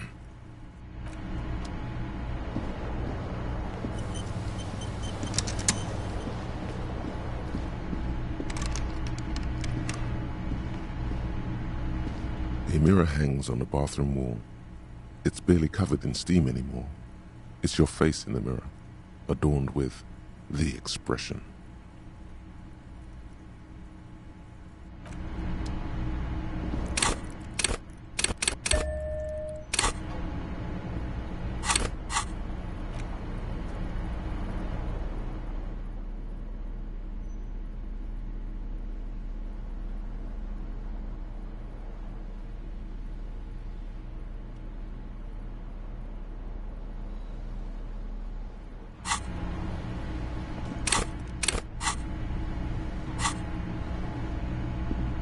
A mirror hangs on the bathroom wall.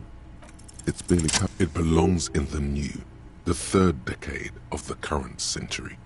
Enough time had passed from the failure of the revolution that, for a fleeting moment, free market economy seemed like the ultimate, uncontested way of life for our species. Things were good. It was smooth sailing.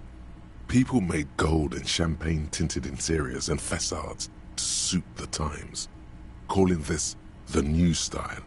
But more importantly, disco happened. For Revachol, your city, that meant only one thing. Guillaume le Million. If it doesn't rhyme, you're not pronouncing it right. Out of the dazzling swirl of disco music, in an open-air boîte de nuit, somewhere in Revachol West, Guillaume's blonde mane appeared on the screen. He sang some bullshit. Then he made the expression.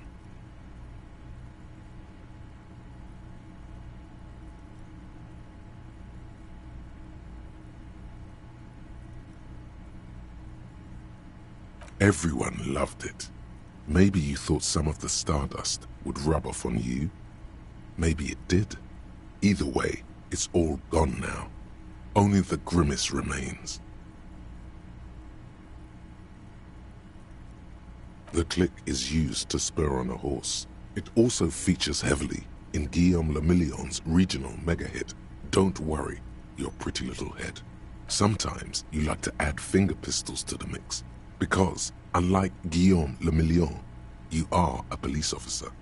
It's your nifty little way to say, I'm armed and dangerous.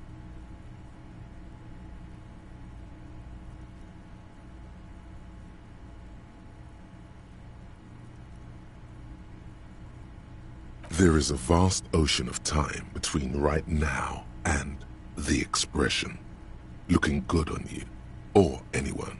2 decades, if the calendar is to be trusted. Humanity has run aground in that time.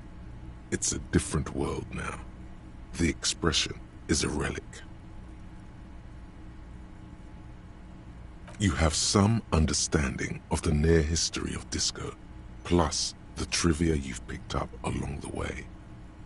Episodic memory, however, remains in the dark. It may never return. You should prepare yourself for that. It doesn't have to be.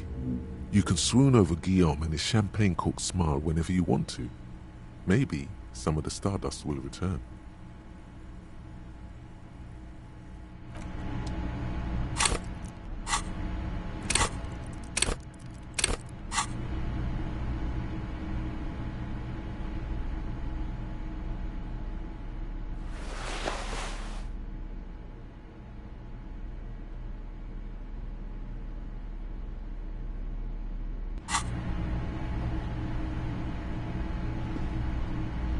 A mirror hangs on the bathroom wall.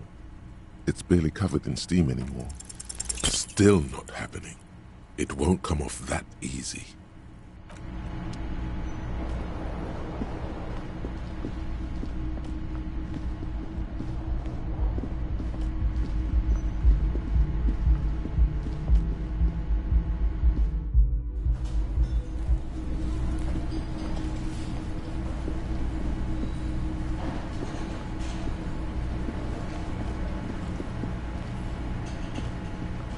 You see a heavy steel.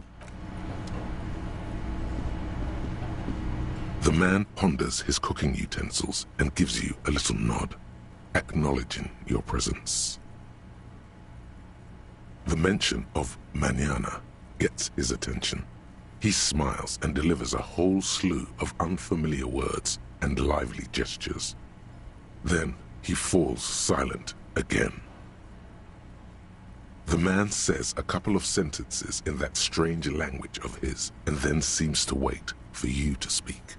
I'm pretty sure he asked you a question. He doesn't know your language. You can just say something cool in return. Borscht need more vodka?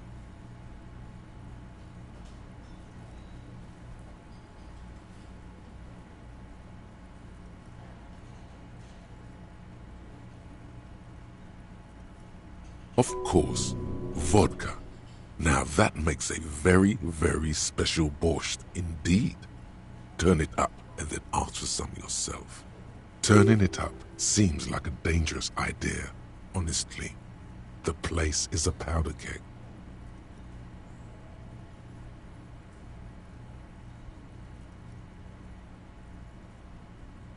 The cook gives you a long, disappointed look, then turns the stove off and seems to wait for you to speak.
Promising race pupil returns.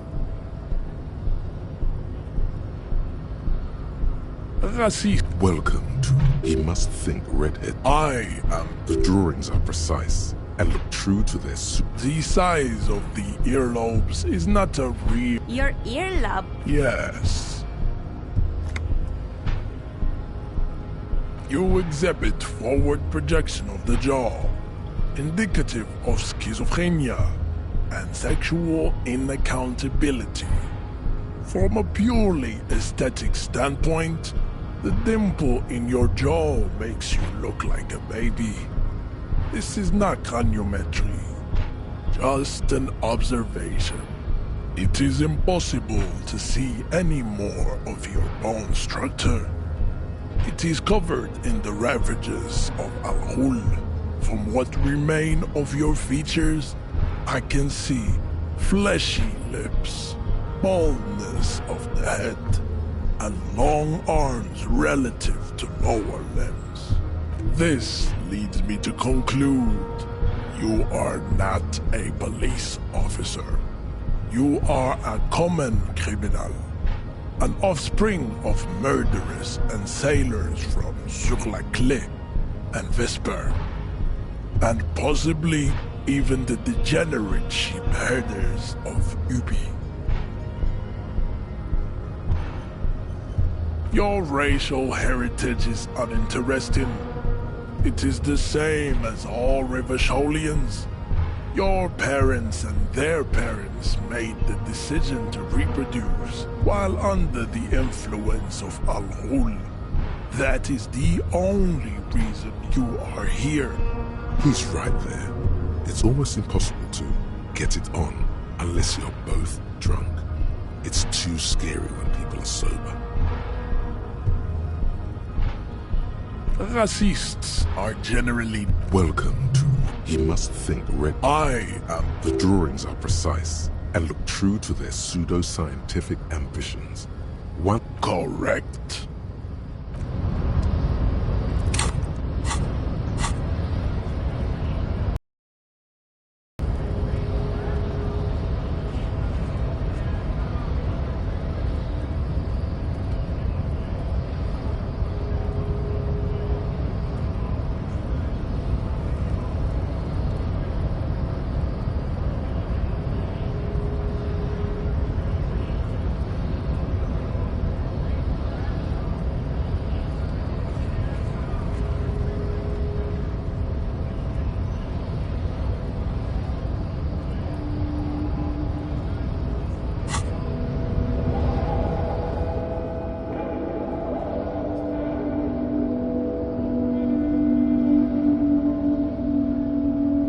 I'm promising. There is nothing fun. I cannot post.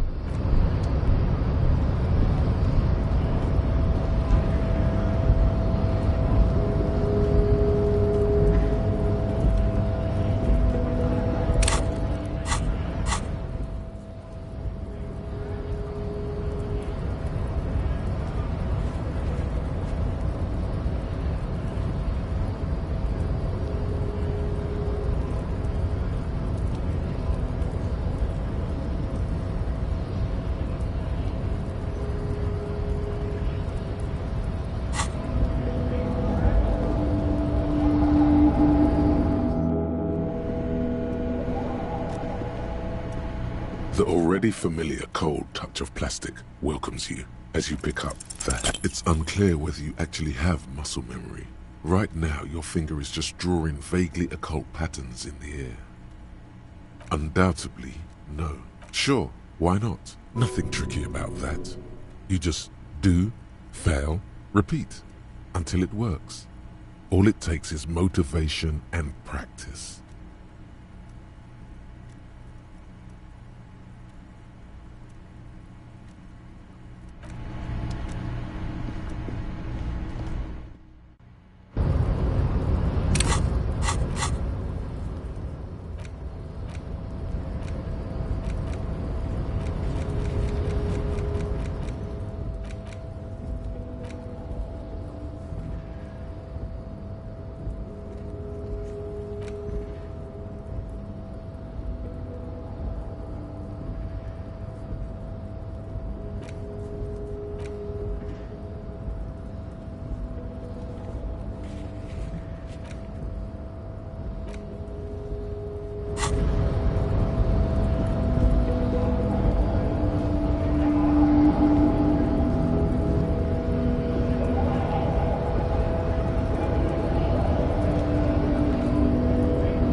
Again, I'm obliged to inform you that both alcohol and cigarettes damage your health.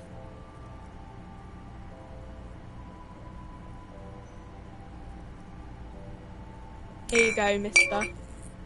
Here you go, mister.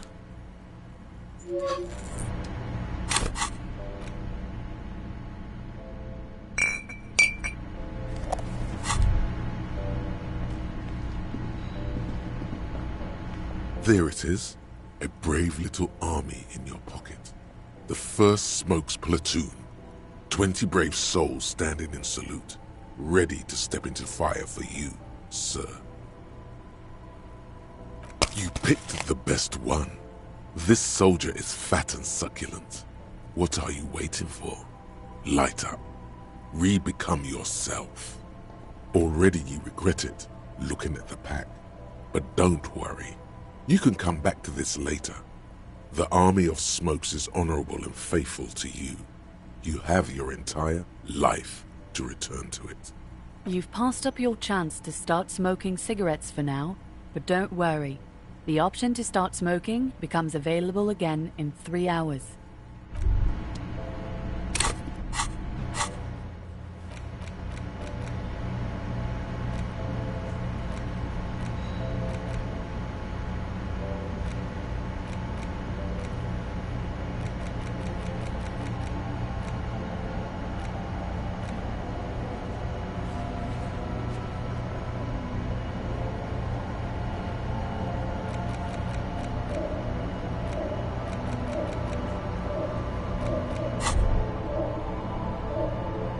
Well, hello. Someone seems to have found himself a bottle of alcohol. Here's where the magic happens.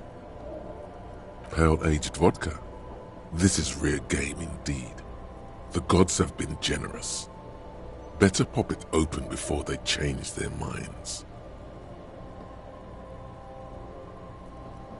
Wow, the gods of mass production have made this alcohol container laughably easy to open. A child could have done it. There's a satisfying crack as the cap comes off, and the hair on your back rises like an army at attention. You've been here before. Welcome back, detective. You're home now. Nothing. Some mental stuff. Nothing to be worried about. Physically, you'll be strong as an ox. A golden sun melts down your throat. Its rays filling your nostrils with sunshine. Your stomach melts from it into a happy, gooey mess. So does your mind. All the bad things are melting. You're you again. A real cop. A real detective. Incredibly well done. In the bottom right corner of the screen, there's an alcohol button. Alcohol gives +1 to physique skills.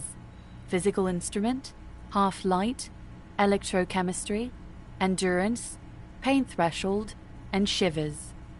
This is good before rolling a white check, but damages your morale. From the void we came, and to the void we must return.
A thick layer of coal dust covers the furnace.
Hello, I'm Nia.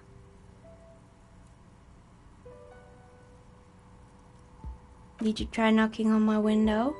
I must have missed you. I've been listening to my Milius. So what kind of dye are you looking for? She's got a direct view to the backyard. You should interrogate her about the lynching. Yes, Amelia is like a call-in station. You need a two-way radio to access one. That's why I have these. Mostly, they just teach you to swear in different languages. But some of the stations can be quite interesting. I was so absorbed, I must have missed you knocking.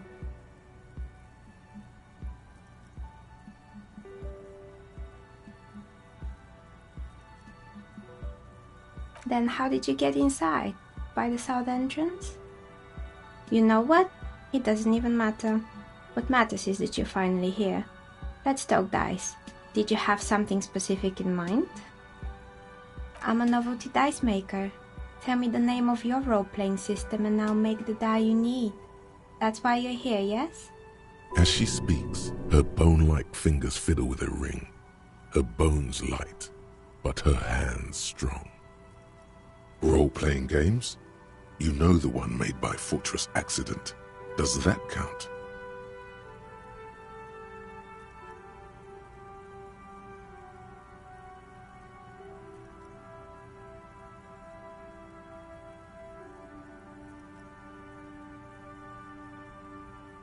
Very good. My rate is 10 real per set, unless you want something really unusual. Take a look around and see if there is any particular stone you want to use.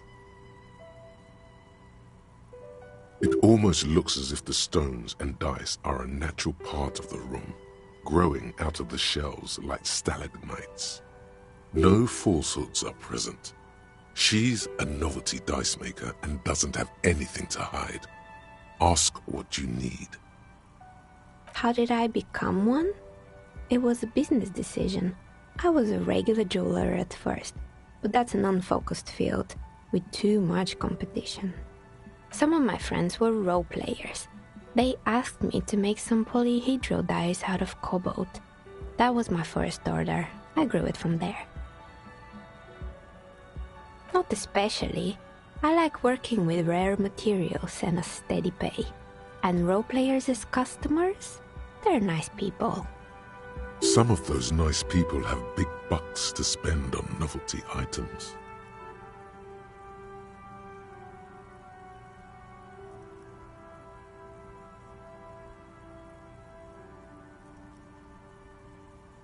Nothing really.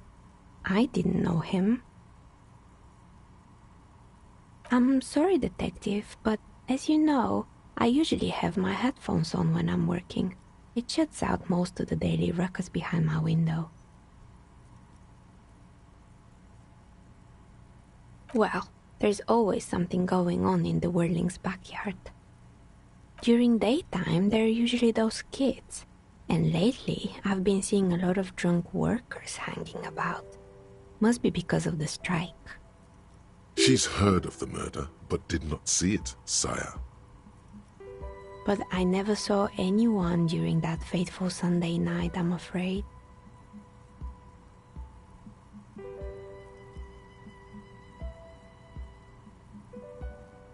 I might have, but in this case, all I would have seen is my own reflection staring back from the darkness. It's light here, but dark in the yard at night. It's really hard to make anything out in the yard when it's dark outside. Besides, I rarely get up to look out the window when I'm in the zone. It's an odd profession, making dice for people, but I like it, and I prefer doing this to sitting at home.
She nods.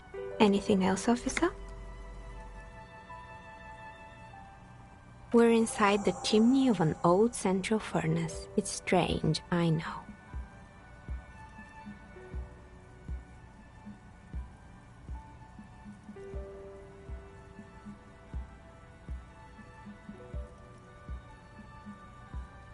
But when I arrived here, all the other rooms were taken, so I had to build myself a makeshift home. Besides, I don't really have to pay any rent here, so that's a plus.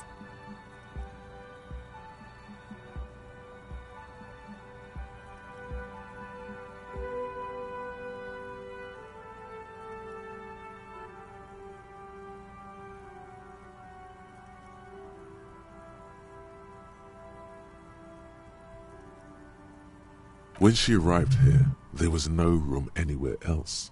She must have known the other businesses.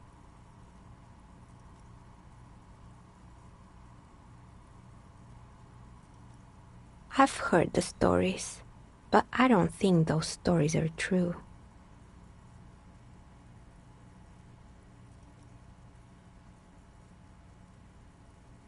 Plaisance, the bookshop lady?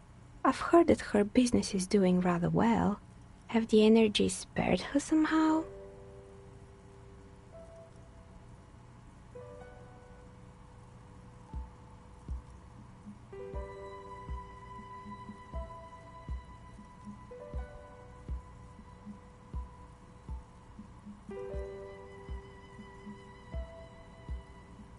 All right, but it's not just the bookstore that's still up and running.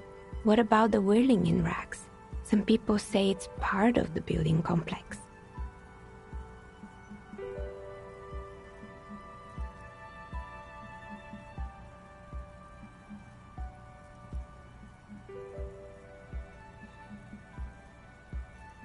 And then there is me.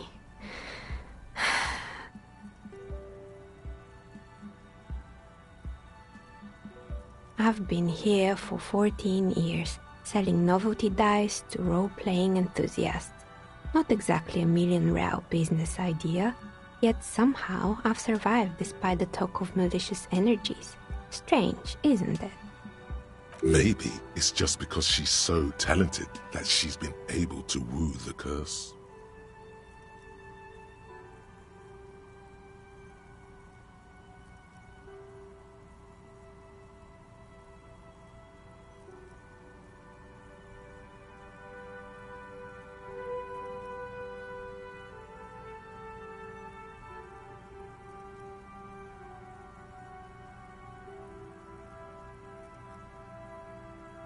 I was just about to ask, what do you think? Do you think the curse is real?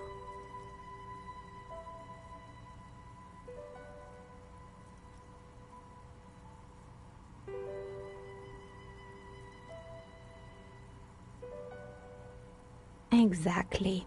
Truth is always so disappointingly mundane and boring. But I'm glad we got this sorted out. Anything else I can help you with today? That's all she has to say on the subject. She's been thorough and truthful, as far as we can see. The bookstore closes starting 2100. You'll have to do that tomorrow.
More or less.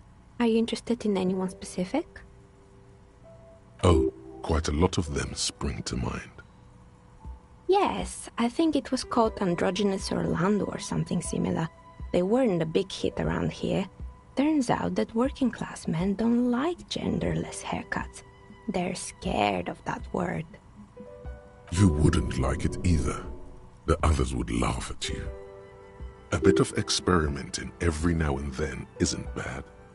It's not about the haircut, it's about the confidence.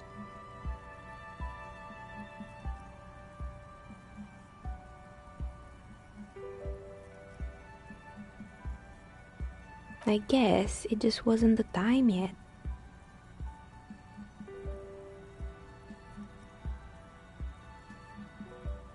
It wasn't merely a gym, it was Artemiteps Boxing Club, a community project created to steer at-risk youth away from drugs and crime.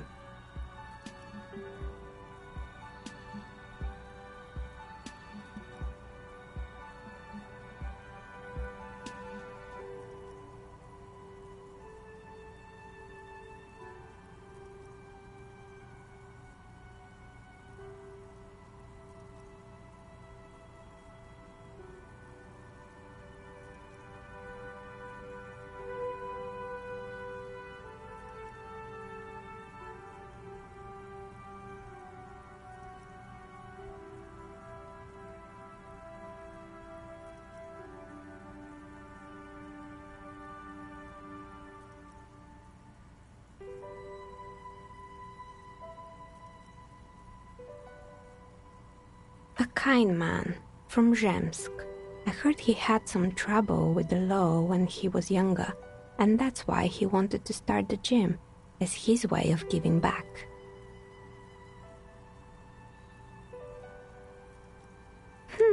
Kuno. Who's Kuno?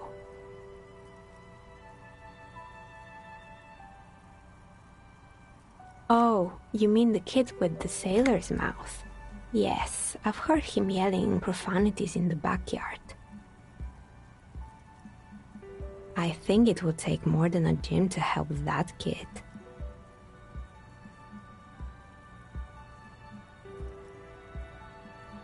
It didn't. If anything, it made the youth situation in Martinez even worse. At some point, someone started a rumor that the punching bag downstairs was full of amphetamines. You should have known it. It's not really full of that. No one would store their drugs like that. Eventually, the coalition took away the funding and the club went bankrupt. This was a few years ago. It's gotten much more peaceful around the plaza ever since.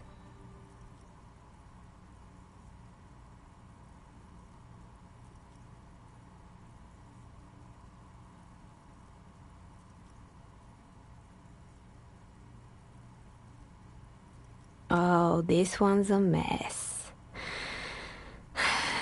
There used to be a company that promised to repair windows 24 hours a day. What could go wrong with this one, right? Turns out, the business was actually set up as a front for an illicit group that was producing snuff milias. Who would have guessed? What's the snuff milia? And they never cleaned up the debris either. Now it's just littering the hallway and I have no idea how to get rid of it on my own.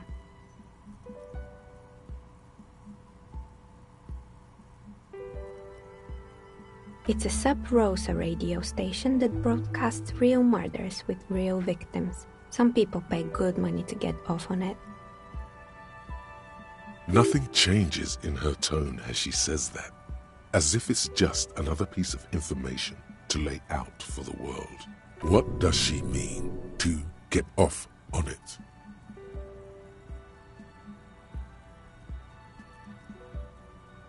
I believe the ICP got them. They have a special division that deals exclusively with sub-roses. It's the Copperpedia reporting in. ICP stands for International Collaboration Police. In any case, I don't think it's your job to worry about what happens on Milius. I probably shouldn't have even mentioned it. Things like that are better forgotten.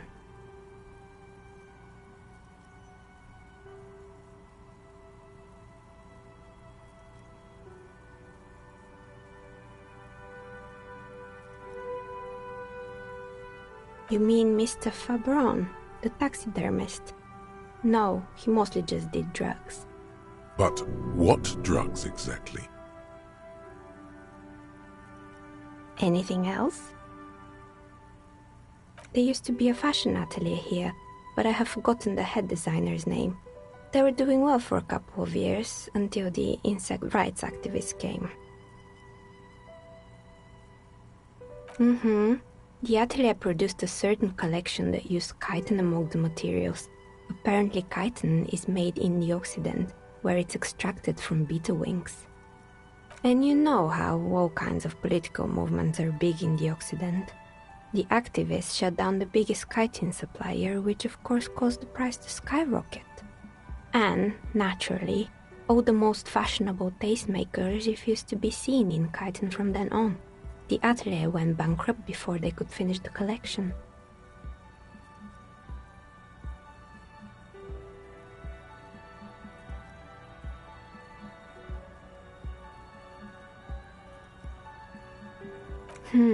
Really? Anyway.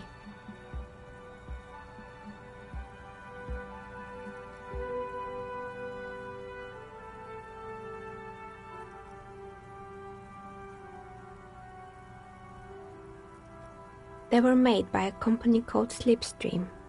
After they pivoted from making rotor blades to skis, their chief executive took off on a vacation with all their money.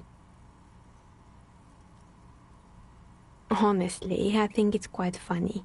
I think he's still sending out holiday transmissions from Tulula or Tiumotiri or Hashtkor or wherever he is. The usual, I imagine, that he's been thinking up all kinds of new business plans and can't wait to get started on them just as soon as he returns. But Slipstream is history now. All their remaining assets got seized by the bailiffs in 47. I have no idea why those keys and blades are still lying around in the house. They were just props. Why return them? Maybe you could make a sword out of one. No, wait, forget it. It would take too long. Fortress Accident, the radio game studio. They were an interesting bunch. We talked about role-playing systems every now and then. Once, I even saw two of them get into fisticuffs over Wirral. That's understandable. Fantasies are serious things. The mind is the drawing board of history.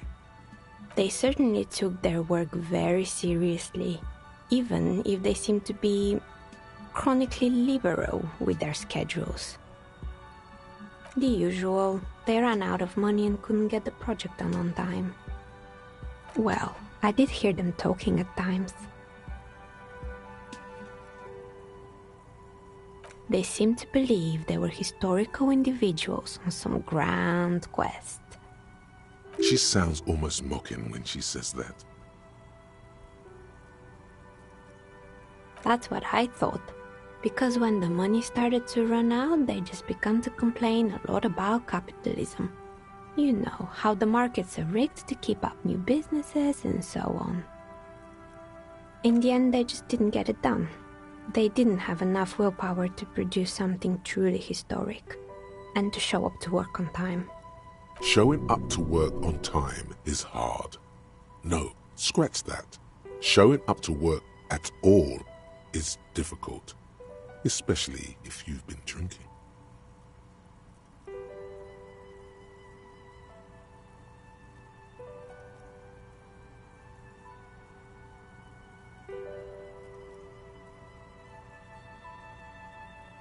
Still, not everyone is going to make it. That's the nature of the game. The result is 1 on a 20-sided die. Anything else? Oh boy, the fabled Revachol ICT. You're in for a treat here.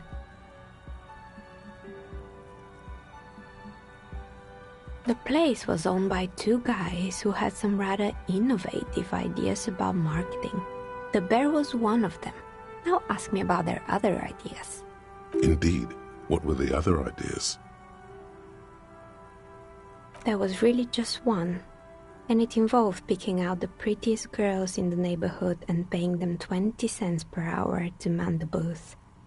And by man the booth, I mean slump behind the counter with a face that could maim you if you ever dared to disturb their bored magazine browsing.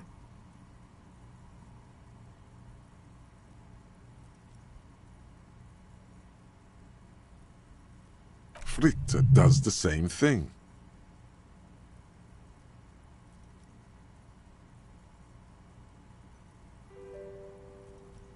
Employing silky teenage girls is a widespread practice, yes. Unfortunately, they always come in packs. I'm talking about acne-ridden girlfriends and gorilla-like boyfriends loitering near the shop. At least that's what happened with Ravachol ICT.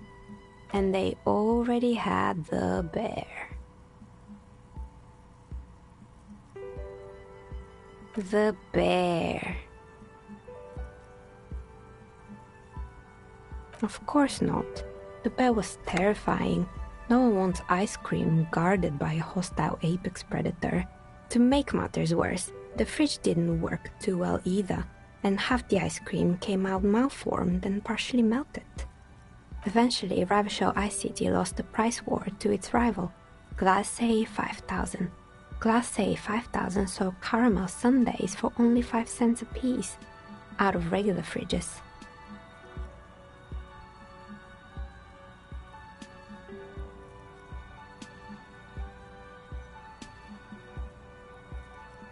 Maybe, because the taxidermist who made that bear definitely wasn't doing his best, I mean. He said that the bear was his vision beast. He said he met his vision beast while high on desiccants. Called it Megatherion. Sounds cool.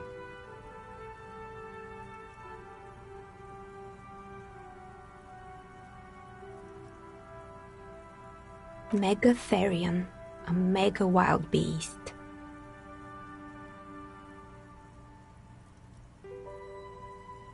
It's an imaginary beast that guides you through life. By telling you to do more drugs, mostly. A wise and noble beast, guiding you toward the land where the streets are paved with drugs. Very good.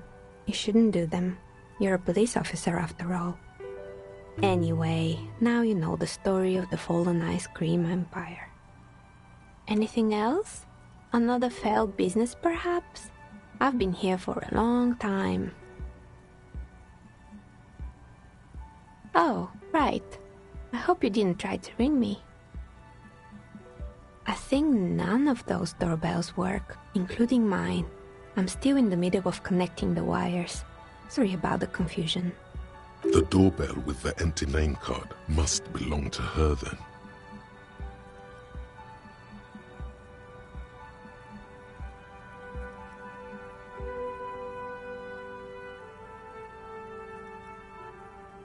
It can't be true. They don't work here anymore. They've been gone for years. Are you sure it was Slipstream SEA? Was it a woman? Maybe it was Plaisance from the bookstore.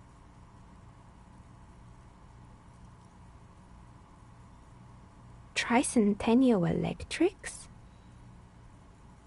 It used to be a major electric company 100 years ago.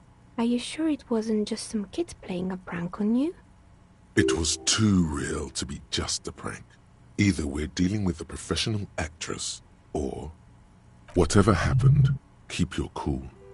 It's probably better to admit that it was a harmless prank.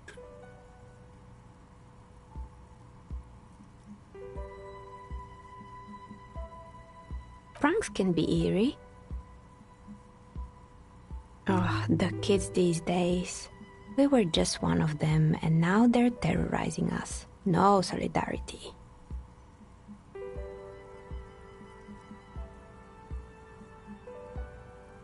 That's right. I haven't even written my name there. As I said, it's quite useless right now. It doesn't work yet. You could say so. Both houses were built at the same time and under the East Delta Commerce Center project. That explains why you can call the whirling from the intercom, albeit I doubt that anyone responds. If the whirling is part of the same building, then it's part of the Dune commercial area. The darkness of this place is there, too. Right, it used to be a gaming arcade. This is an ancient failure, before my time. I'm not surprised, however. My advice? Don't base your business on a fad. Hypnotism, floriography, trick track, especially pinball.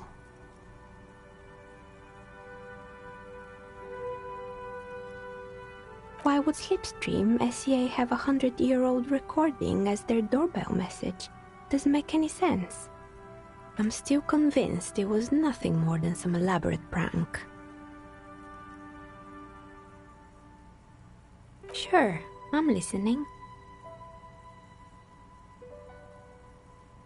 I'm pretty sure it still doesn't work, but sure, what do you want to know? Sure, I'm listening. Good. I hope it clarified things a bit. What else?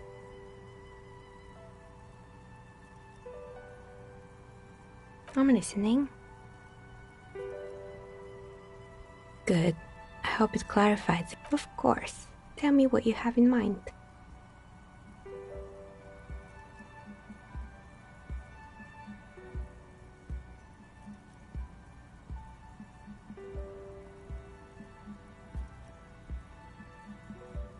A star that fell from the firmament? Those cost more than 7 real. Are you sure? Alright, maybe some other tie then. What do you mean by cursed?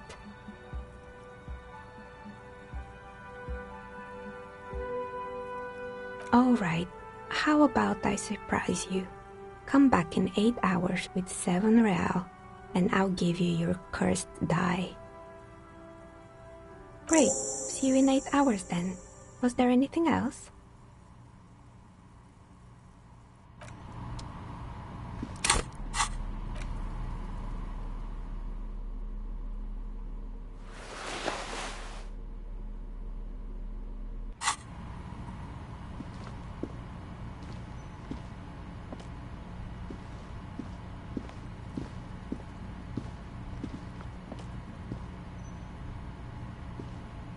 Oh, it's you again. Are you looking for a die? A gust of cold air sweeps through the chimney. The stones and minerals on the shelves rattle as though agitated.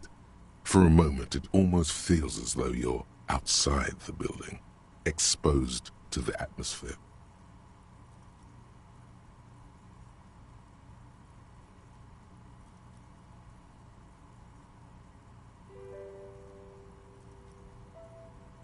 Didn't we already talk about this? What are you talking about? My address is exactly the same. Rue de Saint-Guilain 10. No, the old coal plant that used to be here was subsumed into the new venture. Its ruins swallowed up. Yet it has a different address in the heart of the city.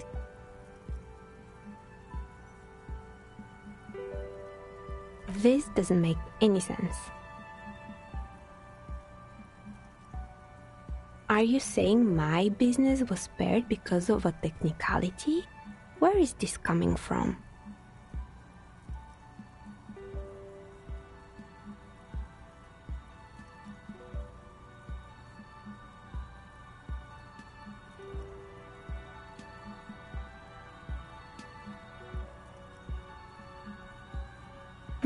You're right. I should take a trip to the roof once the snow is gone. Does it mean that I'm safe from failure? She starts laughing, her fingers trying to rub away the exhaustion from her face. Do you know what this is?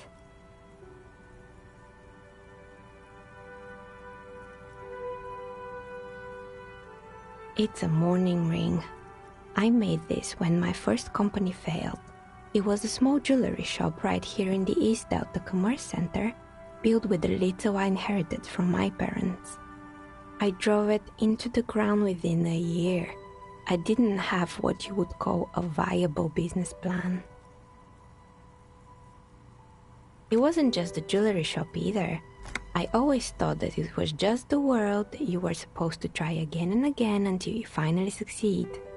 And now you're telling me what? That it was all because I didn't run my little shops and ventures from a dump inside an abandoned chimney?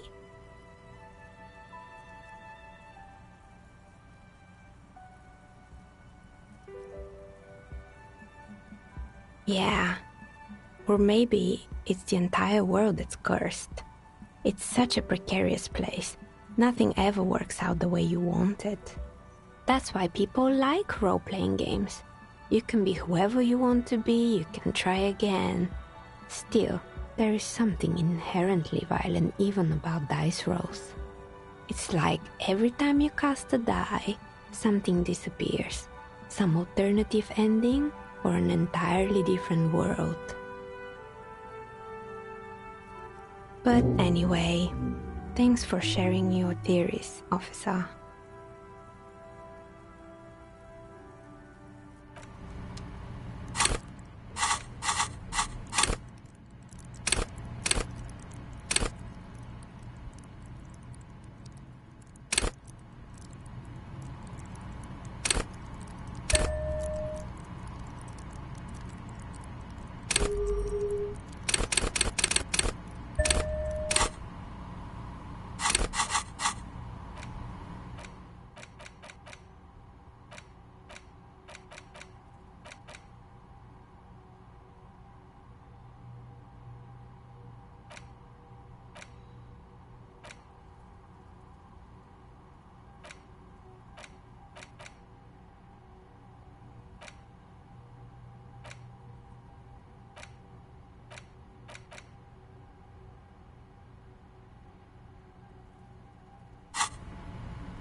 Tiles on the cube are still smoldering.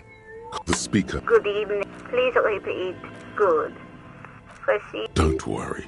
Fortress accident. Yes, I am alive. I work as now. Thank. Tiles on the cube are...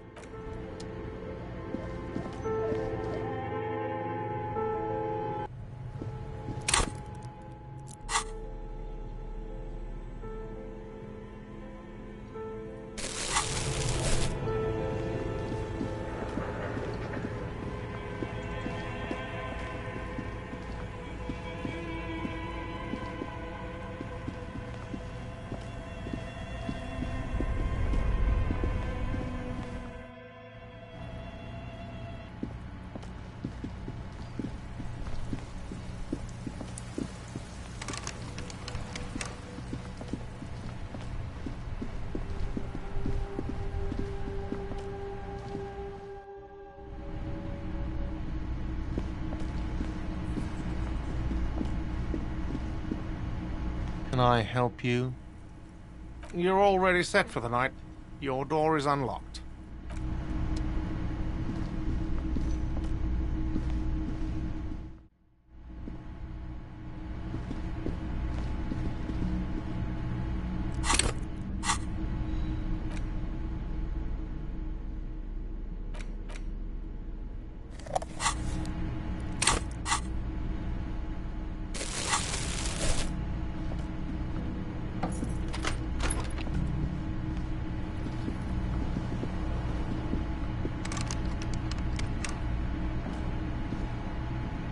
A mirror hangs on the bathroom wall. It's barely covered in steam anymore. It's your face in the mirror, adorned with the expression.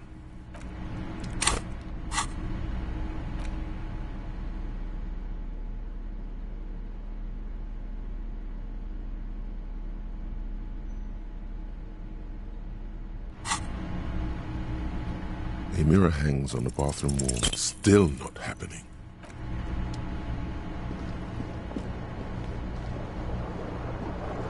The bed is still cold from the wind blowing in from the broken window. The mattress creaks as you close your eyes and try your hardest to fall asleep. Here we are again, my broken bird. The waves are coming, carrying you away. But you can't go. No, you have to stay. Always half aware of yourself. You're not cooperating, brother man. It's your disgusting body. Even through your sleep you feel a vague discomfort suffusing it. Your belly and your sides are unpleasantly tender. You wish you could curl up into a fetal ball of safety. But you cannot, because of the pain. That pain in your right side is your enlarged liver, by the way. As for your kidneys, you've really been compounding the damage lately. But this suffering, it must have some kind of meaning. A story that will come out of it. Perhaps even a story that you will write yourself.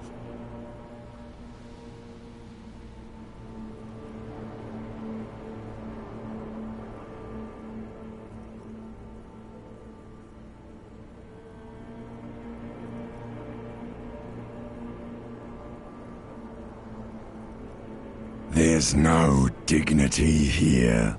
Only reflections of your body mass. Flashes of the day. You keep coming back to yourself in the mirror. But why? To admire all your accomplishments?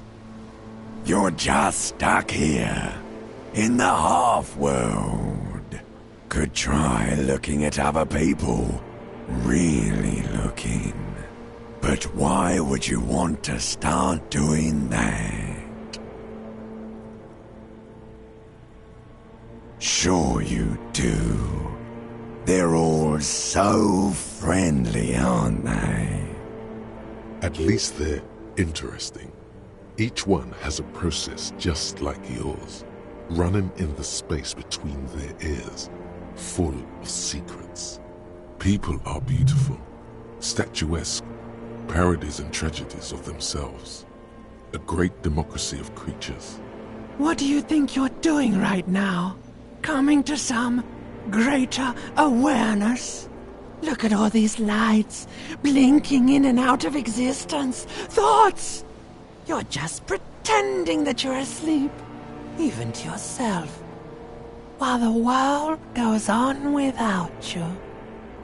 Let it. Let it. But it never seems to let you go, does it? Time to rise and wipe that shining sweat off as best you can. Gather your bearings. Rock and roll.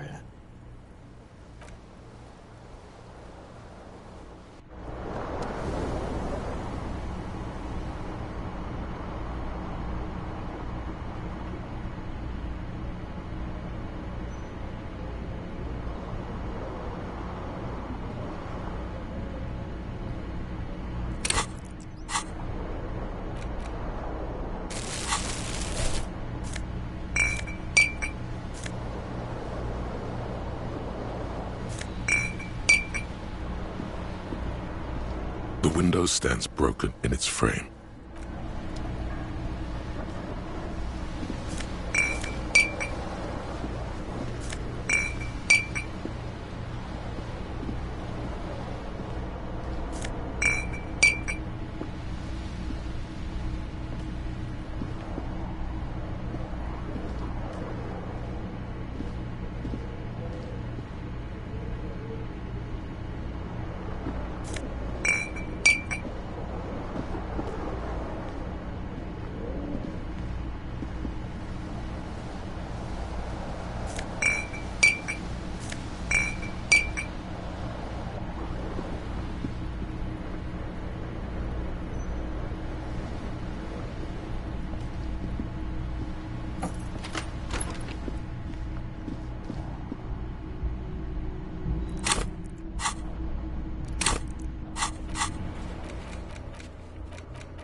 Marcian patrol officer's uniform winces as she notices you.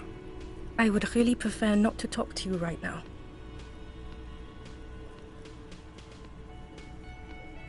Yes, I am. I'm definitely not the cavalry. I know. Here's the real deal. It's hard to tell whether he's sarcastic or sincere, but if you had to guess, you would say the lieutenant is being sarcastic. I don't know.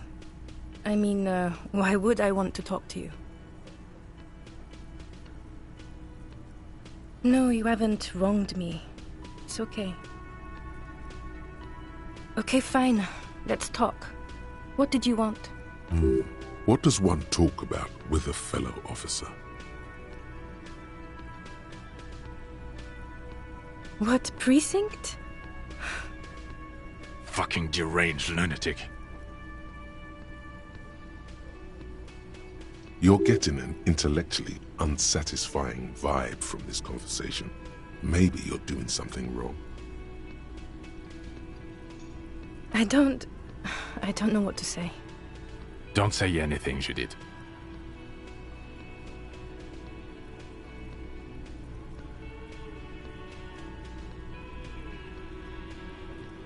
I'm just looking out for...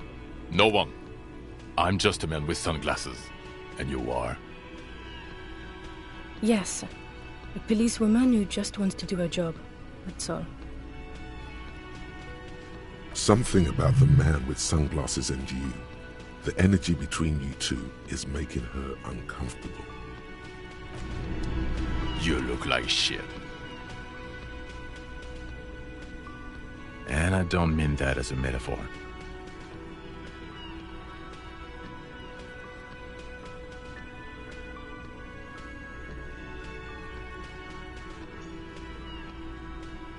Oh, don't be so modest. We're looking at several months worth of damage here. Kind of a miracle you're still up and at it, to be honest. Oh, come on, Jean. It looks like it's been a rough week on him. It's not just this week. What do you want? There's something about this guy that matches with a face in your head. A similar but different face. He might be wearing a disguise.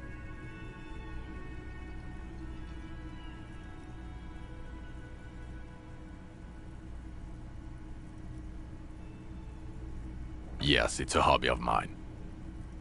As if waiting for some kind of reaction or response. Something to click. It's not happening though. Who is this guy? I'm not getting involved in this.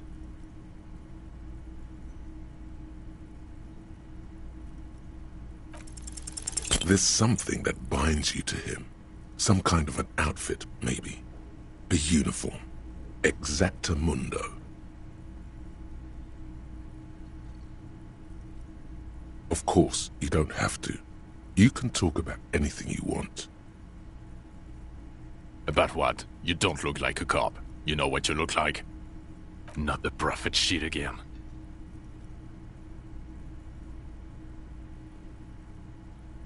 No.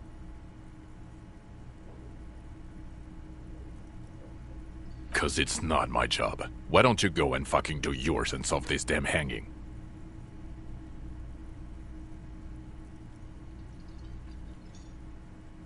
Actually, I don't want to hear you say things. Come on, Jean. Okay, say things. I want to hear you say things. Suddenly, out of nowhere, case-related things start popping up in your head.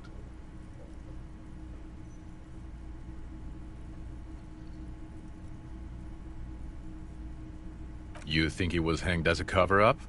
To hide the shooting? Okay, well...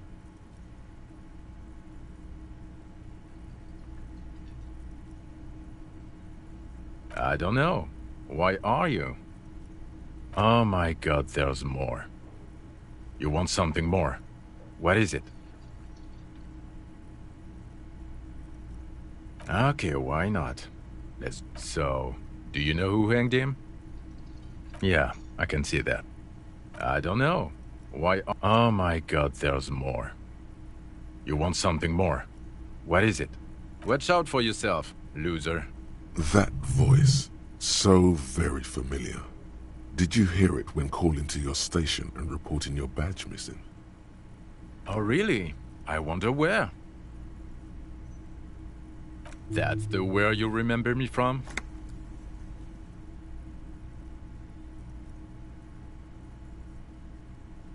You don't say. Goodbye then. The voice thing was a coincidence. Run along, asshole.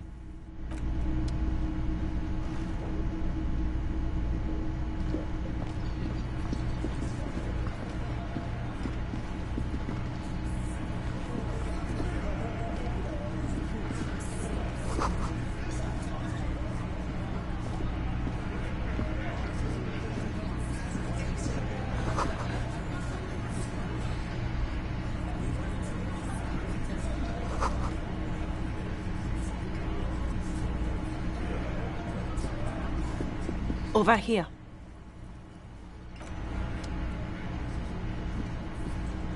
Let me handle this. Detective disorientated. Are you still wondering where you are? This is Martinez, in case you've forgotten. I advise you not to overstay your welcome. Her entire character has shifted. This young woman is cold as ice. That's right. I am not a gardener. I'm a legal counselor for the Dock Workers Union. So let's get to it. You're looking for Titus Hardy? You think he has information that will help you? Maybe he does. That's Titus. Talk to him. But know this. I'll be keeping an eye on you. No strong arming. Nothing official. The District of Martinez does not recognize your authority to make arrests. It doesn't matter if you recognize our authority.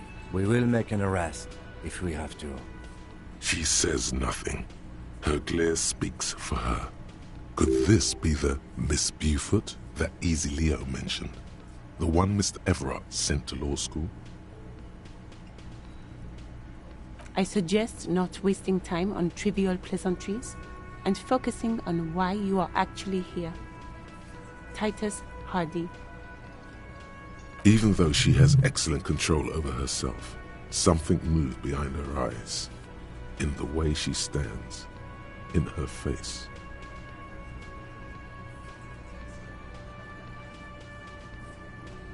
No. Talk to Titus. Like I already told you, I'm a legal counselor. Do you have hearing problems? What you want is of no significance, officer.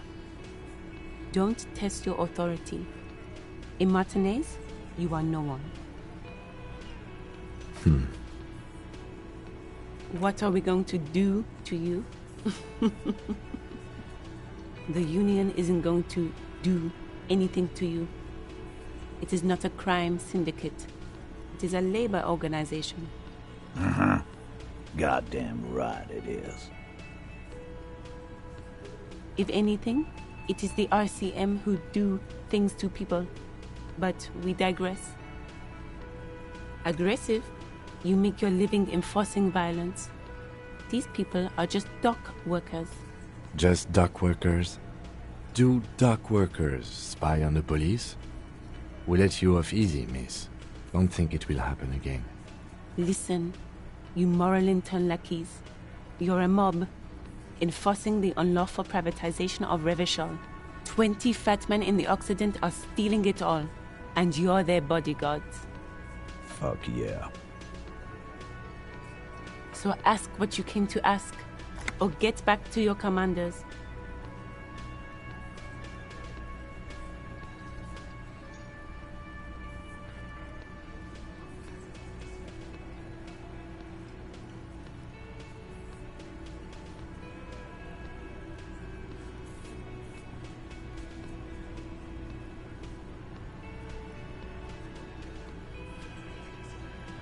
Let's.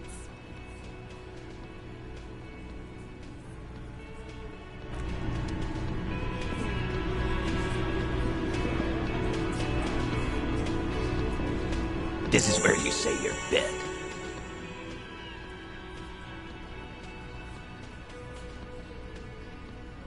Detective.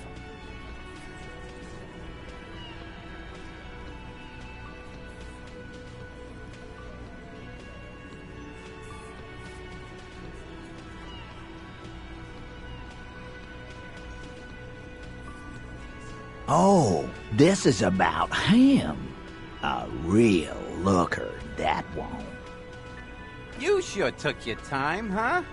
Waited for him to get real ripe and pretty for you. Oh, he was a real pretty boy. Hanging up there, letting out that pretty boy smell. I can't for the life of me understand why you did it. I mean, I would have just left him up there. You must really like cleaning up other people's shit. You might want to start asking your questions now. It's not going to get better than this. Do a head count first. Connect these men to the tracks you saw in the yard. Chances are they're going to match. Starting from the right, boot size 44, blonde man, in his 30s, overbearingly masculine. Sitting on his right, standard working boots, size 45 or 46, eldest in the room, probably mid-50s, smoker, quiet. Across at the other table, hobnailed working boots, size 43, gang tattoos, Mesk or Sarah Mauritian, in his late 30s, early 40s. He spent his youth in Villa Labos, a housing project in the Jamrock quarter. There were incarcerations, hard to say what else. The ink is fading. And then, standard working boot, steel reinforced toes, size 46, the big dick, wide at the shoulders and lean at the hips, rugby cap, fingerless gloves, and numerous scars, a little under 40. The emblem on his vest says Rowing Club. A little patch below it reads T. Hardy, Captain. In the far corner, standard working boot, steel reinforced toes, size 44, 40-something, non-alcoholic beverage in hand. You squint. Is that a plectrum? On his neck. Forget it. It's not important. Let's call this one the musician. Size 41, with the light step. Not a child, after all. An older man with a rat face, mean, watery eyes, and 2 front teeth missing. In the middle, heaving and wheezing. Big guy. Boot size 46, deep marks. Probably carried the victim over. He, alone, is 130 kilos. Add the man in armor, and you could easily exceed 220. In conclusion, these 7 are the actors on the crime scene. The footprints were theirs, but there's a discrepancy. Exactly.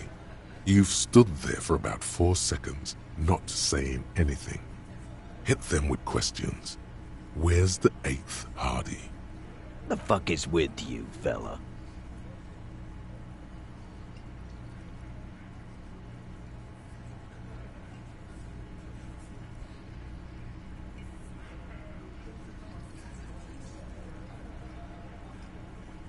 The pretty boy.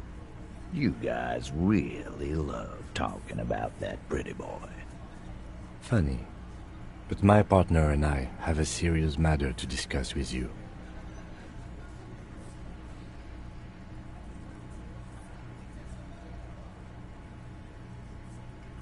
You mean these boots? We all got a pair. We wore them the night we took the pretty boy out back and hung him by the neck. Yeah, we did this. Together. All of us. Until he was dead. That's why our prints are all over the scene. There's a catch hidden somewhere. He didn't confess so that you could take them all away. It's too simple. There is no catch? These 7 honest men have all equally come forth to tell you what happened, so that you don't waste any more of your time. All 7 together. They're diluting responsibility. It's a arrest tactic.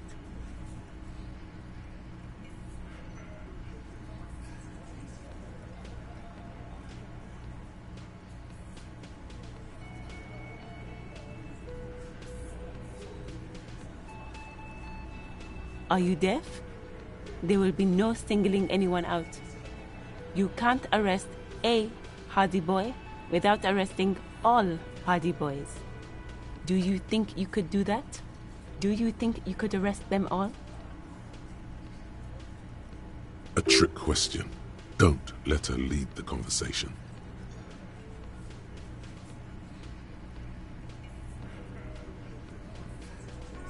Who do you fucking think does?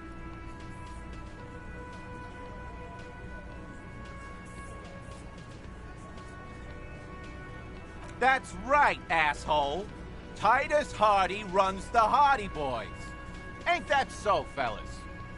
I think you got your answer, Mr. Law. No, you did not get an answer. Titus does administrative work. He pushes paper, fills out forms, the others can't read. But on that night, they all acted as one man.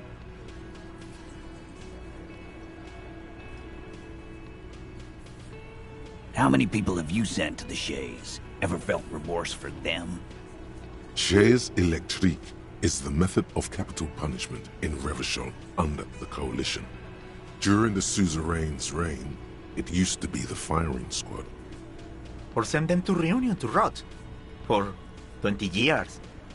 For life.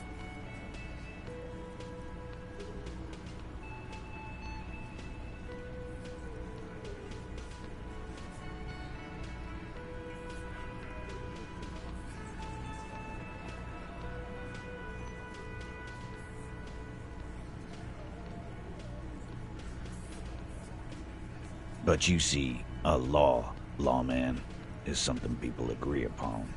And here in Martinez, we agreed that this man had to die.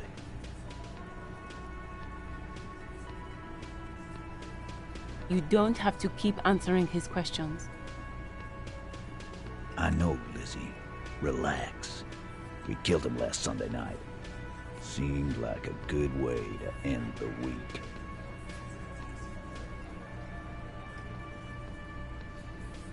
Known him? We don't associate with scum like that, asshole. Yeah! Who do you think we are? Quiet. He came around about 3 weeks ago when that Pines cow first sailed into town. Happy?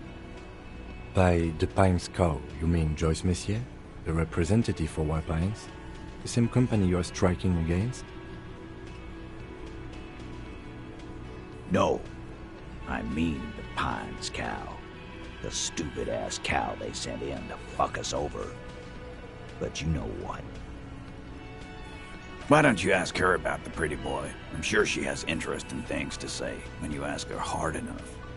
That's enough insinuation for today, Titus. Officer, your interview is drawing to an end. Don't waste your last questions.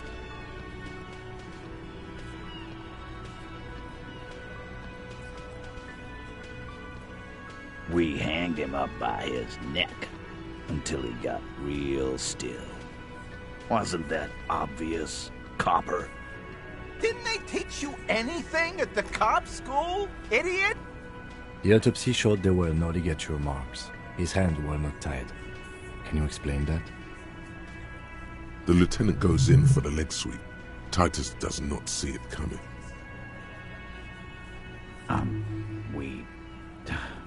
Look, I'm not gonna play 20 questions with you, capo.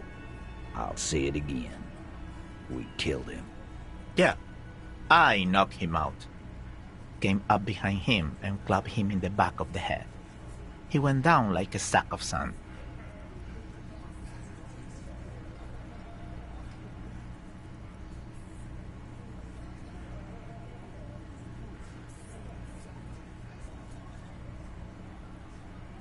That's right, lawman. And then we hang the fuck. Make them a bit more uncomfortable first, then see if it all adds up.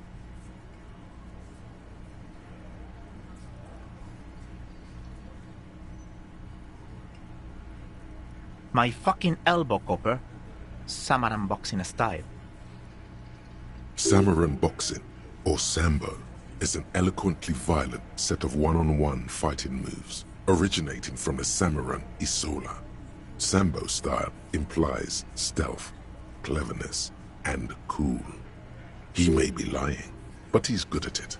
No twitching, no rushing, no uncalled for details. Right fucking here. The fucker started coming to our bar, asking for it.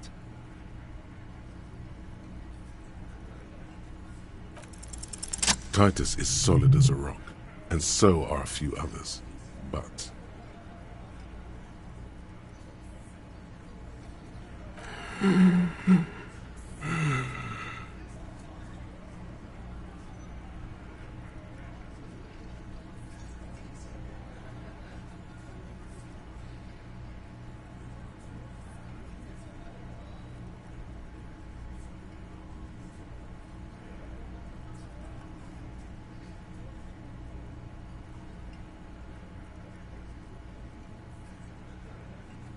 Fuck off, Copper. This one is a stone wall. You won't get more out of them about the night of the murder. Not yet. No.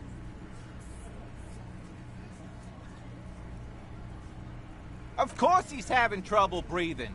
Just look at how fucking fat he is. Fuck off, Shanky. Angus is a powerful guy. All muscle. Keep your eye on this powerful guy. Sooner or later, he's going to break like a piece of twig. Like what, Copper? Why? 'Cause he was worthless mercenary scum. And he stepped out alive in my town. And he stepped out alive. What kind of mercenary? The kind that shows up when you start a strike. The experienced kind, too. Had Kohoy and Semenine written all over him. Ex-Oranese Special Forces. A live grenade. Right here in our bar. I can't prove it, but I know he was sent by the Wild Pines. They hire merc shit like that. Story of every strike from here to Samara. 'Cause one night, he walked straight up to the mic and said, "I'm Oranese goddamn Special Forces, and I'm gonna fuck you all!" Really? Yeah, really. Had a gin and tonic up there, sang some Oranese paratrooper song, and said he's gonna fuck everyone. We couldn't believe it either, but he fucking did. Right there. Like some kind of animal. Sire, the tale is true. This is a serious violation of the karaoke code. Wrong. He harassed women, raped one, harassed workers, threatened to kill some as a warning. From rape to harassment to threats of violence. Why the strange de-escalation? He regrets mentioning it. Hopes you didn't notice.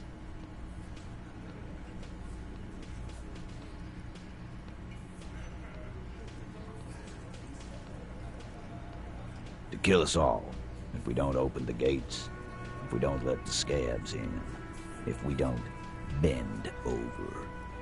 That was before he started coming here.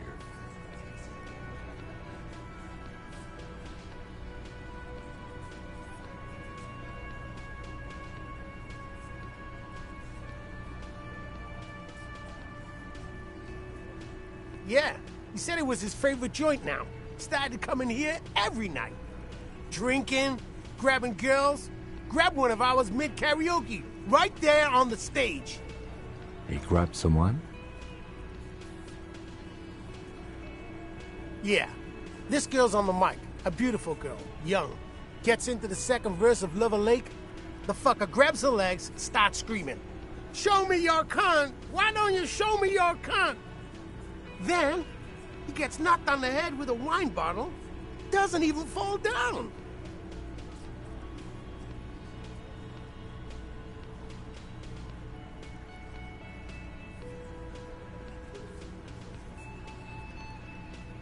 Aren't you fucking listening? My man is talking to you. He took care of it. They got the girl out before anything else could happen. Yeah, me and Eugene got her out. Aren't you fucking listening? There's something odd here. Seems like they don't want to talk about that rape Titus mentioned. Why not? This is a serious allegation. Make them talk about it.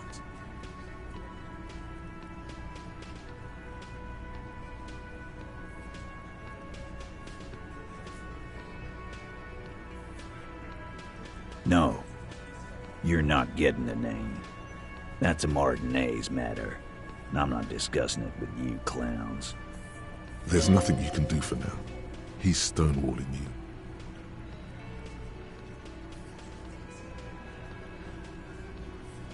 Huh? There was a bullet in the dead man's brain. Why was it there if you hanged him? How the fuck do I know?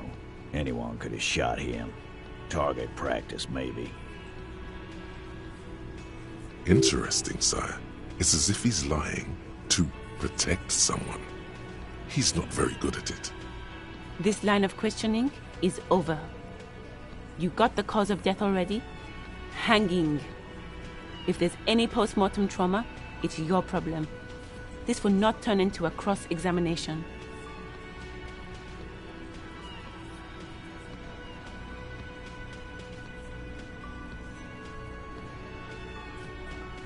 Nothing. Your investigation here is done.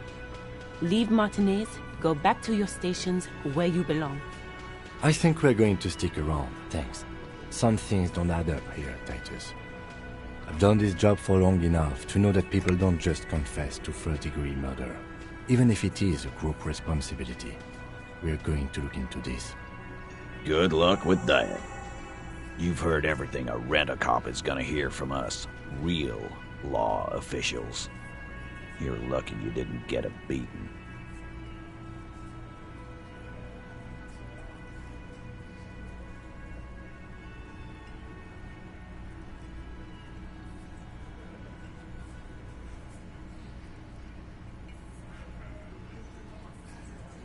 You still on about that bullet? A bullet in a hangman's head. You're right, Copper. That is mighty curious. Indeed, mighty. How did it get there? Well, there are so many bullets in the world, and so many heads. I guess it's only logical. At some point, one of them bullets had to end up in one of them heads. It's bound to happen again, you know? Just statistically speaking, of course. Sire, it would be an event most dramatic if you were to produce the bullet and dangle it before their very eyes.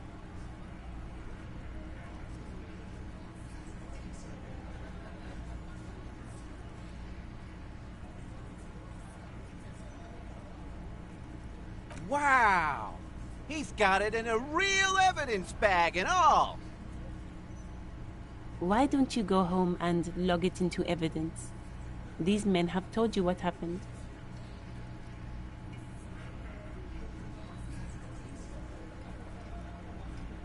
You know what I think?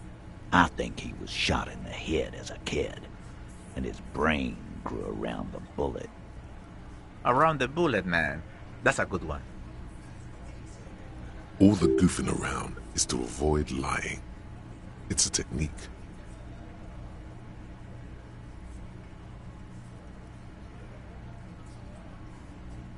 Shit! I probably did shoot him. I was drunk last night. You guys know me when I'm drunk. Yeah, Glenn likes to shoot his guns when he's drunk. Better hope he stays sober. No, he meant before he was hanged. Did you shoot him before you hanged him? Before? After? During? This is getting ridiculous. They told you what happened. Stop wasting your time. Never been worried in my life, lawman. It's not like you blew it wide open, but there's a little crack in there, somewhere.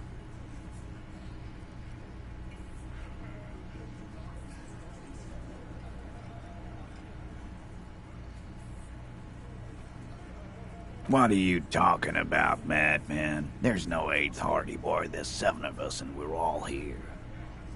Or what? You want to be the 8th Hardy Boy? We ain't hiring.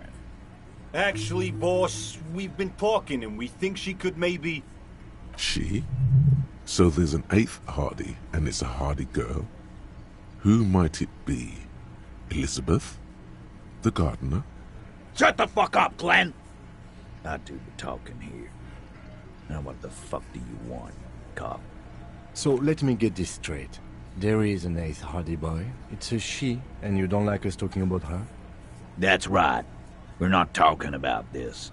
This is a private Hardy Boys matter. Nothing to do with your shit. And you're not cops here. Don't go digging around if you don't want a bullet in the back of your head. I'm watching you. Good. We are all watching each other. Officer, your question.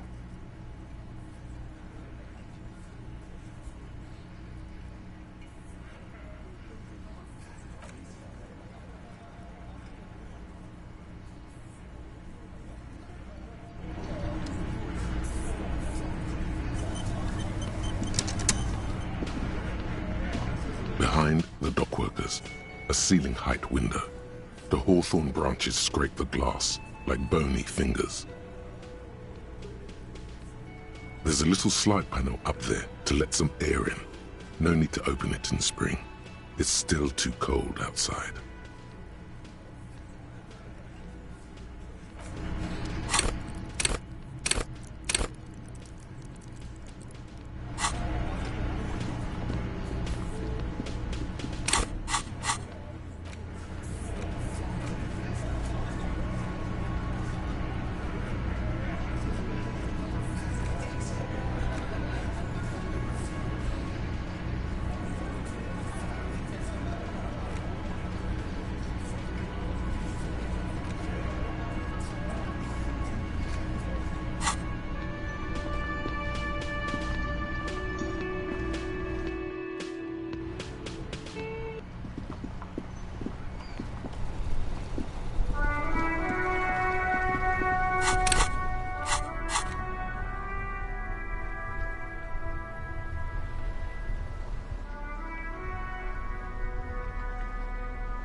You see a Cimarron street vendor surrounded by a motley assemblage of goods.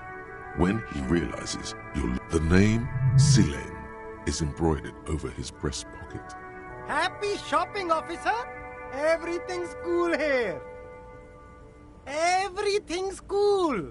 The goods are cool, the customers are cool, the place is cool. And one more thing, officer, you're very cool.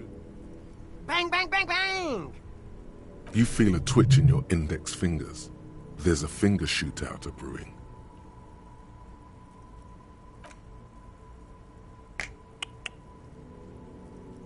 Don't shoot, officer! Have we got an arrest here or just a shakedown? Good one, officer! You're a funny guy! Now what can I do for you?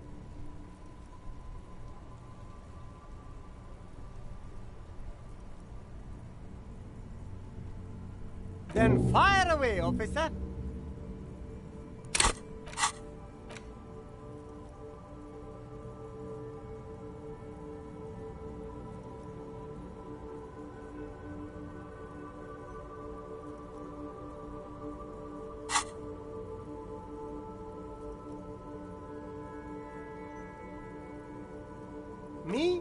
It's a boring story, officer. Who cares about the past? I'm all business now. All Revachol. This man probably comes from Seaguy, sometimes known as the Apricot Suzerainty, an archipelago in the Samaran Isola. Apricot Suzerainty calls to mind an era when the Seaguy archipelago was colonized by Revachol. It's a bit of a slur, in other words.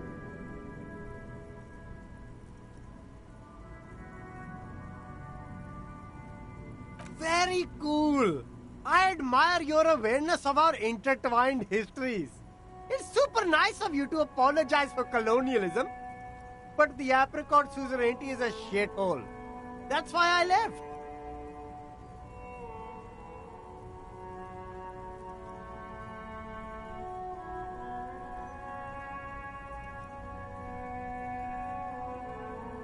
That's so cool, officer. Speaking of, why not support an independent local entrepreneur by buying some pens and glasses? No need to dress this one up. Just tell him what you want. Oh, okay. But why, officer?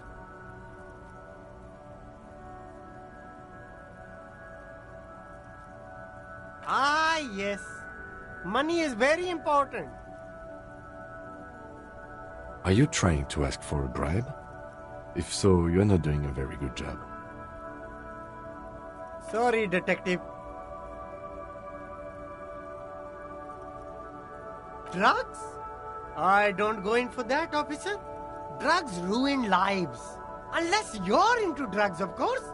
In which case, drugs are excellent. Mwah! Tasty, tasty drugs. That's very cool. I don't like drugs either. I only said I do because I didn't want to sound lame.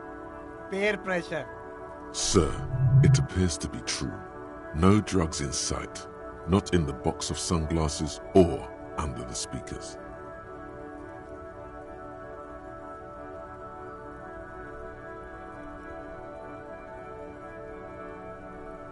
That's even cooler. You investigating narcotics crimes like that? But I am not a lorry driver. I'm just a street vendor. I don't know anything about that. A blatant lie, sire. Yet he tells it with such conviction. We'd believe him if we didn't know better. Who said that? It's the fat racist, right? I bet it's him. He has an agenda against me because I'm an immigrant who works harder than he does. He's a hater. So you admit you're a lorry driver? No, I just said I work harder and he's an asshole. Realizing he can't get out of it. Smart man. Okay, maybe I'm a lorry driver too. A little. But that's not the most important thing about me. That's my day job. This is my dream.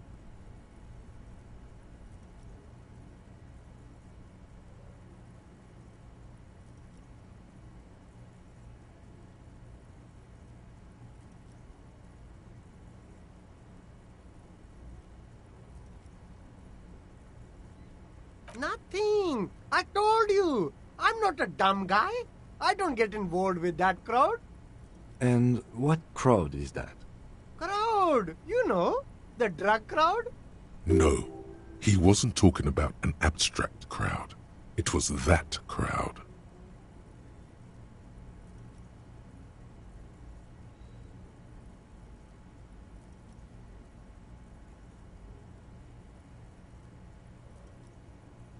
Shush, please. There's bad people doing bad things here. That's all I know. Please, don't get me into this mess. I spent 15 years working my way up. Here we go. There's a tiny bit of truth on the table. Zoom in on it.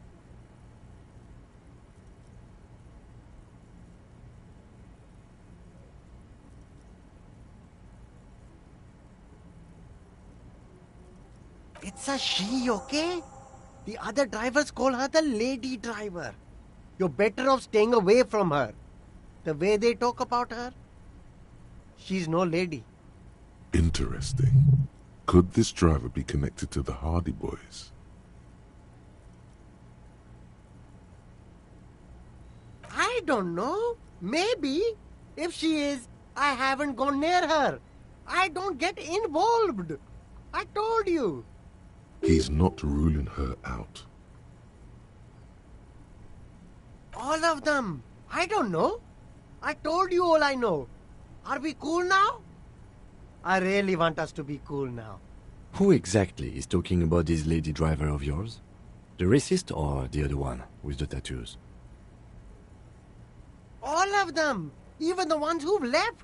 I don't hang out with them. I don't remember who has tattoos. I don't know. I'm not local. I don't know anything about that. All right.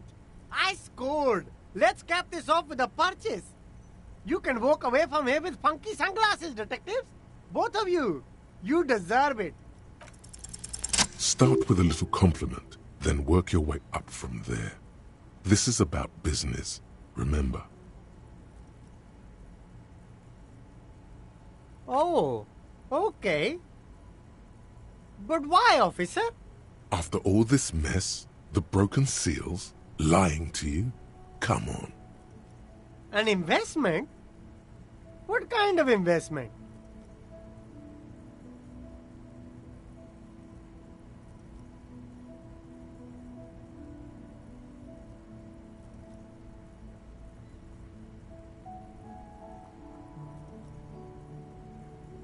Ha! That! You drive a hard bargain, officer. I respect that. Okay. What's it going to cost me? Be reasonable. Sounds like a fair deal all around. Corruption. It's just like bus or seagull. A kid watching out of a window describing things going by. He doesn't like it too much, but what do you do?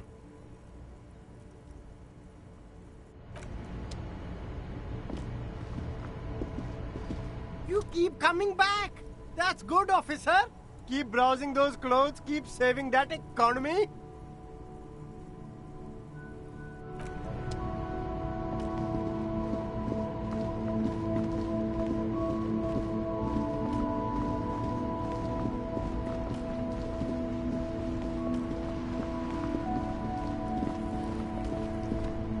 Still here.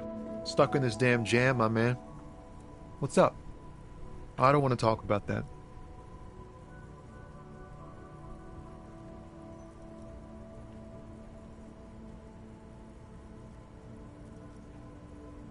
Man, I was hoping it isn't going to be her. All I can say is, she isn't around here anymore. She isn't some evil drug trafficker. And I don't know where she is. I didn't, man. I told you I was hoping it's not her. That she wouldn't be mixed up in it. It's true. We would have caught a lie. But a kind heart is tricky. Bah. Emotional rhetoric. He knew something and he didn't share it with you. That's a fact.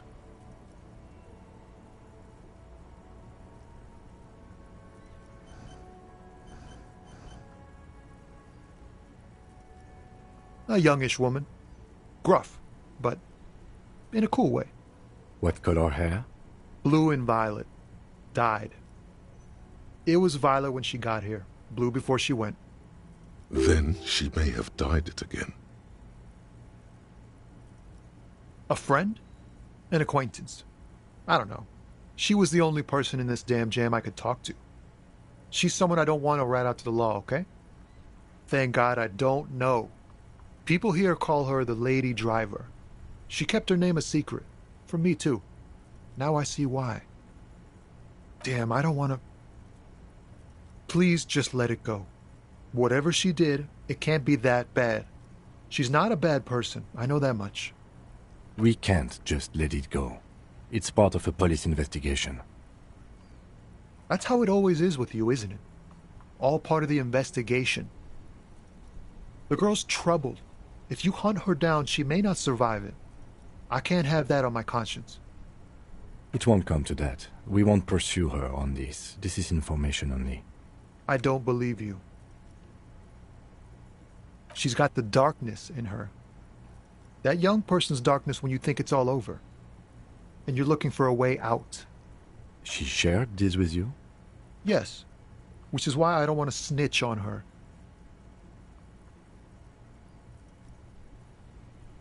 I heard the rumors. I saw the other drivers looking at me strange when we talked.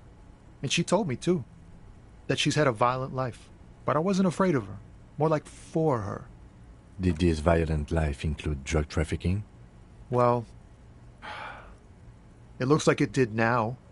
But we didn't talk about that. We talked about life, you know? She talked about her mind. The way it worked. The trouble it was giving her. Fuck, man. Go grill someone else with these questions, okay? There are plenty of drivers here who couldn't stand her, or were afraid of her. They'd be more than happy to rat her out. He's right. There are other options. The raceman, for one. The grey-haired woman. Maybe she knows something. Wait, this guy says they're friends. Then, acquaintances. And he's okay with others ratting her out. Now is not the time to focus on feelings. You need that info, son.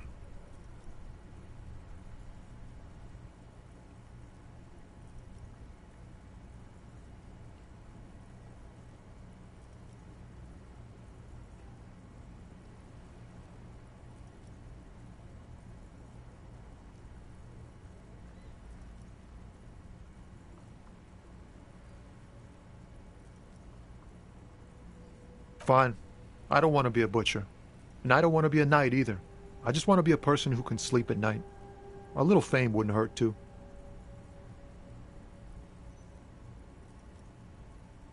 You're not going to put a bullet in your head if you blow it, are you? Because she's on the edge, man.